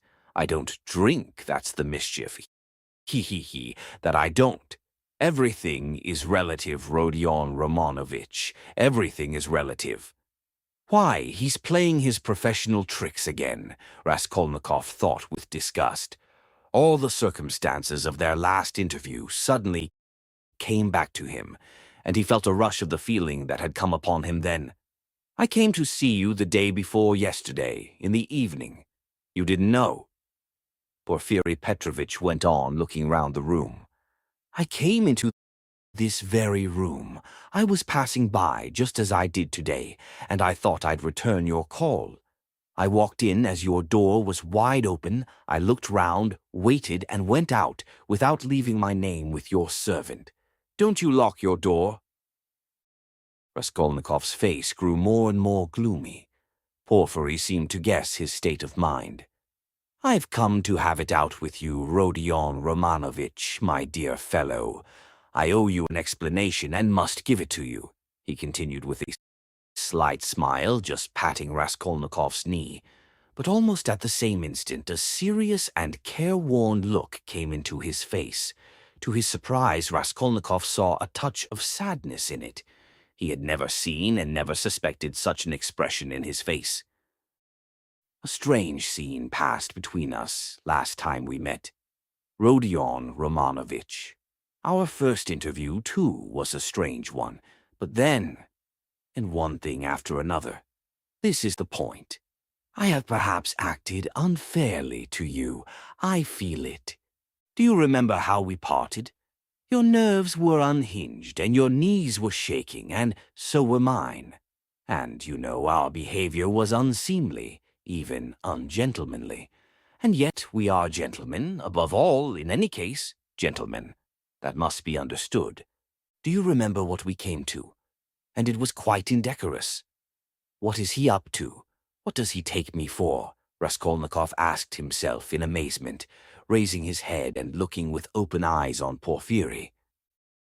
I've decided openness is better between us, Porfiry Petrovitch went on, turning his head away and dropping his eyes, as though unwilling to disconcert his former victim, and as though disdaining his former wiles. Yes, such suspicions and such scenes cannot continue for long. Nikolai put a stop to it, or I don't know what we might not have come to. That damned workman was sitting at the time in the next room. Can you realize that? You know that, of course, and I am aware that he came to you afterwards. But what you supposed then was not true. I had not sent for anyone. I had made no kind of arrangements. You ask why I hadn't. What shall I say to you? It had all come upon me so suddenly. I had scarcely sent for the porters. You noticed them as you went out, I dare say. An idea flashed upon me. I was firmly convinced at the time, you see, Rodion Romanovich. Come, I thought, even if I let one thing slip for a time, I shall get hold of something else. I shan't lose what I wanted anyway. You are nervously irritable, Rodion Romanovich, by temperament. It's out of proportion with other qualities of your heart and character, which I flatter myself I have to some extent divined. Of course, I did reflect even then that it does not always happen that a man gets up and blurts out his whole story. It does happen sometimes if you make a man lose all patience, though even then it's rare. I was capable of realizing that. If I only had a fact, I thought, the least little fact to go upon, something I could lay hold of, something tangible, not merely psychological. For if a man is guilty, you must be able to get something substantial out of him.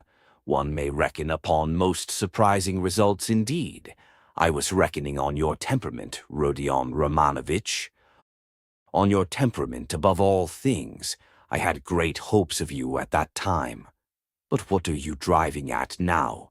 Raskolnikov muttered at last, asking the question without thinking. What is he talking about? He wondered distractedly.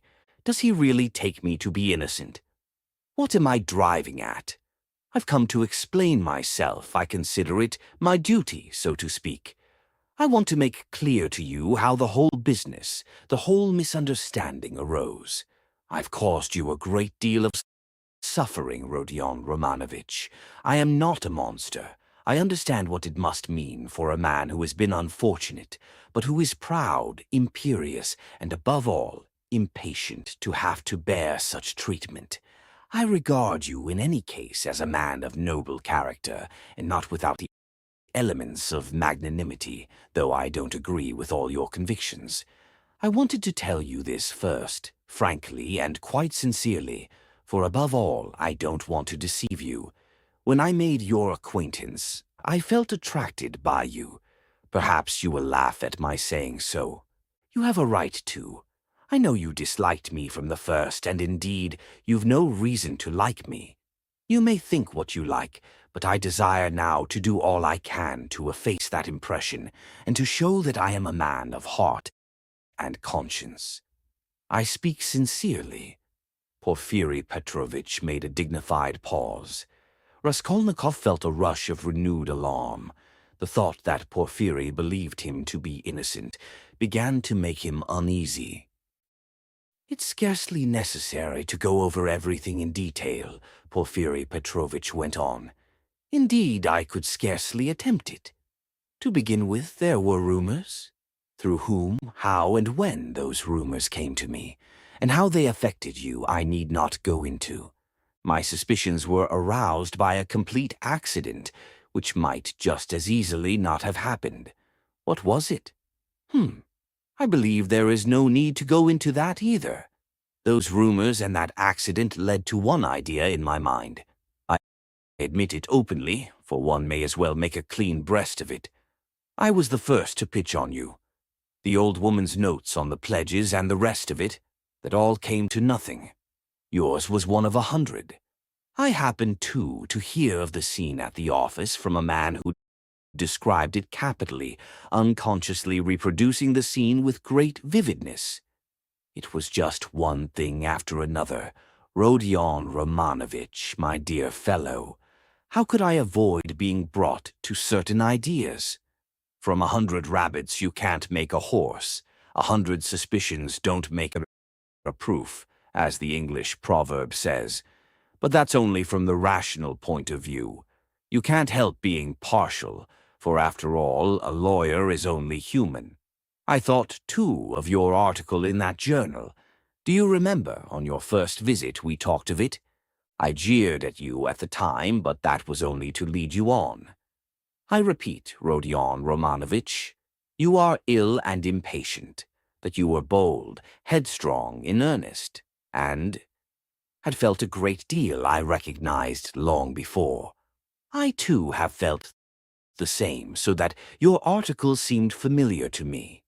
It was conceived on sleepless nights with a throbbing heart, in ecstasy and suppressed enthusiasm, and that proud, suppressed enthusiasm in young people is dangerous. I jeered at you then, but let me tell you that, as a literary amateur, I am awfully fond of such first essays, full of the heat of youth. There is a mistiness and a chord vibrating in the mist. Your article is absurd and fantastic, but there's a transparent sincerity, a youthful, incorruptible pride, and the daring of despair in it. It's a gloomy article, but that's what's fine in it. I read your article and put it aside, thinking as I did so that man won't go the common way. Well, I ask you after that, as a preliminary, how could I help being carried away by what followed? Oh dear, I am not saying anything. I am not making any statement now. I simply noted it at the time. What is there in it? I reflected. There's nothing in it. That is really nothing, and perhaps absolutely nothing, and it's not at all the thing for the prosecutor to let himself be carried away by notions.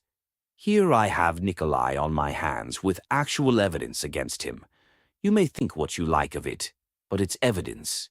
He brings in his psychology too. One has to consider him too, for it's a matter of life and death. Why am I explaining this to you? That you may understand and not blame my malicious behavior on that occasion. It was not malicious, I assure you, he. Do you suppose I didn't come to search your room at the time? I did, he. I was here when you were lying ill in bed, not officially, not in my own person, but I was here. Your room was searched to the last thread at the first suspicion. But umsonst, I thought to myself, now that man will come of himself, and quickly too. If he's guilty, he's sure to come. Another man wouldn't, but he will. And you remember how Mr. Razumihin began discussing their subject with you. We arranged that to excite you, so we purposely spread rumors that he might discuss the case with you, and Razumihin is not a man to restrain his indignation. Mr. Zametov was tremendously struck by your anger and your open daring. Think of blurting out in a restaurant, "I killed her." It was too daring, too reckless. I thought so myself. If he is guilty, he will be a formidable opponent. That was what I thought at the time. I was expecting you, but you simply bowled Zametov over, and, well, you see, it all lies in this, that this damnable psychology can be taken two ways. Well, I kept expecting you, and so it was. You came. My heart was fairly throbbing. Ach, Now, why need you have come? Your laughter, too, as you came in, do you remember? I saw it all plain as daylight, but if I hadn't expected you so specially, I should not have noticed anything in your laughter.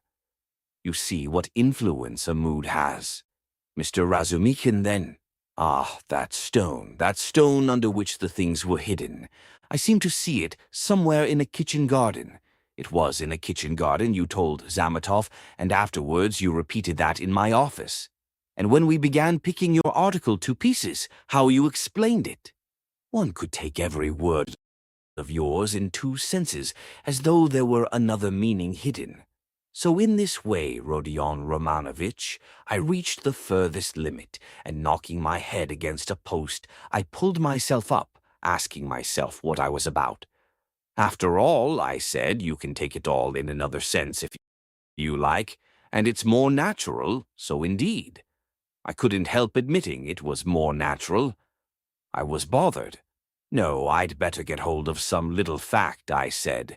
So when I heard of the bell ringing, I held my breath and was all in a tremor. Here is my little fact, thought I, and I didn't think it over. I simply wouldn't. I would have given 1,000 rubles at that minute to have seen you with my own eyes, when you walked 100 paces beside that workman, after he had called you murderer to your face, and you did not dare to ask him a question all the way. And then what about your trembling? What about your bell ringing in your illness, in semi-delirium? And so, Rodion Romanovich, can you wonder that I played such pranks on you? And what made you come at that very minute? Someone seemed to have sent you, by Jove.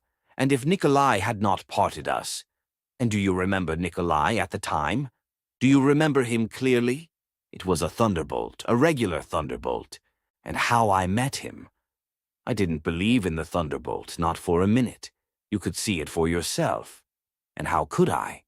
Even afterwards, when you had gone and he began making very, very plausible answers on certain points, so that I was surprised at him myself.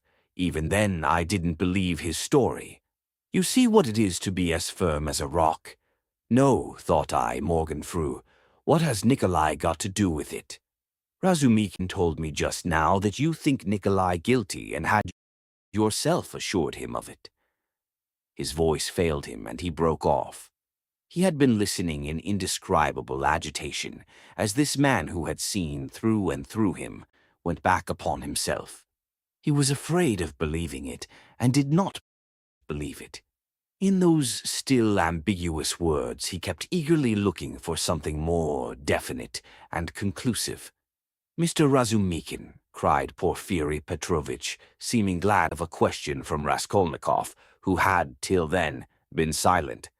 He. But I had to put Mr. Razumikin off. 2 is company, 3 is none.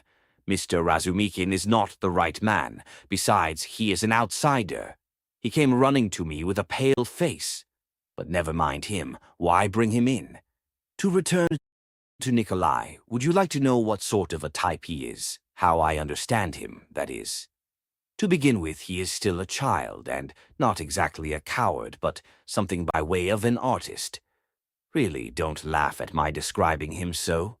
He is innocent and responsive to influence. He has a heart, and is a fantastic fellow. He sings and dances, he tells stories, they say, so that people come from other villages to hear him.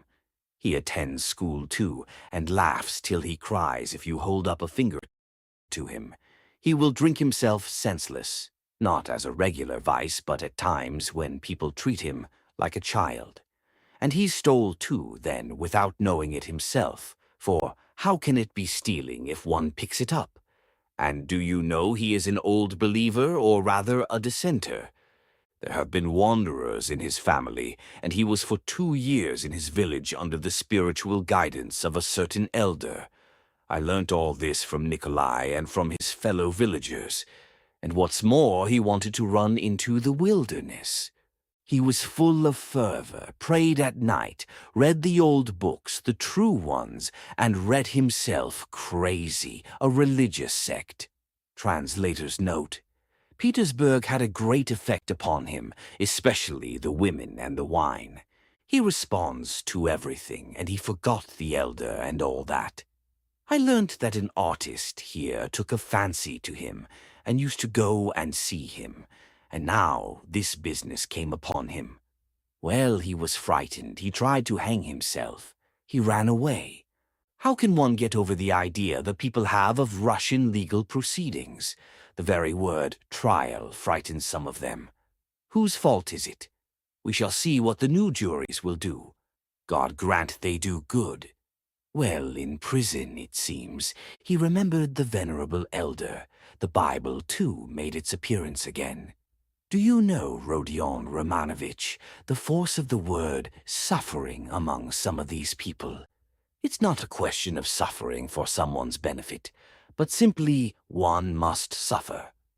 If they suffer at the hands of the authorities, so much the better. In my time there was a very meek and mild prisoner who spent a whole year in prison always reading his Bible on the stove at night, and he read himself crazy. And so crazy, do you know, that one day, apropos of nothing, he seized a brick and flung it at the governor, though he had done him no harm, and the way he threw it, too, aimed it a yard on one side on purpose for fear of hurting him. Well, we know what happens to a prisoner who assaults an officer with a weapon, so he took his suffering. So I suspect now that Nikolai wants to take his suffering or something of the sort. I know it for certain from facts, indeed. Only he doesn't know that I know. What, you don't admit that there are such fantastic people among the peasants? Lots of them. The elder now has begun influencing him, especially since he tried to hang himself. But he'll come and tell me all himself. You think he'll hold out? Wait a bit, he'll take his words back. I am waiting from hour to hour for him to come and abjure his evidence. I have come to like that Nikolai and am studying him in detail. And what do you think? He answered me very plausibly on some points. He obviously had collected some evidence and prepared himself cleverly. But on other points he is simply at sea, knows nothing, and doesn't even suspect that he doesn't know. No, Rodion Romanovich, Nikolai doesn't come in. This is a fantastic, gloomy business, a modern case, an incident of today when the heart of man is troubled, when the phrase is quoted that blood renews, when comfort is preached as the aim of life. Here we have bookish dreams, a heart unhinged by theories. Here we see resolution in the first stage, but resolution of a special kind.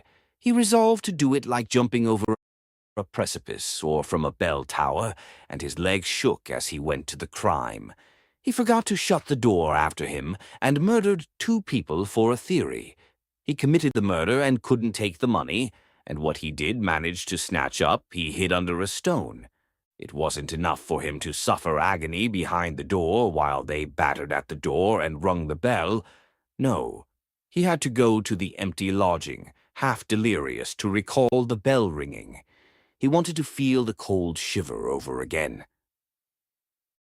Well, that we grant was through illness, but consider this. He is a murderer, but looks upon himself as an honest man, despises others, poses as injured innocence. No, that's not the work of a Nikolai, my dear Rodion Romanovich. All that had been said before had sounded so like a recantation that these words were too great a shock. Raskolnikov shuddered as though he had been stabbed. Then, who then is the murderer? He asked in a breathless voice, unable to restrain himself. Porfiry Petrovitch sank back in his chair, as though he were amazed at the question. Who is the murderer? He repeated, as though unable to believe his ears. Why, you, Rodion Romanovich, you are the murderer, he added, almost in a whisper, in a voice of genuine conviction. Raskolnikov leapt from the sofa, stood up for a few seconds, and sat down again, without uttering a word. His face twitched convulsively.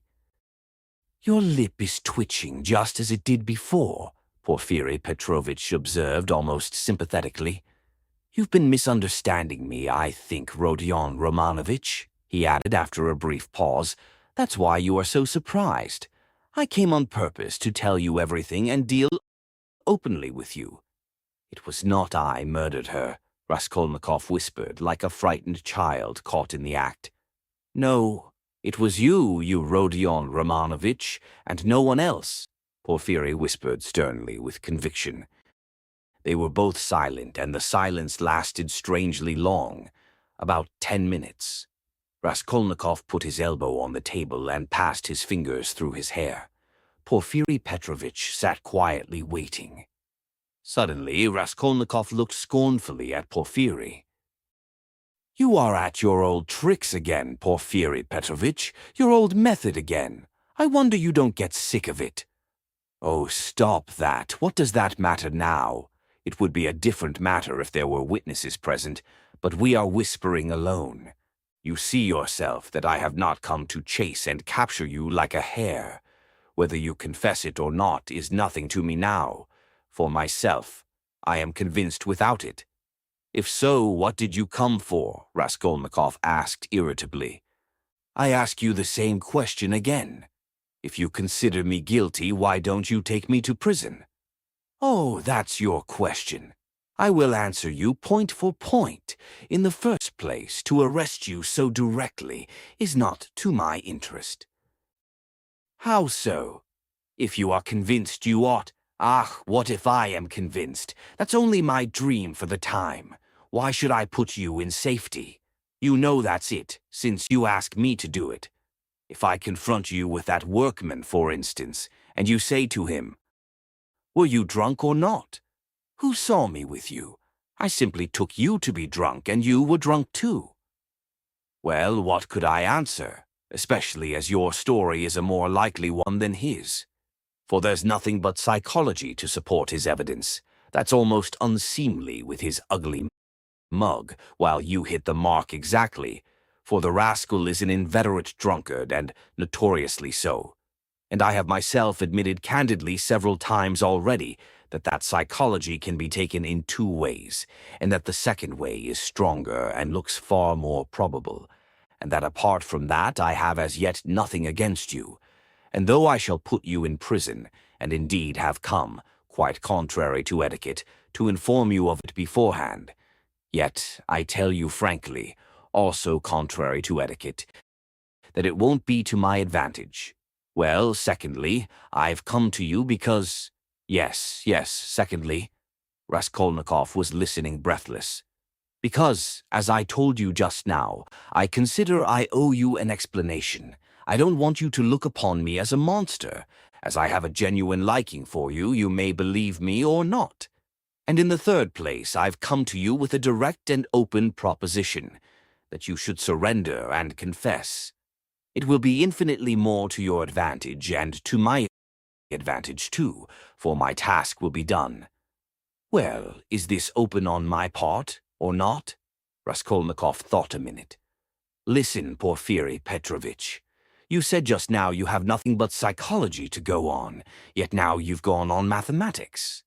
Well, what if you are mistaken yourself now?" "No, Rodion Romanovich, I am not mistaken.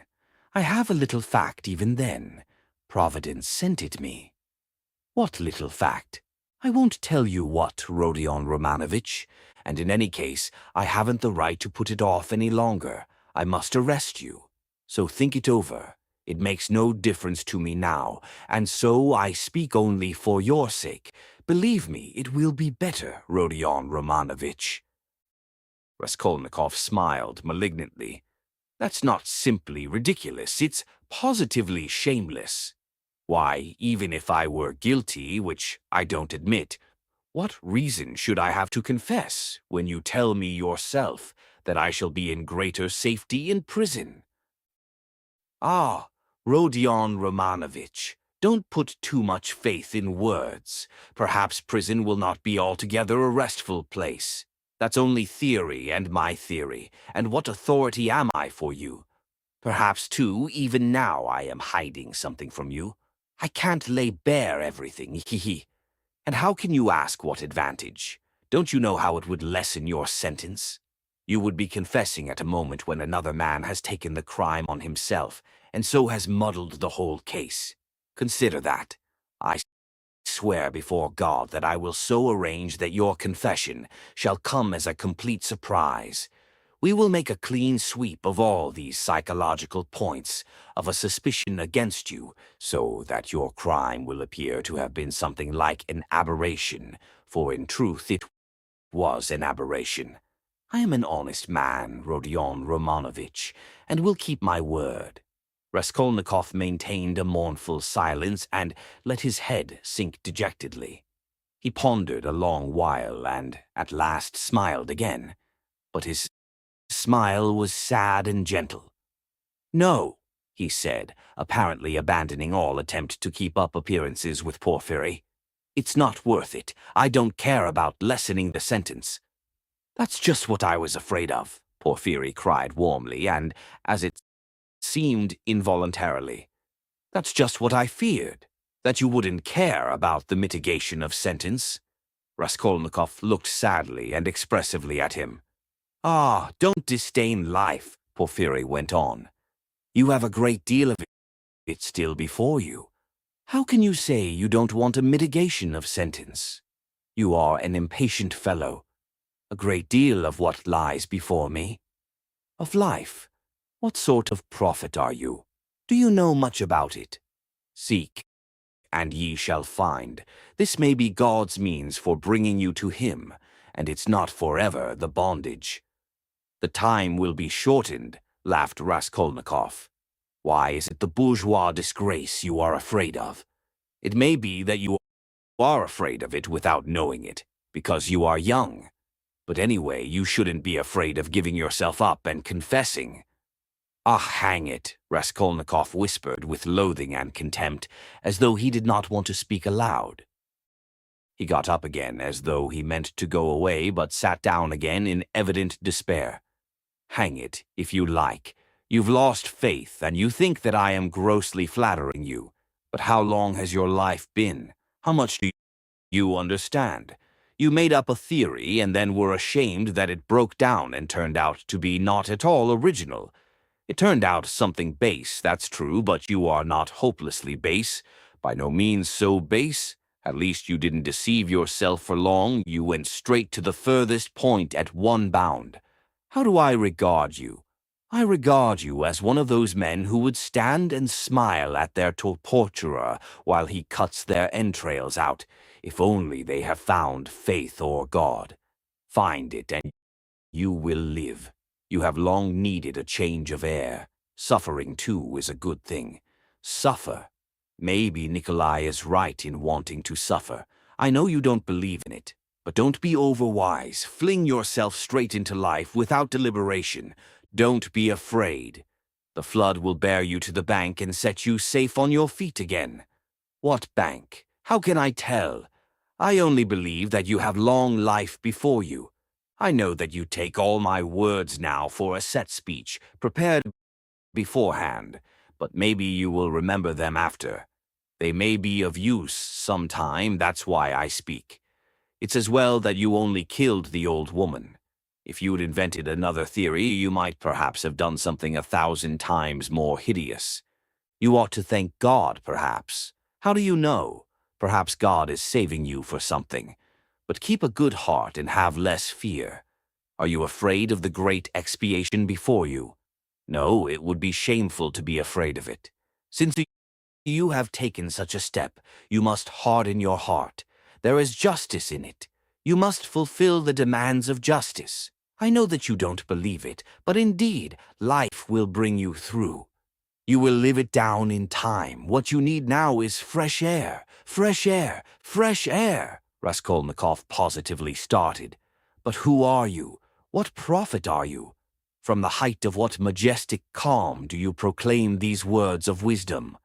Who am I? I am a man with nothing to hope for, that's all. A man, perhaps, of feeling and sympathy, maybe of some knowledge, too. But my day is over. But you are a different matter. There is life waiting for you, though who knows? Maybe your life, too, will pass off in smoke and come to nothing. Come, what does it matter that you will pass into another class of men? It's not comfort you regret with your heart. What of it that perhaps no one will see you for so long? It's not time but yourself that will decide that. Be the sun and all will see you. The sun has before all to be the sun. Why are you smiling again? At my being such a shiller? I bet you're imagining that I am trying to get round you by flattery. Well, perhaps I am, he. Perhaps you'd better not believe my word. Perhaps you'd better never believe it altogether. I'm made that way, I confess it. But let me add, you can judge for yourself, I think, how far I am a base sort of man, and how far I am honest. When do you mean to arrest me? Well, I can let you walk about another day or two. Think it over, my dear fellow, and pray to God. It's more in your interests, believe me. And what if I run away? Asked Raskolnikov with a strange smile. No, you won't run away. A peasant would run away, a fashionable dissenter would run away, the flunky of another man's thought. For you've only to show him the end of your little finger and he'll be ready to believe in anything for the rest of his life. But you've ceased to believe in your theory already. What will you run away with? And what would you do in hiding? It would be hateful and difficult for you, and what you need more than anything in life is a definite position, an atmosphere to suit you. And what sort of atmosphere would you have?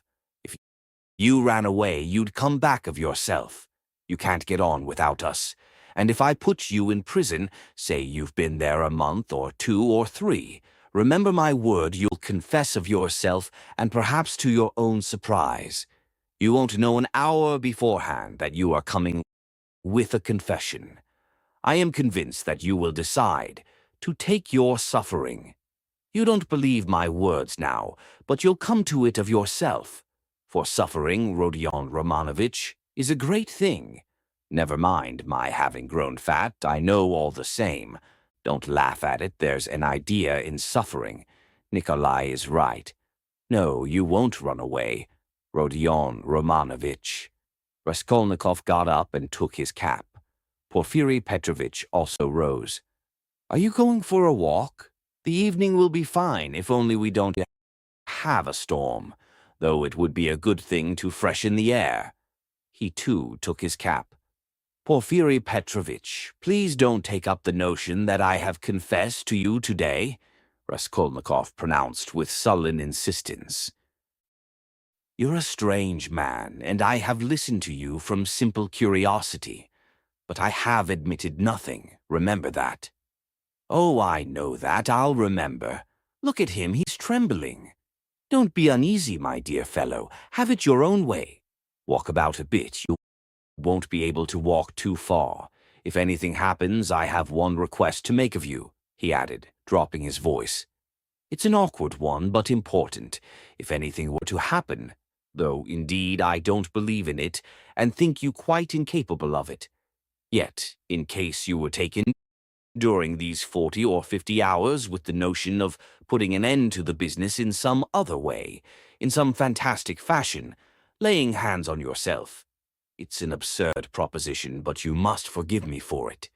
Do leave a brief but precise note, only 2 lines, and mention the stone.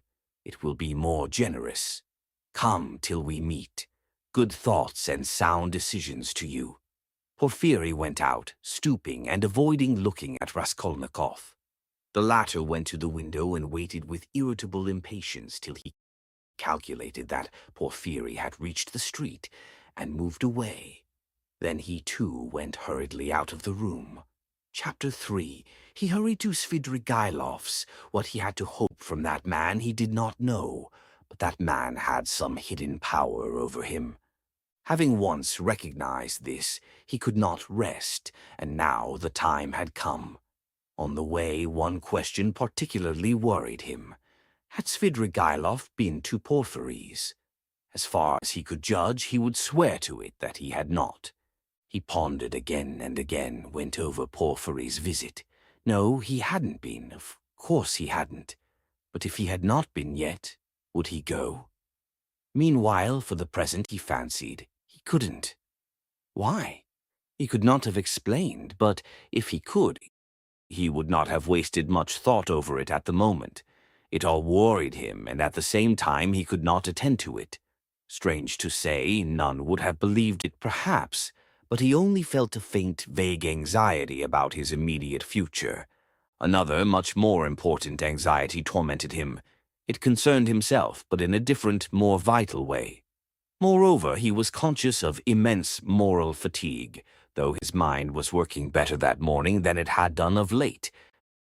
And was it worthwhile, after all that had happened, to contend with these new trivial difficulties? Was it worthwhile, for instance, to maneuver that Svidrigailov should not go to Porphyry's? Was it worthwhile to investigate, to ascertain the facts, to waste time over anyone like Svidrigailov? Oh, how sick he was of it all. And yet he was hastening to Svidrigailov. Could he be expecting something new from him? Information or means of escape? Men will catch at straws. Was it destiny or some instinct bringing them together? Perhaps it was only fatigue, despair. Perhaps it was not Svidrigailov, but some other whom he needed, and Svidrigailov had simply presented himself by chance. Sonia. But what should he go to Sonia for now? To beg her tears again. He was afraid of Sonia too. Sonia stood before him as an irrevocable sentence. He must go his own way or hers. At that moment especially, he did not feel equal to seeing her. No, would it not be better to try Svidrigailov? And he could not help inwardly owning that he had long felt that he must see him for some reason. But what could they have in common? Their very evil-doing could not be of the same kind. The man, moreover, was very unpleasant, evidently depraved, undoubtedly cunning and deceitful, possibly malignant. Such stories were told about him. It is true he was befriending Katerina Ivanovna's children, but who could tell with what motive and what it meant? The man always had some design, some project. There was another thought which had been continually hovering of late about Raskolnikov's mind and causing him great uneasiness. It was so painful that he made distinct efforts to get rid of it. He sometimes thought that Svidrigailov was dogging his footsteps. Svidrigailov had found out his secret and had had designs on Dunya. What if he had them still? Wasn't it practically certain that he had? And what if, having learnt his secret and so having gained power over him, he were to use it as a weapon against Dunya? This idea sometimes even tormented his dreams, but it had never presented itself so vividly to him as on his way to Svidrigailov. The very thought moved him to gloomy rage. To begin with, this would transform everything, even his own position. He would have at once to confess his secret to Dunya. Would he have to give himself up, perhaps, to prevent Dunya from taking some rash step? The letter. This morning Dunya had received a letter. From whom could she get letters in Petersburg? Luzhin, perhaps. It's true Razumihin was there to protect her, but Razumihin knew nothing of the position. Perhaps it was his duty to tell Razumihin. He thought of it with repugnance. In any case, he must see Svidrigailov as soon as possible, he decided finally. Thank God the details of the interview were of little consequence. If only he could get at the root of the matter. But if Svidrigailov were capable, if he were intriguing against Dunya, then... Raskolnikov was so exhausted by what he had passed through that month that he could only decide such questions in one way. Then I shall kill him, he thought in cold despair.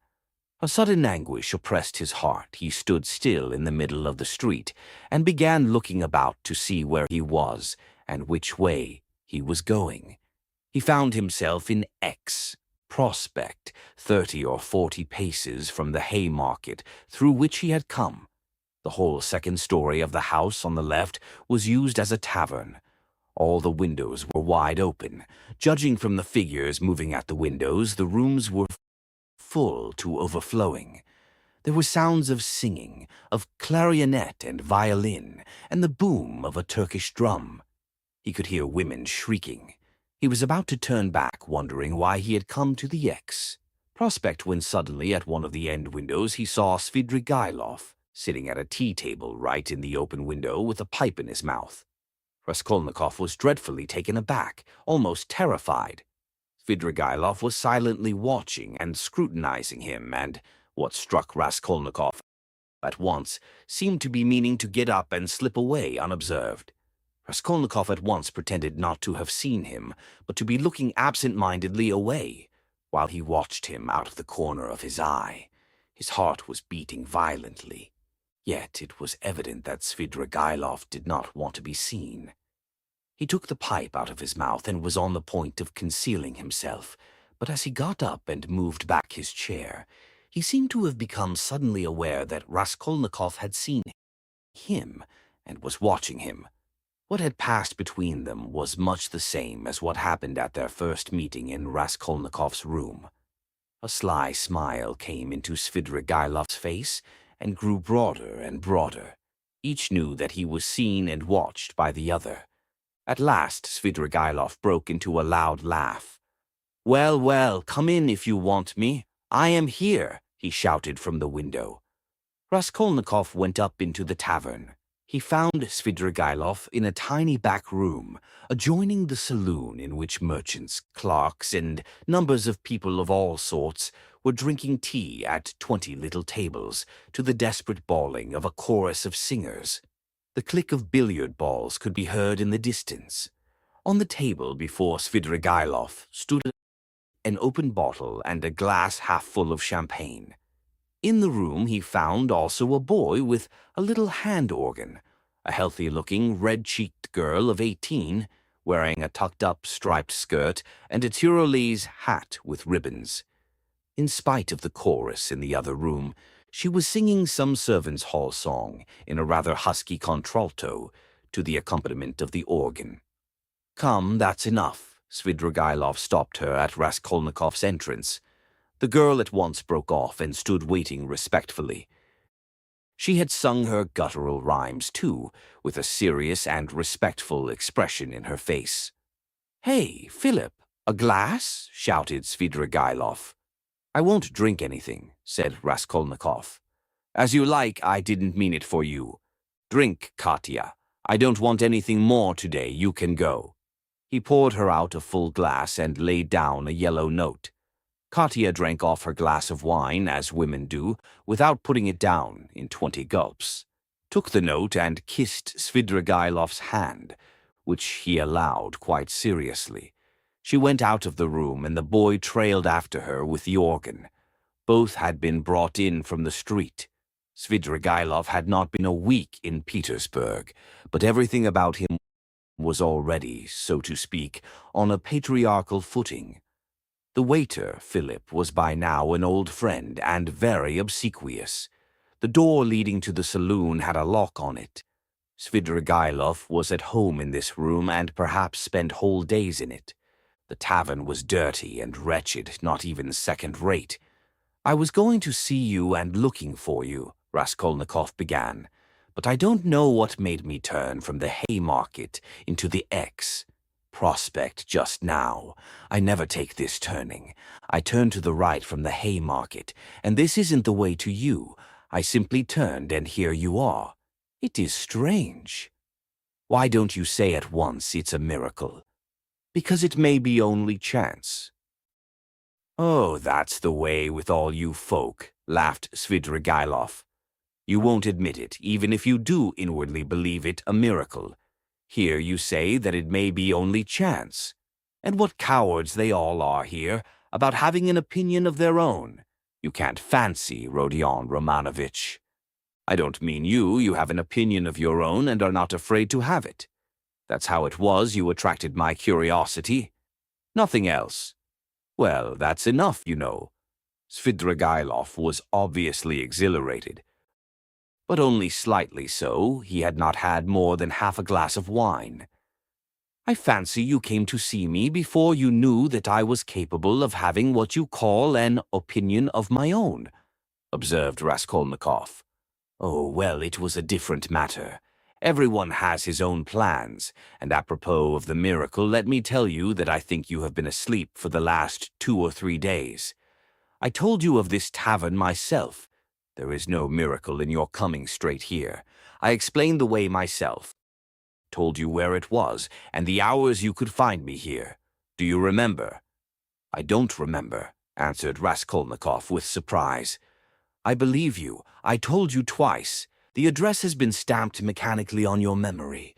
You turned this way mechanically, and yet precisely according to the direction, though you are not aware of it. When I told you then, I hardly hoped you understood me. You give yourself away too much, Rodion Romanovich. And another thing, I'm convinced there are lots of people in Petersburg who talk to themselves as they walk. This is a town of crazy people. If only we had scientific men, doctors, lawyers, and philosophers might make most valuable investigations in Petersburg, each in his own line. There are few places where there are so many gloomy, strong, and queer influences on the soul of man as in Petersburg. The mere influences of climate mean so much, and it's the administrative center of all Russia, and its character must be reflected on the whole country. But that is neither here nor there now. The point is that I have several times watched you. You walk out of your house, holding your head high. 20 paces from home, you let it sink and fold your hands behind your back. You look and evidently see nothing before nor beside you. At last you begin moving your lips and talking to yourself, and sometimes you wave one hand and declaim, and at last stand still in the middle of the road. That's not at all the thing. Someone may be watching you besides me, and it won't do you any good. It's nothing really to do with me, and I can't cure you, but of course you understand me." "Do you know that I am being followed?" asked Raskolnikov, looking inquisitively at him. "No, I know nothing about it," said Svidrigailov, seeming surprised. "Well, then, let us leave me alone," Raskolnikov muttered, frowning. "Very good. Let us leave you alone. You had better tell me, if you come here to drink, and directed me twice to come here to you, why did you hide, and try to get away just now when I looked at the window from the street? I saw it. He. And why was it you lay on your sofa with closed eyes and pretended to be asleep, though you were wide awake while I stood in your doorway? I saw it. I may have had reasons. You know that yourself. And I may have had my reasons, though you don't know them."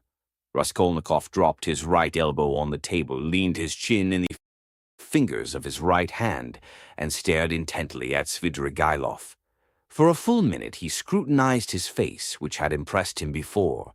It was a strange face, like a mask, white and red, with bright red lips, with a flaxen beard, and still thick flaxen hair.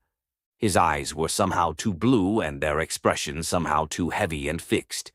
There was something awfully unpleasant in that handsome face, which looked so wonderfully young for his age. Svidrigailov was smartly dressed in light summer clothes, and was particularly dainty in his linen. He wore a huge ring with a precious stone in it.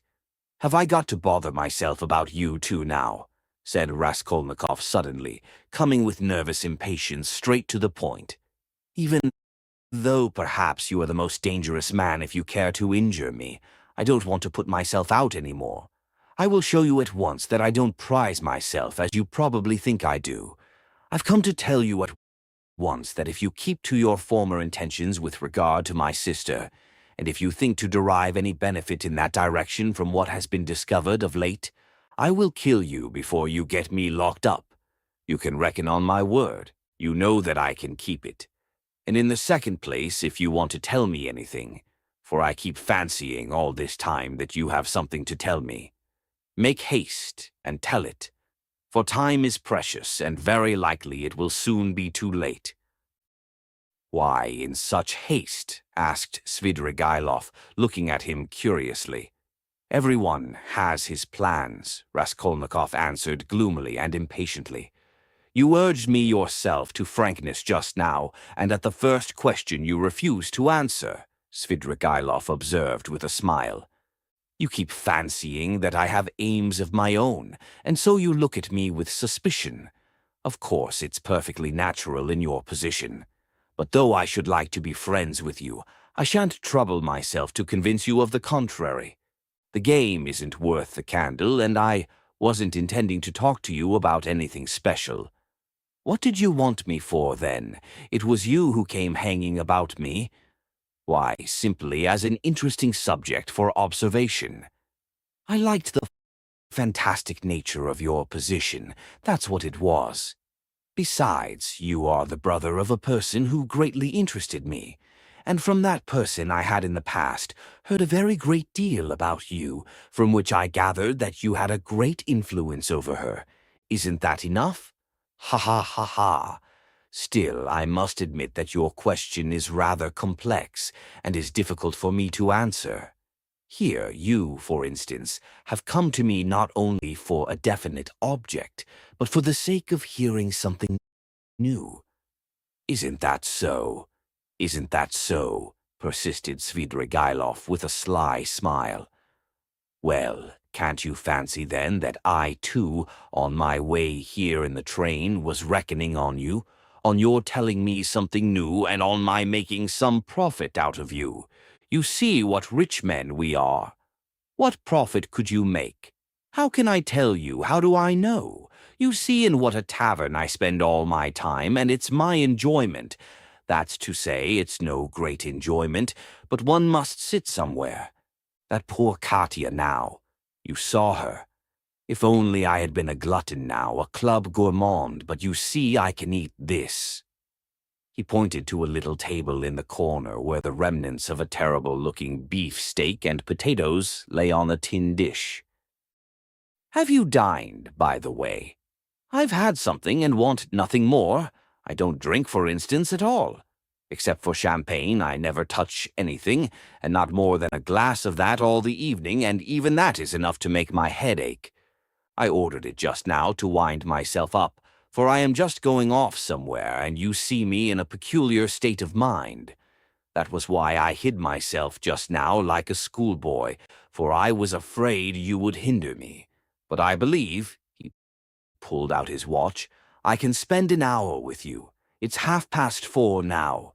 If only I'd been something, a landowner, a father, a cavalry officer, a photographer, a journalist. I am nothing, no specialty, and sometimes I am positively bored. I really thought you would tell me something new. But what are you, and why have you come here? What am I? You know, a gentleman. I served for 2 years in the cavalry. Then I knocked about here in Petersburg.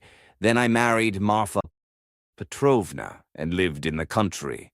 There you have my biography. You are a gambler, I believe. No, a poor sort of gambler. A card sharper, not a gambler. You have been a card sharper, then? Yes, I've been a card sharper, too. Didn't you get thrashed sometimes? It did happen. Why? Why, you might have challenged them. Altogether, it must have been lively. I won't contradict you, and besides, I am no hand at philosophy. I confess that I hastened here for the sake of the women. As soon as you buried Marfa Petrovna? Quite so, Svidrigailov smiled with engaging candor. What of it? You seem to find something wrong in my speaking like that about women. You ask whether I find anything wrong in vice. Vice? Oh, that's what you are after. But I'll answer you in order. First, about women in general. You know I am fond of talking. Tell me, what should I restrain myself for? Why should I give up women since I have a passion for them? It's an occupation anyway. So you hope for nothing here but vice? Oh, very well. For vice, then. You insist on its being vice. But anyway, I like a direct question. In this vice, at least, there is something permanent, founded indeed upon nature and not dependent on fantasy, something present in the blood like an ever-burning ember, forever setting one on fire and, maybe, not to be quickly extinguished, even with years. You'll agree it's an occupation of a sort.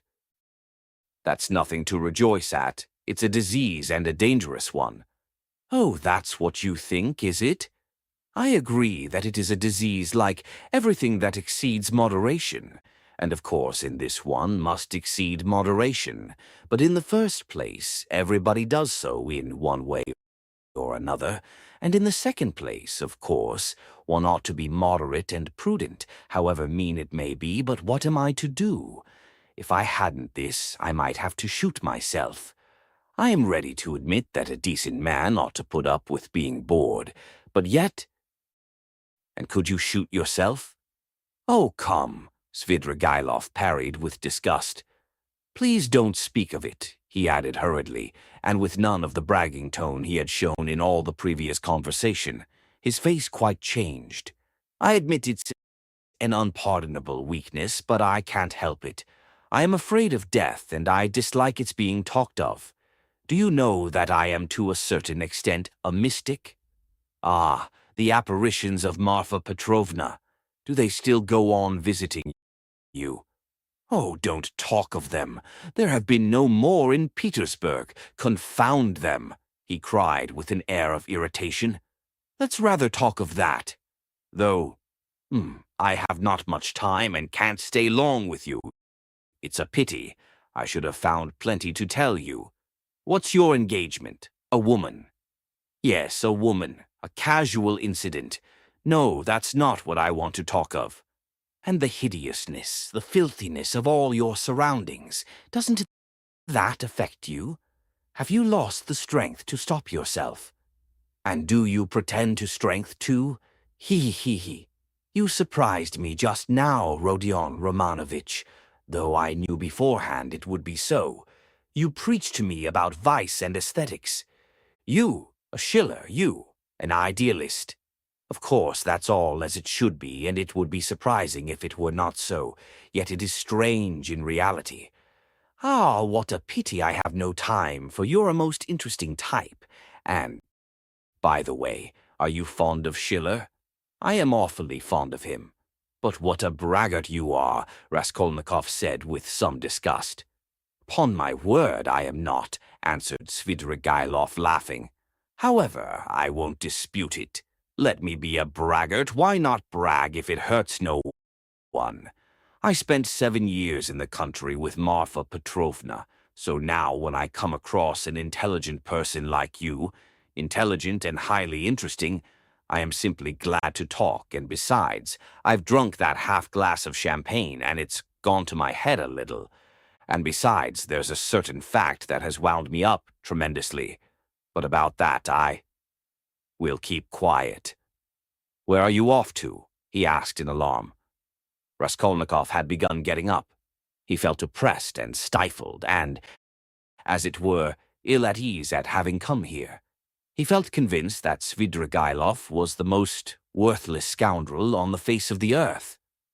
Ah, sit down, stay a little, Svidrigailov begged. Let them bring you some tea anyway. Stay a little, I won't talk nonsense. About myself, I mean. I'll tell you something. If you like, I'll tell you how a woman tried to save me, as you would call it. It will be an answer to your first question indeed, for the woman was your sister. May I tell you? It will help to spend the time. Tell me, but I trust that you— Oh, don't be uneasy. Besides, even in a worthless low fellow like me, Avdotia Romanovna can only excite the deepest respect. Chapter 4. You know, perhaps— Yes, I told you myself, began Svidrigailov, that I was in the debtor's prison here for an immense sum and had not any expectation of being able to pay it. There's no need to go into particulars how Marfa Petrovna bought me out. Do you know to what a point of insanity a woman can sometimes love? She was an honest woman and very sensible, although completely uneducated. Would you believe that this honest and jealous woman, after many scenes of hysterics and reproaches, condescended to enter into a kind of contract with me, which she kept throughout our married life. She was considerably older than I, and besides, she always kept a clove or something in her mouth. There was so much swinishness in my soul, and honesty too, of a sort, as to tell her straight out that I couldn't be absolutely faithful to her. This confession drove her to frenzy, but yet she seems in a way to have liked my brutal frankness. She thought it showed I was unwilling to deceive her if I warned her like this beforehand, and for a jealous woman, you know, that's the first consideration. After many tears, an unwritten contract was drawn up between us. First, that I would never leave Marfa Petrovna and would always be her husband. Secondly, that I would never absent myself without her permission. Thirdly, that I would never set up a permanent mistress. Fourthly, in return for this, Marfa Petrovna gave me a free hand with the maidservants, but only with her secret knowledge. Fifthly, God forbid my falling in love with a woman of our class. Sixthly, in case I, which God forbid, should be visited by a great serious passion, I was bound to reveal it to Marfa Petrovna. On this last score, however, Marfa Petrovna was fairly at ease. She was a sensible woman, and so she could not help looking upon me as a dissolute profligate, incapable of real love. But a sensible woman and a jealous woman are two very different things, and that's where the trouble came in. But to judge some people impartially, we must renounce certain preconceived opinions and our habitual attitude to the ordinary people about us. I have reason to have faith in your judgment rather than in anyone's. Perhaps you have already heard a great deal that was ridiculous and absurd about Marfa Petrovna. She certainly had some very ridiculous ways, but I tell you frankly that I feel really sorry for the innumerable woes of which I was the cause. Well, and that's enough, I think, by way of a decorous oraison funèbre for the most tender wife of a most tender husband. When we quarreled, I usually held my tongue and did not irritate her, and that gentlemanly conduct rarely failed to attain its object. It influenced her, it pleased her, indeed. These were times when she was positively proud of me. But your sister she couldn't put up with anyway. And however she came to risk taking such a beautiful creature into her house as a governess. My explanation is that Marfa Petrovna was an ardent and impressionable woman, and simply fell in love herself, literally fell in love, with your sister. Well, little wonder, look at Avdotia Romanovna. I saw the danger at the first glance, and what do you think? I resolved not to look at her even. But Avdotia Romanovna herself made the first step. Would you believe it? Would you believe it, too, that Marfa Petrovna was positively angry with me at first for my persistent silence about your sister, for my careless reception of her continual adoring praises of Avdotia Romanovna? I don't know what it was she wanted. Well, of course, Marfa Petrovna told Avdotia Romanovna every detail about me. She had the unfortunate habit of telling literally everyone all our family secrets and continually complaining of me. How could she fail to confide in such a delightful new friend? I expect they talked of nothing else but me, and no doubt Avdotia Romanovna heard all those dark, mysterious rumors that were current about me. I don't mind betting that you too have heard something of the sort already. I have. Luzhin charged you with having caused the death of a child. Is that true? Don't refer to those vulgar tales, I beg, said Svidrigailov with disgust and annoyance. If you insist on wanting to know about all that idiocy, I will tell you one day, but now. I was told, too, about some footmen of yours in the country whom you treated badly. I beg you to drop the subject, Svidrigailov interrupted again with obvious impatience. Was that the footman who came to you after death to fill your pipe? You told me about it yourself. Raskolnikov felt more and more irritated. Svidrigailov looked at him attentively, and Raskolnikov fancied he caught a flash of spiteful mockery in that look. But Svidrigailov restrained himself and answered very civilly, "Yes, it was. I see that you, too, are extremely interested, and shall feel it my duty to satisfy your curiosity at the first opportunity. Upon my soul, I see that I really might pass for a romantic figure with some people. Judge how grateful I must be to Marfa Petrovna for having repeated to Avdotia Romanovna such mysterious and interesting gossip about me. I dare not guess what impression it made on her, but in any case it worked in my interests. With all Avdotia Romanovna's natural aversion, and in spite of my invariably gloomy and repellent aspect, she did at least feel pity for me, pity for a lost soul. And if once a girl's heart is moved to pity, it's more dangerous than anything. She is bound to want to save him, to bring him to his senses and lift him up and draw him to nobler aims and restore him to new life and usefulness. Well, we all know how far such dreams can go. I saw at once that the bird was flying into the cage of herself, and I too made ready. I think you are frowning, Rodion Romanovich. There's no need. As you know, it all ended in smoke. Hang it all, what a lot I am drinking. Do you know I always, from the very beginning, regretted that it wasn't your sister's fate to be born in the 2nd or 3rd century A.D. as the daughter of a reigning prince or some governor or proconsul in Asia Minor. She would undoubtedly have been one of those who would endure martyrdom and would have smiled when they branded her bosom with hot pincers. And she would have gone to it of herself. And in the 4th or 5th century she would have walked away into the Egyptian desert, and would have stayed there 30 years, living on roots and ecstasies and visions. She is simply thirsting to face some torture for someone, and if she can't get her torture, she'll throw herself out of a window. I've heard something of a Mr. Razumikin. He's said to be a sensible fellow. His surname suggests it indeed. He's probably a divinity student. Well, he'd better look after your sister. I believe I understand her, and I am proud of it.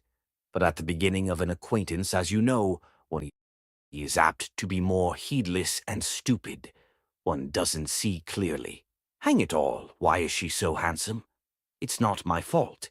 In fact, it began on my side with a most irresistible physical desire. Avdotia Romanovna is awfully chaste, incredibly and phenomenally so. Take note, I tell you this about your sister as a fact. She is almost morbidly chaste, in spite of her broad intelligence, and it will stand in her way.